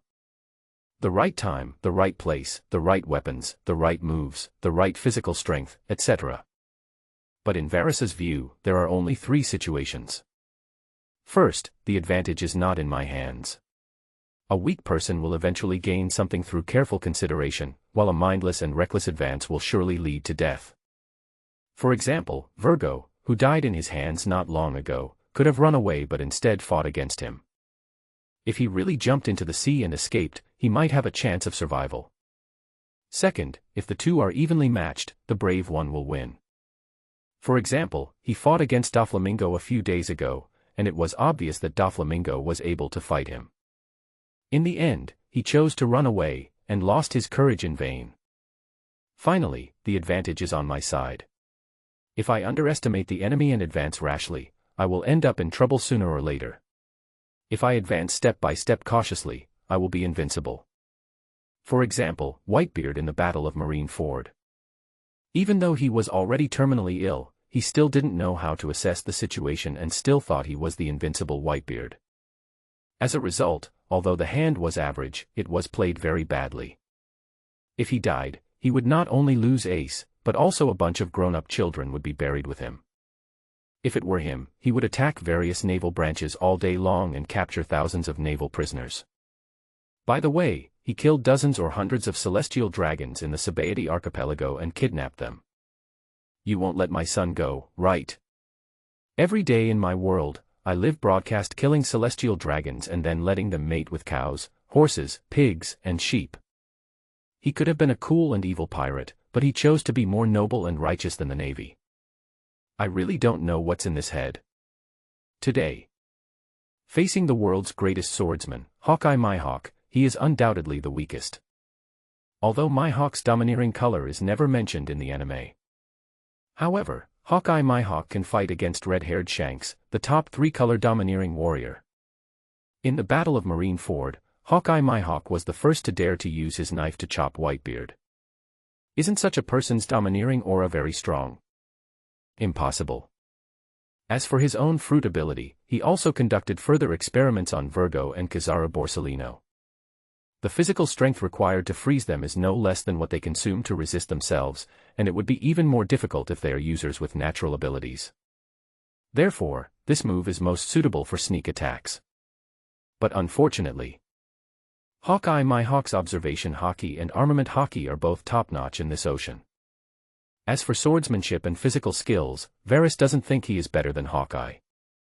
Therefore, his greatest chance of winning lies in his mentality. Hawkeye Mhawk is undoubtedly a proud man, but he is extremely serious about fighting and will not take any opponent lightly. But just because Hawkeye Mhawk won't underestimate his enemies doesn't mean he doesn't have any emotions. This violent sword is the proof. So, after this turmoil, the North Sea Admiral Caesar Varys appeared. He wore the latest Navy uniform, his white admiral cloak fluttering in the wind, and he had the supreme sword ace slung around his waist. He stood proudly at the bow, looking down at the world's greatest swordsman Hawkeye Mhawk with a disdainful look. Jorakol Mhawk, have you ever been defeated? Haha, come and try it. Since his debut, Hawkeye Mhawk has never heard such ridiculous words. I'll try it, but... Varys walked slowly to the bow of the ship, but his next words disturbed Mhawk's mentality again. As the saying goes, the first effort is strong, the second is weak and the third is exhausted. His purpose was to dull Hawkeye's sharpness and provoke his violent temper. But what? Hawkeye Mhawk said with a hint of coldness in his tone, and drew out the long sword behind him again. Obviously, he is not in a good mood now. But Varys remained calm, staring at Hawkeye Mhawk, and his momentum was not weakened at all. We still need another half an hour before we can fight. I need a reason. Hawkeye Mhawk stared at Varys coldly. He no longer had much patience. Because, we will soon reach the island of Lubeck. Why are you there? I didn't expect that the world's greatest swordsman couldn't even figure this out. Viros, my patience is limited. As a warrior, I do want to fight the world's greatest swordsman. But as the Admiral of the North Sea, I cannot allow my men to be implicated because of my own selfishness. Besides, with these guys around, I can't fight you with all my strength. Snort. Hearing this answer, Hawkeye Mhawk agreed with his words and put the black blade back behind his back without saying a word. He had made up his mind that no matter what Varys said in half an hour, he would attack without hesitation. As soon as the conversation between the two men ended, the North Sea Navy members on the ship looked at Varys with eyes full of deep respect and gratitude. Especially some beautiful female soldiers, the eyes they looked at Varys were full of stars and hearts. Wow. Lord Wireless, he really makes me cry to death. Lord Varys. He's so handsome. So responsible. I love him so much. Lord Varys. You really love your soldiers like your own sons. I will give my heart to the Varys people. From now on, Varys will beat me for my life. Alas. I actually suspected that Lord Varys was a coward. Damn me. In a blink of an eye, Lubeck Island. The North Sea Navy had already hidden away several miles away, leaving only 3 people on the island, Domino, Tina, and Shiki. After eating and drinking enough to replenish his energy and doing some warm-up exercises, Varys finally stood on the opposite side of the world's strongest men. Hawkeye, who was starving and enduring the cold wind, urged the sailboat to follow the warship, and was even full of anger. Bring it on. Facing the fierce-eyed Mhawk, Varys drew out his supreme sword ace. Tsung Lang. Hawkeye Mhawk also drew out his black sword, Yi, and without saying a word, he gave off a full sense of oppression. Call. A gust of sea breeze blew, and Hawkeye Mhawk's black cloak fluttered. Varys's white cloak of justice swayed in the sea breeze. At this moment, their eyes finally met. Moment. Hawkeye Mhawk's black sword is covered with black and red lightning, and Varys's ace is also surrounded by flowing cherry blossoms. Whoosh. The moment their domineering aura burst out, the two of them moved at the same time. At that moment when the terrifying scar in the sky took shape in the middle of the battlefield between the two. Clang. The two most powerful swords in the world collided with each other, and the two men looked at each other with red eyes. Hawkeye Mhawk said nothing, but there was a hint of appreciation in his eyes, as if to say, Virus. Very good. I admit that you are a qualified opponent. You deserve it. Varys curled his lips in sarcasm, and all his domineering aura burst out. When the opponent chose to test strength and domineering color as his first move, Varys knew that his chances of winning were 50%. Snort. Provoked again by Admiral Bahai, the approval in Hawkeye's eyes disappeared instantly, and anger occupied his brain again. He now. I only want to do one thing, and that is to kill this guy in front of me. Boom. The temptation is over. The two men burst out with all their strength and refused to give in to each other. Within 100 meters around the two of them, horrible cracks instantly appeared on the ground, and smoke and dust flew up into the sky. But in a flash, the terrifying domineering colors collided and impacted madly, and the resulting storm tore them apart and blew them away. Even.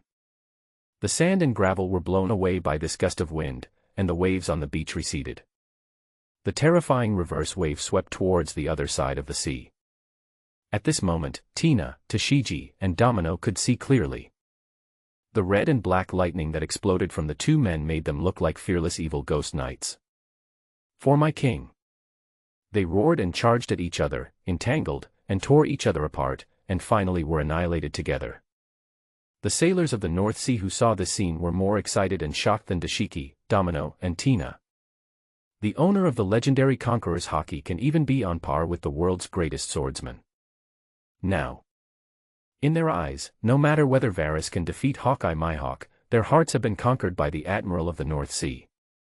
Such terrifying strength. Lord Varys is so powerful. So Lord Varys didn't use all his strength against Dover. What a terrifying Conqueror's Haki. Even the admirals of the Navy are only this powerful, right? Lord Varys. Come on. We are waiting for your leadership to dominate the North Sea. Belloc Island Center. Crack, crack, crack. The Navy officers were still cheering for their admiral in the open sea, and the confrontation between Hawkeye Mhawk and the North Sea admiral's domineering Haki became even more violent. Not only did the scar in the sky expand by more than 10 times, but a terrifying abyss also unfolded on the ground with the two of them as the center, a scene that seemed to be destroying the world, and red and black lightning made a piercing sound. Crackling. But at this moment, Varys's expression was as excited as a pervert watching a movie. Looking at Hawkeye Mhawk's eyes, it's like seeing a naked island beauty. He even stuck out his tongue and licked his cracked lips. He found that he had calculated everything about Hawkeye, but underestimated his own Conqueror Haki. His domineering look. It is not weaker than Hawkeye Mhawk, and even stronger. Of course, this is only in terms of quality. He is still far behind in terms of quantity. Snort. Having never been stared at like this by a man before, Hawkeye Mhawk suddenly felt a chill. In the already angry mood, there was now an additional 3 points of disgust. He at this moment. I've had enough of the mindless fights with Varys, this kind of battle that lacks beauty and skill. Varys.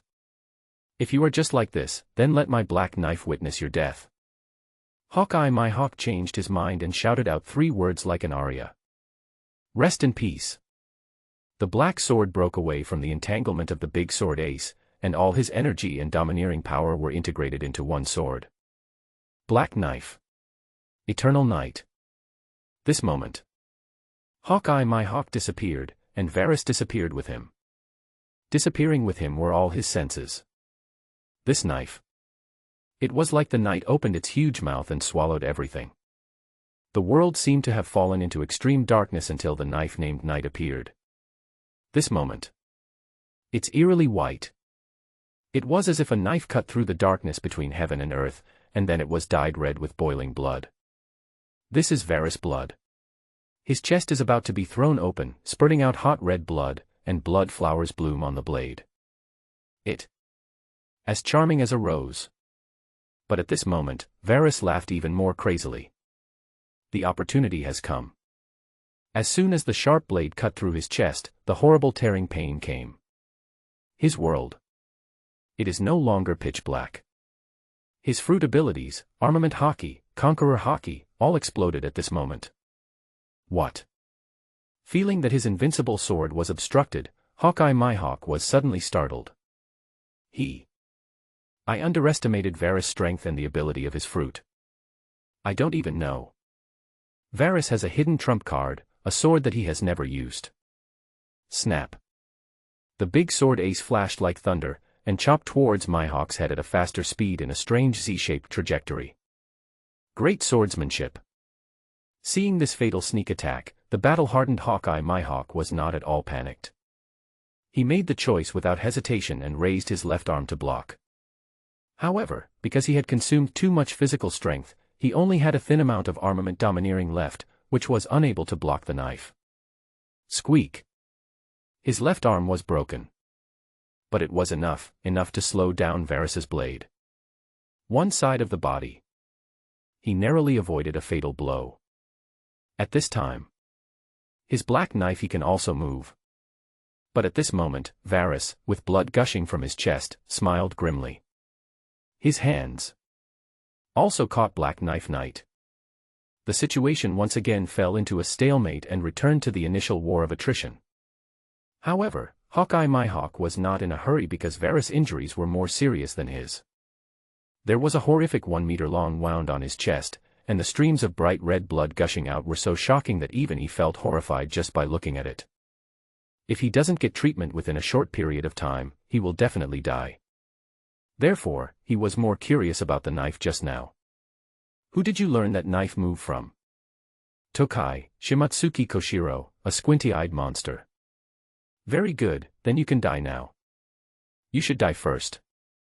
Varys endured the severe pain and grinned grimly, while his other hand also grabbed the black knife. You bastard. Hawkeye Mhawk understood instantly and his eyes drifted towards the coast. He felt two strong murderous auras, which came from Varys's two beautiful lieutenants. Tina, in red military uniform, had an angry look on her face. She jumped up and down on her big bun and rushed towards him with a knife in her hand. Her white cloak and long pink hair fluttered in the wind. Domino, who was wearing beige military uniform and black stockings, had turned into a cloud of white mist, whistling like a strong wind. Then I'll come back another day to take your life. Hawkeye Mhawk retracted his gaze, smiled cruelly, raised his right leg and kicked at Varys' wound. Hey! Varys retaliated in kind, kicking Hawkeye Mhawk. But just at this moment, Hawkeye Mhawk's leg turned from a kick to a stomp, stepping on Varys' leg, and the black sword knight blade shook subtly. Buzz. Varys' chest was bleeding again, and the hand holding black blade was shaken away. Hawkeye Mhawk used this force to fly away, but left a few words in the air. If you survive. Hey! It's just a fatal injury. Varys grinned, his eyes went dark and he fainted and lost consciousness. Then he had a complicated dream, which consisted of 3 parts. The first dream was that he died again, traveled back to his original world and woke up in the hospital. Perhaps it can be said that he did not travel through time at all. The 3 years of blood and fire in the pirate world was just a dream. So after being discharged from the hospital, he returned to his normal life. He also married the girl he rescued, and they lived a quarrelsome life. Revolving around the house, revolving around the car, revolving around the children, spending one's entire life for a home. Everything was uneventful, as if it was a set program. It was as if he was born an NPC, whose mission was to get married, have children, and burn his life. It seems as if one has been waiting for that moment all his life, and finally turns into ashes and is scattered into the sea or land. The dream in the middle started 3 years ago. Starting from Zadika village, he went through 3 years of hard work and experienced life and death time and time again.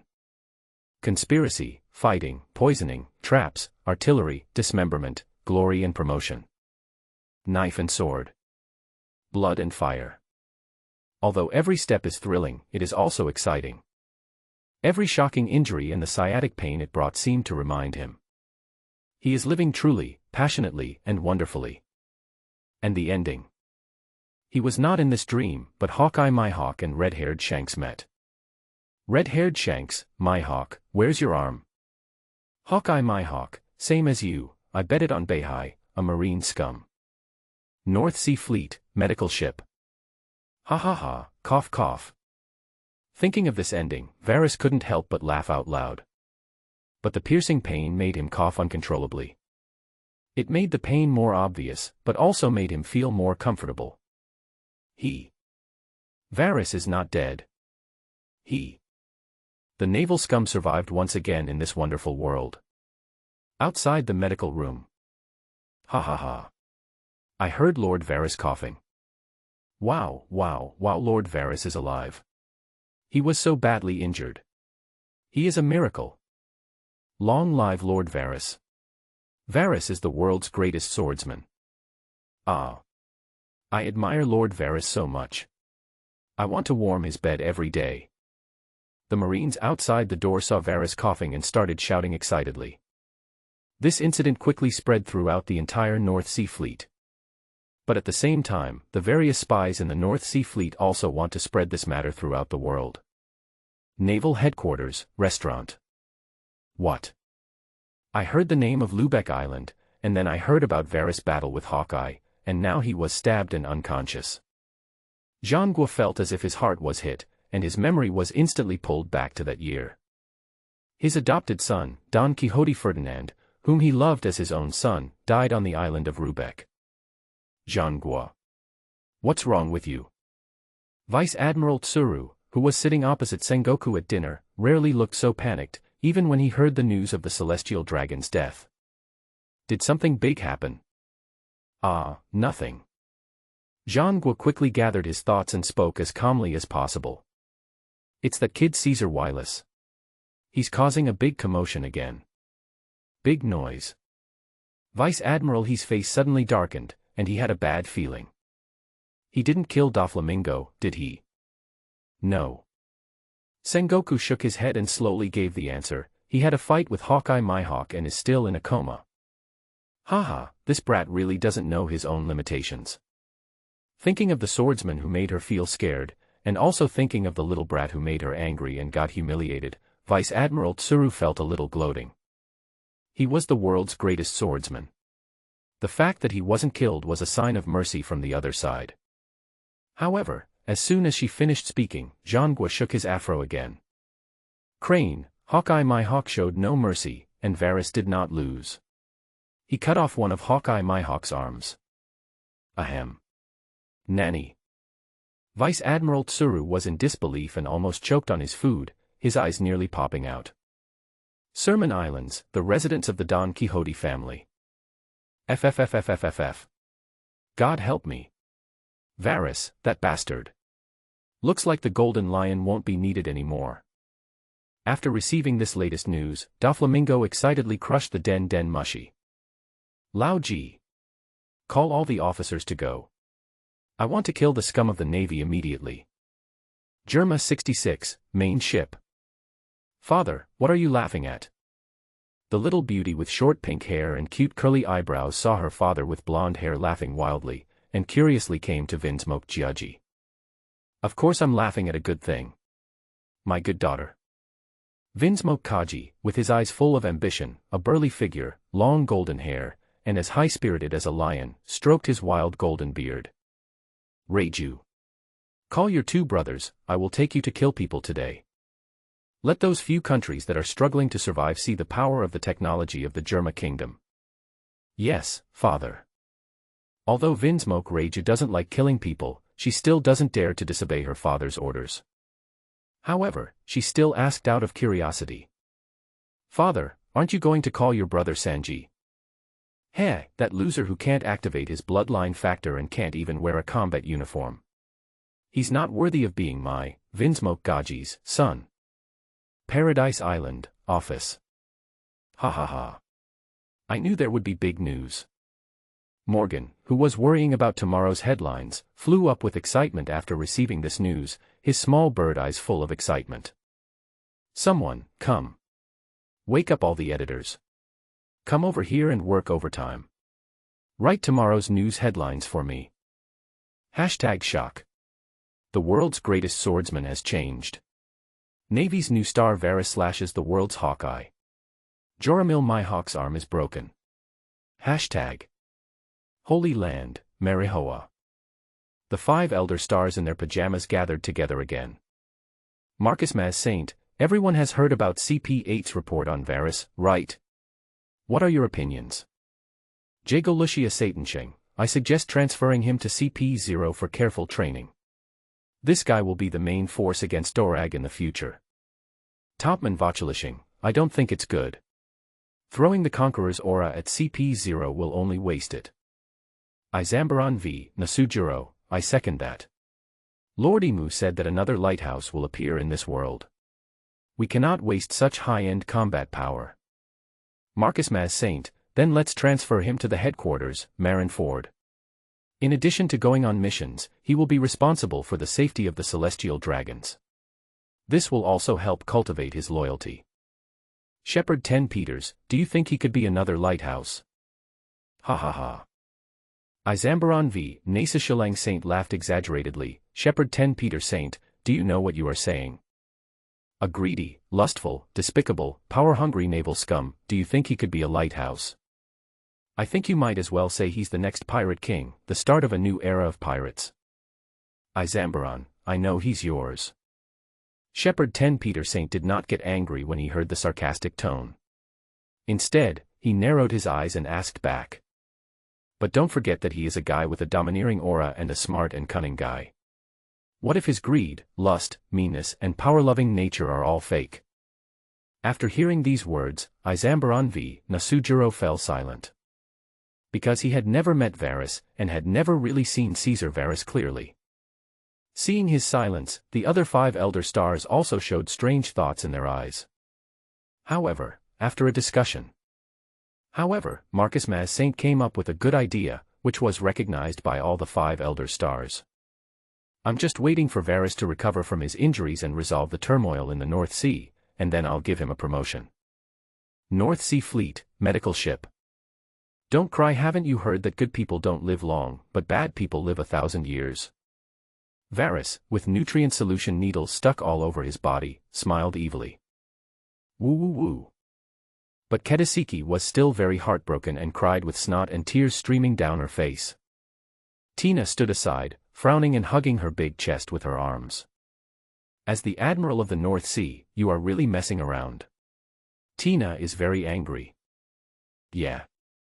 Domino had a charming smile on her face, swaying her slender waist and twisting her peachy buttocks, and sat next to Varys's hand. If you die, won't Tina show and I be widows forever? Ah. Domino. You, what nonsense are you saying? Domino only said this one sentence, and Tina's pretty face turned red. The color was even more beautiful and attractive than her flying pink hair. Hey. Seeing Tina's flustered look, Domino stared at her chest with a smile. Then he deliberately amplified the sound so that people outside the ward could hear it. Don't pretend. I've seen you staring at Lord Varys these past few days, even when he was taking a bath. I didn't. Tina was furious at what Domino said. That day was all a misunderstanding. Lord Varys was taking a shower and didn't close the door. I just happened to pass by. Oh, passing by. Domino said with a teasing expression, next time you pass by, be sure to call me. You rotten girl. I don't want to bother with you.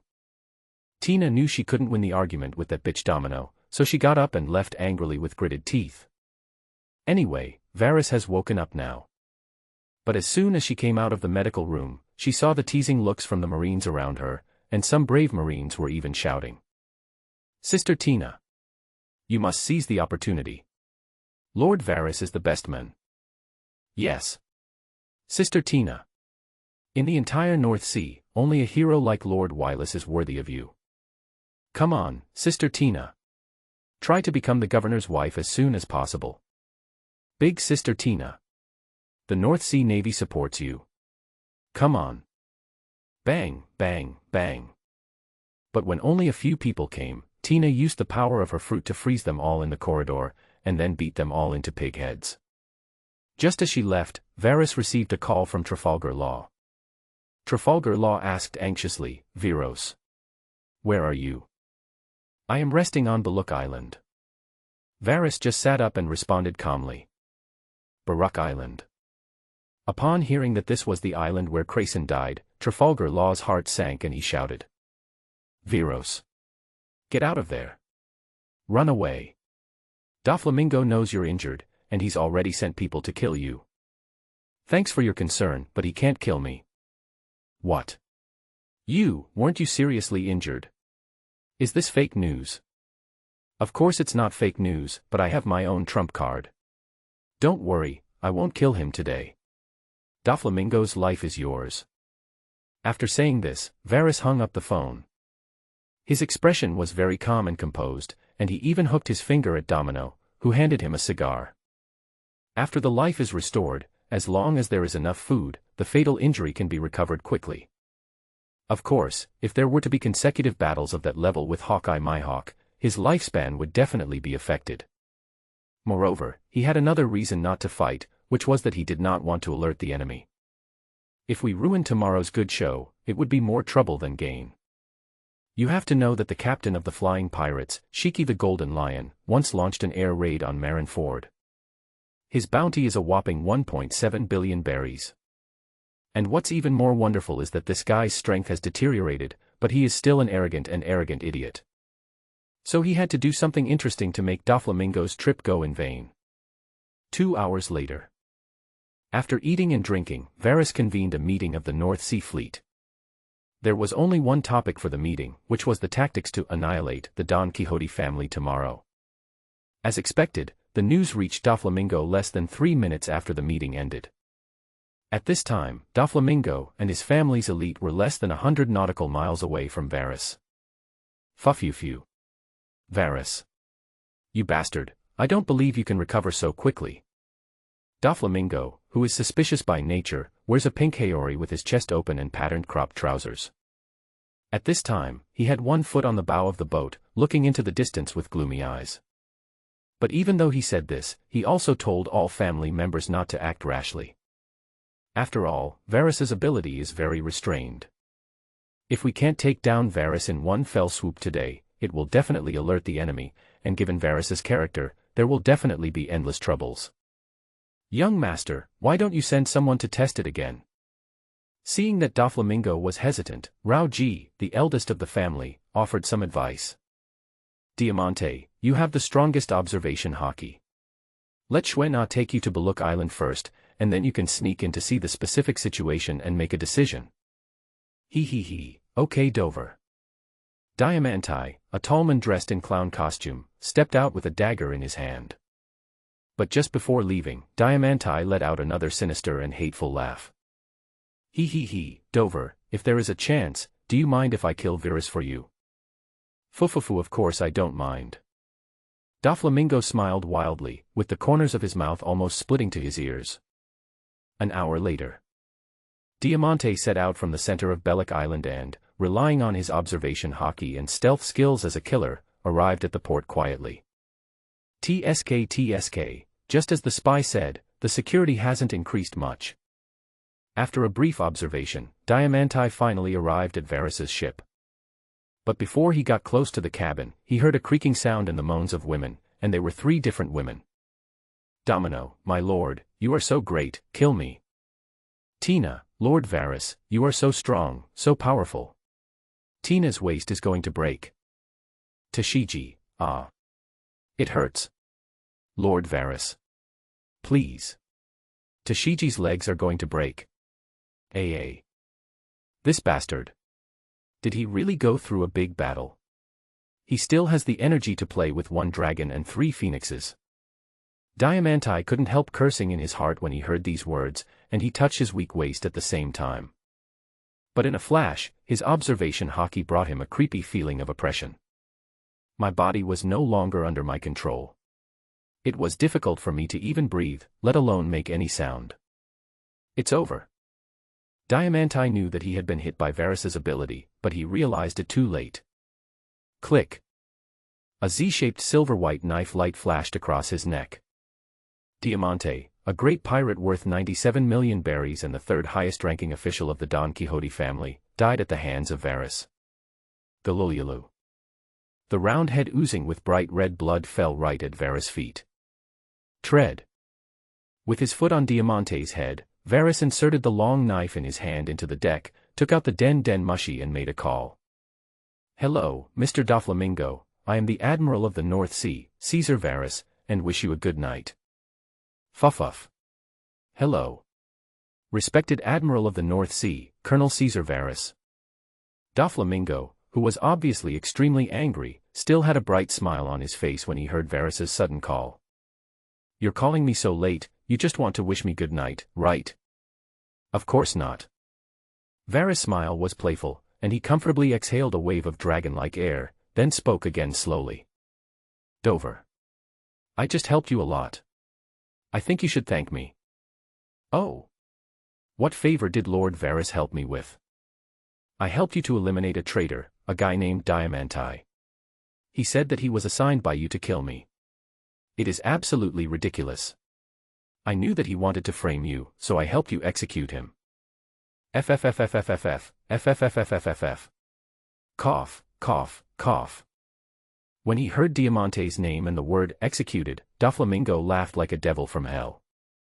At this moment, he was extremely angry. At this moment, he could hardly control his laughter. Hearing the laughter, Varys also raised the corner of his mouth. He was not in a hurry at all and continued to smoke with the den mushy in his hand. Just wait until Doflamingo gets tired of laughing, wait until he coughs from laughing before speaking again. Doflamingo, tell me, how should you thank me? Fuffuffu, respected Lord Varys, how do you want me to thank you? Doflamingo clenched his fists tightly, tears appeared in the corners of his eyes from smiling, and the veins on his forehead bulged horribly. Diamante's bounty is 97 million berries.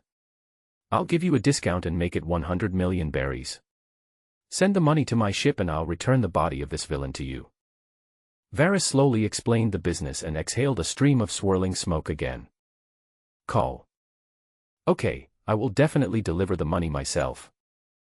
Lord Varys, please wait for my good news. Doflamingo left these words, and the conversation between the two ended completely. And at the moment the call ended, Doflamingo crushed the phone in his hand. Click. His hands were covered in a sticky liquid, a mixture of blood that might be his or the snail's. This damned Navy scum. Young master. Let's kill them. Seeing this scene, the user of the stone fruit, Pika, the last senior official of the Don Quixote family, who is tall but has a duck voice, shouted in anger. Several other cadres in the family also felt grief and indignation over the death of the rabbit. But the mature and steady Rauji stood up again at this moment. It's too easy to let Caesar Varys die like this. FFFFFFF. With the words of this old minister, Doflamingo laughed wildly again. Lao Ji is right. It would be too easy for him to die like this. Kill everyone around him. I will destroy everything he has. And then cut him into pieces piece by piece. Let him know what real hell is. Let him know who is the real overlord of the North Sea. North Sea Fleet, Captain's bedroom.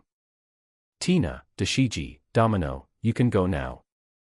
After killing the clown Diamante and stimulating Doflamingo by phone, Varys returned to the bedroom to rest.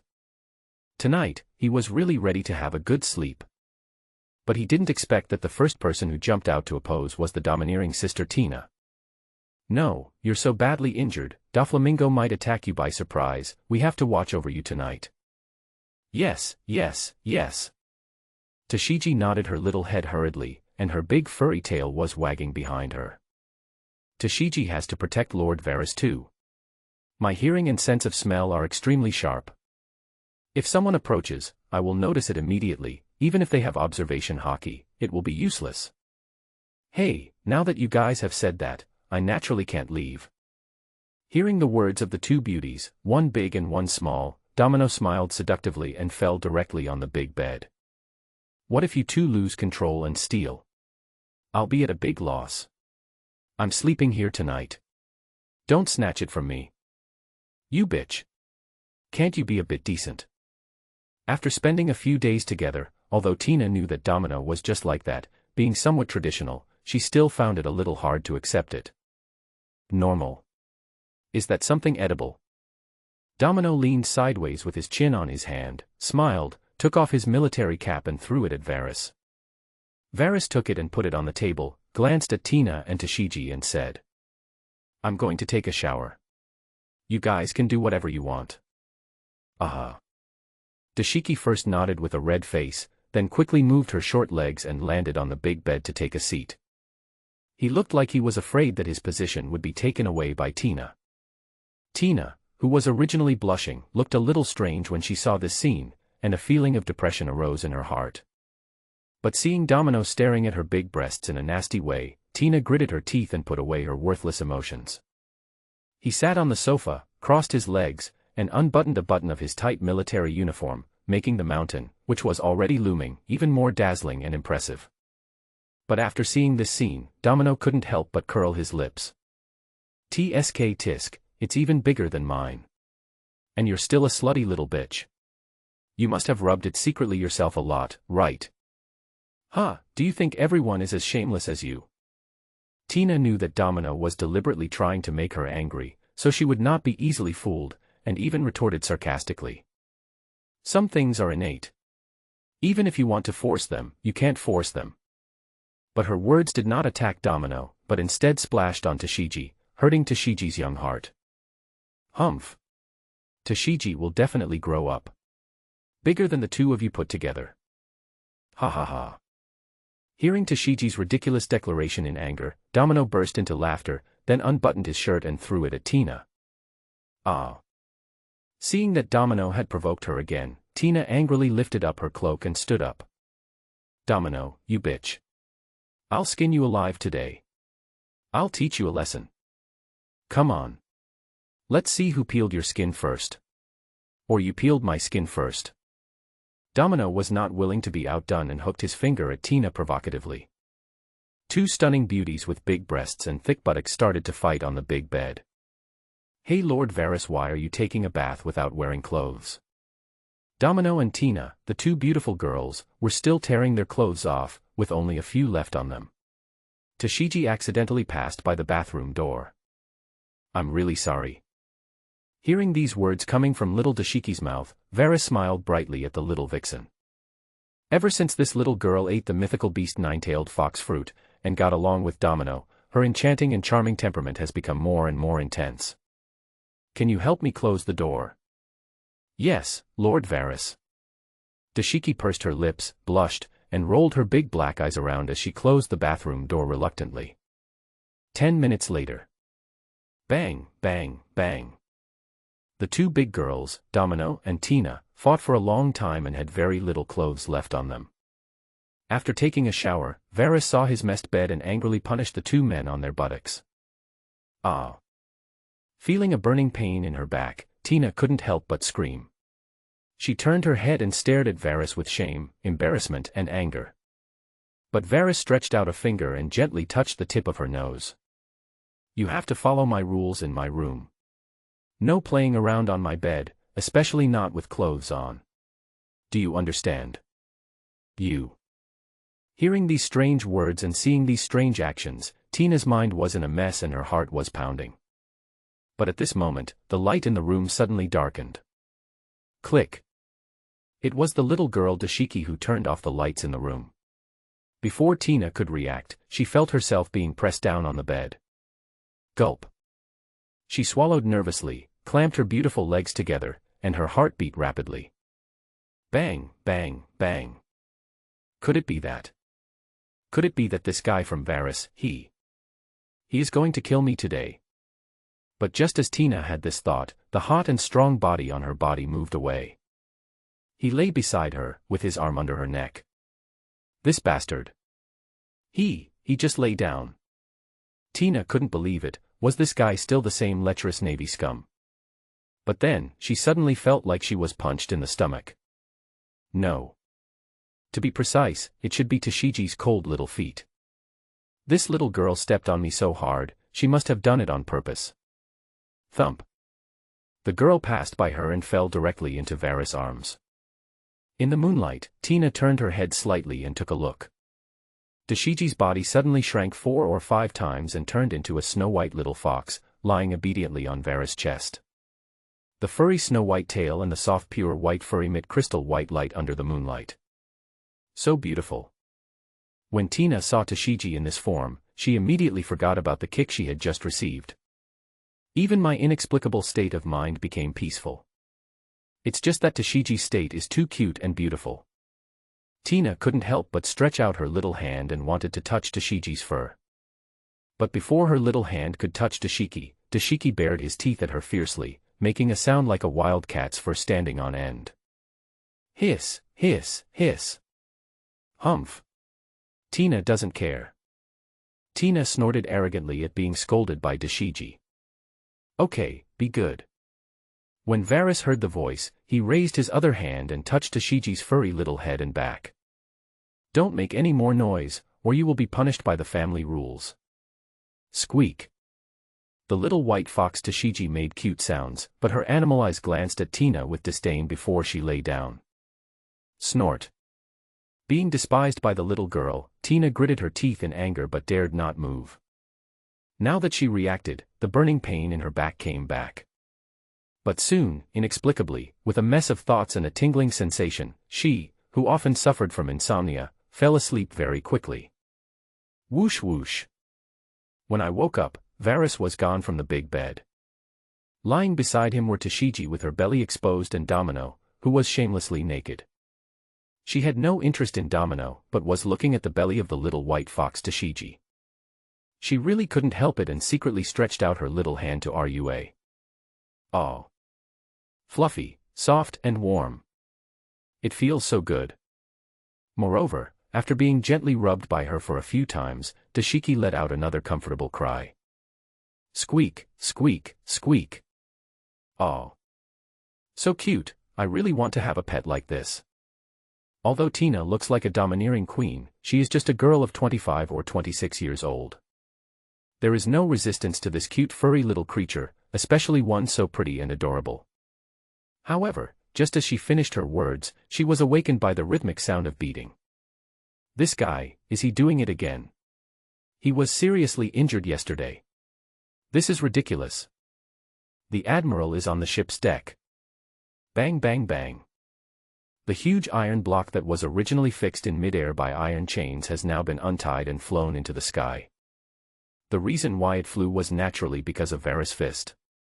Now that he has gone through many battles, he has fully adapted to the strength of the giant's physique. Especially after yesterday's life and death battle, his domineering color and armed color domineering were further enhanced. He even managed to reach the threshold of observation Haki thanks to Hawkeye Mhawk's special move. Therefore, the original training could no longer satisfy him. He blasted the terrifying iron block into the sky and then waited for it to fall like a meteorite.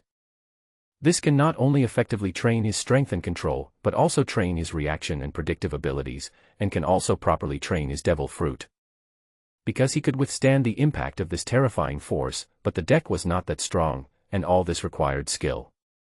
Boom boom boom. After silently throwing out hundreds of punches, countless beads of sweat appeared on Varys' body. These beads of sweat roll down the bronze skin and toned muscles, or gather into small streams, which have a strong visual impact on both the same and opposite sex. At this time, the eyes of the female soldiers who were watching from afar were already filled with stars and hearts. When the male soldiers saw Varys training, they were filled with admiration and praise. Many ambitious soldiers have regarded Varys as their idol and have joined the team for silent training. No more jerk-off. Just after throwing 888 punches, Varys suddenly received a call. The call came from the Naval General Staff, but the caller was Odo Guion. Guion, Viros. Varys, missed me. Guion, humph. You bastard, it turns out that it's not that easy to die. Varys, you said you didn't miss me. Is it itchy there? Guion, asshole. Shut your stinky mouth. I am giving you an order on behalf of the Marine Headquarters General Staff. Admiral Caesar Varys of the North Sea immediately led the North Sea Fleet to the Balkan Strait to mediate between Germa 66 and the Kingdom of Solon, the Kingdom of Karl, and Barun. I see. Hearing this order, Varys certainly knew what was happening. He likes war and such things the most. As you command, my sexy, cute and charming Commodore Guion. I promise to give you a comfortable answer and a battle report that will make the Marine Headquarters scream. Marine Headquarters, Marineford. This damn scum. Hearing this strange reply, Guion blushed and hung up the phone angrily. But at this moment, there was already constant discussion behind her. There is no impenetrable wall in the world. The news that Varys saved Guion had already spread throughout the headquarters. As for the external calls made by the Navy General Staff, they were monitored and recorded by Marines. When she saw the news today, she realized what happened yesterday, so she was a little worried about Varys. But she felt a little embarrassed to use her own phone to make the call. So, she took over the job from Vice Admiral Tsuru. It just so happens that he and Varys don't get along. But she didn't expect that after answering the command call from the General Staff, this bastard would dare to be so unscrupulous. It's so infuriating. Bastard. But it just happened that just when she was so angry that she gritted her teeth and stamped her feet. A white banner was hung up with a message written in pink love font. #celebrate. Commodore Cake proposes for the 100th time. #. Then there was a chaotic sound of footsteps, and surrounded by a group of Marines, the dwarf with a rather sloppy style of painting appeared. Guion. I love you. Marry me. In reality, he was just in his early 30s, but he looked to be at least 50 years old. He was holding a large bouquet of roses and kneeling on one knee blocking the entrance of the General Staff Department. Guion. Marry me. I am willing to give you everything I have. Commander Cake. Come on. We will definitely succeed this time. TSK, you are indeed the most beautiful girl in this department. Have you been proposed to again? Cake-sama is truly indomitable. Maybe this time you'll succeed. Congratulations. Lord Cake's 100th proposal is successful. Come on, Lord Cake. Oh. Hearing the voices of the people around her and seeing Cake's face, Guion's pretty face, which was originally covered with frost, suddenly showed a strange smile, and the corners of her beauty spot on her mouth slightly raised. Wow. Guion smiled at me. Seeing Guion's knowing smile, Cake's heart instantly blossomed, and he felt like a blooming sunflower. But at this moment, behind him, those Marines who came to join in the fun disappeared one by one. Snap. The white banner expressing love was thrown to the ground, with several footprints on it. A few minutes later, screams like pigs being slaughtered were heard from the Navy headquarters. Bang, bang, bang. Kaji, help. Help. Someone save me. Bang, bang, bang. Cake, Guion. Please. Don't hit my face. I make a living with my face. Ouch. Crack, crack, crack. Cake, ouch. My rib fan. Ouch. My bolnai. Help. As expected, love makes people suffer. It hurts just looking at it. TSK, Brigadier General Cake is so pitiful. He was so affectionate. Haha. Do you think that Brigadier General Cake will be killed by Brigadier General Guion? Of course not, they have such a good relationship, ha ha ha. North Sea, Solomon Islands, offshore. As expected of the North Sea, it is much more lively than the East Sea. Domino stood at the bow and looked out at the largest free trade port in the North Sea a few nautical miles away. The scene before us is a long street crowded with people, all kinds of goods being transported back and forth constantly, and thousands of large ships with heavy draft coming and going, at least half of which are pirate ships. And all the ships were flying the small flag of the Don Quixote family, which meant that they had paid protection fees. Solomon Island is located in the center of the North Sea. It is the second largest island in the North Sea and the busiest trading center in the North Sea. Therefore, the port of Solomon is also known as the Golden Port of the North Sea. Millions of tons of cargo are handled every day, so it's natural that it's bustling. As a native of Beihai, Tina stood not far behind Domino and gave a brief introduction. That's a really nice place. Listening to Tina's introduction, Varys held a cigar in his mouth and looked towards the Solomon Islands. In that case, let's establish the new branch of the North Sea Fleet here. A new branch of the North Sea Fleet. Hearing these words, Tina looked at Varys in shock. Velis, we can't afford to establish a new naval branch. The headquarters is also tightening its belt right now, so it's impossible for us to approve it. Hey. But Domino couldn't help laughing when he heard such innocent words. Lieutenant Colonel Tina, isn't this new branch ready-made? Tina didn't understand what Domino meant, but she soon understood. Because Varys's eyes drifted towards the residence of the Don Quixote family. At this time, Doflamingo, wearing golden hair, a shirt, cropped pants, and pointed shoes, was also wearing a pink feather robe and looking at Varys's ship from afar. Fufufu. The legendary Golden Lion. Please don't let me down. Port of Sermon. Knock knock knock. Varys's North Sea Fleet slowly entered the port, but surprisingly no ship gave way. Because today's news bird has not yet spread Caesar Varys's achievements to the world. This is also the residence of the Don Quixote family. Doflamingo is the uncrowned king of the North Sea, and they only abide by Doflamingo's rules. The North Sea Navy has become a joke ever since Aquinas Sakaski was promoted. But what they don't know is that things will change in the Beihai starting today. There will only be one king of the North Sea, Caesar Varys. These guys. Seeing that the ships were still fighting for the alley and not giving the North Sea Fleet any face, Tina, with her long pink hair flying, felt so angry that her chest swelled. However, Domino smiled seductively and picked up the loudspeaker brought by the guard. Using that charming, coquettish and alluring voice, she issued a warning to all the ships in the port. The North Sea Admiral is on the road.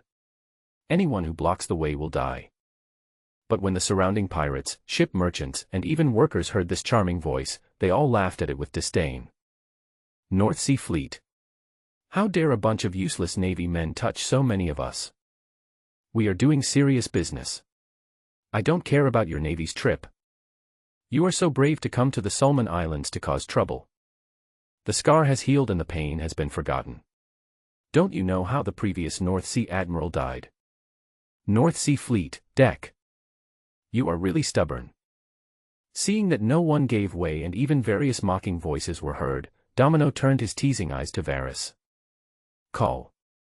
Varys held a fine gold-plated cigar in his mouth, exhaled a dragon-like smoke, and the smile on his face was evil and cruel. Let them wake up and notify the North Sea Fleet to prepare for artillery fire and indiscriminate attack. As soon as Varys gave the order, hundreds of warships of the North Sea Fleet turned at the same time, and aimed their guns at the ships in front of them. Tap. Tap. Tap. After 2 long and 1 short whistles sounded, hundreds of warships fired at the same time. Boom boom boom.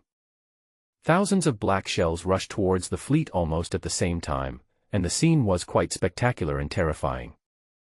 Damn it. Are these North Sea Navy men crazy? Assholes. Are they Navy or pirates? What are they doing? Where are the Don Quixote family? Where are Diamante and Torrespo? Aren't they the ones in charge of the port? Help. My ship. My slaves. This damn Navy. Boom. Boom.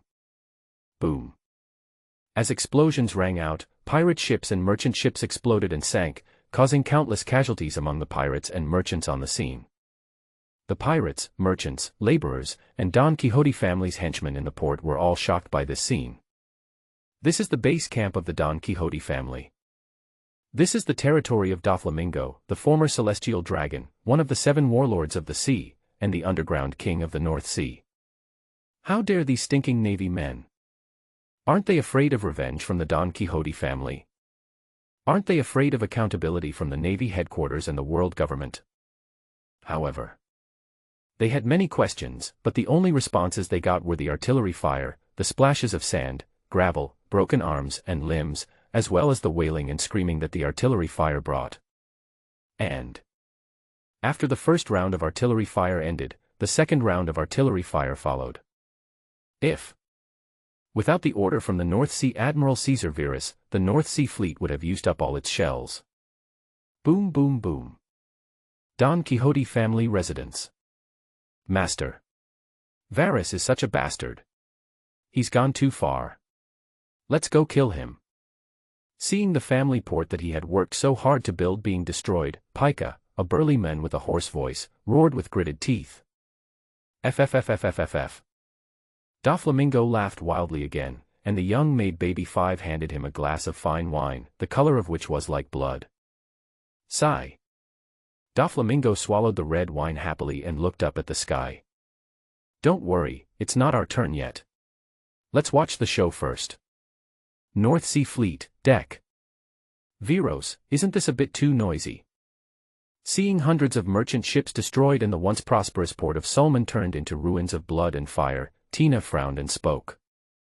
There are not only pirates in the port of Solomon, but also many merchant ships from various kingdoms and families. Don't worry.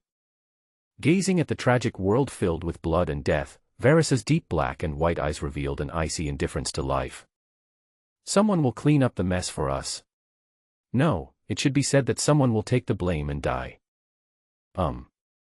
Tina didn't understand what Varys meant, but she soon understood. Varys slowly raised his head with a cigar in his mouth, and her eyes followed him. This. Seeing the scene in front of her, Tina's pupils couldn't stop trembling, and she was filled with extreme horror. A huge golden airship was floating in the air, with a lifelike golden lion at the front of the airship. Flying Sky Kaito Group. The legendary pirates. The pirate group of Shiki the Golden Lion. Finally here, Golden Lion, Shiki. Compared to the shocked Tina, Varys, with a cigar in his mouth, appeared unusually calm. Looking up at the golden airship, it slowly grew from small to large and finally floated in front of him. The legendary great pirate Shiki, whose originally vague image appeared before him vividly and concretely. He was wearing a Japanese-style samurai uniform with orange and yellow stripes, his long flowing golden hair reached the ground, his sideburns and beard were golden, his legs had long been cut off and replaced by two famous swords, Sakura Ten and Kuroki. If it weren't for the bald head with a funny ship's rudder stuck on it, the whole person would really look like a lion. Yo ha ha ha. Little brat. Not bad, it seems you still know my name. When Varys said his name, the golden lion Shiki laughed wildly and arrogantly.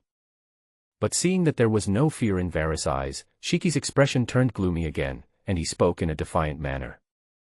Little brat, I just defeated a few unknown pirates, and you dare to look at me like that. The great golden lion.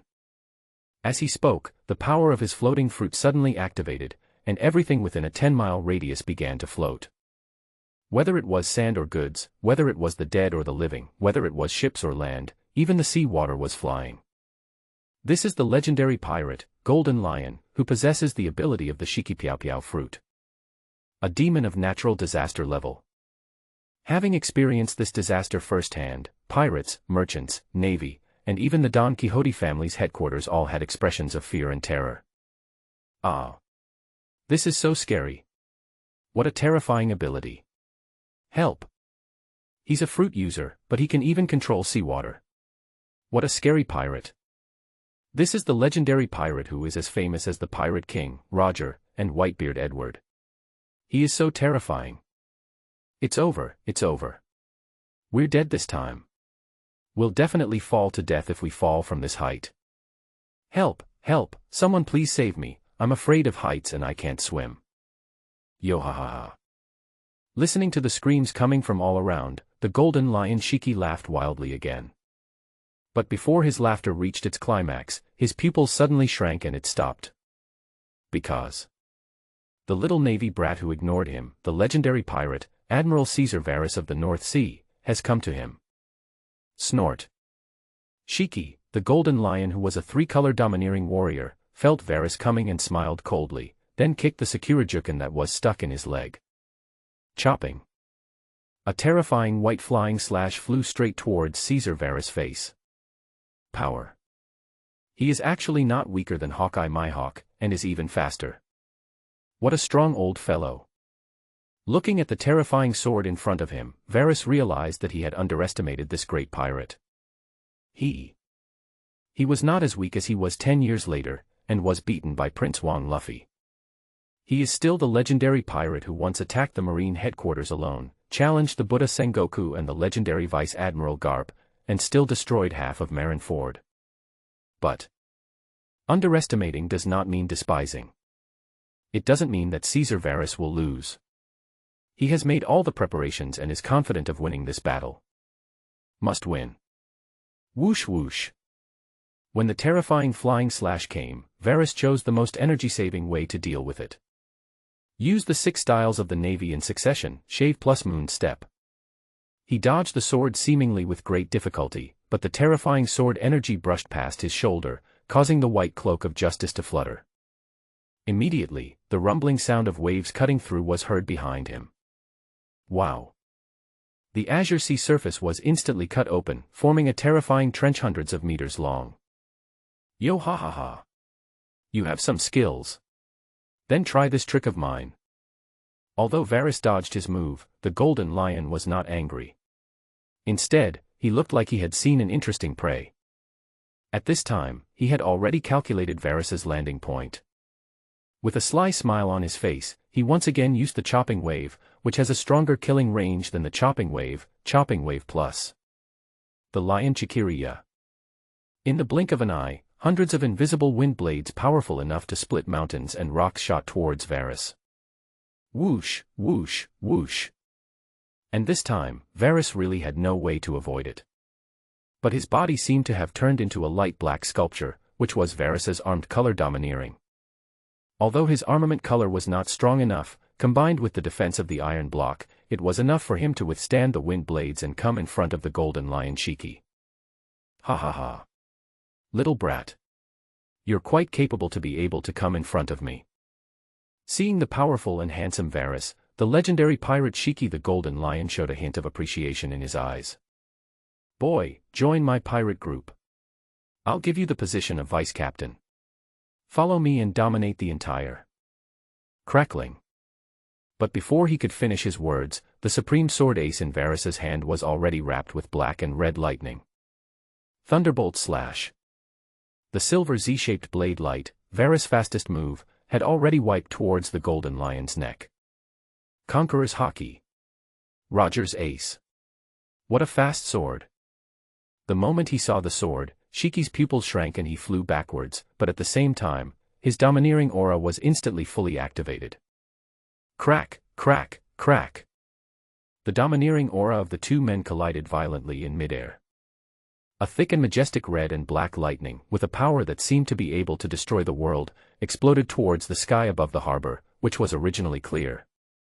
The familiar terrifying sky mark erupted again, and the entire Sulman port was instantly shrouded in shadow, followed by the entire Sulman island, which was plunged into gloom and darkness. Those pirates, merchants, and marines who were still screaming also fainted at this moment. Only a very small number of strong men were left, looking at the battlefield between the two with fear in their hearts. Yo ha ha ha. After dodging Varys' sword, the golden lion Shiki smiled arrogantly again. How ironic. The sword of Pirate King Roger actually fell into the hands of a little navy kid. The irony is yet to come. Today, I will use this ace to kill you. After being called a brat by Ski once again, Varys finally spoke. How dare you talk to me like that? Then go to hell. Golden Lion hates others commenting on his hairstyle the most, and he knows that there is no way a guy with domineering aura will come to him. So he completely lost his patience and wanted to crush the little navy devil in front of him. Whoosh whoosh. Shiki the Golden Lion was moved, and knowing that Varys was a devil fruit user, he directly used his own special move. The power of the lion, Gashochi Scroll. Using the power of the float fruit, he controlled the sea water, transforming it into majestic lion heads, roaring and attacking Varys. With this move, he once killed countless powerful pirates and destroyed thousands of pirate groups. It was because of this move that he was once called the nightmare of devil fruit users. However, as the sea water approached, Varys had a mocking sneer on his face and rushed towards the golden lion Shiki without any fear. Ha ha ha. It's useless. I'm the user of the float fruit. You can't touch me. The golden lion Shiki moved sideways quickly, his body floating towards the wider sea. As the most brutal and cunning pirate after Rocks and before Roger's era, he certainly wouldn't be stupid enough to fight Varys head-on. There was a ship's rudder stuck on his head, and his legs were cut off by himself, leaving only two famous swords to replace them. He also had many hidden wounds on his body, and he was 55 years old. Although his abilities are terrifying, his body is not that strong nowadays. Once his body was hit hard, the rudder above his head would shift, causing him to have a splitting headache at the least and pass into a coma on the spot at the worst. And there was only one result of that, and that was to be completely defeated by Varys, ending his legend on the sea. Whoosh, whoosh, whoosh. The golden lion dodged with a sly smile on his face, and kept summoning sea lions to attack Varys. Varys activated his domineering aura and moon steps to chase his enemy all the way, constantly dodging the sea water.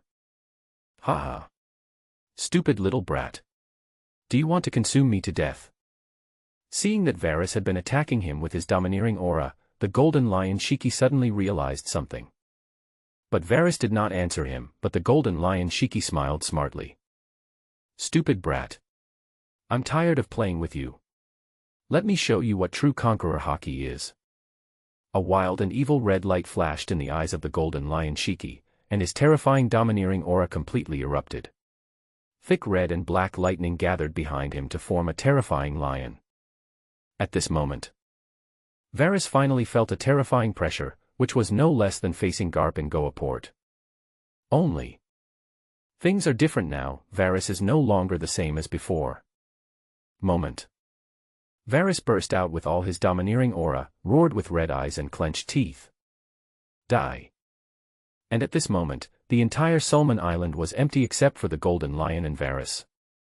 As well as Doflamingo, who was miles away, no one fainted. Yo ha ha ha. Seeing Varys's distorted face, the Golden Lion sneered arrogantly. Crash. The terrifying power was activated again, first causing huge waves hundreds of feet high to rise all around. Then a huge blue coffin was formed, completely wrapping Varys inside. Yo ho ho, you damned little devil. Go to hell. The Golden Lion Shiki laughed wildly and proudly, and even the wound on his head caused a dull pain. At the same time, at the highest point of the Don Quixote family palace, Doflamingo was also laughing wildly. His laughter became even more exaggerated and perverted. The corners of his mouth almost split to his ears. The veins on his forehead bulged like earthworms. His laughter was shrill and ferocious like a demon. He even laughed to the point of tears. He knelt on the roof, holding his stomach, and laughed until he felt nauseous and vomited acid. Fuff-you-few. Varys. Go to hell. There is only one king of the North Sea. I am Don Quixote Doflamingo. But just as he finished his words, a silver-white lightning suddenly broke through the darkness. Snap. Crash. A terrifying rainstorm poured down, and the Golden Lion Shiki, who had just looked like a winner, became extremely sinister and distorted. Damn it. Damn it. Damn God. Why do you do this to me? Damn it. Why is it like this again? Damn God. You are not fair. Feeling the coming storm, the smile on the Golden Lion's face suddenly disappeared, and he roared to the sky in extreme anger. There is no doubt that the ability of his float fruit is to make objects become extremely light. It is equivalent to a strange magnetic field that offsets the gravity of this world. But when there are violent storms, the magnetic field will suddenly change, becoming unpredictable and even more difficult to control. His abilities were interfered with to the maximum extent possible. Just as he sighed to the sky, Varys, who had already escaped, seized the opportunity and appeared behind the Golden Lion silently. Thunderbolt slash. Swish. Damn little brat. You tried to sneak attack me. Go to hell. Although he didn't hear any sound, with the existence of top-level observation Haki, Golden Lion instantly discovered the trace of Varys. Although his abilities were greatly weakened, controlling his body became extremely easy. Moment. He once again used the ability of the fruit that had allowed him to roam the ocean for more than 30 years. It can be done immediately. His expression suddenly changed and his body became unable to move. No. Not just him. Everything around him was still, and there was an eerie silence. This is Varys' ability. That brat Doflamingo had warned him about, but he didn't take it seriously. Damn it. How could the legendary pirate Golden Lion die in the North Sea, at the hands of a small admiral? The Golden Lion was actually extremely angry, he was going to explode all his energy and fight to the death. But just as he was about to mobilize this power, he found that his body was no longer under his control and he had lost that blood connection. Then he saw the little devil he had sneered at before. The back of the North Sea Admiral, holding the blood-stained Supreme Sword Ace. I also saw that everything in front of me had returned to order. Over the past 30 years. The raindrops hit his face for the first time and the howling wind blew in his face. And his head didn't hurt at all, and it won't hurt anymore. Damn little devil. I didn't think you could actually kill me, with Roger's knife. Yo ha ha ha ha. You really did what you said. I hope you can make a name for yourself, so that my work won't be in vain. Crack. Before the Golden Lion could finish his last words, another silver-white thunder rolled down. It seemed to symbolize the resounding farewell of the legendary pirate Golden Lion. At the same time, it also illuminates the Sulman Island filled with death, the dark and boundless surging sea, and the North Sea Admiral holding the head of the Golden Lion Shiki. There was an evil and defiant smile on his face, and he whispered to the head. Ski, it wasn't God who defeated you, but me, Caesar Varys. After 3 years of blood and fire in the pirate world, it is true that Varys is murderous and warlike, but he never fights a battle without confidence. Weather, ocean currents, traps, poisoning, kidnapping. As long as it can influence the final outcome of the battle, Caesar Varys will do everything he can. Today's rain was not a blessing from God, but was caused by his own ability. He once read a paper about the Three Kingdoms titled Burning of Bo Wangpo, Zhuge Liang saved Sima Yi, which explained the reasons for the rapid formation of rain. First of all, water vapor and cumulonimbus clouds are essential, which are not lacking on the sea. Especially the terrifying collision of domineering colors, the effect is even more amazing. Secondly, there is a large amount of dust, but it is dust that condenses quickly from water vapor. Varys had just bombarded the port of Sulman, and even though it was raining heavily, there were still flames in many places. So, this storm was not luck. Everything is the script set by Varys, and the Golden Lion Shiki will definitely make his final bow here. Port of Sulman. With the demise of Golden Lion Shiki and the disappearance of the collision of domineering aura, merchants, pirates, workers, and thugs of the Don Quixote family gradually woke up. And, at that moment when the thunder flashed, they also saw Caesar Varys, the admiral of the North Sea, carrying the head of a golden lion. How is this possible? This bastard. That's the legendary pirate Golden Lion, who is as famous as Roger and Whitebeard. It's over. Things are going to change in the North Sea. I have to leave the North Sea. He won. How is it possible that he won? Who is this guy? So scary. Is he another Sakaski? What a scary guy. Looks like the Don Quixote family is going to be in trouble. Now that they have awakened, the North Sea Navy will not sit idle. Long live Lord Varys. The little vixen Shiki drew out her long sword and stared at Varys with burning eyes. This guy, he actually killed the Golden Lion without getting hurt. Looking at the majestic North Sea Admiral from afar, Tina's pretty face blushed slightly and her pupils trembled.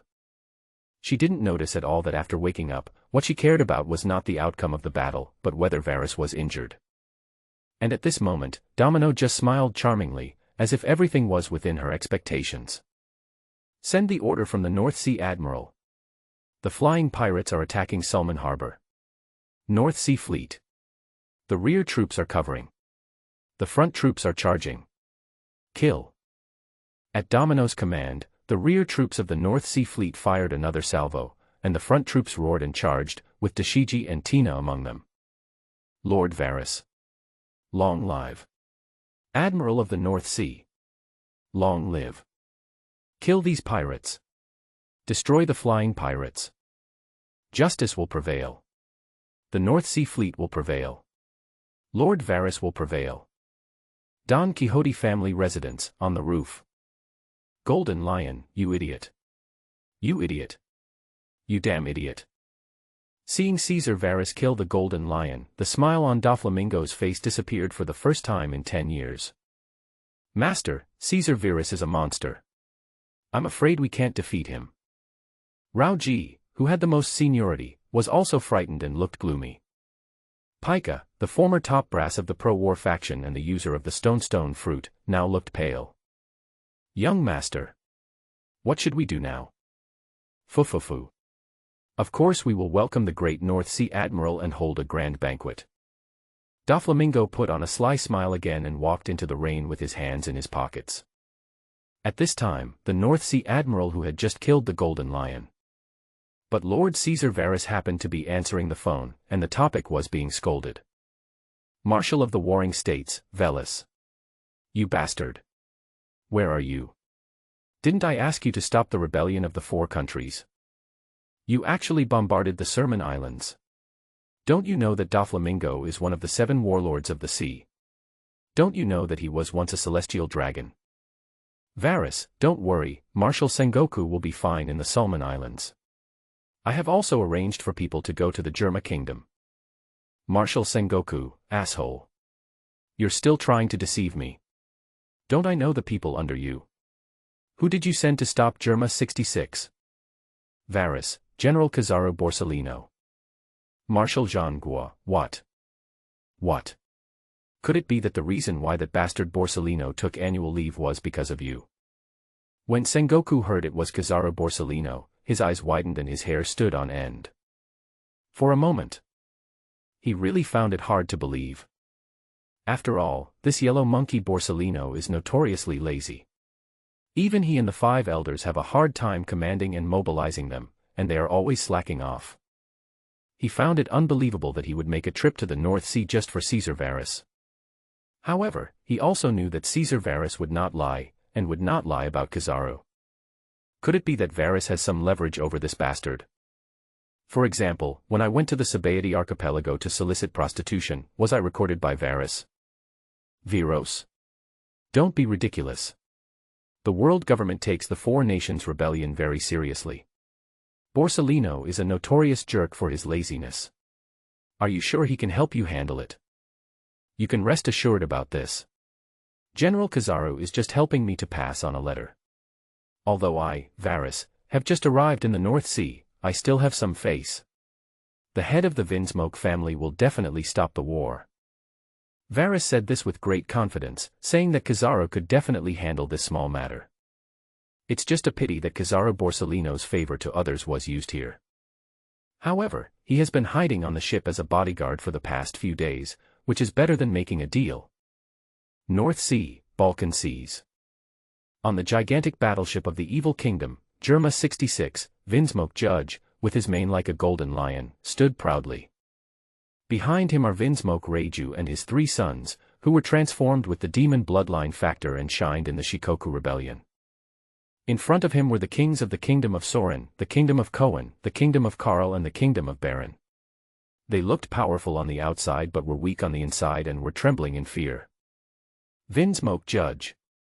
Please give us some space so that we can meet again in the future. We have already agreed to cede our territory, please don't go too far. Vinsmoke Judge. You bastard. We are all members of the world government. What gives you the right to invade our country? Judge. We have reported to the world government. Get out of our country immediately. Otherwise, the Navy will not let you go. We have no grudges in the past, and no hatred in the present. You are really going too far. Are you done? Seeing the 4 prisoners now, Vinsmoke Judge sneered grimly and slammed the golden spear in his hand against the deck. Bang. With a crisp sound, the 4 kings trembled and shrank back in fear. Ha ha ha. Seeing the embarrassment of several people, Vinsmoke Judge laughed out loud. The 1 daughter and 3 sons behind him also had defiant sneers on their faces. In the North Sea, Germa 66 is invincible. These idiots actually want to fight against Germa. In their opinion, they are simply courting their own death. Just when the children had this idea, Vinsmoke Judge laughed wildly again. Reiju. You haven't killed the king yet, have you? Come on.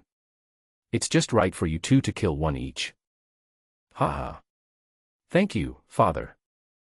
Vinsmoke Iji, wearing a dark red flame combat suit and with a hairstyle like a curly red pepper, stood out with an excited look on his face, ready to fight. He raised his arm, pointed the muzzle of the gun equipped with the flamethrower at King Soren 7 and grinned. Hey! How done do you want it? You guys are a bunch of lunatics. Sauron 7 was almost frightened to death and tried to escape tremblingly. Hey! But Vinsmoke Iji also smiled cruelly and immediately pulled the trigger of the flamethrower. Boom! A dragon-like flame shot out and was about to devour Sauron 7 in the blink of an eye. But at this moment, something strange happened and a dazzling beam of light fell on the deck. Whoosh! A tall man with a wretched appearance instantly appeared. He was the Admiral of the Navy, Kizaru Borsellino. He was wearing brown sunglasses, a yellow striped suit, and a Navy Admiral's cape on his back. As soon as he appeared on the scene, he kicked the flame away and muttered with a playful expression. Oh my! As expected of Germa 66, what a terrifying weapon. So terrifying. Asshole. When Vinsmoke Iji saw this man mocking him with such a disgusting and irritating face, flames suddenly erupted around his body.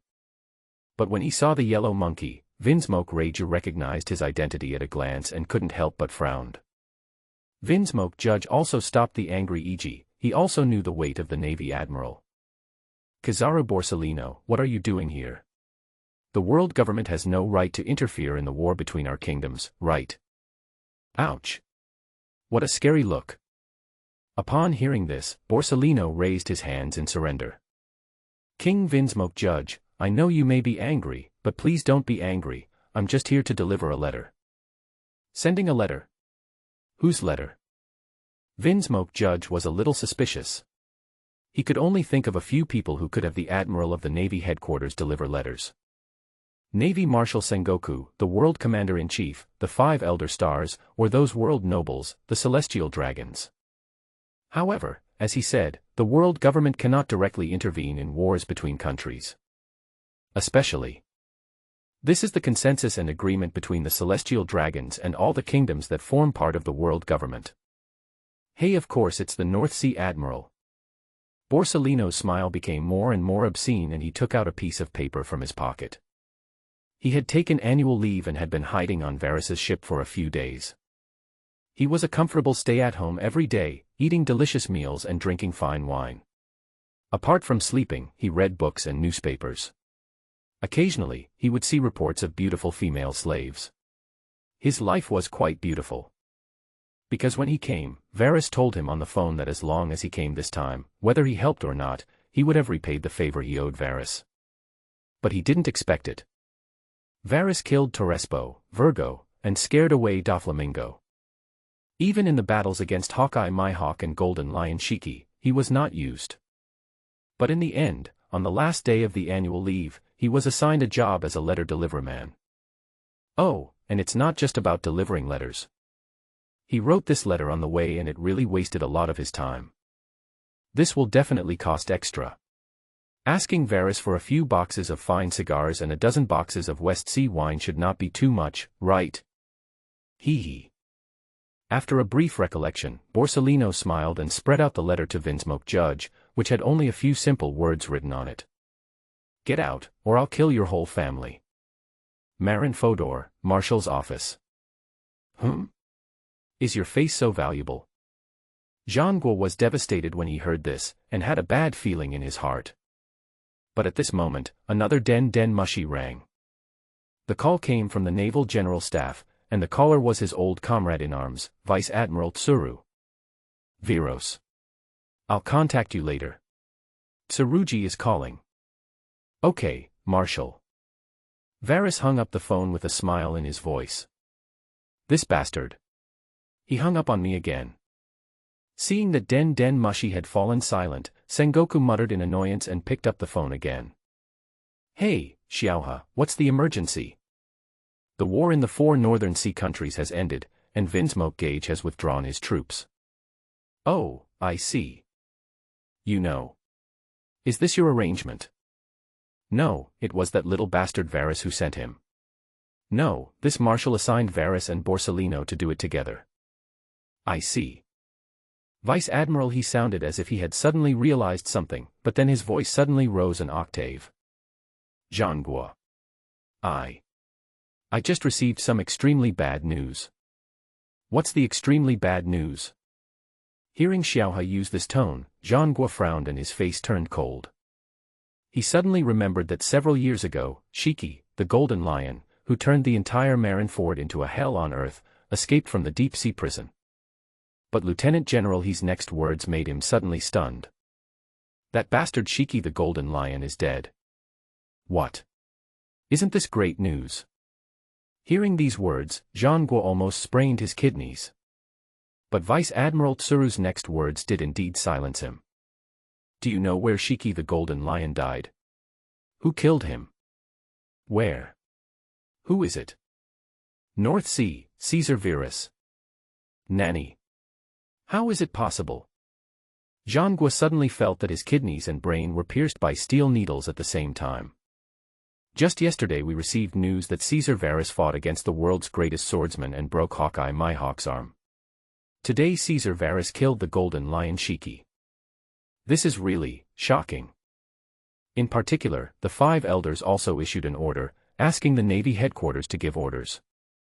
Wait for Varys to quell the war in the North Sea, and then send him into exile. Ahem, he was directly promoted to Rear Admiral of the Navy headquarters, responsible for guarding the deep-sea prison, and became the second-in-command of the prison, assisting Rear Admiral Magellan. In fact, he didn't quite understand why the five elders had issued such an order. Why was Varys a popular figure in their eyes not long ago, but now he has become an oppressed and abandoned pawn? Moreover, the order from above was a death order, not giving him any chance to explain or ask questions. All this made his sensitive nerves tense. The reason why Vice Admiral Tsuru said this was bad news was precisely because all appointments on the Navy side were made by the General Staff. Now Varys has actually killed the legendary evil pirate, the Golden Lion Shiki, who is as famous as the Pirate King Roger and Whitebeard Edward. He also pacified the war in the North Sea and made such great achievements one after another. This is a promotion in name only, and Caesar Varys will be thrown into the deep-sea prison. Not to mention whether Caesar Varys would accept that naval scum who has always been greedy for power, it would also cause great turmoil within the naval system. After all, we are not fools. If such meritorious officials are hidden away, who will dare to work for the Navy and the world government in the future? Xiaohe, come to my office, let's discuss something. Zhang Guo's mind was in a whirlwind for a moment, but he couldn't make up his mind in a short time. Good. Vice Admiral Tsuru also understood that this matter was unusual. Although she hated Caesar Varys, the talent Varys showed and the terrifying abilities he developed were what the Navy most urgently needed. If he were forced into the pirate camp, with this kid's strength, meanness and cunning, maybe in a few years, a pirate emperor would appear on the sea again. Just thinking about it made Vice Admiral he feel his scalp tingling. North Sea, Germa 66. Father. It's just a damned yellow monkey. Do we really need to withdraw our troops? Vinsmoke Iji was very unhappy that his father was going to withdraw his troops and give up the fat meat in front of him. We are the dreaded evil kingdom, we are the powerful Germa 66. Not to mention that yellow monkey, even if the entire North Sea fleet came, we would not be able to defeat us. Boom. But before he could finish his words, Vinsmoke Judge, with a quivering brow and twitching mouth, slapped the man away. Father, calm down. The slender Vinsmoke Reiju quickly stepped forward to act as a peacemaker. Vinsmoke Iji, you idiot, why don't you apologize to your daddy? Who do you think that guy is? He is the Admiral of the Navy headquarters. The user of the natural type Pika Pika no Mi, the fastest man in the world. If he is targeted by this poisonous snake. Shut up. When Vinsmoke Judge heard his daughter mention Kizaru Borsalino, his expression became even uglier. He didn't believe that the letter from Kizaru Borsalino was written by Varys at all. How could a small admiral of the North Sea Navy possibly command the Admiral Kizaru of the Navy headquarters? According to his guess, Borsalino must have accepted instructions from the world government or someone else and used this letter to threaten him. If he disobeyed, he would be targeted by Kizaru Borsalino, who would finally put all the blame on Varys, the scapegoat. You damned yellow monkey, I don't believe you can stay in the North Sea forever. I don't believe you can protect the 4 countries of the North Sea forever. However, just as he finished speaking, a call came in from the Solomon Islands. As ambitious people who want to dominate the North Sea, Germa 66 and the Doflamingo family have had frictions for a long time, and there will inevitably be a war in the future. Therefore, he had already placed undercover agents in the Solomon Islands, the base of the Don Quixote family, and there was more than one. Spy, dear Patriarch, I have an important message to report. What news? Tell me now. Vinsmoke Judge's tone was quite bad, and it was obvious that he was angry about Borsalino's matter. Spy, the new North Sea Admiral. Caesar Varys single-handedly killed the legendary pirate, the leader of the Sky Pirates, Shiki the Golden Lion. Asshole. Do you know what nonsense you are talking about? Vinsmoke Judge was so shocked that his scalp went numb, but he had just finished scolding someone. Another news bird landed in Vinsmoke Reiju's hands. As soon as she caught a glimpse of today's headline news and saw the handsome man in the picture, Reiju couldn't help but tremble. Father, take a look at this. Seeing his eldest daughter, who was always steady, behave like this, Vinsmoke Judge frowned and looked back. Then I saw the news of #Navy Rookie. Caesar Varys won the title of the world's greatest swordsman. Hawkeye Mhawk lost his arm. Dueling Mhawk judge's face looked extremely ugly. A few minutes later.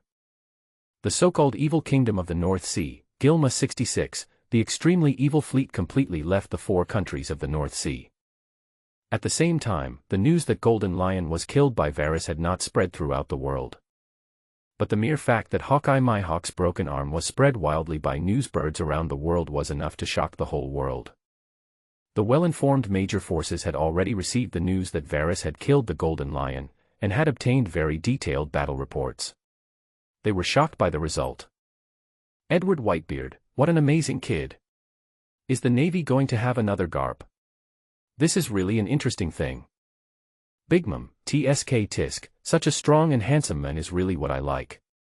It's a pity that it's a bit difficult to catch him. Mamama. But, I heard that this little guy is very lustful, right? Ma ha ha ha. Daifuku, go call Smoothie over for me.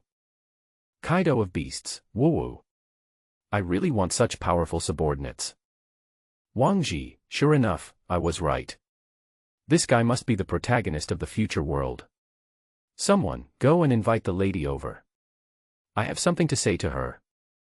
Pluto Rayleigh, what a scary little devil. No wonder that Saffron called me, could he really be the beacon of the new era? Red-haired Shanks, this despicable bastard. Not only did he awaken his Conqueror's Haki, but he was also able to cut off Mhawk's arm. And he killed Shiki the Golden Lion too. Ben Beckman, he's really an exaggerated guy. If it's not necessary, we'd better not mess with him in the future. This guy's strength, wisdom, and ability are like a fusion of Sengoku and Garp. They are all quite tricky. Just as the world's pirates were discussing Varys as a navy. The 5 elders of the world's holy land Mary Geos once again discussed the matter of Varys, and a heated debate broke out.